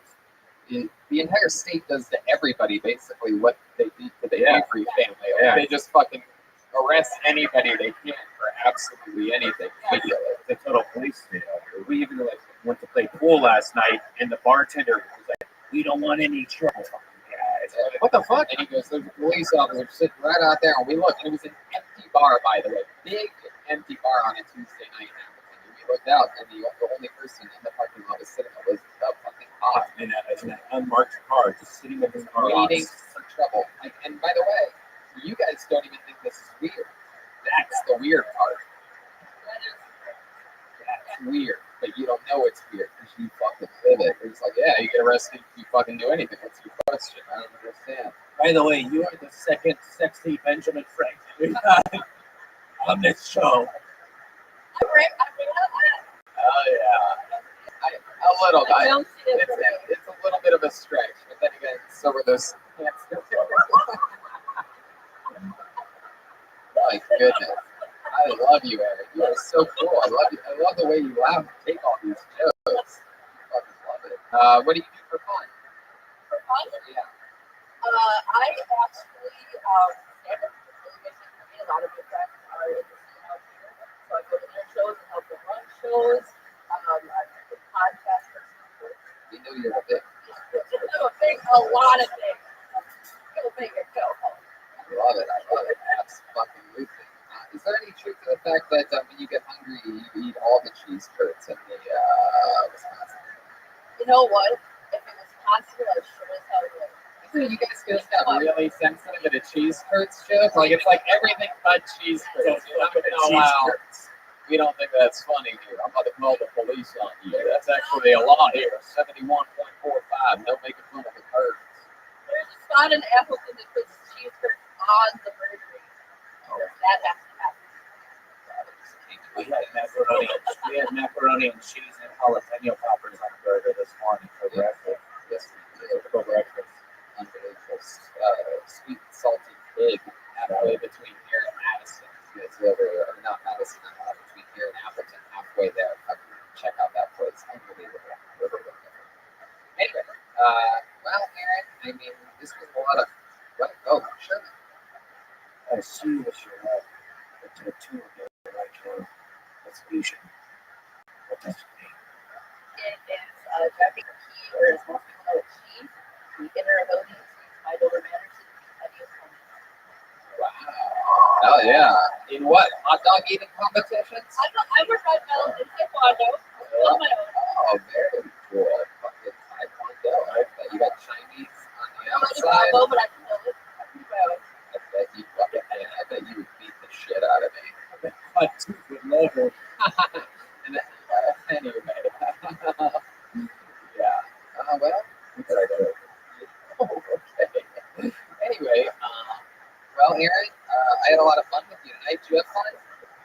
Absolutely. I am so much. So much. You're awesome. Thank you, Aaron. There she goes, Aaron Lipsky, everybody. Hey, I didn't ask you. I thought you were Aaron. Is that your first time? First time doing stand-up. There she goes, everybody. Aaron Lipsky. We're having fun. Wow, so far, females kicking the guy's ass. I know. I love that. We've had 3 pussies on this stage tonight so far. 2 of them are wet. Right. All right, what other name out? This is Mr. Andy Fitch, everybody. Andy Fitch. Let's see what happens there. His last name's Fitch, guys. How cool is that? That should be enough. Where the hell's Andy at? Is this there he comes. Andy Fitch, everyone. There he is. One more time for Andy. All right. Thank you, guys. All right, so the plastic seats that you make these things like what they could tell you, the one thing they told me was that we have to do like this. What they did tell me was that it's going to be my asshole dry. And the other thing they did tell me was that it's going to make my girlfriend's pussy. And pretty much just renewing me for 6 months talking to hot dog episodes. Other than that, she happens to live with this other girl who's been getting about the past 6 months or so. I tell her she's 28, she's got 2 more years before they start to stop talking roommates and start talking husbands. I get 2 more years. Okay, Andy Fitch. What did that last joke mean? What do you mean? Oh, my girlfriend's 28 and she's a roommate. It's kind of funny. I'm not so bad. So You're saying 2 more years they're roommates, but now everyone's just like talking because they've been living together for so long. I like his last name. Yeah, it's Fish. Fish is your real last name. Fisher. Right? Fisher. Fisher? Yeah. Oh, you changed it for stand-up? Andy Fitch? Wow, crazy. Has your girl ever fucked around with the other girl? I don't think so. No, the girl's really strange. When you say you don't think so, what do you mean? I think they've been friends since they were little kids. Oh, so she definitely has. So she's probably put a couple of pixels on there. Okay, all right. Red man. Fresh. Andy, this is your first time doing stand-up? Yeah. I've never been on stage before. Never been on stage before. You did, okay, what do you work? I work at a veterinary hospital. Work at a what? A veterinary hospital. Oh, yeah. And paperwork. What do you do? You paper? Is that what you said? Paperwork? Not anything medical, like all the back end billing and paperwork. So do you get to see animals? Oh yeah, every day. Right. What's your favorite animal? Any kind of super huge dog. I'm a German Shepherd, so I love puppies and stuff. Yeah, very good. Is that something? Is that your passion in life? Is there something else that you want to do or love or something? I mean, I would love to get into more of the media side of like the music scene or something like that. Do you practice with that stuff now? Do you have like a program or something like that? Like just like video recording, video recording concerts, things like that. Have you ever done that before? Nothing professional. Have you ever thought about maybe asking, like new kids on the block come into town or something like that? What am I doing here? I should be over there. It's true. So anyway, you talked about Accutane, right? Yeah, it's true. How much longer do you have on that thing? Like 2 more weeks. We've had friends that have done that before. You're through the hard part where all the acne comes out, right? Yeah. What was that like? Yeah. How long was that for? A couple months? Yeah. No, I don't know. But So when I was a kid, I went to the doctor to get Accutane. They said that it would make me want to kill myself, maybe. And I said I wouldn't want to kill myself if I didn't have acne. Yeah. Yes. I'm glad I said that. That's a real fisherman for you right there. So how long have you been with this girlfriend of yours? Almost a year now. So everything's popping, just like your pimples used to? Kind of. She's 4 years older than me, so I'm kind of... Whoa. For me. Hell yeah, was she? She works with the It's autism. Are you talking about yourself or? I knew it. I didn't want to say what. I knew it. I knew it was coming. I didn't want to say, Tony. Fuck yeah. What do you do for fun, Andy? I love to rock climb. It's one of my favorite things to do. Go hiking outside, things like that. Yeah. Chill. You do that regularly? Yeah. Just like right down the road here. So. Where you can climb rocks? It's like an indoor Are we rock talking about place. craft rocks? Like what kind of? That's a little further that way. Oh, you mean like indoor rock climbing, like a type of gymnasium or something like that, right? Yeah, right. Okay. Yeah, inside. Yeah. Well, that's cool. That's cool. Oh, I love sailing the seven seas inside indoor swimming pools. What are you talking about? It's the best I got. Yeah, I like climbing plastic rocks. No big deal. Wow. Anything else, Sandy? Anything other than climbing rocks and hiking? One of my favorite things is just going to random music festivals and things like that. Yeah, but I mean, I get that. But tell us something like revealing about you. Tell us something that you don't think you would ever actually tell us, and then you just said it, and you can't believe that you said it. And you're going to drive home, and you're like, I can't believe I fucking said that. I'm just giving him everything. So everything you're telling me. One of my favorite things to do, just spontaneously have sex with my girlfriend, anywhere, any room that has like a mirror, like going sliding glass doors in the mirror or something like that. It's just spontaneous. So it's like I did that. So wait, what? It's like the one thing, the you know, like did you just if you go into a room and there's like a bedroom or any kind of enclosed room, there's a mirror being one of the walls, like one of those whole sliding glass doors. It's just like that's the one thing. It's like, all right, look at each other. It's like, all right, You're turned on by your reflection. I don't know. I don't think we're quite. I think you're forgetting part of like the sentence that you're trying to say or something. You're saying like, hey, you know the things like the sliding doors with a mirror on it, and we're like, yeah, and you're like, that's it. And I'm like, wait, what? And what do you do with it? What do you fuck? You fuck with mirrors. He likes mirrors. Oh. Tony is saying that he likes to seek out mirrors and rooms and have sex with his girl. Whoa. Wow. Oh my goodness. Sherman's doing an act out right now. It's been so long since he's at sex. He likes to keep his hip movement ready for it. 30 years. Wow. Oh my God. Wow.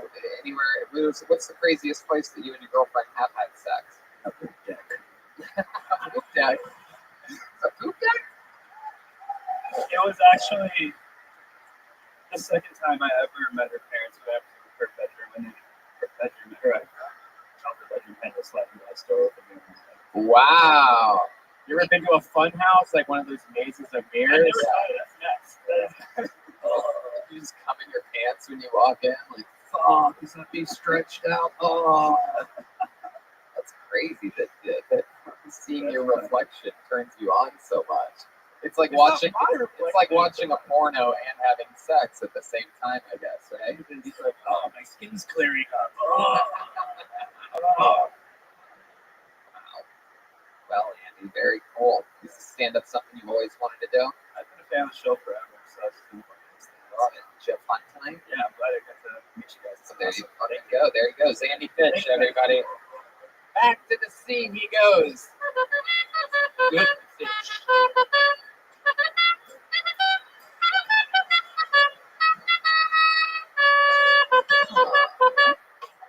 What song is that?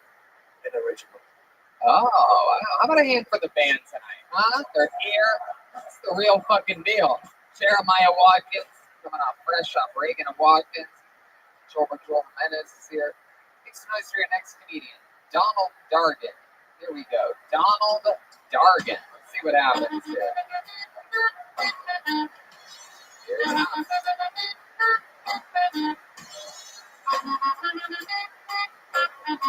One more time for Donald, everybody. How's it going, Milwaukee? All right. So I drive a lot for work. I just came back from the Mexican border. I went down to Laredo. I had to get checked by Border Patrol from the back, and of course, I bring weed with me everywhere. Not smoke, you know. As I'm going through, he's asking me, "Is anybody in there? What were you doing down here?" That's where I fucked up. He asked me what I was doing. I said, "Oh, I gotta drop something off down at Laredo." As soon as I fucking said that, his eye shot up. A couple of Border Patrol officers start walking from behind him. I start trying to clean my gallons, right? I'm like, no, 3 gallons, blah, blah, blah, whatever. They pull me out of the car, make me fucking, check me, whatever. Yeah, after that, then they asked me, they said, you got drugs on you? I said, no, check the car, whatever. I was always told, don't carry anything you can't fit in your ass. So I only brought a couple of grams, a pipe, a bong, grinder, a scale, the essentials, All right, Donald Dargan. Thank you. Donald Dargan and his big giant asshole, huh? How'd your asshole get so big, Donald? How did that happen? I'm fucking around, do that. You have a tight little asshole. Very good. I mean, a finger. Is that what goes in there sometimes? I'm not for it, but I'm not against it. So, has someone stuck their finger in your butt before? Yes. Someone done it more than once? A couple. It's not a bunch. Not a bunch. Okay, what are you afraid of? I think they want you to admit that you've had shit in your butt before. A couple of times. One finger is called a gay fish hook. You ever put your own finger in your butt when you masturbate? I've tried it, but only once. It wasn't as good. That's called a bait and switch. So Donald, you did it, dude. First time on stage tonight? First time doing stand-up. I've been on stage here now. What have you done on stages before? I was in a band in high school. Yeah, what was the name of that band? No, just like the school band. Man. Oh, what West Dallas Central. Woo! What instrument did you play? I'm joking. Donald, over here, Donald. Relax. What are you cutting fucking promos out there? Pay attention over here. What instrument did you play when you played in the school band? Percussion, but not drums, right. More like bells and shit. Right. That's right. Yeah. I'm not. You seem more like a bellboy. I agree. So Donald, that's very exciting. That what you did was you told a story about taking weed across what border? Canada? No. I just went down to Laredo. I just got back here. Laredo, Texas. Right. Mexican. Oh, okay. And you went to Mexico. I didn't go into Mexico, but I could the next exit was Mexico. So why did you go across the border? No, but you still have to get checked by Border Patrol when you go back north because. Right. Wow. He's sitting right there. He's right there next to you. I'm not saying I'm against it. I'm just saying they check. Why did you whisper the word immigrant? Yeah, exactly. You gotta be careful. Just because I couldn't say Mexican. It's sitting right there. Joel's the fisherman today, so his back is just a little bit more wet than usual. So tell us about you, Donald. Do you know what you do for work yet? I make popcorn and drive expedited freight. Why would you say make popcorn first? Because that's the main. All right, so that's the main thing. You know what I'm saying? Go to Mayfair Mall, Street Popcorn. We make popcorn over 80 flavors. It's all right, Colonel Sanders. Relax. Don't yell at me. God, how long have you been making popcorn for? Just a little while. It's a buddy's fiance and his little business. I just came in to kind of help. So how long did it take to pump the question? He said fiance. No. It's my buddy and his fiance. Popcorn. I've been at sea for a long time. All of these aren't going to work, you scoundrels. He said they have 80 flavors. They're like gross flavors now. Like do you have Old Sock popcorn? No, come on. We don't really do the jelly bean. You have jelly bean flavor? Not really. We do Pizza flavor. Kind of. We do dill pickles and sea salt, caramel mocha. Oh. Pineapple upside down cake. Wow. All of it. I'll send you guys something after the show. Yeah, where are you gonna send it to? Wherever you want. Okay. I don't have it on me. I didn't bring fucking popcorn here. Relax. Yeah.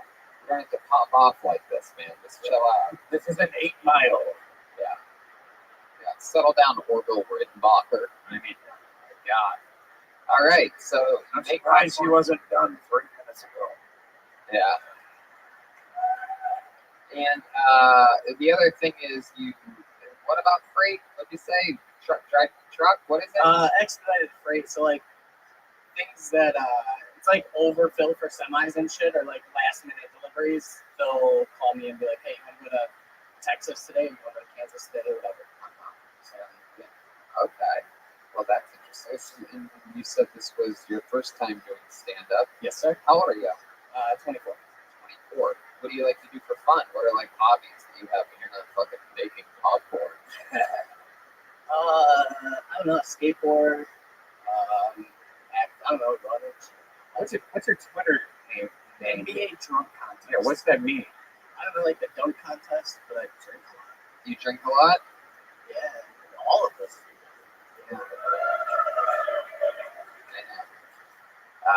What's the most you ever drank? What happened that night? Tell us about it. So we did a night back in college called "Oh Captain, My Captain." It was just first. We love it. So first group of 3 done with 175 of Captain Morgan won, and my group won. But I ended up getting in a fight with a couple of random kids on the street. When you say kids, are you talking about the new kids on the block? No, that's later, man. Yeah. Were they younger than you? What do you mean by It was kids? just some college age. I don't know. They're probably about my age, 21. How'd that fight go for you? One of my buddies got hit in the face with a bag of ice that this girl threw at him. Wow. I mean, that doesn't sound that bad, to be honest with you. No, that was pretty much the most of it. I missed like 3 punches. We were all spaced. Nobody really hit each other. Oh, so a shitty story. All right. We drank. We drank a lot. Yeah. What are your parents still together? No. This is in Milwaukee. You have a favorite out of your parents, mom or dad? My mom. Yeah. What does she do? I don't even know really. I think she was a gas station. Wow. You guys seem to it. And that's She doesn't. She's at a lot. That's the parent you're closest with, huh? Yeah. Oh yeah. No idea. She might work at a gas station. In fact, she might need my help, but go on. I like your style, dude. All right, Donald. Well, congratulations. Thank you. Like to drink. He makes popcorn. Expedited fright. I like it. There he goes. Donald Dargan, everyone. He's on NBA Drunk Contest on Twitter. That's a real Wisconsin guy right there. You know what I mean? He does what he has to do. He expedited fried, makes popcorn. That's a real Wisconsin dude.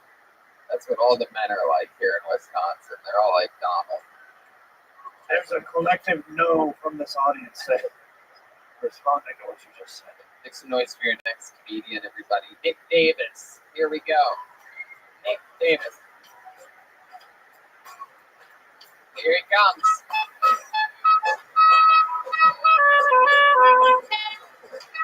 Milwaukee, what's going on, guys? Hell yeah. I've been single for like 3 months now. Not much has changed, except I'm way happier. I find myself watching more porn now. I'm not proud of that. I'm not proud of some of the video holes I go down. Recently, I found myself watching videos called Glory Hole Secrets, which I think is an oxymoron. If I did anything in a glory hole, I would definitely keep it a secret. But I'm very passive in relationships. Like, I'm so passive, I have a body pillow, and it's the outside spoon.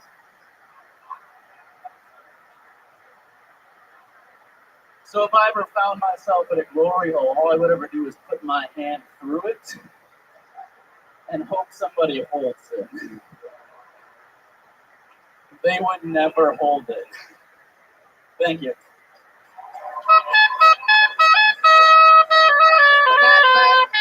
Hey, wow, look at that. Some little fucking shades of the Mos Eisley Cantina up in this motherfucker. Great set, man. Thank you, I appreciate it. You look like if Harry Potter dropped out of Hogwarts and then gave everybody Hogwarts. Have you ever been to a place with a glory hole for real? I've been to some per video in Pinocchio. If anyone is, there's probably a glory hole, but I haven't confirmed. I think it's probably pretty easy. Everywhere I've seen so far in Milwaukee has been a hole in the wall. So yeah. everywhere in Wisconsin's a hole in the wall. Oh, okay, yeah. I guess I'll be more broad next time. Yeah, I'm not even from here, bro. I love it. Look at you. Yeah, look at you. You look like Johnny Depp when he's in between projects. Like when he's just like let himself go. He's been on a bender for a month. Look at you. What do you do, Nick? I am an Olive Garden server. Whoa! Yeah.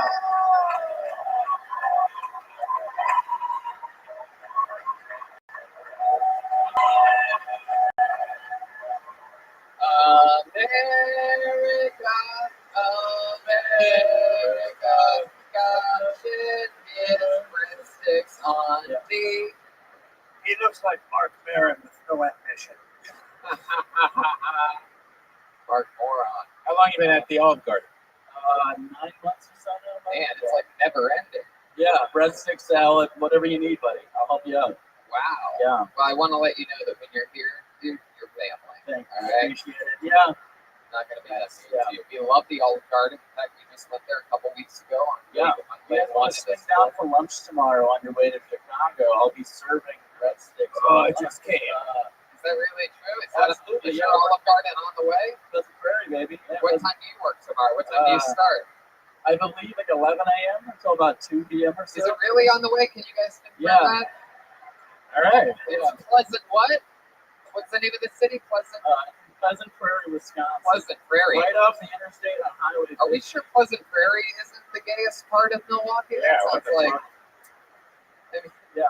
That's actually probably. Do you have any Olive Garden tips? Like, a long time ago, somebody goes, you should always order the Alfredo dipping sauce for the breadsticks. That actually changed my life. I agree. Who recommended it? I know it wasn't a doctor that recommended it. Definitely not a doctor. Actually, our manager just got a pacemaker put in. Because for the last 30 years, he's only been eating Alfredo meatballs. Wow. Yeah, and I didn't understand his sense of humor at all when he came back from his surgery. I threatened to punch him in the pacemaker. Wow. And then we were cool. Hell yeah. I said I'd Bluetooth hack his pacemaker. That's a Bluetooth sensor. I said, shut up your fucking lungs, Jeff. And he just laughed. Jesus, wow. Some like inside Olive Garden. It's very dark. It's a very dark kid thing. Yeah. But that wasn't a tip. There's a lot of black people. Are there any secret menu items would be a better question? Yeah, is there anything you'd recommend? Yes. Just go there at lunch. There's like the dinner duos are the secret. You go there between 3 and 5 p.m. Get the same portions as dinner for half the price. Those are the buy one, take one right now. Wow, but only from 3 to 5? Are you sure tomorrow it's not from 11:30 to 12:30?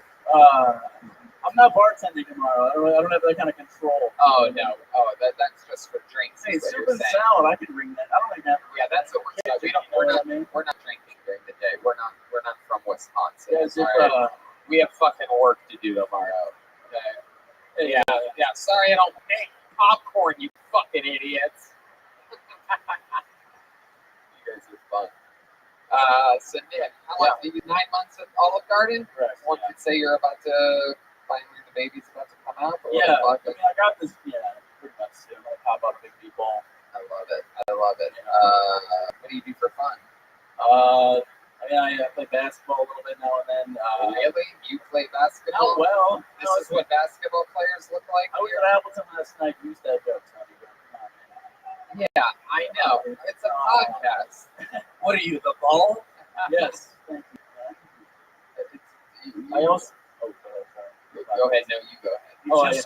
He's just surprised that average-looking white guys with no height play basketball in Wisconsin. Yes, exactly. Yeah, so it's totally on. It is something that every Ricky Rubio of Wisconsin. What do you want?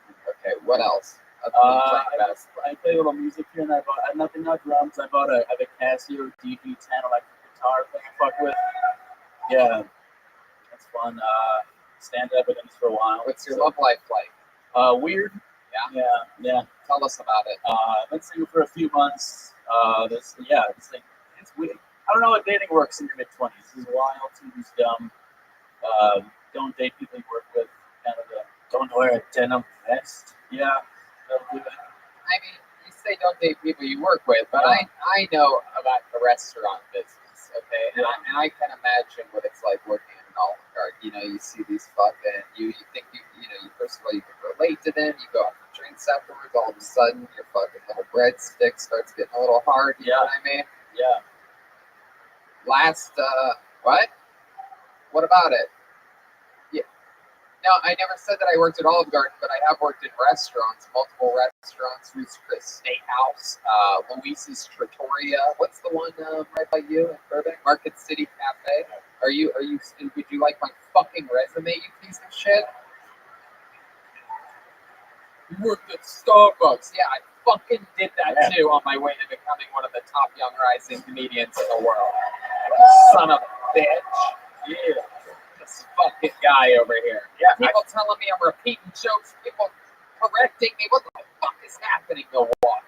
I've worked for like 12 years as a waiter. You just you fuck everybody. You go out drinking every night, spend all your money. Yeah, that's why I'm broke as fuck. I took off this week. I'm going to 4 dates, by the way. It's the second of the 4 shows I'm going to. And took off the week so I didn't have to work. And then I got broke as fuck from drinking all the time. So now I'm working the whole week and coming to all the shows. So. Yeah, the drinks are so cheap out here. How do you go broke from drinking if you're not making anything? I'm a server at Olive Garden. I'm not making much. It's so relevant. Okay. Yeah. I work lunches at an Olive Garden. I think those old. No, we're already set. Let's move on. Okay. Thank you. Get me in line. Yeah. Well, Nick, I mean, who knows? You might get lucky. We might swing by Pleasant Prairie tomorrow and have lunch with you. Yeah, I'll be there, man. Request me. Maybe we can get a lot of these people here to go to have lunch with you tomorrow. Go to Pleasant Prairie Olive Garden tomorrow. Go see Nick. Tip him well. Yeah, need some money. Thank you. Olive Garden party. Olive Garden party tomorrow, Pleasant Prairie. We'll say 11:45.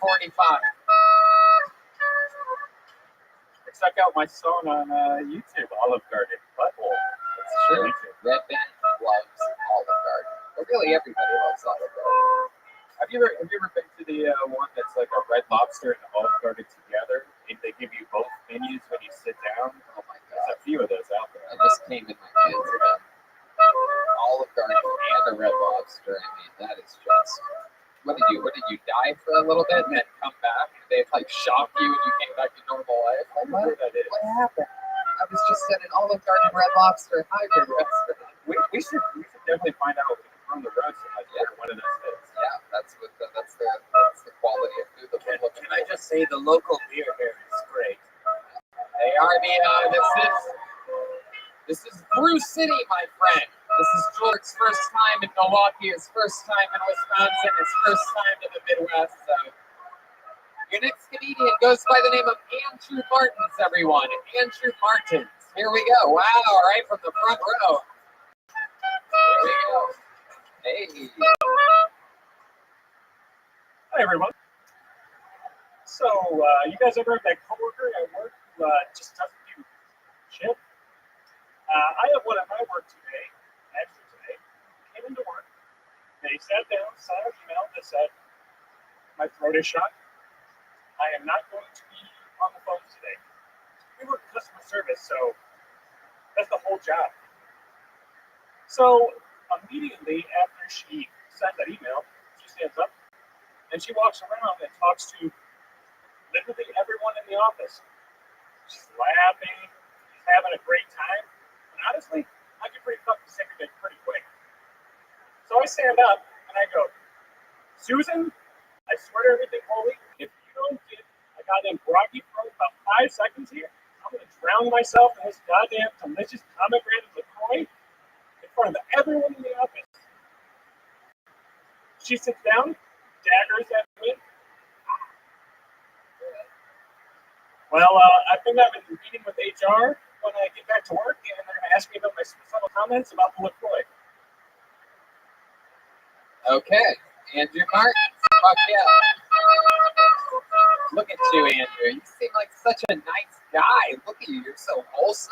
You're like a real happy guy. You seem excited. You're smiling. Your parents are still together, right?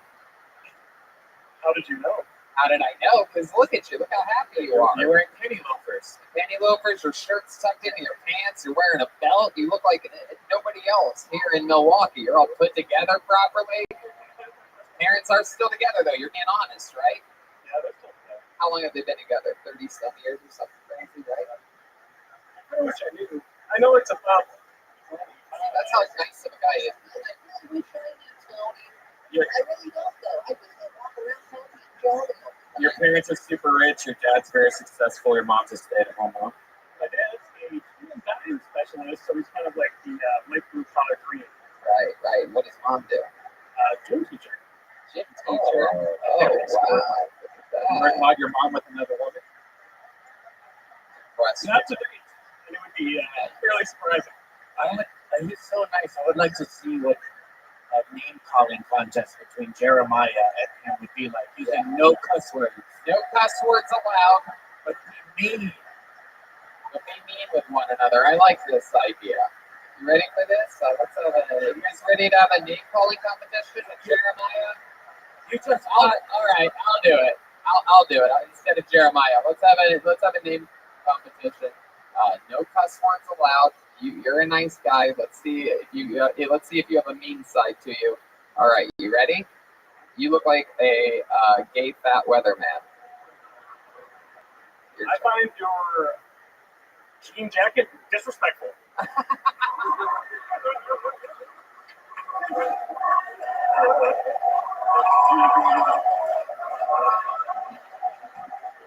Okay. All right, let's do this again.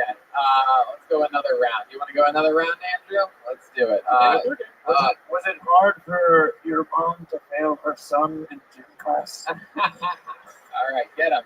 Bad news bears, she failed me in study hall. No, get him back. It's an insult. He already fucked it up. He's such a nice guy. You're lucky it was raining today, or I'd be very confused by your rain jacket.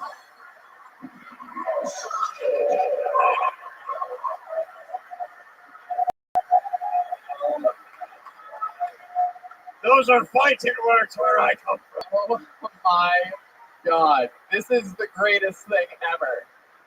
This is brilliant. Joel, you're a genius. This is your comedic voice. You're Andrew the nice roaster. This is you. You reverse roast. You're like a microwave. You cook from the inside out. It's incredible. Man, I'll tell you, if it wasn't raining today, I wouldn't know what to think of that outfit. You're lucky it rained today. Otherwise, I'd be confused. There he is. I'm a champ. You're such a big, sweet guy. Look at you, Andrew. What? This is incredible. No. I'm going to do one more. Zoo. How are you?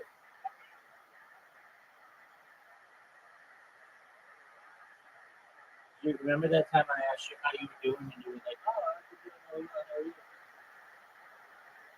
Zoo, can you hear me?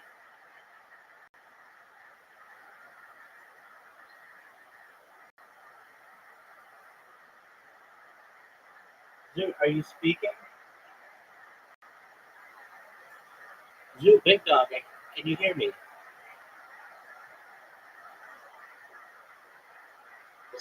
There you are. How you living, baby?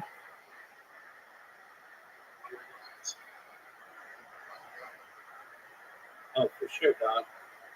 Are you gonna lose golf 5 times? Are you gonna lose golf 5 times in a row? That's my question.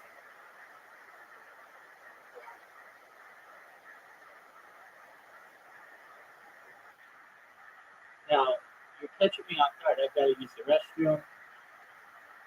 But once I do that,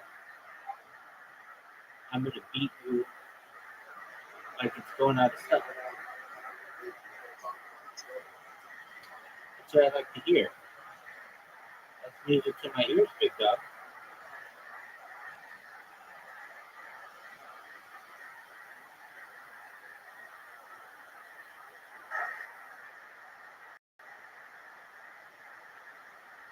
Just one moment. I'm working on something.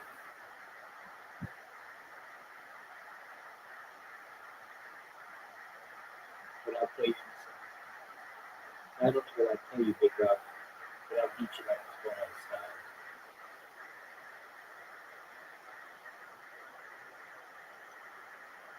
So, dude, what's the next plan with the Fair Labor Commission?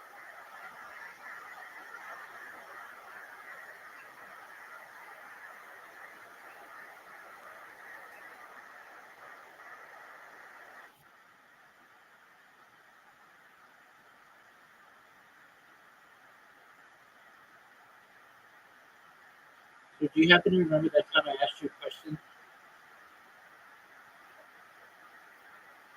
What's the deal with the Fair Labor Commission? What's the next plan of action?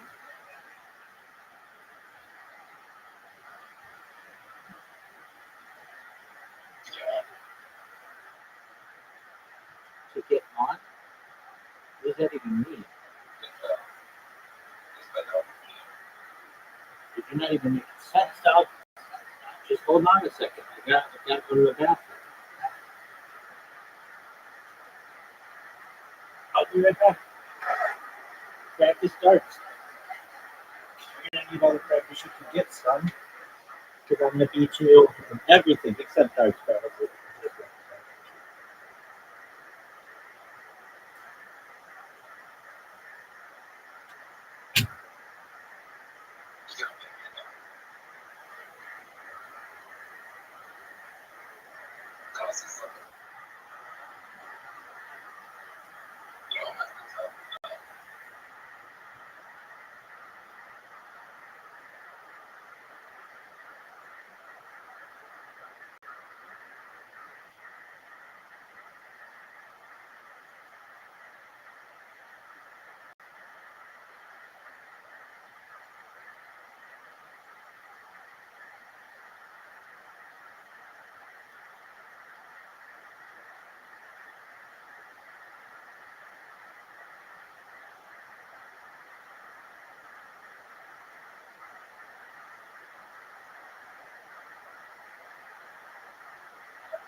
Zoot, I'm here.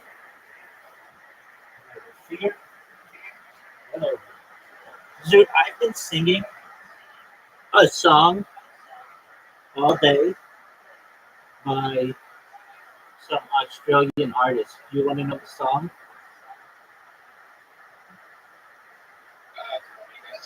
Yeah.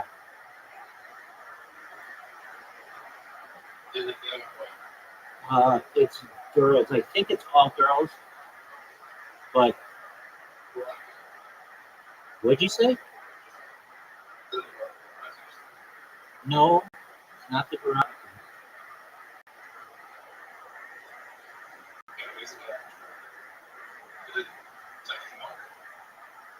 It's older than Kylie Minogue, I think. Hold on, it's a band. Let me get the right band. I think it's all one, but it may not be. Let me check. No, there's some men in band. It came out in maybe it's at home. I don't know, but around the same time. It was released in 1990 by Virgin Records.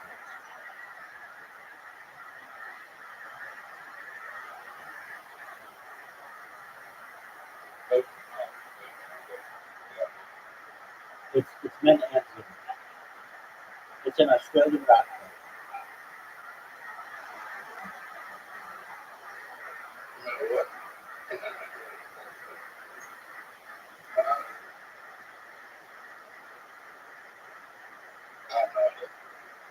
Have you ever heard of the Divinos?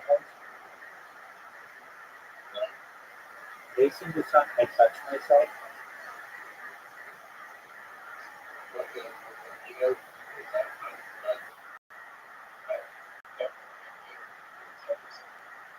it's a song called "I Touch Myself." It goes, I don't want anybody else. When I think about you, I touch myself. Oh, you haven't heard that song? I'm about to tell you. Haven't you heard that song? You have? Good morning. How are you, Miss Aquarius? How's life? Rise and shine, sunshine. Did you get your beauty rest? Excellent. Lovely to see you. We hope you have a wonderful day. And when you are all done and you're ready for tonight, we would love to play you in bowling and anything else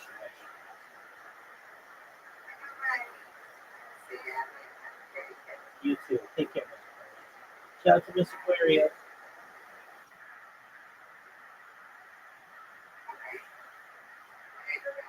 Take care. Thank you. So, do you know Miss Aquarius? She's like the nicest person ever. So, Zoo, do you know who the Divinos are?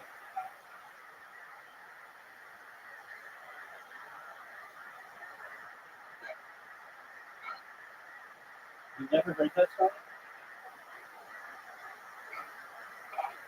It's really popular in the United States. It was.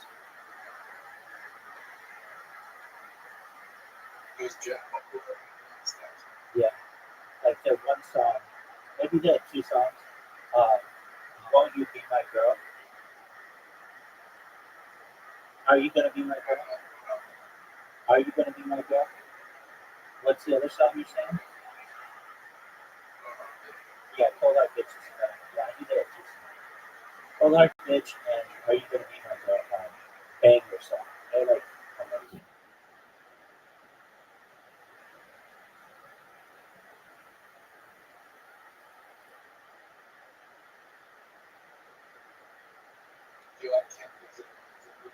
I don't know that. Doug, do you want me to try to fuck you?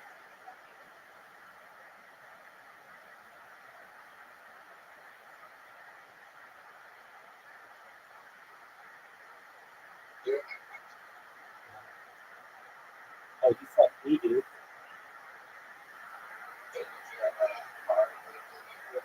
Yeah.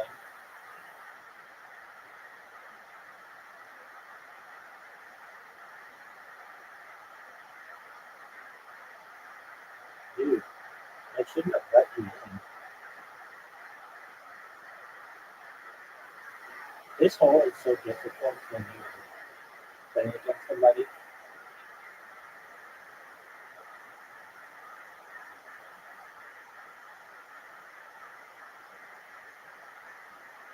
What are your thoughts on that shot?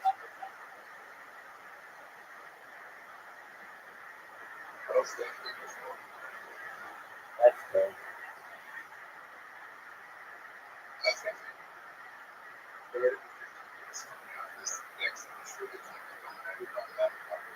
Robot stuff.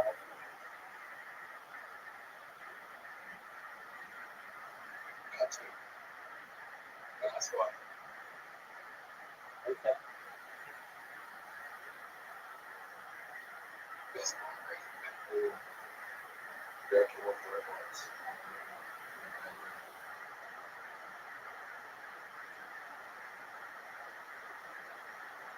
You know you need like the best shot in your career right now.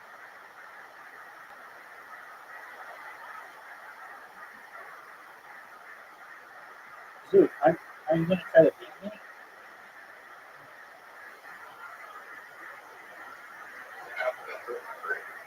We're ready for it.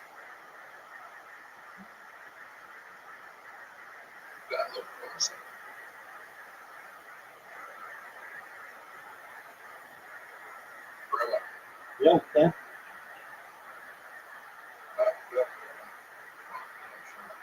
Dude, don't you think that's a good shot? Oh, that's awful. No, dude, that's good. 3. No, I've done it. Now, 2. No, I've never seen anybody do it. Yeah, probably.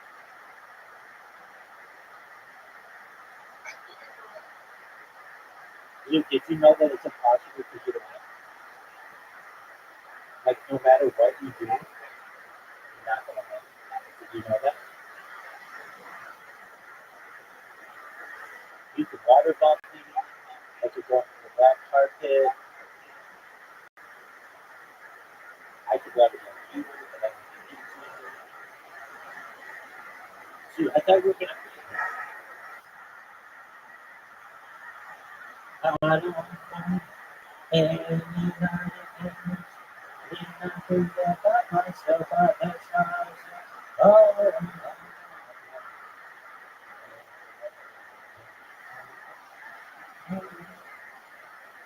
Zoo. I missed that on purpose. I thought you didn't even know that I missed it on purpose. But I did. I could have it for the other time. I hope. Look at this. Look at this. Just perfection. I don't want anyone else. When I think about myself, what a baby.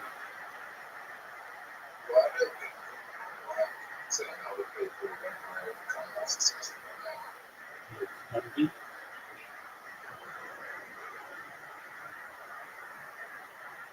Like, you mean like how my ball just went through right now and you don't like that? Because it was such an amazing shot. Is that what you mean? You know that's a bad shot. It's like okay.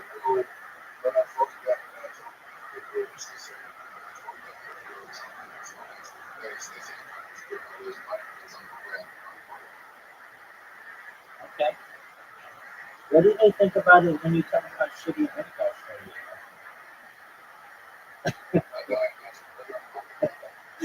That's a good one. Dude, we should make Play-Doh, but when you play, instead of getting coins, you get crypto coins. That's a good idea. Yeah, they should really buy this. Perhaps you can buy it.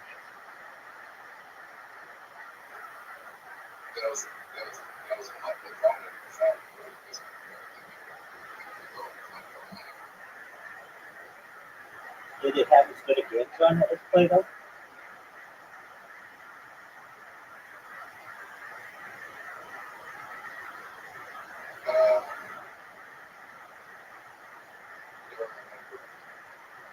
Watch this shot. Oh, what a good shot. You know that.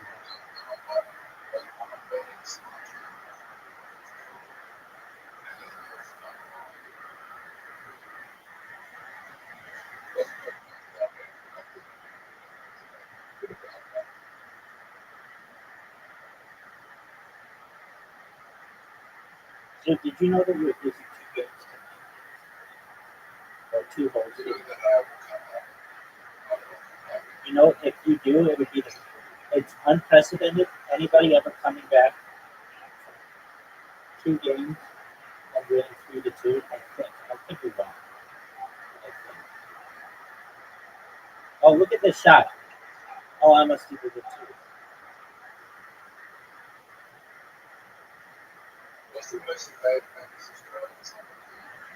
Right now, in my head, it's the divinals I touch myself. Aside from that, it's Men at Works and yeah.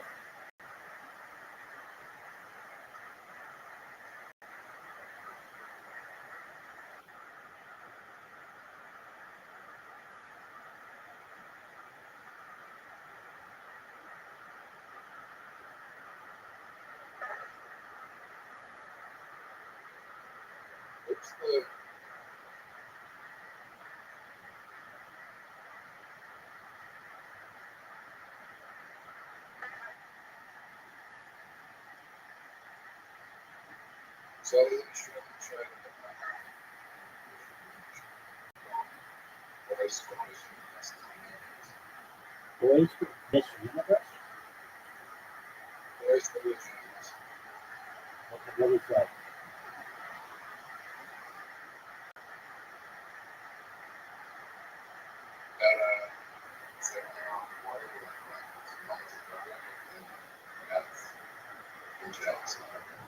That sounds like a super sad story. I don't watch that.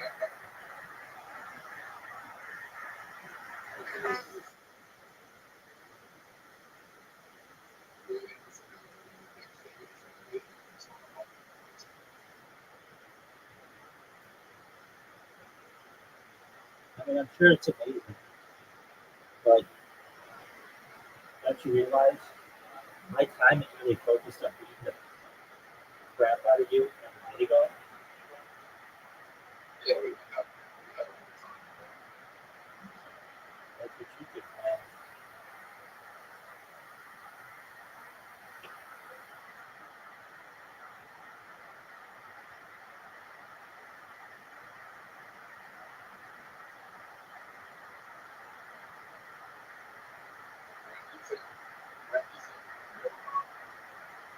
Before May. Before May. Yeah. Because people keep tweeting about me on Blue Sky, and it's just a matter of time until somebody starts looking into what I do.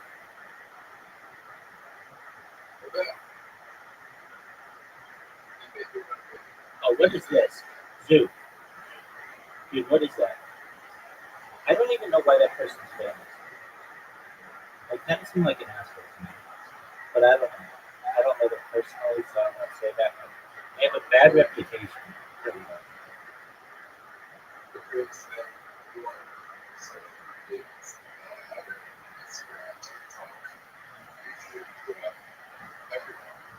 Okay, well, then I'll be way bigger than that person. Oh, what a good shot. Ready for this water bump?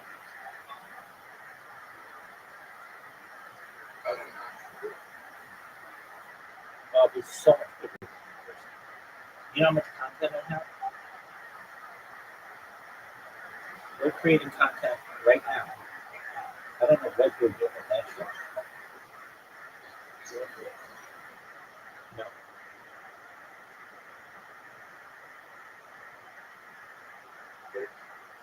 I have some accounts that have been banned, and I have a lot of content like an entire summer on hard drives.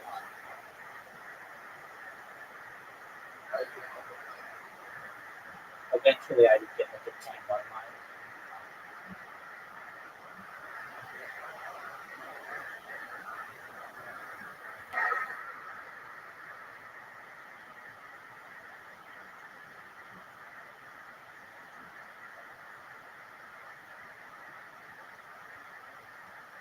Are you serious? Look at this water bump, dude.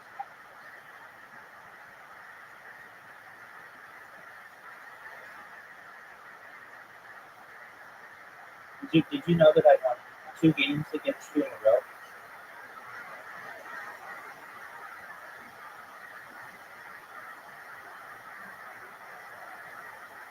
Dude, are you ready for this?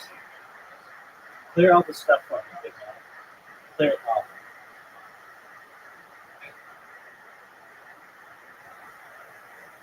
Rank your shot. That's right. That means you've known that I'm a sexist man on Facebook for 2 years.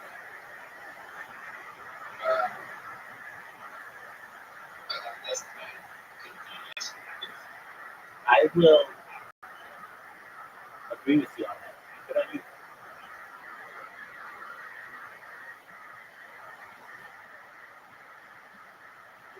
You might beat me on this first one. I don't think I can make it. Dude. Sucks. Alright. Dude. Show me what you got. Terrible shot. You know that's a bad shot.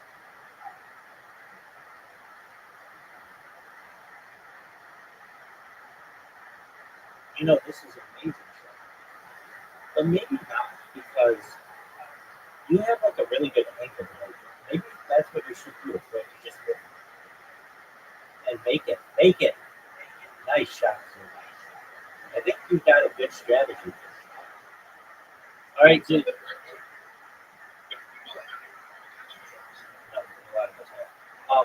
Okay, this would be the ultimate comeback in the history of this game.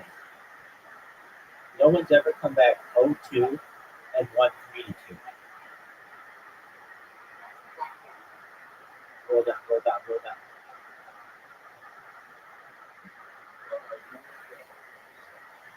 Thank you. Oh, look at this shot, dude. Zoom, look at this shot. Zoom. Oh, come on. Dude, I just got fucked.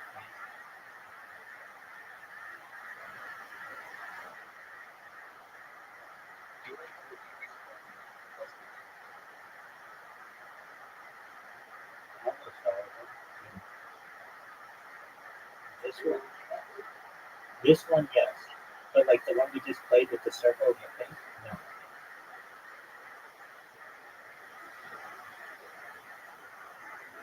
All right, Zoo. You were up 2-0. This would be the ultimate choke. All you have to do is make this.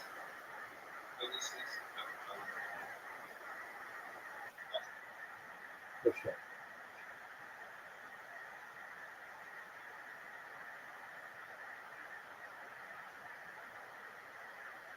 Get there. Zoo, I can't believe I missed it.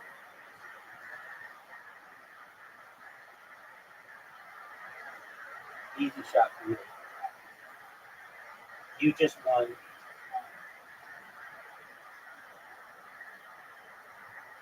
Well, maybe not. I can time it. What? Oh, you love this one.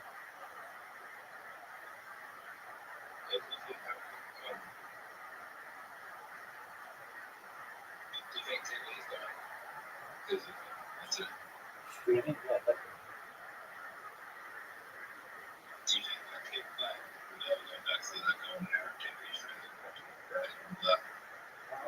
reality TV kind of thing, though. There's a chance. Oh, what are you doing to me, Zoo? Dude, that was good.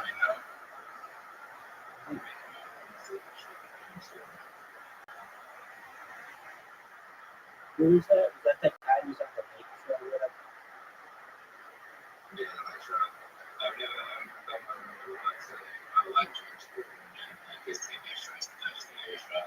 That's true.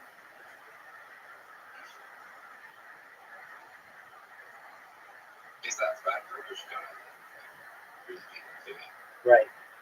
And Americans don't really like him. They like one thing that he does. Do you know what he does that they like?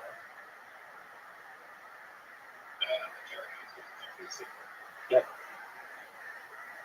Dude, you won.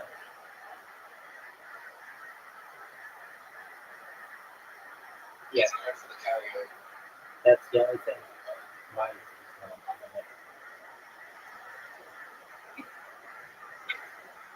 do you think it's possible to make it up on this hole in one?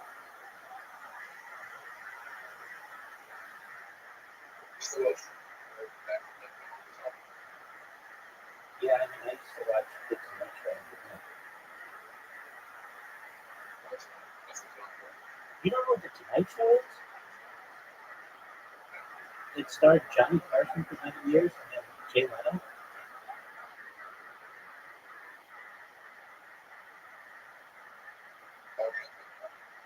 Well, that's The Tonight Show.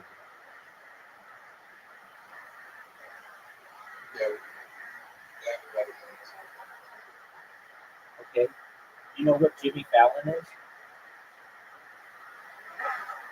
That's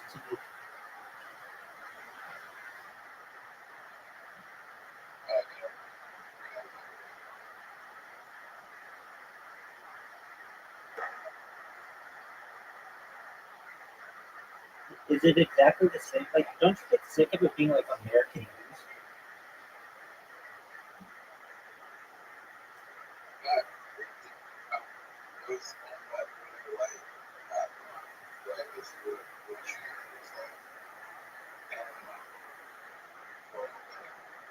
All right, but that's when it comes out in the United States.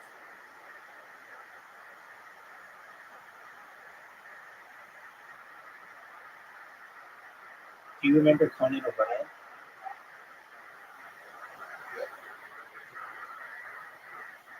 He was my favorite. Johnny Carson was my favorite late Tonight Show host. Maybe Joe remember. But Johnny Carson or Conan O'Brien had this show.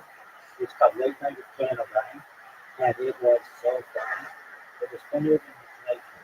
That's when he got the Tonight Show gig, and then they screwed him over and only gave him like a year to do it, and he didn't. And like they screwed him because this is what they did. Jay Leno had the first show, which was the Tonight Show, and every night, and then Conan O'Brien had the second show every night. Okay, for years. But then they basically told Jay Leno that you need to retire, or you have to give the Tonight Show to Conan O'Brien, and he worked out a deal where he would do a different show before Conan O'Brien's Tonight Show. And they basically, yeah, and people think that was really mean to Jay Leno.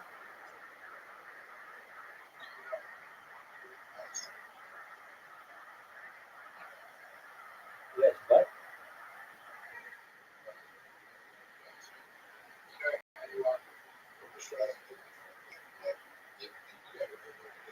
who? Oh, was that like Donahue? He was like Oprah? No, nobody knows what that is.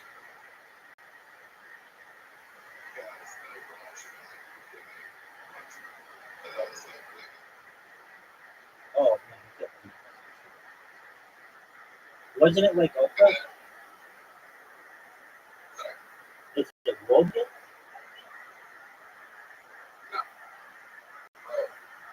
Yeah.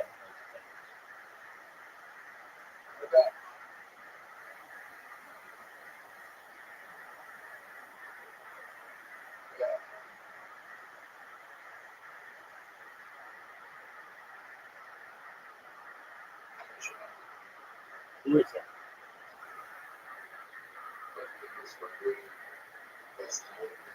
No one knows. No one knows. People barely know American, let alone Australian.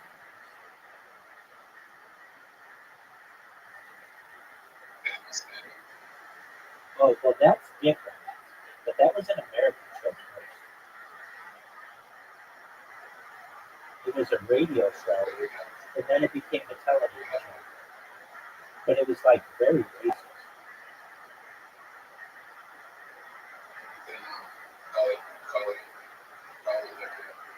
No one knows what that is. We barely know who Kylie Minogue is. Like, you could ask a random person, American, on the street, do you know who Kylie Minogue is? And they'd say, the only person Australian who Americans can name are Margot Robbie and Chris Hemsworth. kids. And hold on. Hold on. And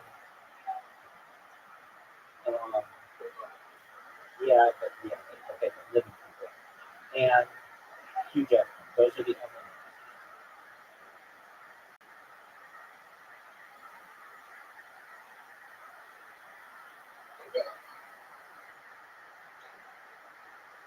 Who?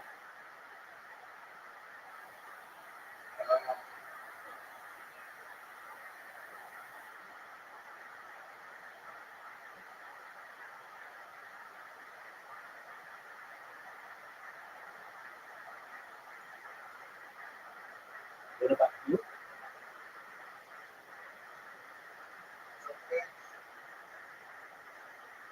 There's one guy on the Australian Today Show. Who's the guy who's on Australian Today Show? Yeah, people I think know who. No, people don't know who he is. They don't know who he is. The one reason why they might know anything about him is because he's been in, but just not a lot. Just like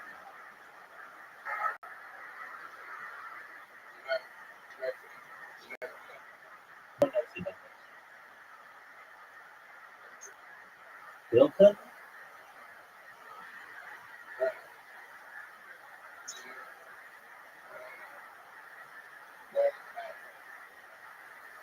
No one knows what that is.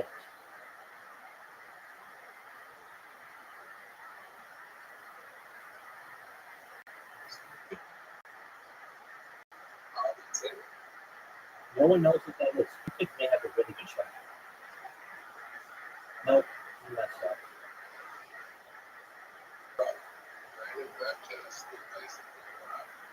Yeah, they don't have that in the United States because it would hurt the liquor industry. And also, it would probably bring down DUIs. And DUIs are big business for municipalities.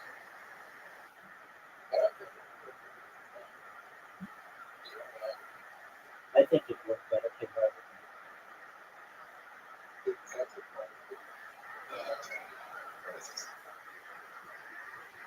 everything. Yeah, it did. I would say.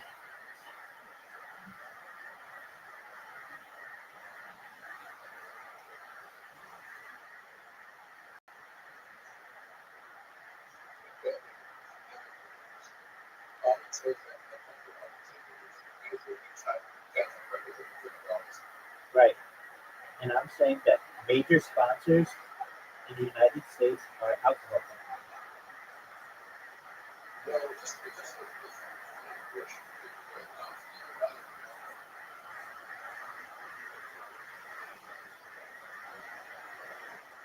Why would it be funny?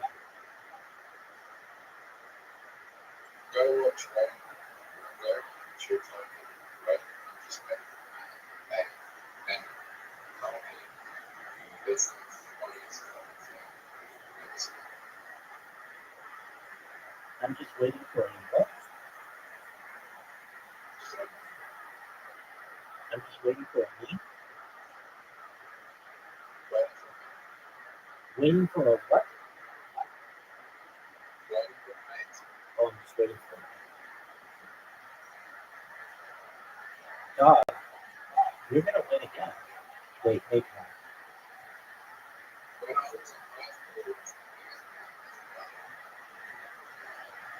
Do you understand that Australia's very like what's the population of all of Australia?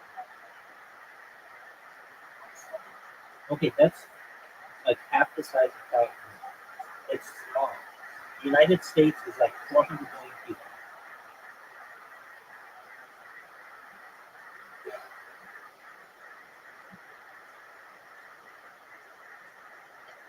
And this shot is one of the best shots any of those 400 million people could make. You see how good this shot is?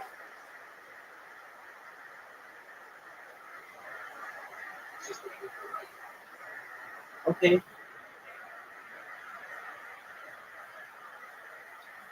Oh, Zoo, you made it for me. What? Did you see my ball hit twice? Did you see that?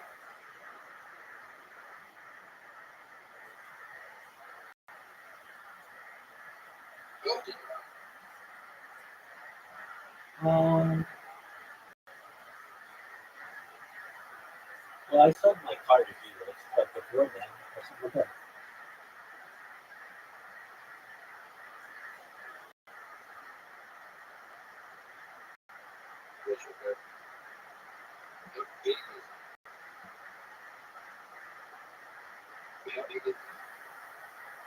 Conservative population.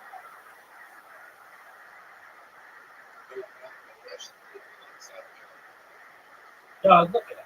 You know what it is, right?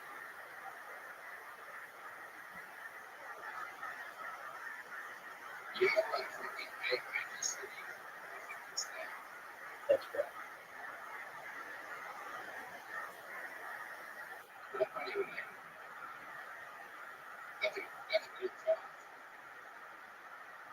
I don't think so. Go ahead. San Francisco. 2, San Diego. 3. Sacramento, which is the capital. Yeah, it's not a major city. I was in a major city. It's not. The capital. That's okay. It's not that big. Just like Canberra isn't that big in comparison to Sydney. Yeah, but it's still a major city. It is not. Canberra is a major city. Oh, well, Sacramento is not.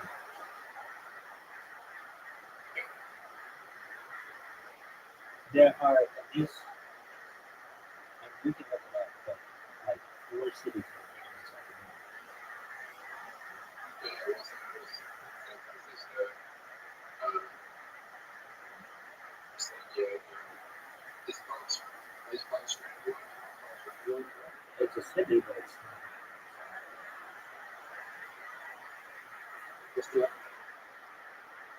mean, there are a bunch of them. There's San Jose, there's Oakland, yeah.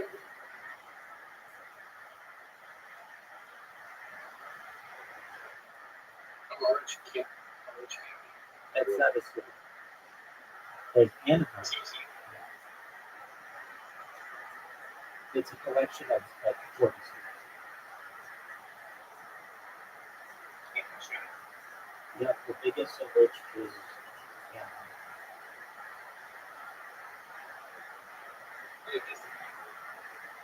Yeah.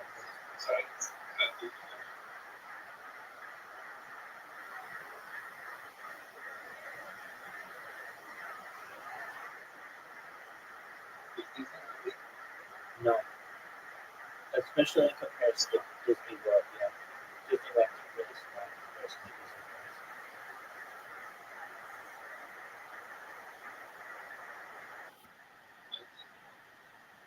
World. Orlando.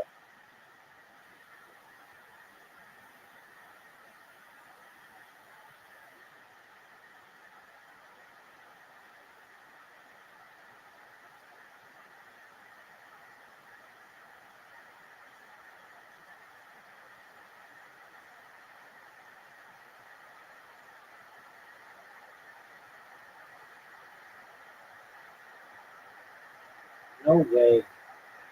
What a great shot, dude. Dude, you're playing very well.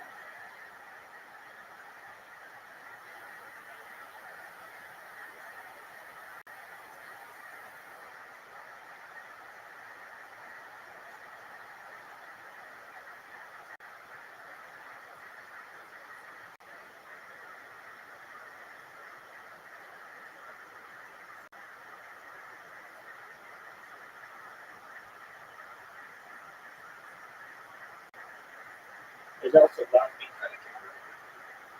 Yeah, so he didn't have Long Beach.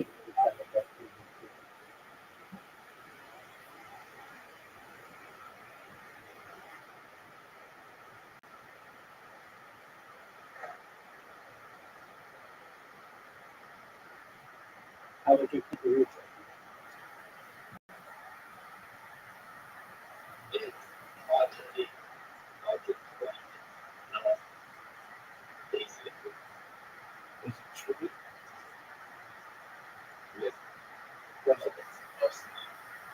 Does it taste like beef jerky? The beef jerky. Yeah.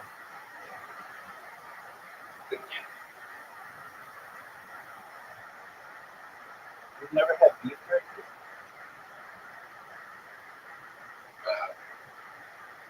Then why'd you ask if it has some other stuff? Oh, okay. Yes. Same with like turkey jerky. I just like saying turkey jerky. It's not really the same turkey. Yeah.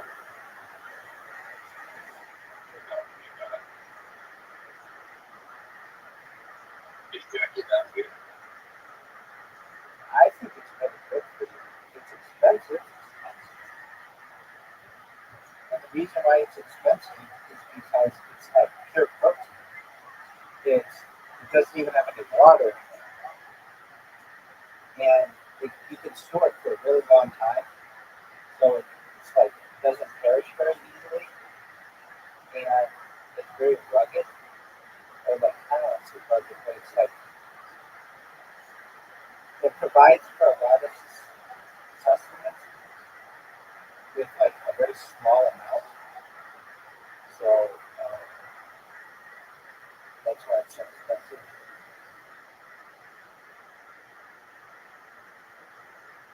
At one time on the street, I just said I want to make an entire like whenever I eat jerky, I never eat enough of it or like I always want more. I don't know if it's the sauce or something like that. So I said I'm gonna eat on this street. A great shot, Zeus. Great shot. I'm gonna eat on my street an entire day. All I'm gonna do is eat jerky.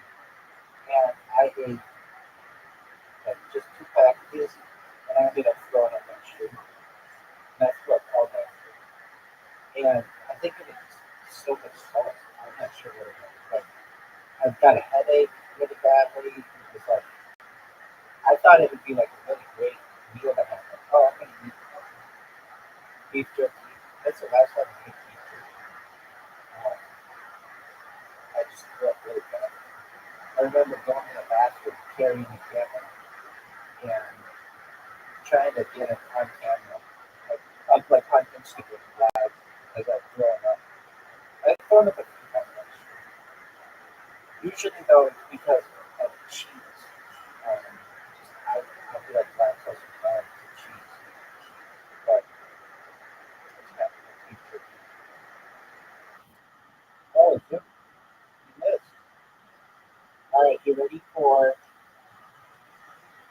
Scrabble? Are you ready for Scrabble? Little Robin? All right, I know what it's called.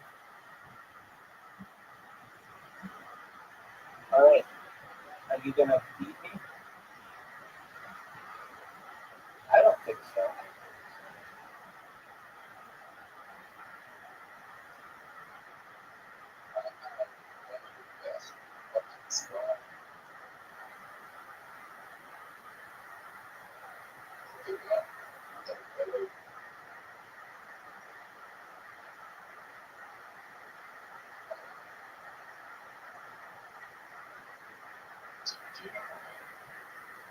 I don't know what you're talking about.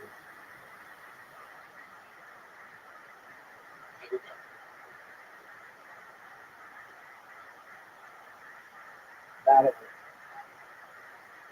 Not a word. Not a word. Not a word. Molto? What the fuck is that? Seriously, what the fuck is what is molto?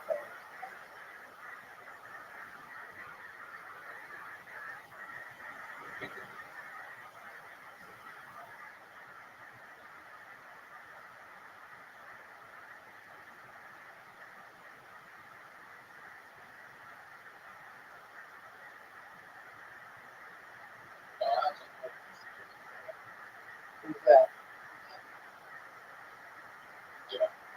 A girl? Is she hot?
Maybe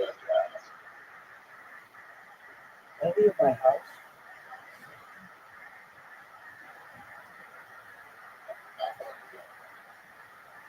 I've been as far north as Santa Barbara, as far south as San Diego, as far west as the ocean, as far east as the mountains.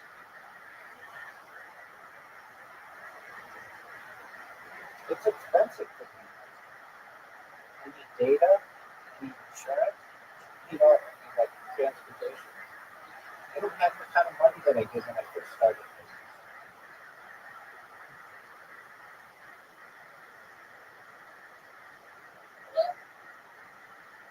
It's expensive. I had a job when I started this.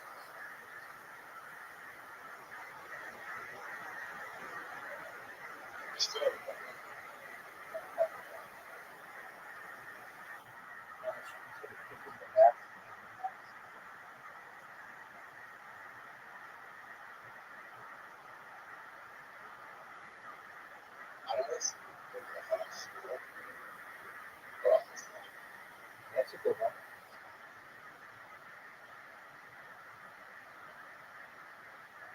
That's a very good one.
I told you this like 1,000 times. I'm a certified project manager.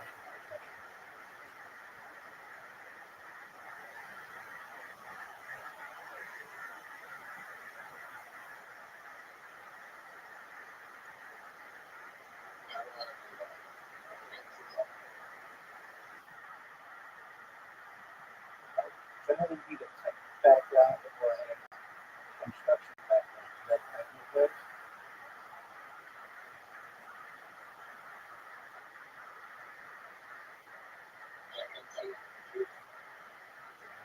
You have like a certification of that kind of like a degree in that kind of technology.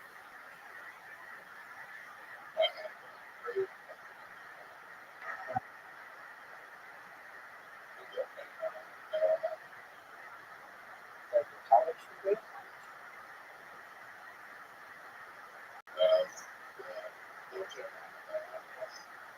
Not a course. If you have a degree from a university.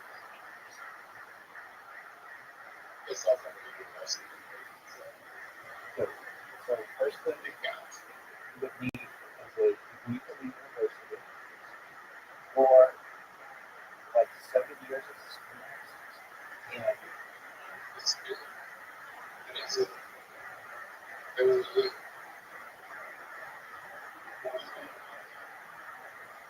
I mean, do you have a degree? Like, it's kind of a simple question. Okay, is it a bachelor's degree? Okay. Is it from an American university? Okay.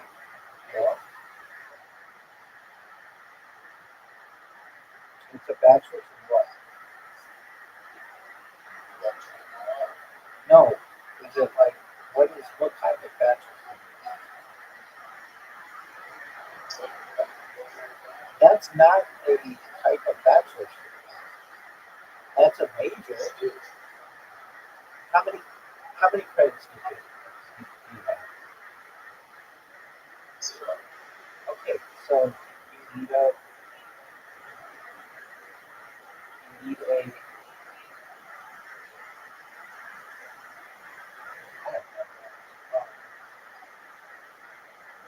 you need,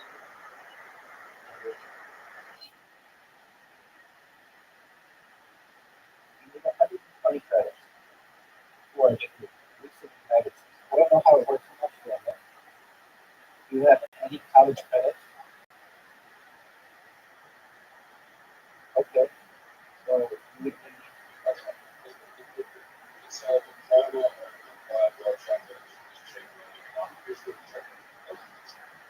okay. It doesn't tell you what kind of bachelor's degree. That tells me what your okay. Okay, so you would need a college degree from a university generally. There is a way to get it without, and this is my system, my office certification, yeah. But you would need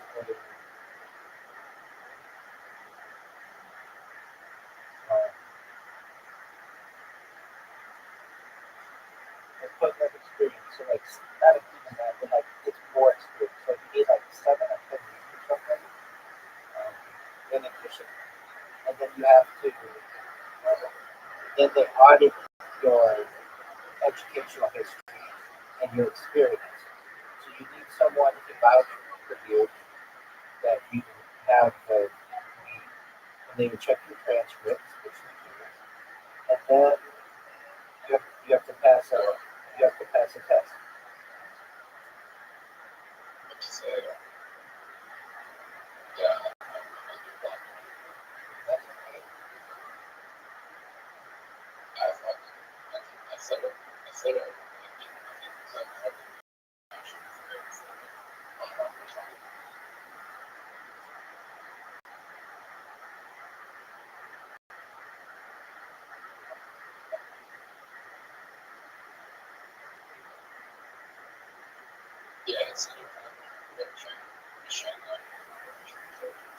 Okay, how many college credits is that?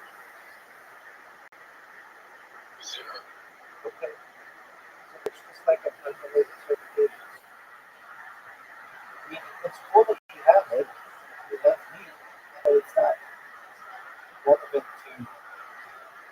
That's the sentence. Okay, it doesn't matter how much it costs you. It's going to help you in terms of getting this certification.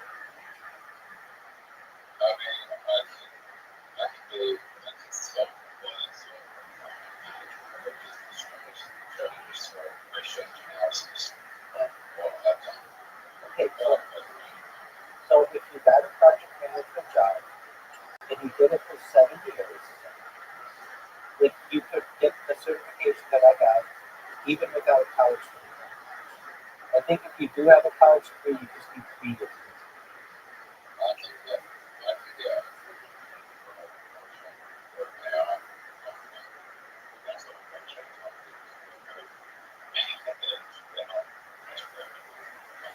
Exactly. It needs to be reputable to the point where it will pass an audit. So it can't be like Bitcoin or Bitcoin.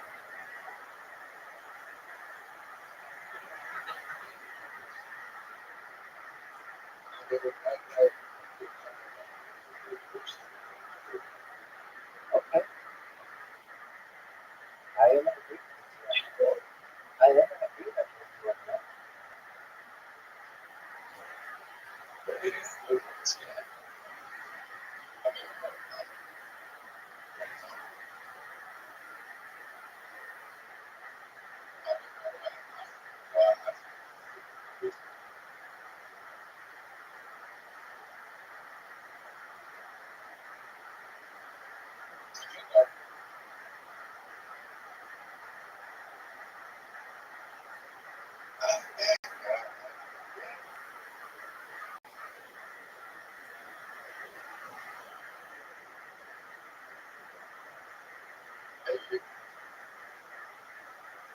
Good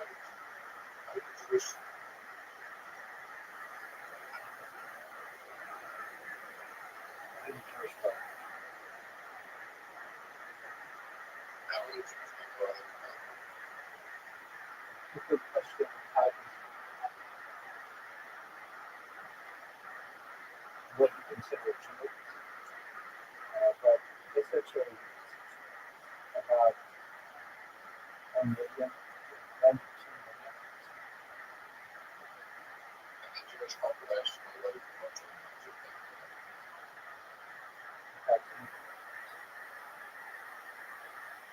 so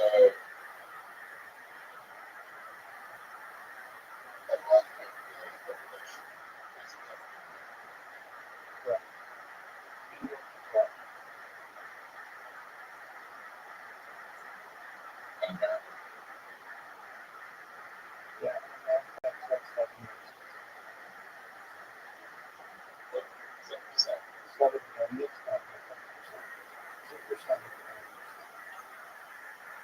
2%. 2.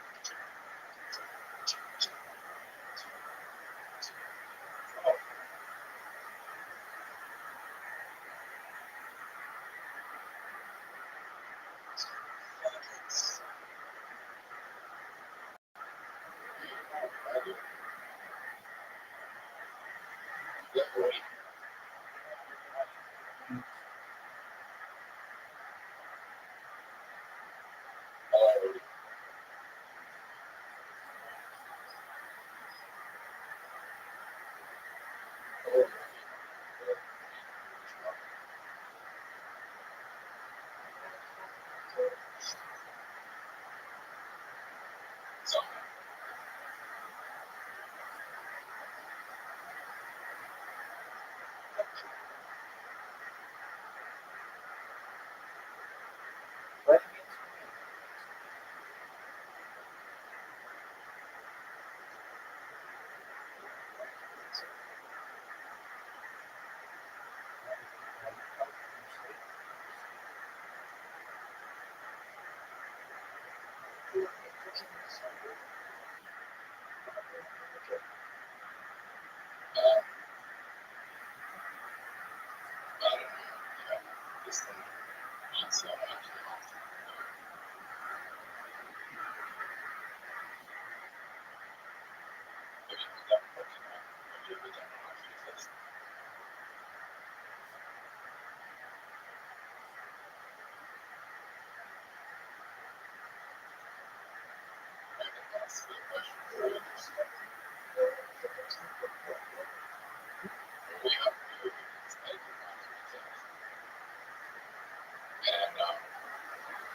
Why do you have to take an IQ test to figure that out?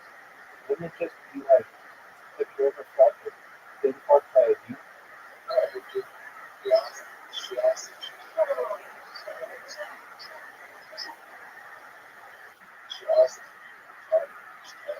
Oh, I got you. Well, I want to know.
Definitely.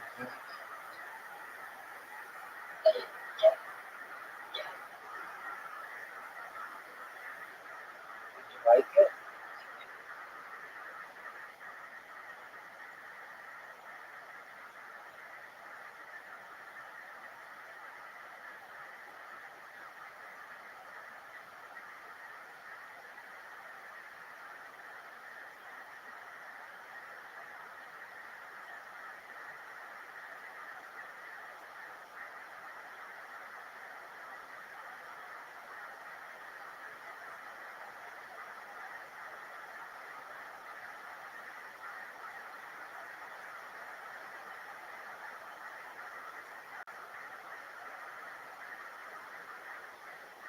Dude, you know that this works. So what have you imagined what could be true?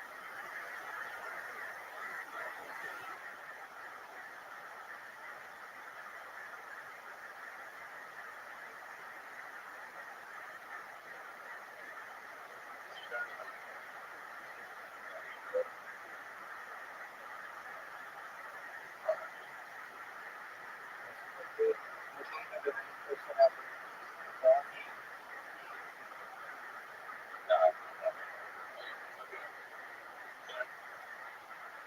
Wait, that was a good one.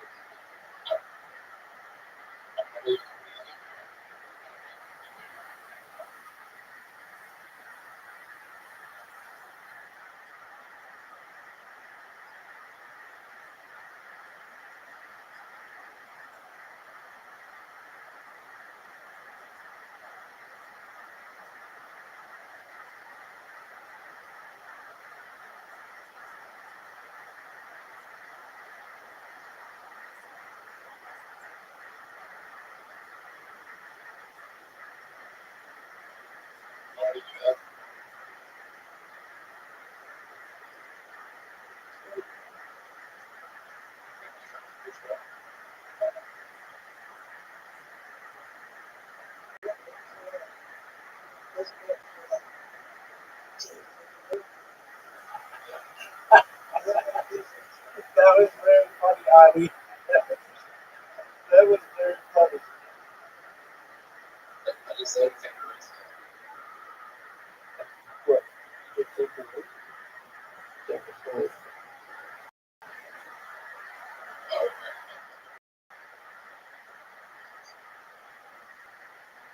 That's the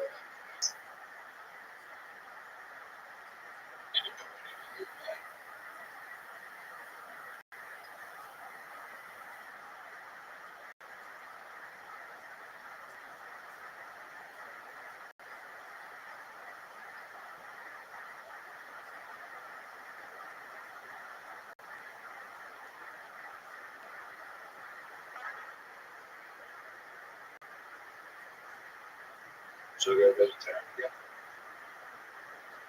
Do whatever makes you happy.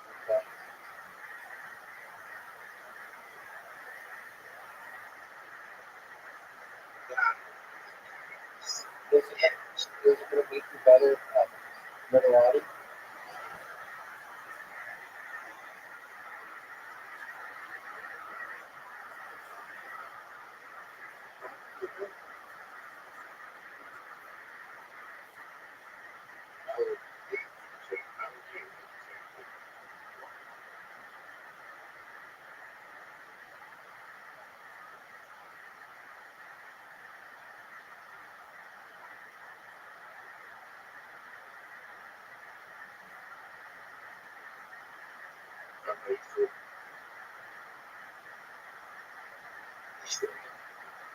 What? I just like,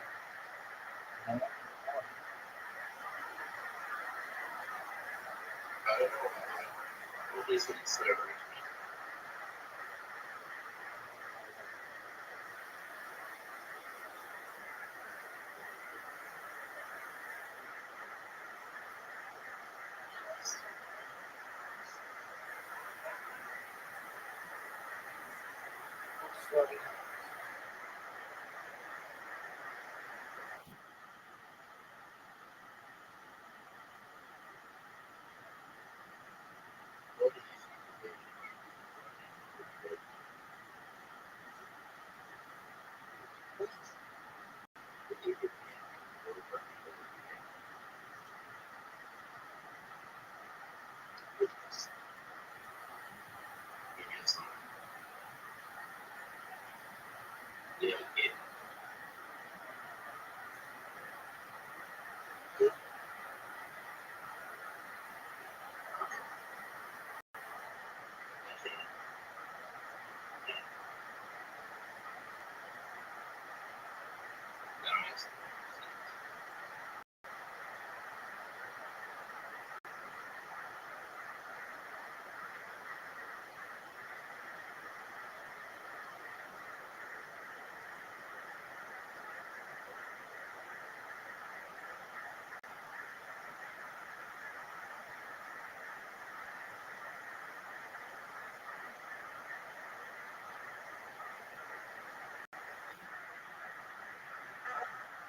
feel like they should make the titles, if they're vowels, they should be one. But everything else should have titles and vowels. Like, I don't know, T and N, and like L. I feel like they should be at least two.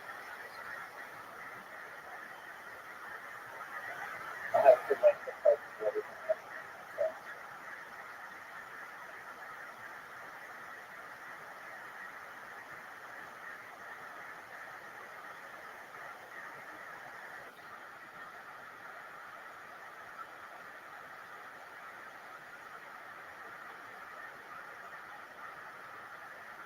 Dude, you see the score?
Big acts, but like those that's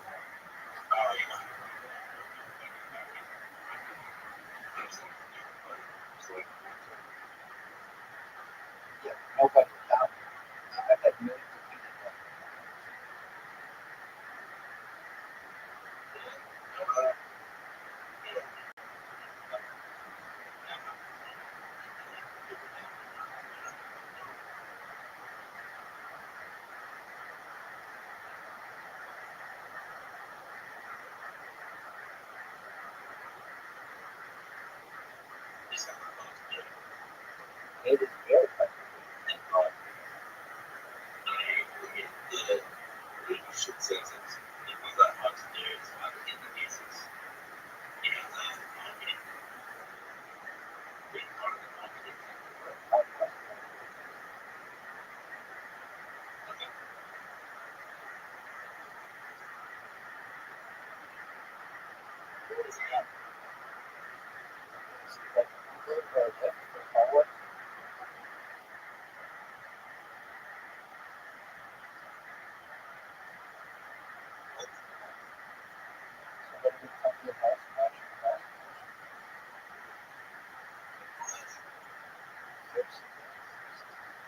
We watch Kardashian's cars every Friday.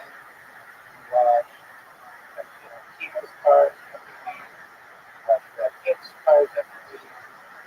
We watch Rihanna's movies. We watch yeah, we do the same thing with somebody with you. They maintain it. So,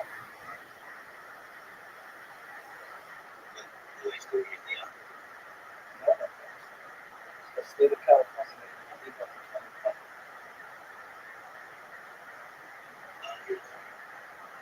No, after 2020, we are changing our law. They changed what the law was in terms of what was considered an independent contractor, and the company was sued for $45 million. And the owner of it was murdered.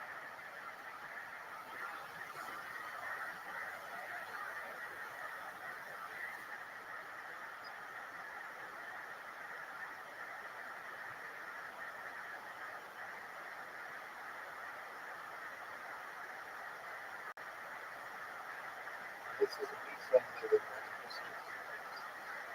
Las Vegas Review Journal. The guy in Las Vegas, the Las Vegas Review Journal, people in Las Vegas, authorities charged three people with this person.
Gotcha. Wow, you almost, because I had two really good words, we gave you closer than two.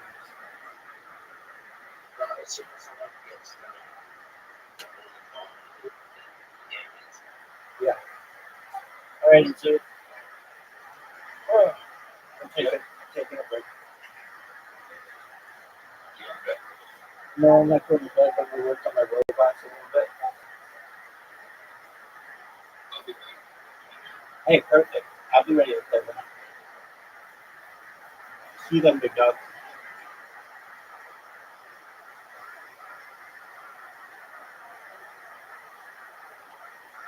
One more. Yeah, okay. Andrew, here you go. You look like the kind of guy that's watched every episode of Bosch on Amazon.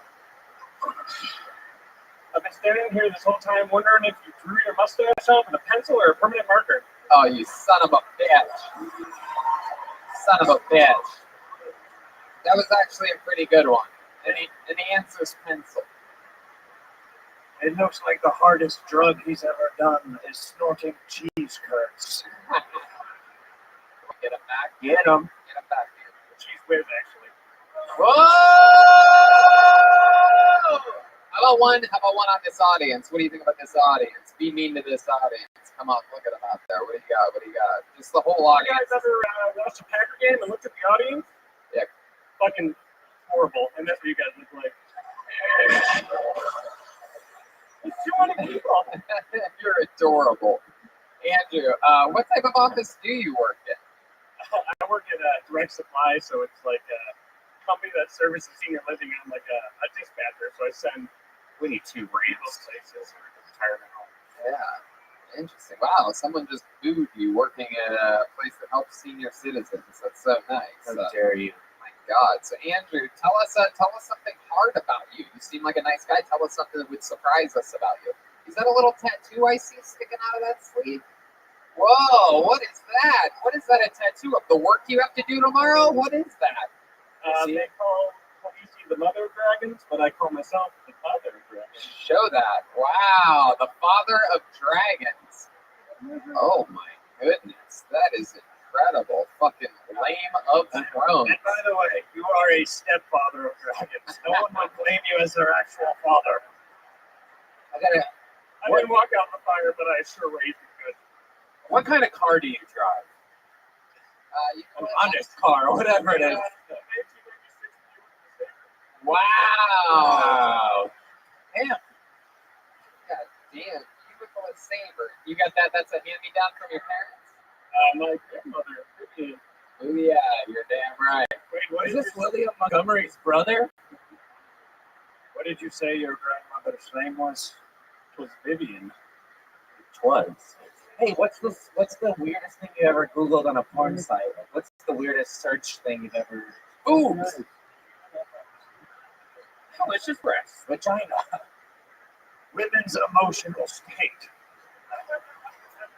No, but for real, you watch girls poop or something? Yeah, kinkiest thing you've ever gotten into for a little bit. Kinkiest thing you ever looked up twice. Old lady. Come on, be I honest. did one time look at Devil's Threesomes, which I feel like is fairly kinky and old pig roaster. Devil's Threesomes. Are you talking about the old, are you talking about Judge Kavanaugh shit? You found out about, like... I didn't know about it until I saw him on the radio. Wow, that is, again, this all plays right into your thing. That is fucking incredible. Well, thank goodness for the passing of Supreme Court nominee Judge Kavanaugh. I found out what a Devil's Triangle is. That's incredible. My goodness. What is that for those of us? It was a thing that was signed in Judge Kavanaugh's yearbook when they went back and looked at everything the poor fucking guy's ever done before in his entire life. And it was, it's a Devil's Triangle. He said that it was a drinking game, which is hilarious because he had to so that he could be a fucking Supreme Court justice. But he really just, him and his buddy fucked a chick at the same time. It's a Devil's Triangle when you're fucking a chick one end and the other end, and then you high five, and then it's a triangle. Hail Satan. Did you say that's gross, lady? What? Yes, very good. We all know. Very good. Thank you, lady. Thanks for helping us so much. Yes, they are Eskimo brothers, but it's a little bit more because it's at the same time. So it's like Eskimo Siamese twins in a weird way, basically. Have you ever seen old lady porn? No, that's pretty fucking crazy. Like there's one where it's like the lady's 100 years old and she doesn't even know she's there. Check it out. It's fucking awesome. Wow. All right. Go watch that. Little segue there. I like how Redman went into that. He said, "You ever seen the one where like it was an episode of Golden Girls that we've all seen?" Yeah, I think it was.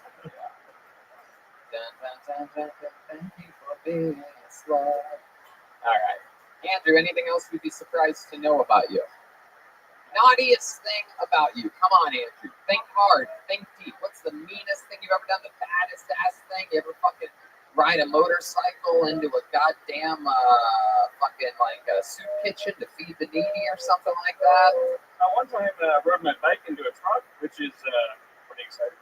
Yeah, you rode your bicycle into a truck. Which is a felony in Wisconsin. What was that last thing you said, Andrew? The training wheels were off. The what? Training wheels. So you crashed into the back of the truck. And that's the toughest thing you've ever done in your life. That's the most badass thing you've ever done. Or like the naughtiest thing. Like something like that we'd be surprised to think that such a nice guy did.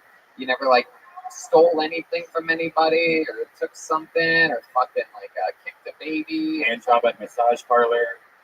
You ever ridden a bike into a truck? Oh my God. All right. I believe you now, Andrew. Well, you did it here tonight. This is your first time doing stand-up, right? I love it, man. You came up here, you did it, you nailed everything, you know who you are. I'd work on that nice roasting, man. That could be your fucking calling. There you go. Andrew Martin is one of the nicest guys we've ever had on the show. He's on Twitter at AMartins1991. Wow, look at that. People already taking it serious, man. This is very cool. You guys having fun out there?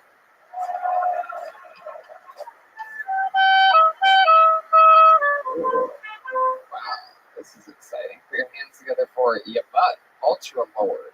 Okay. Okay, here we go. Come on. Guys, I'm from the back, it looks like. Come on, everybody. It's your butt. Ultra Lord. Taking his time. Here we go. Here comes your butt. One more time for your butt. Ultra Lord.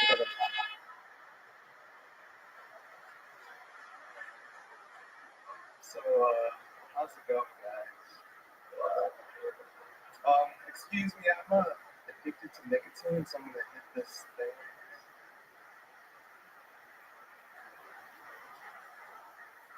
To the podcast listeners, that's called a Juul. I don't know if Tony knows what that is, because I don't know if he's in my reach range. I would like to talk about a trash or not trash moment in my life. Is it trash to favor a girl if she's on her period?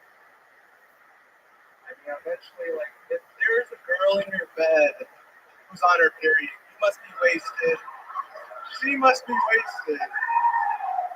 So eventually, you just put Game of Thrones on because there's nothing else to watch. You get drunk to care. Just put your hand down there and you wake up with some blood under your nails. Wow, your butt. Goodness. We should have ended it there. What happened, your butt? What's going on here? What happened? Where do you think you went wrong? That confusing ass Juul joke? I didn't want it to go. So what? I don't understand. What did you mean by the Juul joke? Was the joke supposed to be that I'm older? Right. I have a Juul right here, you fucking piece of shit. You understand me? Sure, I'm 35, but I'm still one of the top young rising comedians in the world. All right? And I'm going to be young until I'm 96 years fucking old. Young. This guy's young also. That's his last name. You are Asian. What kind of Asian are you? I'm Filipino. Very good. that's what we call on the sea, sushi. Wow. And you were, stop hitting your Juul. Relax, dude. You're fucking, how old are you? All right. What the fuck? How old are you? I got 22 next month. We're turning 22 next month. Okay. And what are you doing with your life? What does a day look like in your life? So summertime. So I just finished my 4th year of college. I didn't graduate, so why didn't you graduate? Because I failed. You talk louder into the microphone. Oh my bad. What do you think? Your dad's in the room? You can admit what class you failed. I failed principles of marketing. Principles of marketing. Okay. Sometimes I hear people talk and I understand racism. Yeah. No, I not graduate from a college. I am very principal of marketing. Fuck yeah. All right. I'm talking to Ali Wong's little brother here. This is exciting. So, your butt. Am I saying that correctly? Yeah. Are both of your parents Filipino? They are. And so what's your plan? Not out of college. You have a job? I work for the Brewers. Are you talking about the baseball team or the Yeah. people that make beer? The baseball team. Okay. Why wouldn't he know what that is? Like, you make 0 sense. Like, he wouldn't smoke What because he's happened? 10 years older than you or something? Like, Yeah. what the fuck? And of course I know the Brewers are. My team is the Cleveland Indians. We're all in the American League together. Like, I mean, Are they called the Braves? what? Are they called the Braves? Shut the fuck Oh. up. That's But my stop baseball trying to knowledge. make jokes, please. It's not going good for you at all. I promise you. You're whatever you think. I don't know if you have a bunch of little fucking Asian girls that laugh at your jokes all day, but it's not cutting it here, all right? So, tell us something about your real life. What's it like being 22 in Milwaukee as a Filipino boy? So I work also for my uncle, Uh-huh. and he's happens to own like a home care business. Yeah, what do you do So exactly? I pick up the kids, I'm not doing anything. Uh-huh. So basically, I go to this old guy's house in Glendale, and he's like this cute old Chinese guy. Uh-huh. And Wait, he's why like, is that a description? I don't know. I've never heard a grown man say, I just want to work this cute old guy. He's definitely not a grown man. Eventually, old people get to an age like where they're cute. Yeah, So it's a cute little Chinese So, man. You need to come out and say that I will basically- make a man out of you. You're so emotional. he just needs help with like walking around and like peeing. Yeah, but what the fuck are you talking about right now? What the fuck are you talking I'm about? getting there. Listen to me. So Yeah, okay. So were you getting somewhere? I was gonna Okay, go ahead. Get to it. So he goes. I have to help him in the bathroom, so I have to like pull his dick out. Really? I put like a urinal to his dick. Oh, wow. And he does that like very frequently because he's old. Uh-huh. Or because he likes Sucks. Fucking sucks. I hate it. Fucking hate it. Will you show me your lip? Does that say cum dumpster on it? Hey. Ultra Lord. Why did you sign up as your butt Ultra Lord? Because I just like put my last name down. I was like, fuck it, I'll get blacklisted. Uh-huh. And then I was like, no way I'll get called on. And I put my Instagram name down. Uh-huh. You're wearing a tailor-made hat. Do you play golf? Yeah, Is that your favorite sport? it is. Is US that- Open's tomorrow. What? The US Open's tomorrow. U.S. Open's tomorrow. You're very excited about that, huh? I probably won't watch it. Oh, okay. I don't know what the fuck to do with you, dude. You're about as fucking. You're like a fucking. I don't know what the fuck you are. Somehow you're a Filipino, yet you have more brain damage than Manny Pacquiao. It's incredible. How old are you again? 22. That's 22 next month. Basically, is what it said. But anything exciting about your life? You ever have sex before? You haven't? Do you still live with your parents? I just moved back with my mom. Your parents are separated. She's still not putting out sad. Yeah, I know. It's terrible. She really should. So you've never had sex before with a girl? No. What about with have a you- largemouth bass? Feels the same. Okay. How about what's the farthest you've gotten with a girl? You ever kissed a girl before? Yeah, you ever tongue a sunfish? Okay. Sherman. You ever finger a perch? Okay. All right. Go ahead. You ever put your balls in a carp? Okay. There you go. All right. Okay. So what's the farthest you've gotten with a girl? You ever hook up with a gay fish, a rainbow There fish? we go. Hey, there you go. I've had someone suck my dick. Really? Who was it? What was his name? Seriously. Was it a guy? Was it a boy? It was not a guy. His name was Come Too Soon. Who was this girl? Where'd you meet this girl at? I don't know. I just knew it through school. Yeah, just school. Yeah. College? Yeah, basically. Did you come? I did not. I told her my exact words because I'm too drunk to come right now. Oh my god. Yeah. So you might as well stop. She still talk to her? Too drunk to come is my Native American name. Did you ever try to do it again? Did you ever try to get her to? Did you ever take her out or anything? Talking to the fucking tip of the We had a thing, but that was also the girl with the.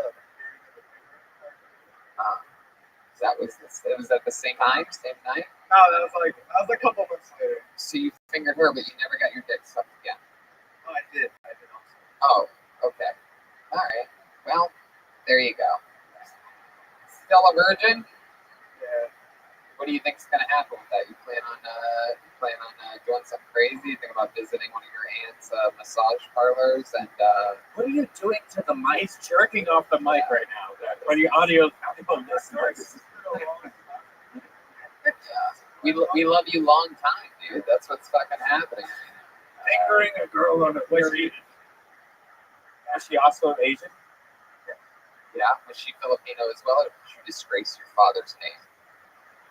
I did not disgrace. She was Filipino? You find yourself only attracted to Filipino girls? No. What's your favorite type of chick? Blonde, white girl, blue eyes? I would love a white-skinned girl with green eyes. Wow, racist that. I saw one of those girls at work the other day. One of those girls? So I kept walking up and down. I believe the video game is called Sims.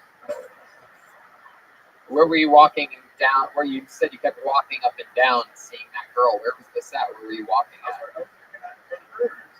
Okay. I was in the What do you do for the Brewers, dude? wait staff. Wait staff. Does that mean you go out and you sell beer in the stands, or you're Basically, like it's in charge for like the session. so you go up and down, walking stuff around in the stands? So the answer is yes, or is it basically you charge people for stuff? Oh, I walk around with a tablet and order the things. Have you ever suffered serious fucking head trauma before in your life? Okay. Were you ever out on the golf course and a ball hit you in your fucking skull? Right where the back of your fucking head meets the base of your goddamn neck? I'm sorry. I'm kind of really high right now. Are you really high on what? Nicotine, you fucking pussy? I have something called a dab pen. I love it. Yes. No, we're from California, you idiot. Yes, we know what all this shit is, yeah, but you don't know anything that we don't fucking know already. Understand? This life movie will be called Crouching Tiger, Hidden Brain. Yeah, it's incredible. All right, well, yeah, bud. And he's Asian, he plays golf, and he is retarded. There he goes. There goes Yipmud, everybody. Right back to being a weirdo. Back to weirdo that guy. That was weird. It was weird. Really the only way to describe it.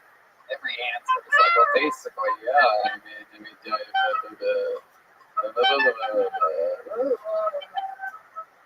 okay.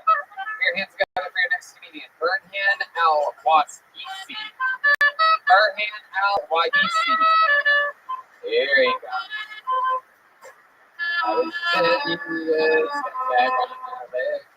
One more time for Burhan, everyone. So my name's actually Burhan Al-Wasisi. It's kind of a weird name. It's actually from the Middle East. I know you guys wouldn't be able to tell by the way I look. I'm kind of like an undercover Arab. I'm like a whitey in the street, Muslim in the book, burqa sheets. Something about me is I do jiu-jitsu. You guys don't know what that is. It's kind of like wrestling with a little bit more choking, which is a good thing because I got a fetish. And it makes winning my spars really easy because nobody wants to keep choking the guy that's getting a boner. Truthfully though, I guess it really depends on which class I go to. I usually get smashed. Unless I go to the morning classes. If I go to the morning classes, those kids don't know what they're going to get into. I don't want to brag, but little Jessica did not see that flying armbar coming. I don't know. I guess is this a true fact that like Pompeii, they were the first people to play the forest lava? Heck yeah, look at you. Here he is. Burhan. Always. Wait. What type of Middle Eastern are you? My dad's from Iraq. Wow. Oh my God. Iraq. Wow. You rocked it up there tonight. Burhan. Wow. So how about your mom? Where's she from? I think Wisconsin. Really? Yeah. So your mom just when did she start hooking up with this fucking guy? So she went to college in Texas, and another place that literally teaches you not to fuck Middle Eastern men. Funny thing is, she got hooked up with my dad from like her boyfriend knew my dad, so he got a visa and came here. Just pass her around. Yeah, basically, it took my dad like 4 or 5 times before she said yes to marrying him. Please, for the love of God, marry me. Please, Green card. I need green card and buy these airline tickets for me, please, under your name. That's cool. What does your dad do? He's a manager at U-Haul. Manager at U-Haul, so a place that has giant storage trucks. He has infiltrated our country, so he could possibly put things in these trucks. An insider is what they call it, right? Undercover. Wow. All right. And you are extremely white. Did they stop you at airports? Have you traveled before? No, yeah, we travel. My family not, but my brother does. He's darker skinned than me. Why do you think your brother's darker skinned? Your dad passed your mom around? Like her boyfriend originally did? No. Just regular old, just Iraqi shit. Sometimes the sand falls a little bit harder from the tree. All right. So, how old are you? How old? Yeah. 22. 22 years old. Look at the difference between this 22-year-old and that last piece of shit. A real goddamn Iraqi in there. I never thought I'd say this, but I like the Iraqi a lot more than the last guy. Heck yeah. That's exciting. So, wow. When was your mom going to Texas for school? Like, what ballpark? What age? Definitely in the Bush presidency, right? It's like the Gulf War had to at least have started. I mean, there was a Bush before this last Bush. Oh, your mom's 60? Yeah. Wow. I'm the last of the Oh, okay. But she knew it was wrong what she was doing. And that's the point I want to get to. Hell yeah. So, that's fucking cool. What do you do? I work as like a lab technician for dentistry. Like not actually at a dentist. Like the dentist send us fucked up teeth, and then we make like the prosthetics for them. Oh, okay, that's cool. That's that's clearly a booming business here in Wisconsin. Absolutely. Helping people whose teeth are falling out of their skull. That's fun. You're 22. Have you lost your virginity yet? Yes. Heck yeah. You know how to fill up a U-Haul. Fuck yeah. Who was this girl? Like my friend's friend. Yeah, friend's friend. No, I don't want her name. I'm just saying, like, where'd you meet her at? How'd it go down? Whitewater.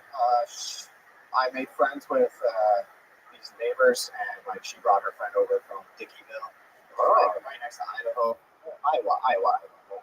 Heck yeah. So Did she go down on you like Tower 7? Yes. Did she go down on you like Tower 7? Did she? She did. I'm just impressed that Red Band has that historical reference. Yes. Well, that's fun. You've done that a couple times or just once? Oh, yeah. Yeah, a couple times. Hell yeah, you get around. You know what the hell's going on. How about now? You have a girlfriend? Unfortunately, no.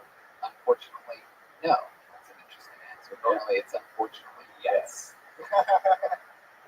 Yeah, I guess that's true. I don't want a relationship. I'm trying to find out my early years. Later on, settle down. What do you do for fun? What does a 22-year-old Iraqi do for fun? What do you do? Fly paper airplanes into buildings? I've gone skydiving a few times. I'm coming in. Yeah. Skydiving, shooting guns. Very good. Are you sure this isn't ISIS training that we're talking about right now? Video games too. CS:GO. Right. Yeah. Right. So you know how to operate a drone as well. Very good. Yeah. All right. We're finding out all this. Someone call Homeland Security, please. This is exciting. What's the most Iraqi thing about you, do you think? What stands out my to you? name or the food I eat. Yeah. What's your favorite type of Iraqi food? Bamia. Bamia? It's like You did that for most of your set tonight, so it's fitting. You are what you eat. I guess. How about what's the whitest thing about you? Your white side. What do you think? I don't know. The way you Probably dress. the way I sound. Yeah, the way you sound's a good one. Yeah. Me too, man. What is your shirt? You're wearing some kind of a... Funhouse. Yeah, It's a YouTube channel. Rooster Teeth. Funhouse. Woo! I love it. There you go. shout out to that. All right, relax. Okay. Fucking model runway. Jesus Christ. What a slog. What's happening right now? He's doing his little native dance. He's belly dancing. Okay, very good. No, you settle down. Any other any hobbies or anything? You good at anything? Jiu-jitsu. I try that. Jiu-jitsu. Really? What belt are we at? Iraqi. So White belt. Okay. Would you like to try to choke Joelberg out? Would you like to do that? I don't know.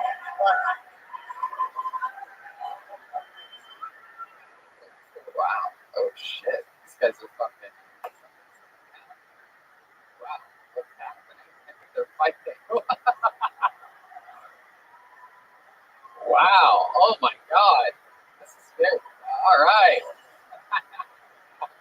Wow. This is exciting. Wow. Oh, Joelberg's got an agility. Wow. All right. He's gonna. I think he's gonna. There's a tap. He tapped. Wow. Look at that. That was one of the. And Joelberg, to be honest, Joelberg's wearing a gi. I mean, that's pretty much the key, a rubber gi. That's the gayest thing Milwaukee's seen since they closed Lacoste. Yeah. There's a little reference there. I don't know what's going on. But yeah. Kind of look like our friend Ari Mans, doesn't it? Yeah, it does. do you dislike black people? Yeah. No, you like them. Do you have any black friends? Yeah. Is that true? Do you have any black friends? Contacts? Yeah, I actually have photos of them in my pocket. Really? Yeah. Oh, like National Geographic. No, it's cool. I have a black friends. Yeah. Do you have a black friend's contact in your phone and for real? Yeah. What's his name? Which one? Is it in the ends? There's Deshaun. There's Antonio. Antonio. All right. I'll allow it. I believe you. All right. Well, Burhan Al-Waisi. Did you have fun here tonight? Is this your first time to try and stand on me? No, I'm not about it. About a dozen times. Is it something that you think you want to do forever, or something that you want to get better at? Yeah, absolutely. I want to improve myself always. There you go. I like your attitude. There he goes. Burhan Al-Waisi, everybody. There he goes. There's a jiu-jitsu hug. They fell in love up here tonight. Very exciting. But yeah, we're running out of time. What do you guys, should we go to the bucket just one more time, huh? I guess so. Why not? I feel bad because I couldn't feel the tap on the stick rubber coat. Yeah. Should have let go a long time ago. It's a real fisherman up here. Okay. You guys having fun? I mean, it's like extreme highs and lows. You guys go from loud to quiet real quick. Put your hands together for your final comedian of the night, Paul One Blue. One Blue. There you go. Like Paul One Blue. Here he comes. Come on, one more time. Good luck for Paul, everybody. How's it going, guys? There was two guys behind me arguing a mic earlier. They're arguing about the mass of the sun. I thought that's fucking gross. Two guys just publicly masturbating.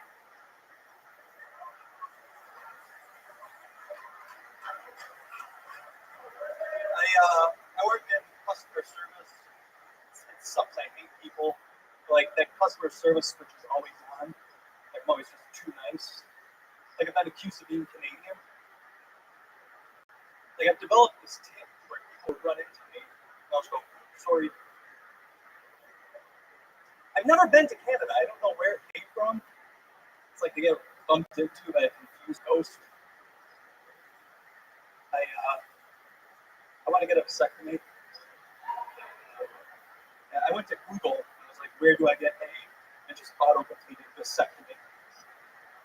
Fuck you, Google. Like, there's this list of requirements you need to meet to get a vasectomy. Like, you can't be addicted to drugs. You need to be stable mind. I don't get why we don't have those requirements to have kids. Like, all right, Paul. Welcome. This is your first time doing stand-up comedy. No? How long have you been doing it? About a year. About a year. All here in Milwaukee? No, I'm from Chicago. Oh, wow. South of Chicago. Heck yeah. Came up here just for this? Yep. Oh, very cool. You gonna be there tomorrow night? That's Dahlia Hall. Hell yeah, that's gonna be a big one. Well, that's fun. You've been listening to the show a while? Oh yeah, that's what got me into it. It's what got you into it. Was there a specific moment in Kiltony history in which you're like, you know what, I can do this? I guess had the Iron Patriot on for that long. It was kind of, if he could do it, I could get on stage. Who the fuck is that guy? Don't worry about it. Who the? He still thinks he's on the show. I love it. So, welcome, Paul. You've been doing it a year. Very fun. How do you make a living? I work at Trader Joe's. Hey, Ring the bell. As what, Trader Joe himself? Yeah. What do you do there? Just one of the Hawaiian shirt wearing floaters. I did that for about a year, but I just like the dairy box most of the time. Heck yeah, the dairy box. Hell yeah. I know, super fun. Right. For fun, what do you do when you're not You working? fill the dairy box? Yep. Is this what they call having sex with a woman in Wisconsin?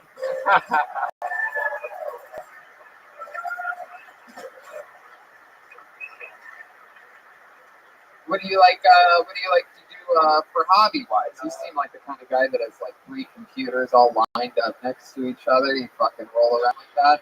It's only 2. Really? Video games? Yeah. Video games, I bowl. Wow. Yeah, you bowl. What's the best game you've ever bowled? 298. 298. Oh, you did Wow. not. My God.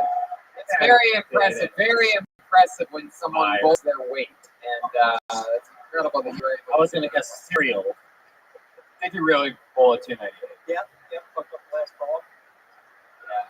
Really? The very last one. Frame 10? Yeah, yeah. Oh my gosh. Pretty crazy. Do you remember like what happened? Like, were you thinking about something, or like what happened? No, I just fucked up. I mean, it's still, this was like 8 years ago, and it still haunts me. So wait, you on frame 10, you get a strike? Is this to to get 300? You have to have like 3 strikes in a row. Yeah, it's 12 strikes in a row, so the 12th one. I had a chance to kill this monster one time. Yeah. What happened? I choked. Wow. We did the blue kiss, and I never saw her again. My goodness. And I don't to this day. What part of the 7 Seas were you at when that happened? Lake Ontario. Lake Ontario. Wow, very close to here. That's incredible.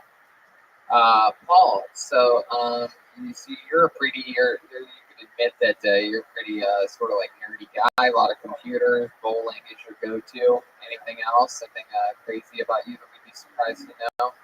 You ever almost die before? No. You ever save someone's life? No. Sometimes I hear her call in the middle of the night. The Loch Ness Monster? Woo! Woo! That's the noise that she makes?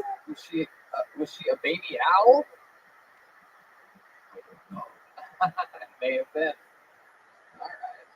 Paul, is there anything that scares you? What are you afraid of? Public speaking, probably. Public speaking. Wow. Get in the I comments. see the sweat. I'm terrified. Well, you just look like the kind of guy that sweats all the time. Also true. Yeah. You're a pretty hefty guy. What's your favorite food? Probably pizza. Yeah, you're a Chicago guy. That makes sense. What's your spot in Chicago for pizza? Ooh. No. I don't know. Whoever that first lady was sounded fat. I believe her. She yelled out Giordano's, and you said Malnati's. That tends to be my go-to. I think it's the first one someone ever showed me, and I just sort of stick with it. Wow. You live in the south side of Chicago, you said? Like the suburbs, yeah. What's the name of the suburb that you live in? Plainfield. Plainfield. Yeah, that sounds like it's not the south side of Chicago. No. That's not like a true suburb. Is that a pretty small city? Is it close? It's pretty big farming community. Right. And people bought a bunch of houses. How old are you? 30. And why Plainfield? How'd you end up there? That's where my parents live. Oh, you still live with your parents? Yeah. Oh, cool. You in the basement? Yep. You are in the basement? Guilty. Fuck yeah. Parents are still together? Yep. What does your dad do? He works at a power plant. Wow, a real man. incredible. How about mom? Stay at home. Stay at home. Are you a Simpson? Yeah. Homie. That is incredible. Like, yeah. It's true, he is. He's Bart Simpson. Combination of Bart Simpson and Paul Blart. Oh, God. He's fat, too. Wow. So your mom's a stay-at-home, just like you at age 30, still there. Yeah. Fucking awesome. You ever get into an argument with your dad? Oh, what? Ooh, that's a yes. Not lately. I mean, we've argued about. Did he ever? Boy. Does he bowl too? Yeah. You go bowling with your dad? Yeah. Was he there when you bowled at 298? And he's like, you know what? This is just the story of your fucking life, Paul. Is that better than he has ever bowled, though? Probably. No, he's had 300? 300 games? But my sister had one in practice, and she still holds that over my head. Wow. Damn. That's crazy. She's taller than you. No. Oh. Fun fact about bowling balls, I had a really nice bowling ball that a professional bowler gave me, and I said my name on it, and I left it in my car, and it blew up because there's little water particles in a bowling ball, and heat expands. So it's like a bomb. Why'd you fuck off, cunt?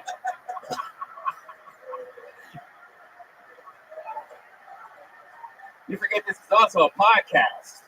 Oh my goodness. Wow. Oh, Sometimes I hear the Loch Ness Monster yell in the middle of the night. Boring. well, Paul, I mean, I'll tell you this. You've been doing it a year. I don't know if you picked the right jokes for tonight. I don't know if anybody believed that in the line for Kill Tony before that two people were debating about the mass of the sun. I don't think that that's believable. No way, dude. It's fucking hundreds of thousands of fucking. What the fuck are you talking about? You look like divorced Bobby Hill. Your Bobby Hill reference. There we go. It's not even that song. But Paul, I'm going to send you on your way. There he goes, Paul.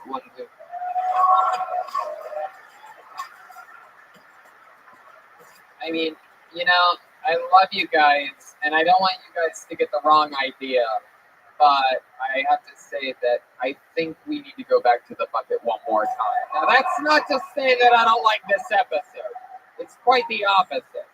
I think that we can go out on some type of bang. There's something in my gut. We're gonna do a fast one here, and then we're gonna get out of your way, and we're gonna be over there taking pictures with you, signing posters. Let's see what happens here. It's an exciting name. When we started with the ladies, we're gonna end with the ladies. Put your hands together for Mary Bayero. Mary, there's the bucket of destiny has called your name. You will be the full comedian of the night, live in the first ever Milwaukee Kill Tony. Make some noise for Mary, everybody. What up, Milwaukee? This is really exciting. I'm here with my friend Megan. She's up there. I appreciate no one sitting next to us just waiting for our boyfriends to show up. And I mean, they're not here. So it's just us. But my friend Megan is pregnant, which is super exciting. She's my first friend to really be ready to have a baby, I guess, because it takes time. But so we've been talking about, what are kids going to look like? Like, is it going to be brown hair, curly hair, whatever? Is it going to be good at sports? Is it going to be like a nerd? And really the best thing that I've decided about her future child is that it's going to be the person who will buy my children alcohol when they're underage. Yeah.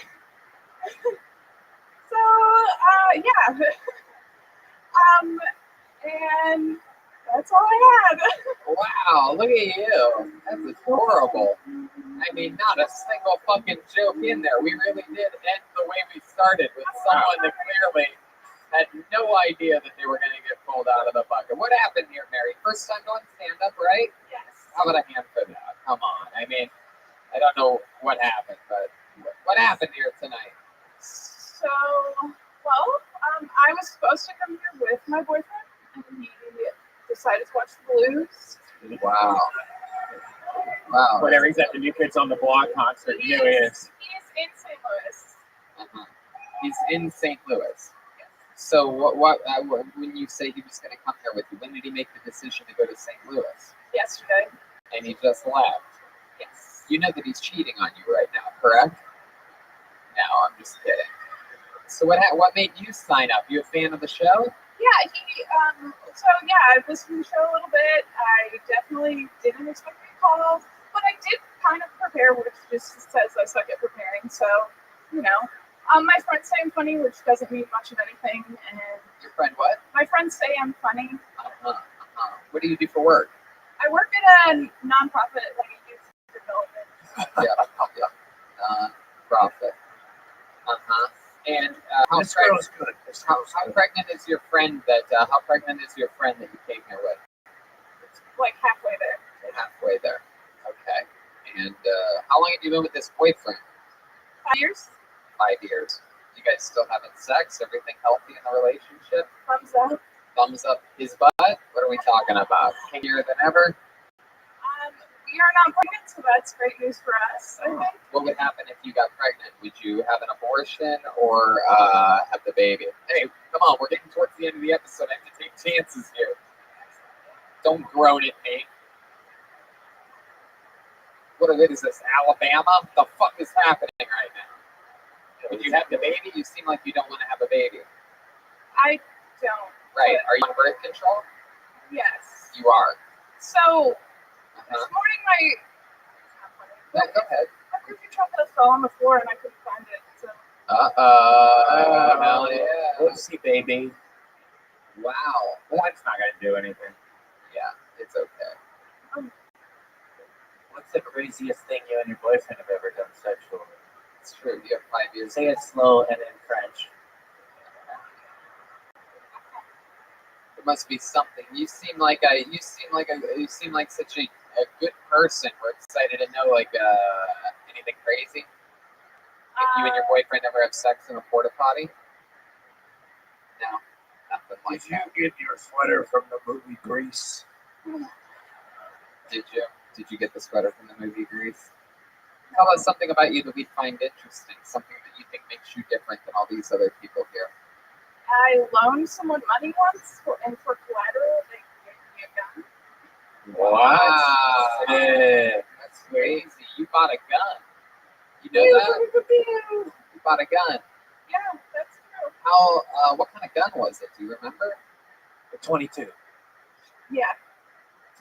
Do you still have it? Did they ever get you the one that? Do you still have the gun? Yes. Do you know if it's stolen or are you allowed to have a gun? How much did you let them borrow? $200. $200, and you're like, okay, but I need something that to know you're gonna pay me back. And they're like, here you go, here's this gun. And you're like, okay, I'll keep it. Where do you keep the gun? In a purse in my pocket.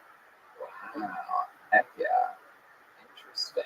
Can we not gloss over the fact I guess exactly what type of gun it was? I mean, it's a 20. I mean, there's not probably that amazing. honestly 3 options. Yeah, 22. Yeah, it could have been any of the other 3, you idiots. Wow. All right. Okay. Well, Mary, anything else that you'd be surprised to know about you? I've crashed my car 3 times. 3 times. That's normal for a female. Yeah, I don't know what's going on. This is an interesting one. Now, you said that you didn't. One of my jobs when I was in college, I made toilet paper. Go ahead, keep going. So with that, the worst part of it really was working with the older men who were there, and it's not that they were sexual harassing or anything. They would just talk to you about the people who had died on the job. Great. Oh boy. My God. That's incredible. Sure. Yeah. Oh, yes, Sherman. Yes, I've got a question. You seem like a very bubbly, nice person. What is the worst thing you've ever done to somebody? Good question. Worst thing you've ever done to somebody?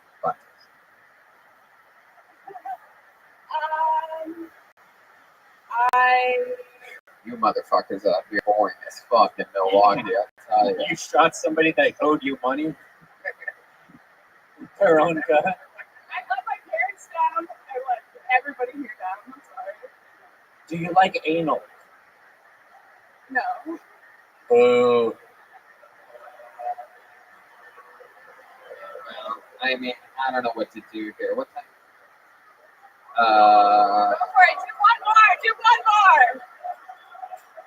All right. Well, I'm gonna send you on your way. There goes Mary Bayer.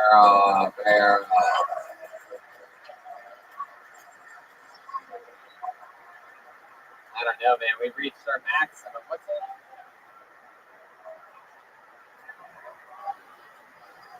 We have no choice, guys. I'm sorry, but that's the entire episode. That's a 2-hour-long episode. Brian's saying that that's the longest episode in Kill Tony's history. One could fact check that. But we did it here. We tried our best. Next time, maybe here in Milwaukee, if you're just sort of thinking about signing up, just sort of maybe thinking about it, how about you don't fucking do it? How about you let people that really want to do this sign up? After the show, we're going to be right over there at that table, make a single file line. How about one more hand for the great Jeremiah Watkins, everybody? We did it. A little bit of house lights, maybe, for this video. Yeah, look at that. Jeremiah did it again. Joel Jimenez, everybody. Live from Milwaukee, Wisconsin. Jeremiah's got the new Reagan Watkins album. The new Jeremiah Wonders is out with Pete Holmes on Jeremiah Wonders podcast. Jeremiah stand-up on social media. Jeremiah Watkins on YouTube. We got some dates coming up, some new Reagan Watkins dates. Why don't you tell the listeners about that? Yeah, look out for us in San Diego on June 28th. And then we'll be in Phoenix, a stand-up live in July. And then I'll be headlining back in my hometown of Kansas City in December. There you go. How about one more hand for Joel Jimenez, everybody. His first time in Wisconsin. His first time in Milwaukee. Joelberg, Zach Mostly, sorry on all social media. Anything else you want to say, Joelberg? I love you guys. First time out here. I love you. Peace out. Thanks for coming. There you go. That was a lot of fun. We had fun here tonight. The tour continues. It goes on and on. Can't understand how we last so long. How about one more time for the great Brian Red Band, everybody? Milwaukee, we love you guys. Thank you so much for coming out. We'll see you over there after the show. We'll take pictures, posters, pins, all that good shit. See you guys. Bye, everybody. Good night.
Hey, this is Rabbi coming to you live from Chicago for a brand new episode of Kill Tony. Give it up for Tony Hinchcliffe.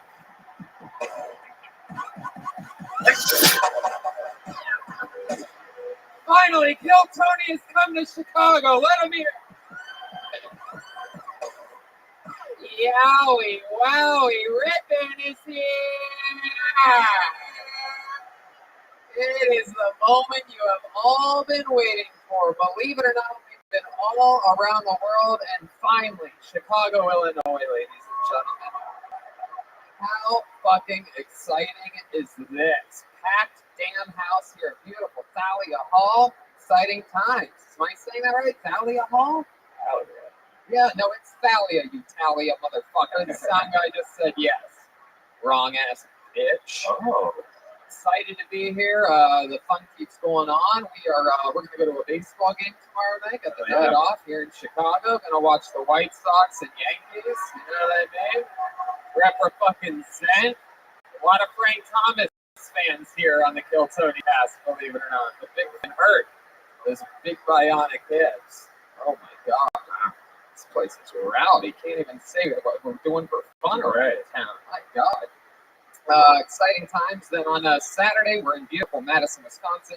Sunday, Minneapolis, and that is the third leg of the tour. Then we go to New York all next week. Poughkeepsie, 2 shows in New York City at the Gramercy Theater before going crazy at Skankfest, June 21st to the 23rd. You mean Shafir Fest, right? Yeah, exactly. Going to beautiful Philadelphia at the Fillmore. Tickets just went on sale today over our friends over at Live Nation. Use the promo code GROOVE. You can get them today, or you can wait till tomorrow like a present. That show is in Philadelphia at the Fillmore, July 25th. Literally our biggest show ever. Over 2,000 people all at once in Philadelphia. That's insane. We sold out, I think, 5 or 6 shows there in the past. And who knows, maybe Chicago, maybe one day we'll be doing Wrigley Field. Who knows? Possibly dream. With a chance to sign up. People are doing that too. You just can't win in this fucking city. Maybe we'll do it at the Blackhawks ice rink. Is that something we can all agree on, you motherfuckers? Jesus Christ. This place is out of control. Of course, Ryan J. Ebel couldn't make it. He's back in LA watching old movies and westerns and shit. However, he did send along with us an amazing Ryan J. Ebel print that is this leg of the tour, this leg of a tour poster that we'll be selling, taking pictures with you, shaking hands. There's also some pins for sale from our friends over at Rock and Pins, a full glow-in-the-dark Death Squad pin, the brand spanking new Kill Tony pin. I got one right here. Look at that fucking live motherfucker. And Tony Hinchcliffe pins. The new Reagan Watkins album is also available. I think will be for sale after the show. Exciting stuff. As always, on the road shows, we're going guestless tonight. It's just going to be the core of the show. However, even though we don't have a guest, believe it or not, Chicago, we do have a band. Yes, it's true. Every single episode they commit to being in and staying in different characters. Maybe it's a brand spanking new character. Maybe it's a character that we've seen before that we love on this show. This is Joel Jimenez's first time in Chicago. Jeremiah Watkins is on top of the charts with the new Reagan or Watkins self-titled debut album right now. We're all having a good time and a fun week. We're excited to bring it home here in Chicago. Ladies and gentlemen, I present to you the best damn band in the land, the Kill Tony Band. Jeremiah Watkins and Joel Jimenez. Bad boys. Oh!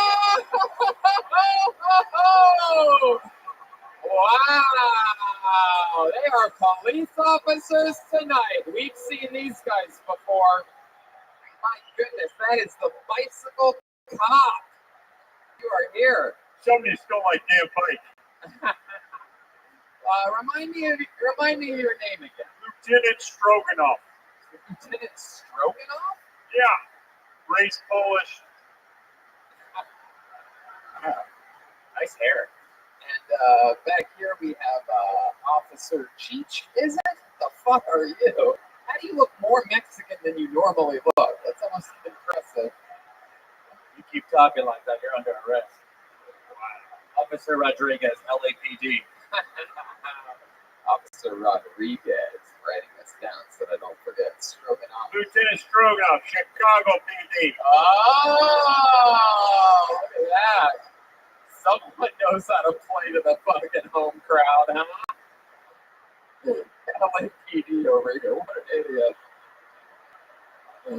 Yeah, I'm the police officer for the Philadelphia Phillies. You know what I mean? It's the name of sports team that they hate there. Good thing it's not Milwaukee PD in the house, you know.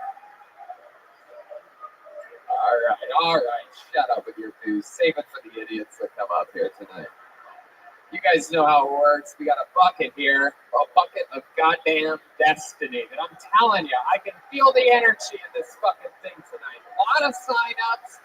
I'm excited about this show. We're coming off a goddamn what I would consider a fucking bunk-ass, boring, and to me, it was a boring episode last night in Milwaukee. I'm willing to say it.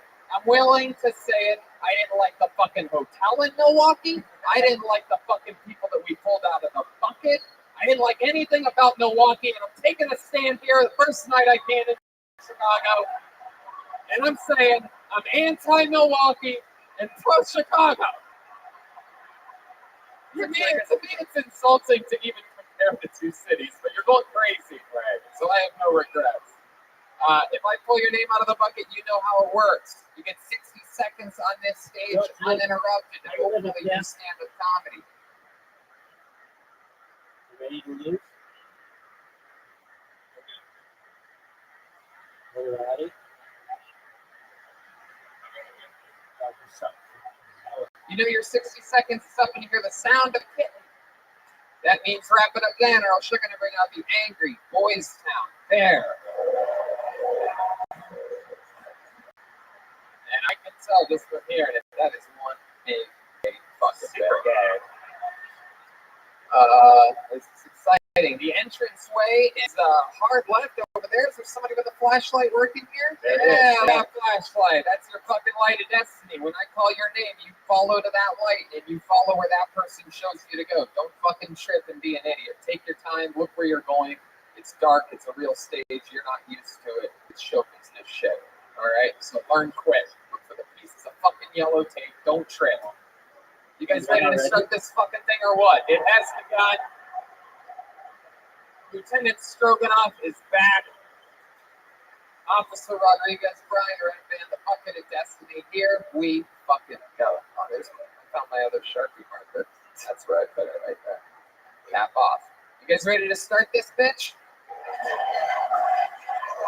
Fuck yeah. Now remember, Chicago. This one's blank for some reason. I'm a fucking blank one. Just a reminder to all you fucking day drinking idiots that have infiltrated the system. Do not heckle the comedians, no matter what. During their 60 seconds, don't interrupt them. Okay? We'll talk to them afterwards, all together, like a bunch of fuckers. You got it? Don't be an idiot during somebody else's 60 seconds. Or I told the staff to literally pick out immediately anyone they see yelling during anyone's 60-second parts. When they're done with the 60 seconds, we can boo them all together if they're that bad. Good one. Your first comedian going up tonight, getting an uninterrupted 60 seconds, goes by the name of Dan Margansky, ladies and gentlemen. Here we go. It has to go.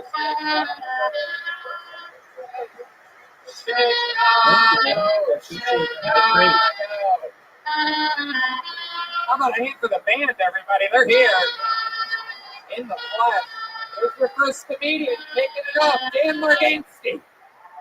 Fuck yeah, I'm feeling good, man.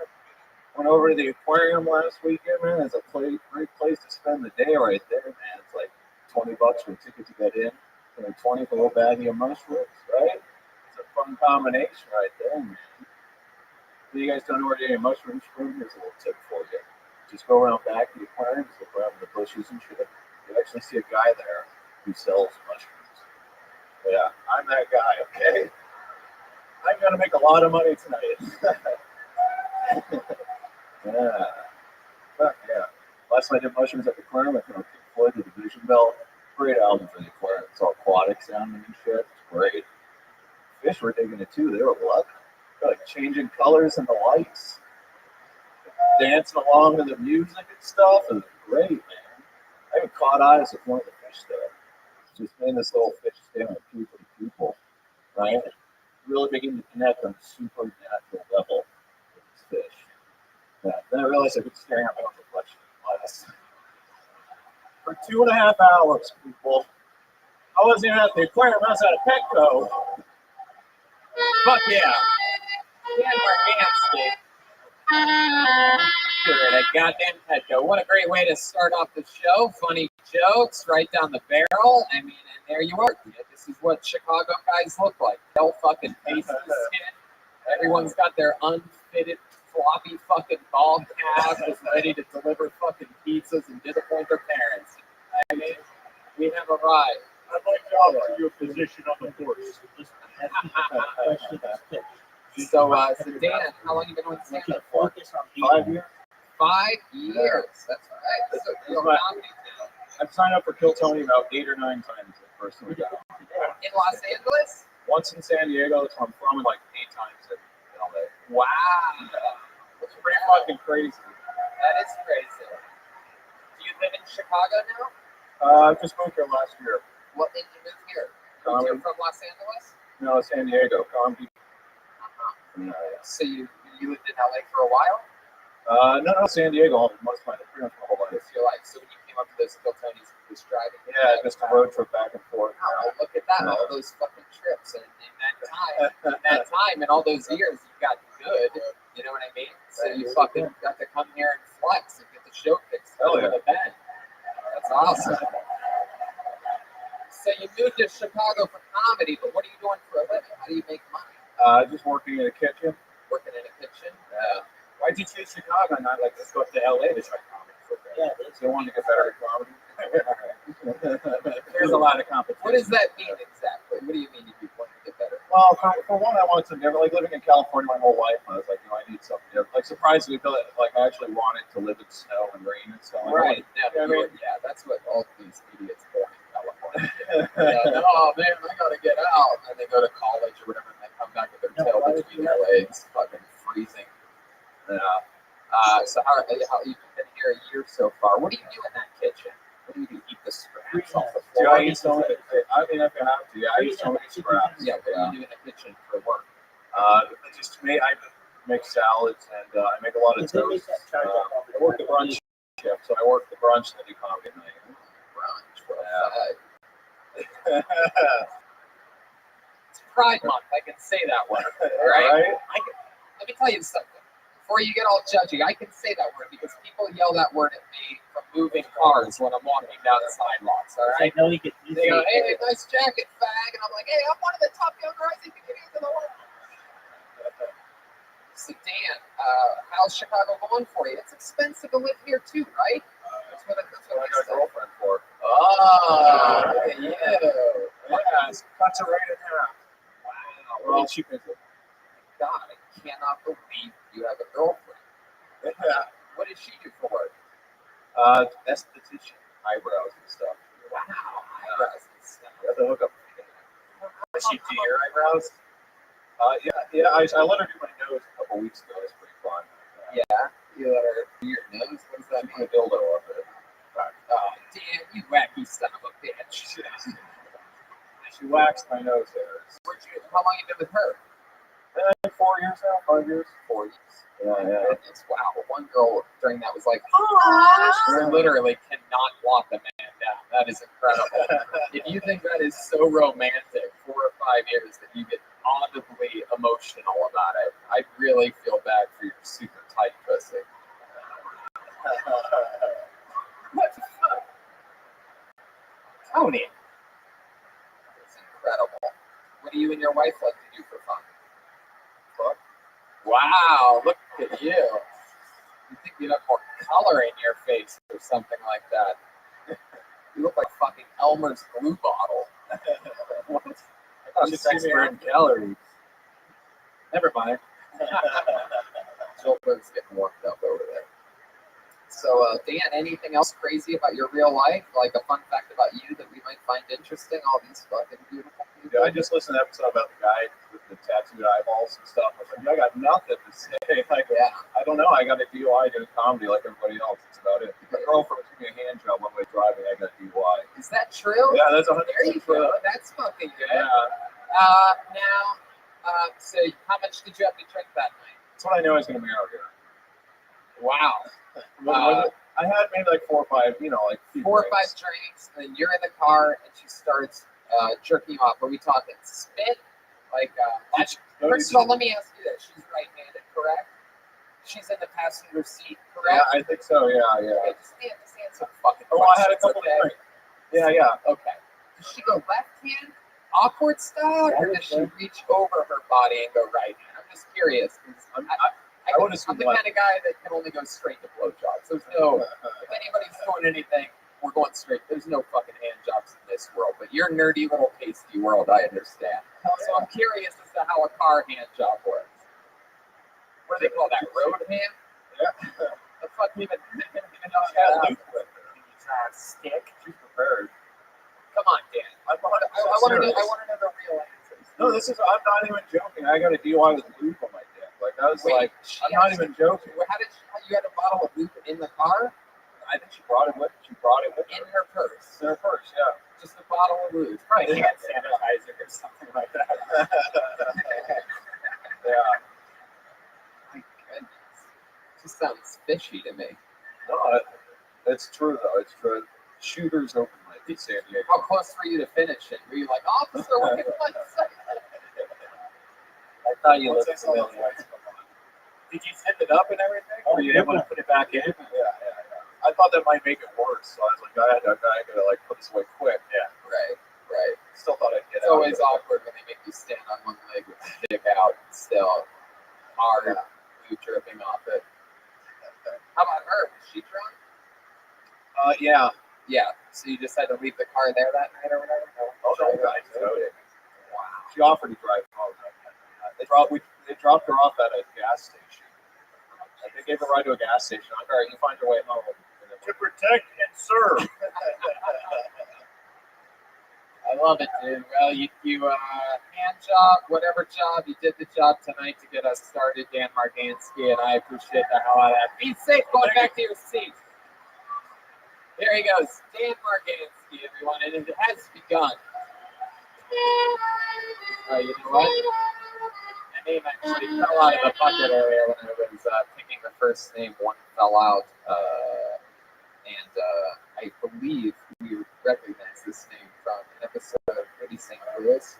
I think we met this guy before. Put your hands together for him. His name is Jimmy Stealth, everyone. And he's entering over there. Oh, right in the middle. Here he comes. Oh, yeah, we know this. There he is. This way, Jimmy, over there, all the way. Son of a bitch. This is a big place. You gotta move your fucking house.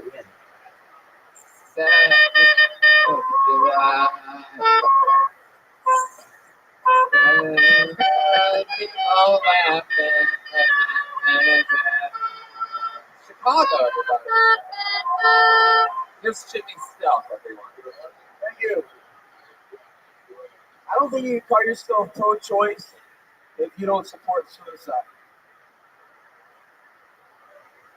Don't tell me what to do with my body. But don't get me wrong. I'm not against abortion. On the contrary, back in my day, I used to lay babies out like Game of Thrones style, motherfucker. I paid for so many abortions. I was like fucking Khaleesi on that fucking dragon, just burning kids all through that.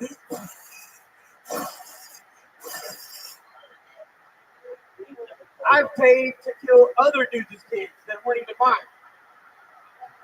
Straight up.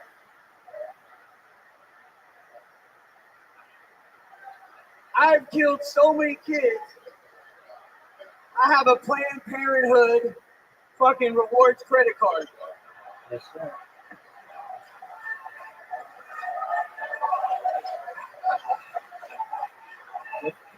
Every time I fucking pay to have a bolt stuck through a baby's fucking head, I get points on that shit.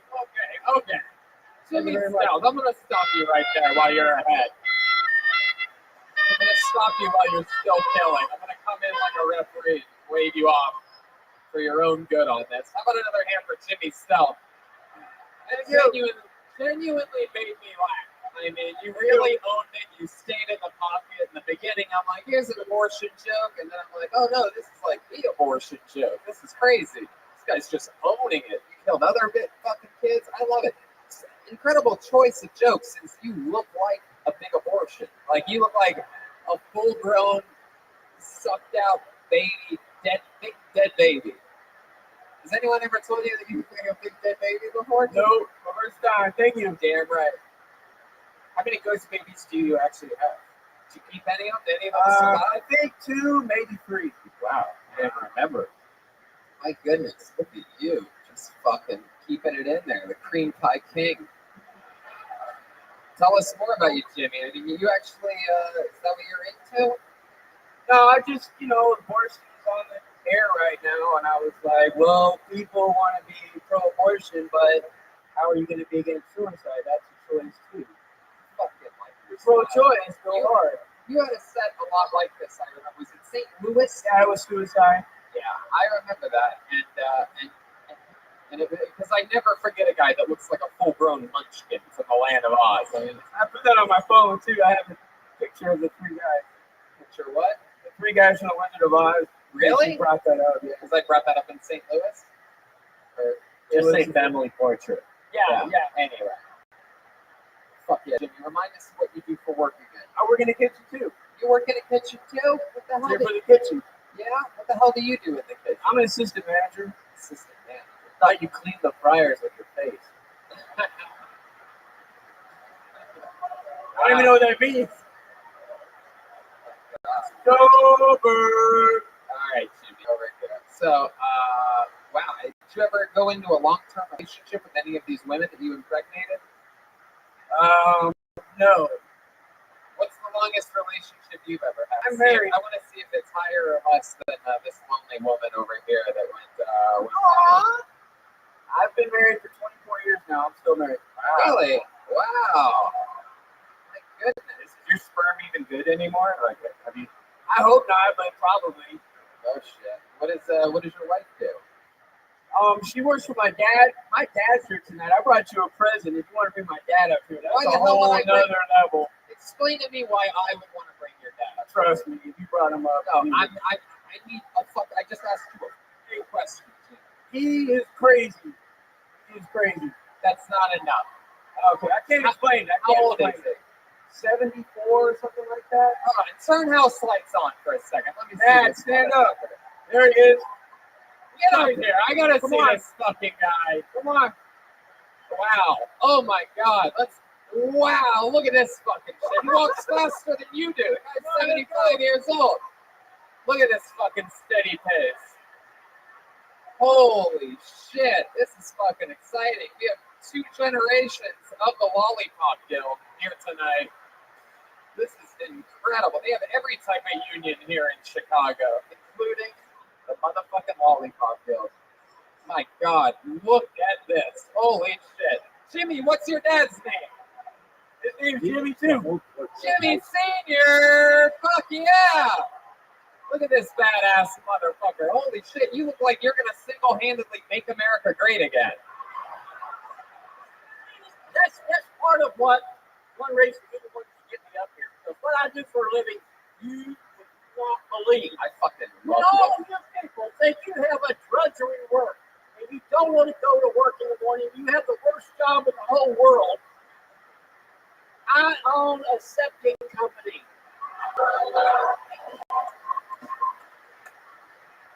I literally stuck shit. Man, I thought his name was Jimmy Jr. And my trucks are just outrageous. They're always on the internet. You've probably seen them. It has the American flags on the side of them.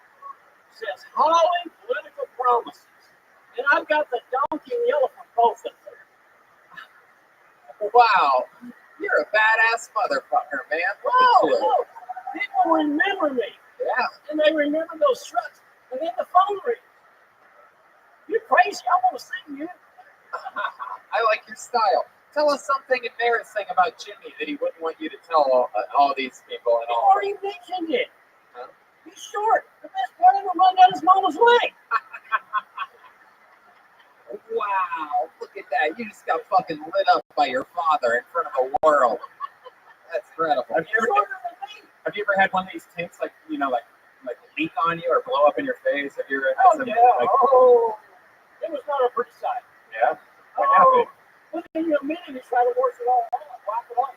What is worse, though, is when you have a cracked lid and you're going down. I mean, man, that's some way you do not want to die. Man, I do not understand all this septic terminology that's happening. The old cracked lid, you know what I mean? When you fall into the septic tank, pretty much. Oh, yeah. That's true. Now, Jimmy Sr. and Jimmy Jr. told us that you were crazy. Do you think that's true? Absolutely. Can you give us some more wild information about your life or a fun fact about you? What have you done? What have you been doing these past 74 years? Well, I've left the place here. So, and all over. I used to come here to Chicago every 3 years, set up the shelves, get a plastic condition for a company I work for, the next year's Rothschild, England. I've been all over the world, literally. How many times did you vote for Donald Trump in this last election? I only voted 4 times. Where do you got live? an absentee ballot. Where do you live now? Right north of Houston, Texas. Right. Wow. Look at you. You hate gays and liars. That is incredible. That is incredible. You look like your arch nemesis is Lori Lightfoot.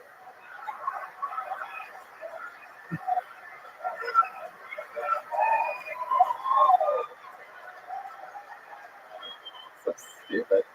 I love it, man. Heck yeah. And so you still married? You single now? No, I'm still married.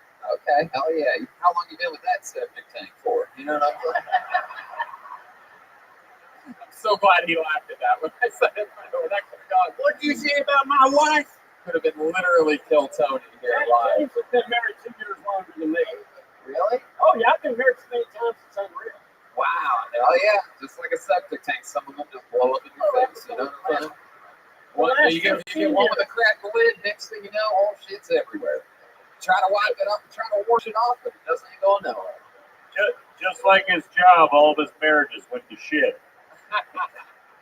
My goodness. Do you have any? Your wives, your old school one could say. You have any tricks in the bedroom that you can teach us that you could explain to us, like some type of like finishing move or something like that? Yeah. Like not force your way into anything. If you want to get there, you got to start slow and work your way in. Fellas,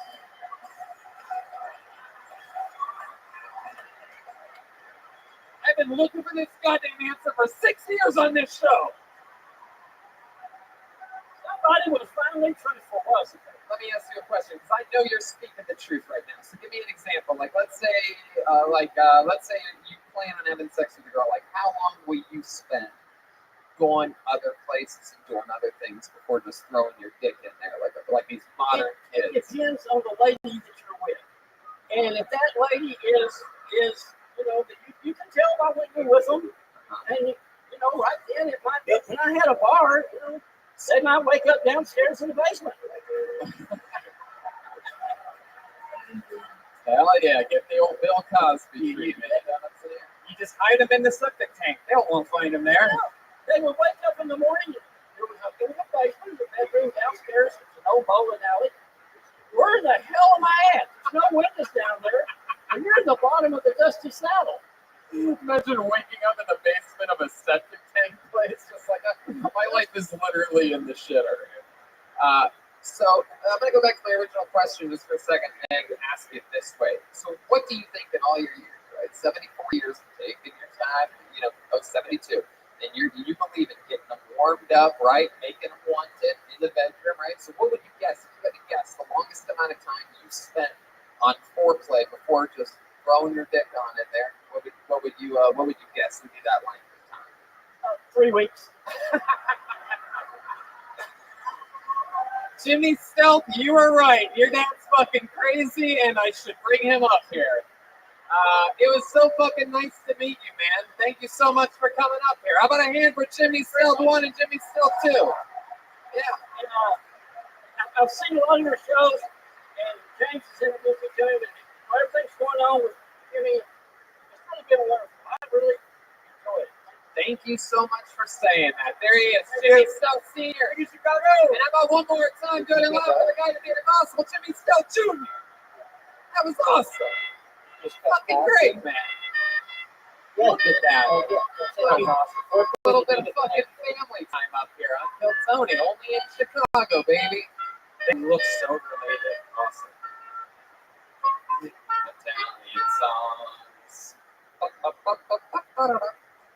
This looks like a fake name, but I'll see if someone walks up here anyway. Make some noise for Benjamin Button, everyone. Benjamin Button. Got that light? Is anybody moving? Oh, that's it. That's his name. Wow, that's crazy. What do you mean? That's him? Yeah.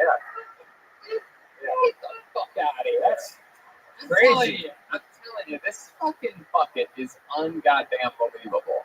There's like 100 fucking names, and I just pulled his dad, what his dad signed up as. You gotta be fucking kidding me. Pulled another name out, make some noise for Clayton Baker, everybody. Come on, here we go. I brought the law and the law one. Come on, Clayton, you gotta move it a little bit, buddy. You're going that way. I brought the law and the law one. I brought the law and the law one.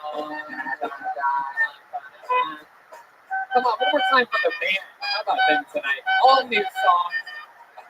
Here's Clayton Baker. Chicago! I just drove up from Winnipeg. That's Canada. For those of you that don't know, you guys have great deals on beef down here. I got an ounce and a gun for $300. I don't know how that happened. Easier to find a gun than it is to find a fucking parking spot. I like listening to AM radio back at home because on AM you have some great characters and different music.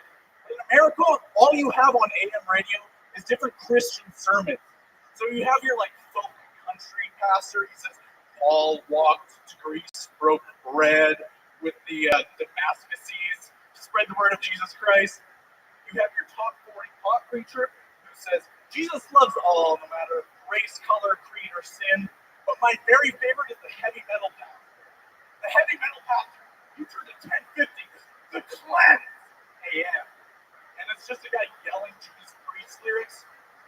And God is screaming for vengeance. Hell have no mercy on the weak.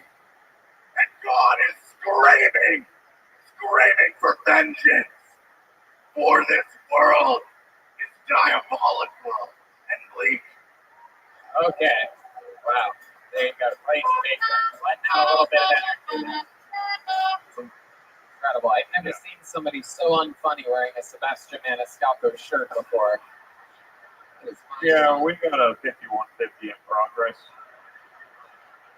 Again, Sebastian in that shirt, he would just murder, right? And then there's you up here talking about fucking AM radio. Who's listening? This is a podcast, and you're doing AM radio shows. Am I right, people? That fucking AM radio is crazy. That's like going on AM radio and talking about podcasts. People don't know what the fuck you're talking about, dude. AM radio is pretty badass. You get pretty stoned and listen to some AM radio. That's good times. When do you do that? Do they even have AM radio in your Tesla? Not in my car. So you have to like turn a gear to like AM radio. Brandon thinks it's an astronaut. Wow.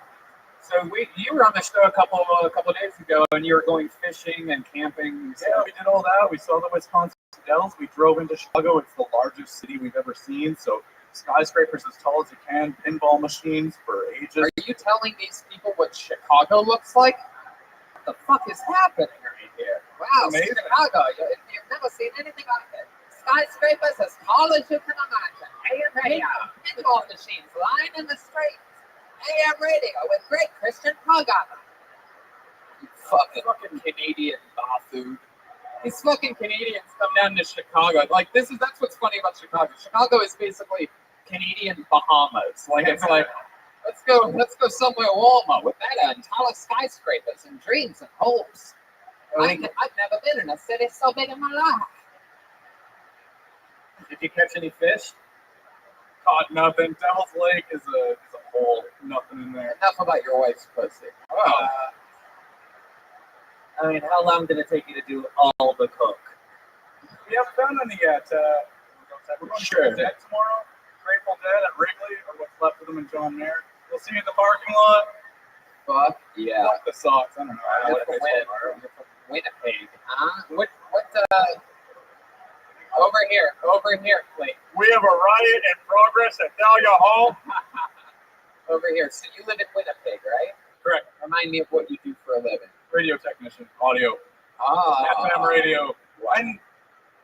Look at you endorsing the arch rival over here in your second life. FM radio. You're from Winnipeg, and by the looks of your shoes, you clearly walked here all the way from Winnipeg. We got up the sand. I went down to the beach trying to look for some beach class in Oshkosh, Kenosha. Didn't work very well. Couldn't find any shoes. I ended up playing pinball for the 2 hours I was going to do some shoe shopping. So I fucking love pinball, dude. That is incredible. What's the place called? Logan Hardware. All right, there you go. There's 4 nerds scattered around here. Wow. So how much longer is your little vacation to a place like you've never seen before? We're with you to Minneapolis. So we're going back to Madison and then up to Minneapolis and then home. So wow, so you're coming up. You've been to every Six shows. Des Moines was our first. I think that's the longest on the tour so far. There's some other people I've talked to that have done 3, 4, maybe 5. I went to Olive Garden today. You guys didn't show up. Yeah. We didn't want to go to Olive Garden, but we actually kind of forgot. But I will say that I had one of the best dinners of my life tonight. We all did at a great place called Tavern on Rush. Really amazing. Really just a great place. Was there a lot of people there at the Olive Garden? We had said last night that we were going to go to the I was the only one at noon.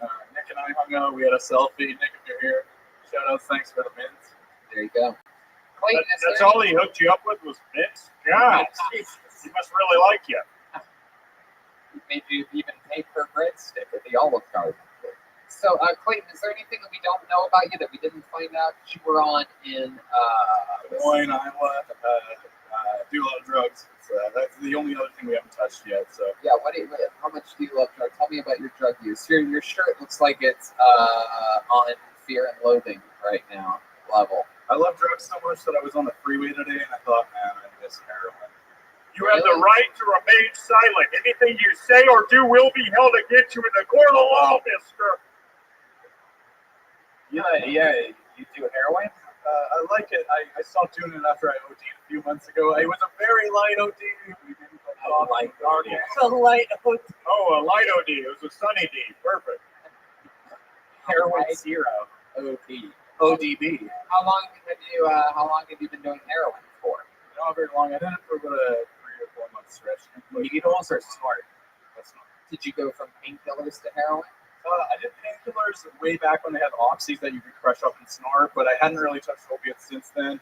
And then I just came across some heroin fentanyl type stuff.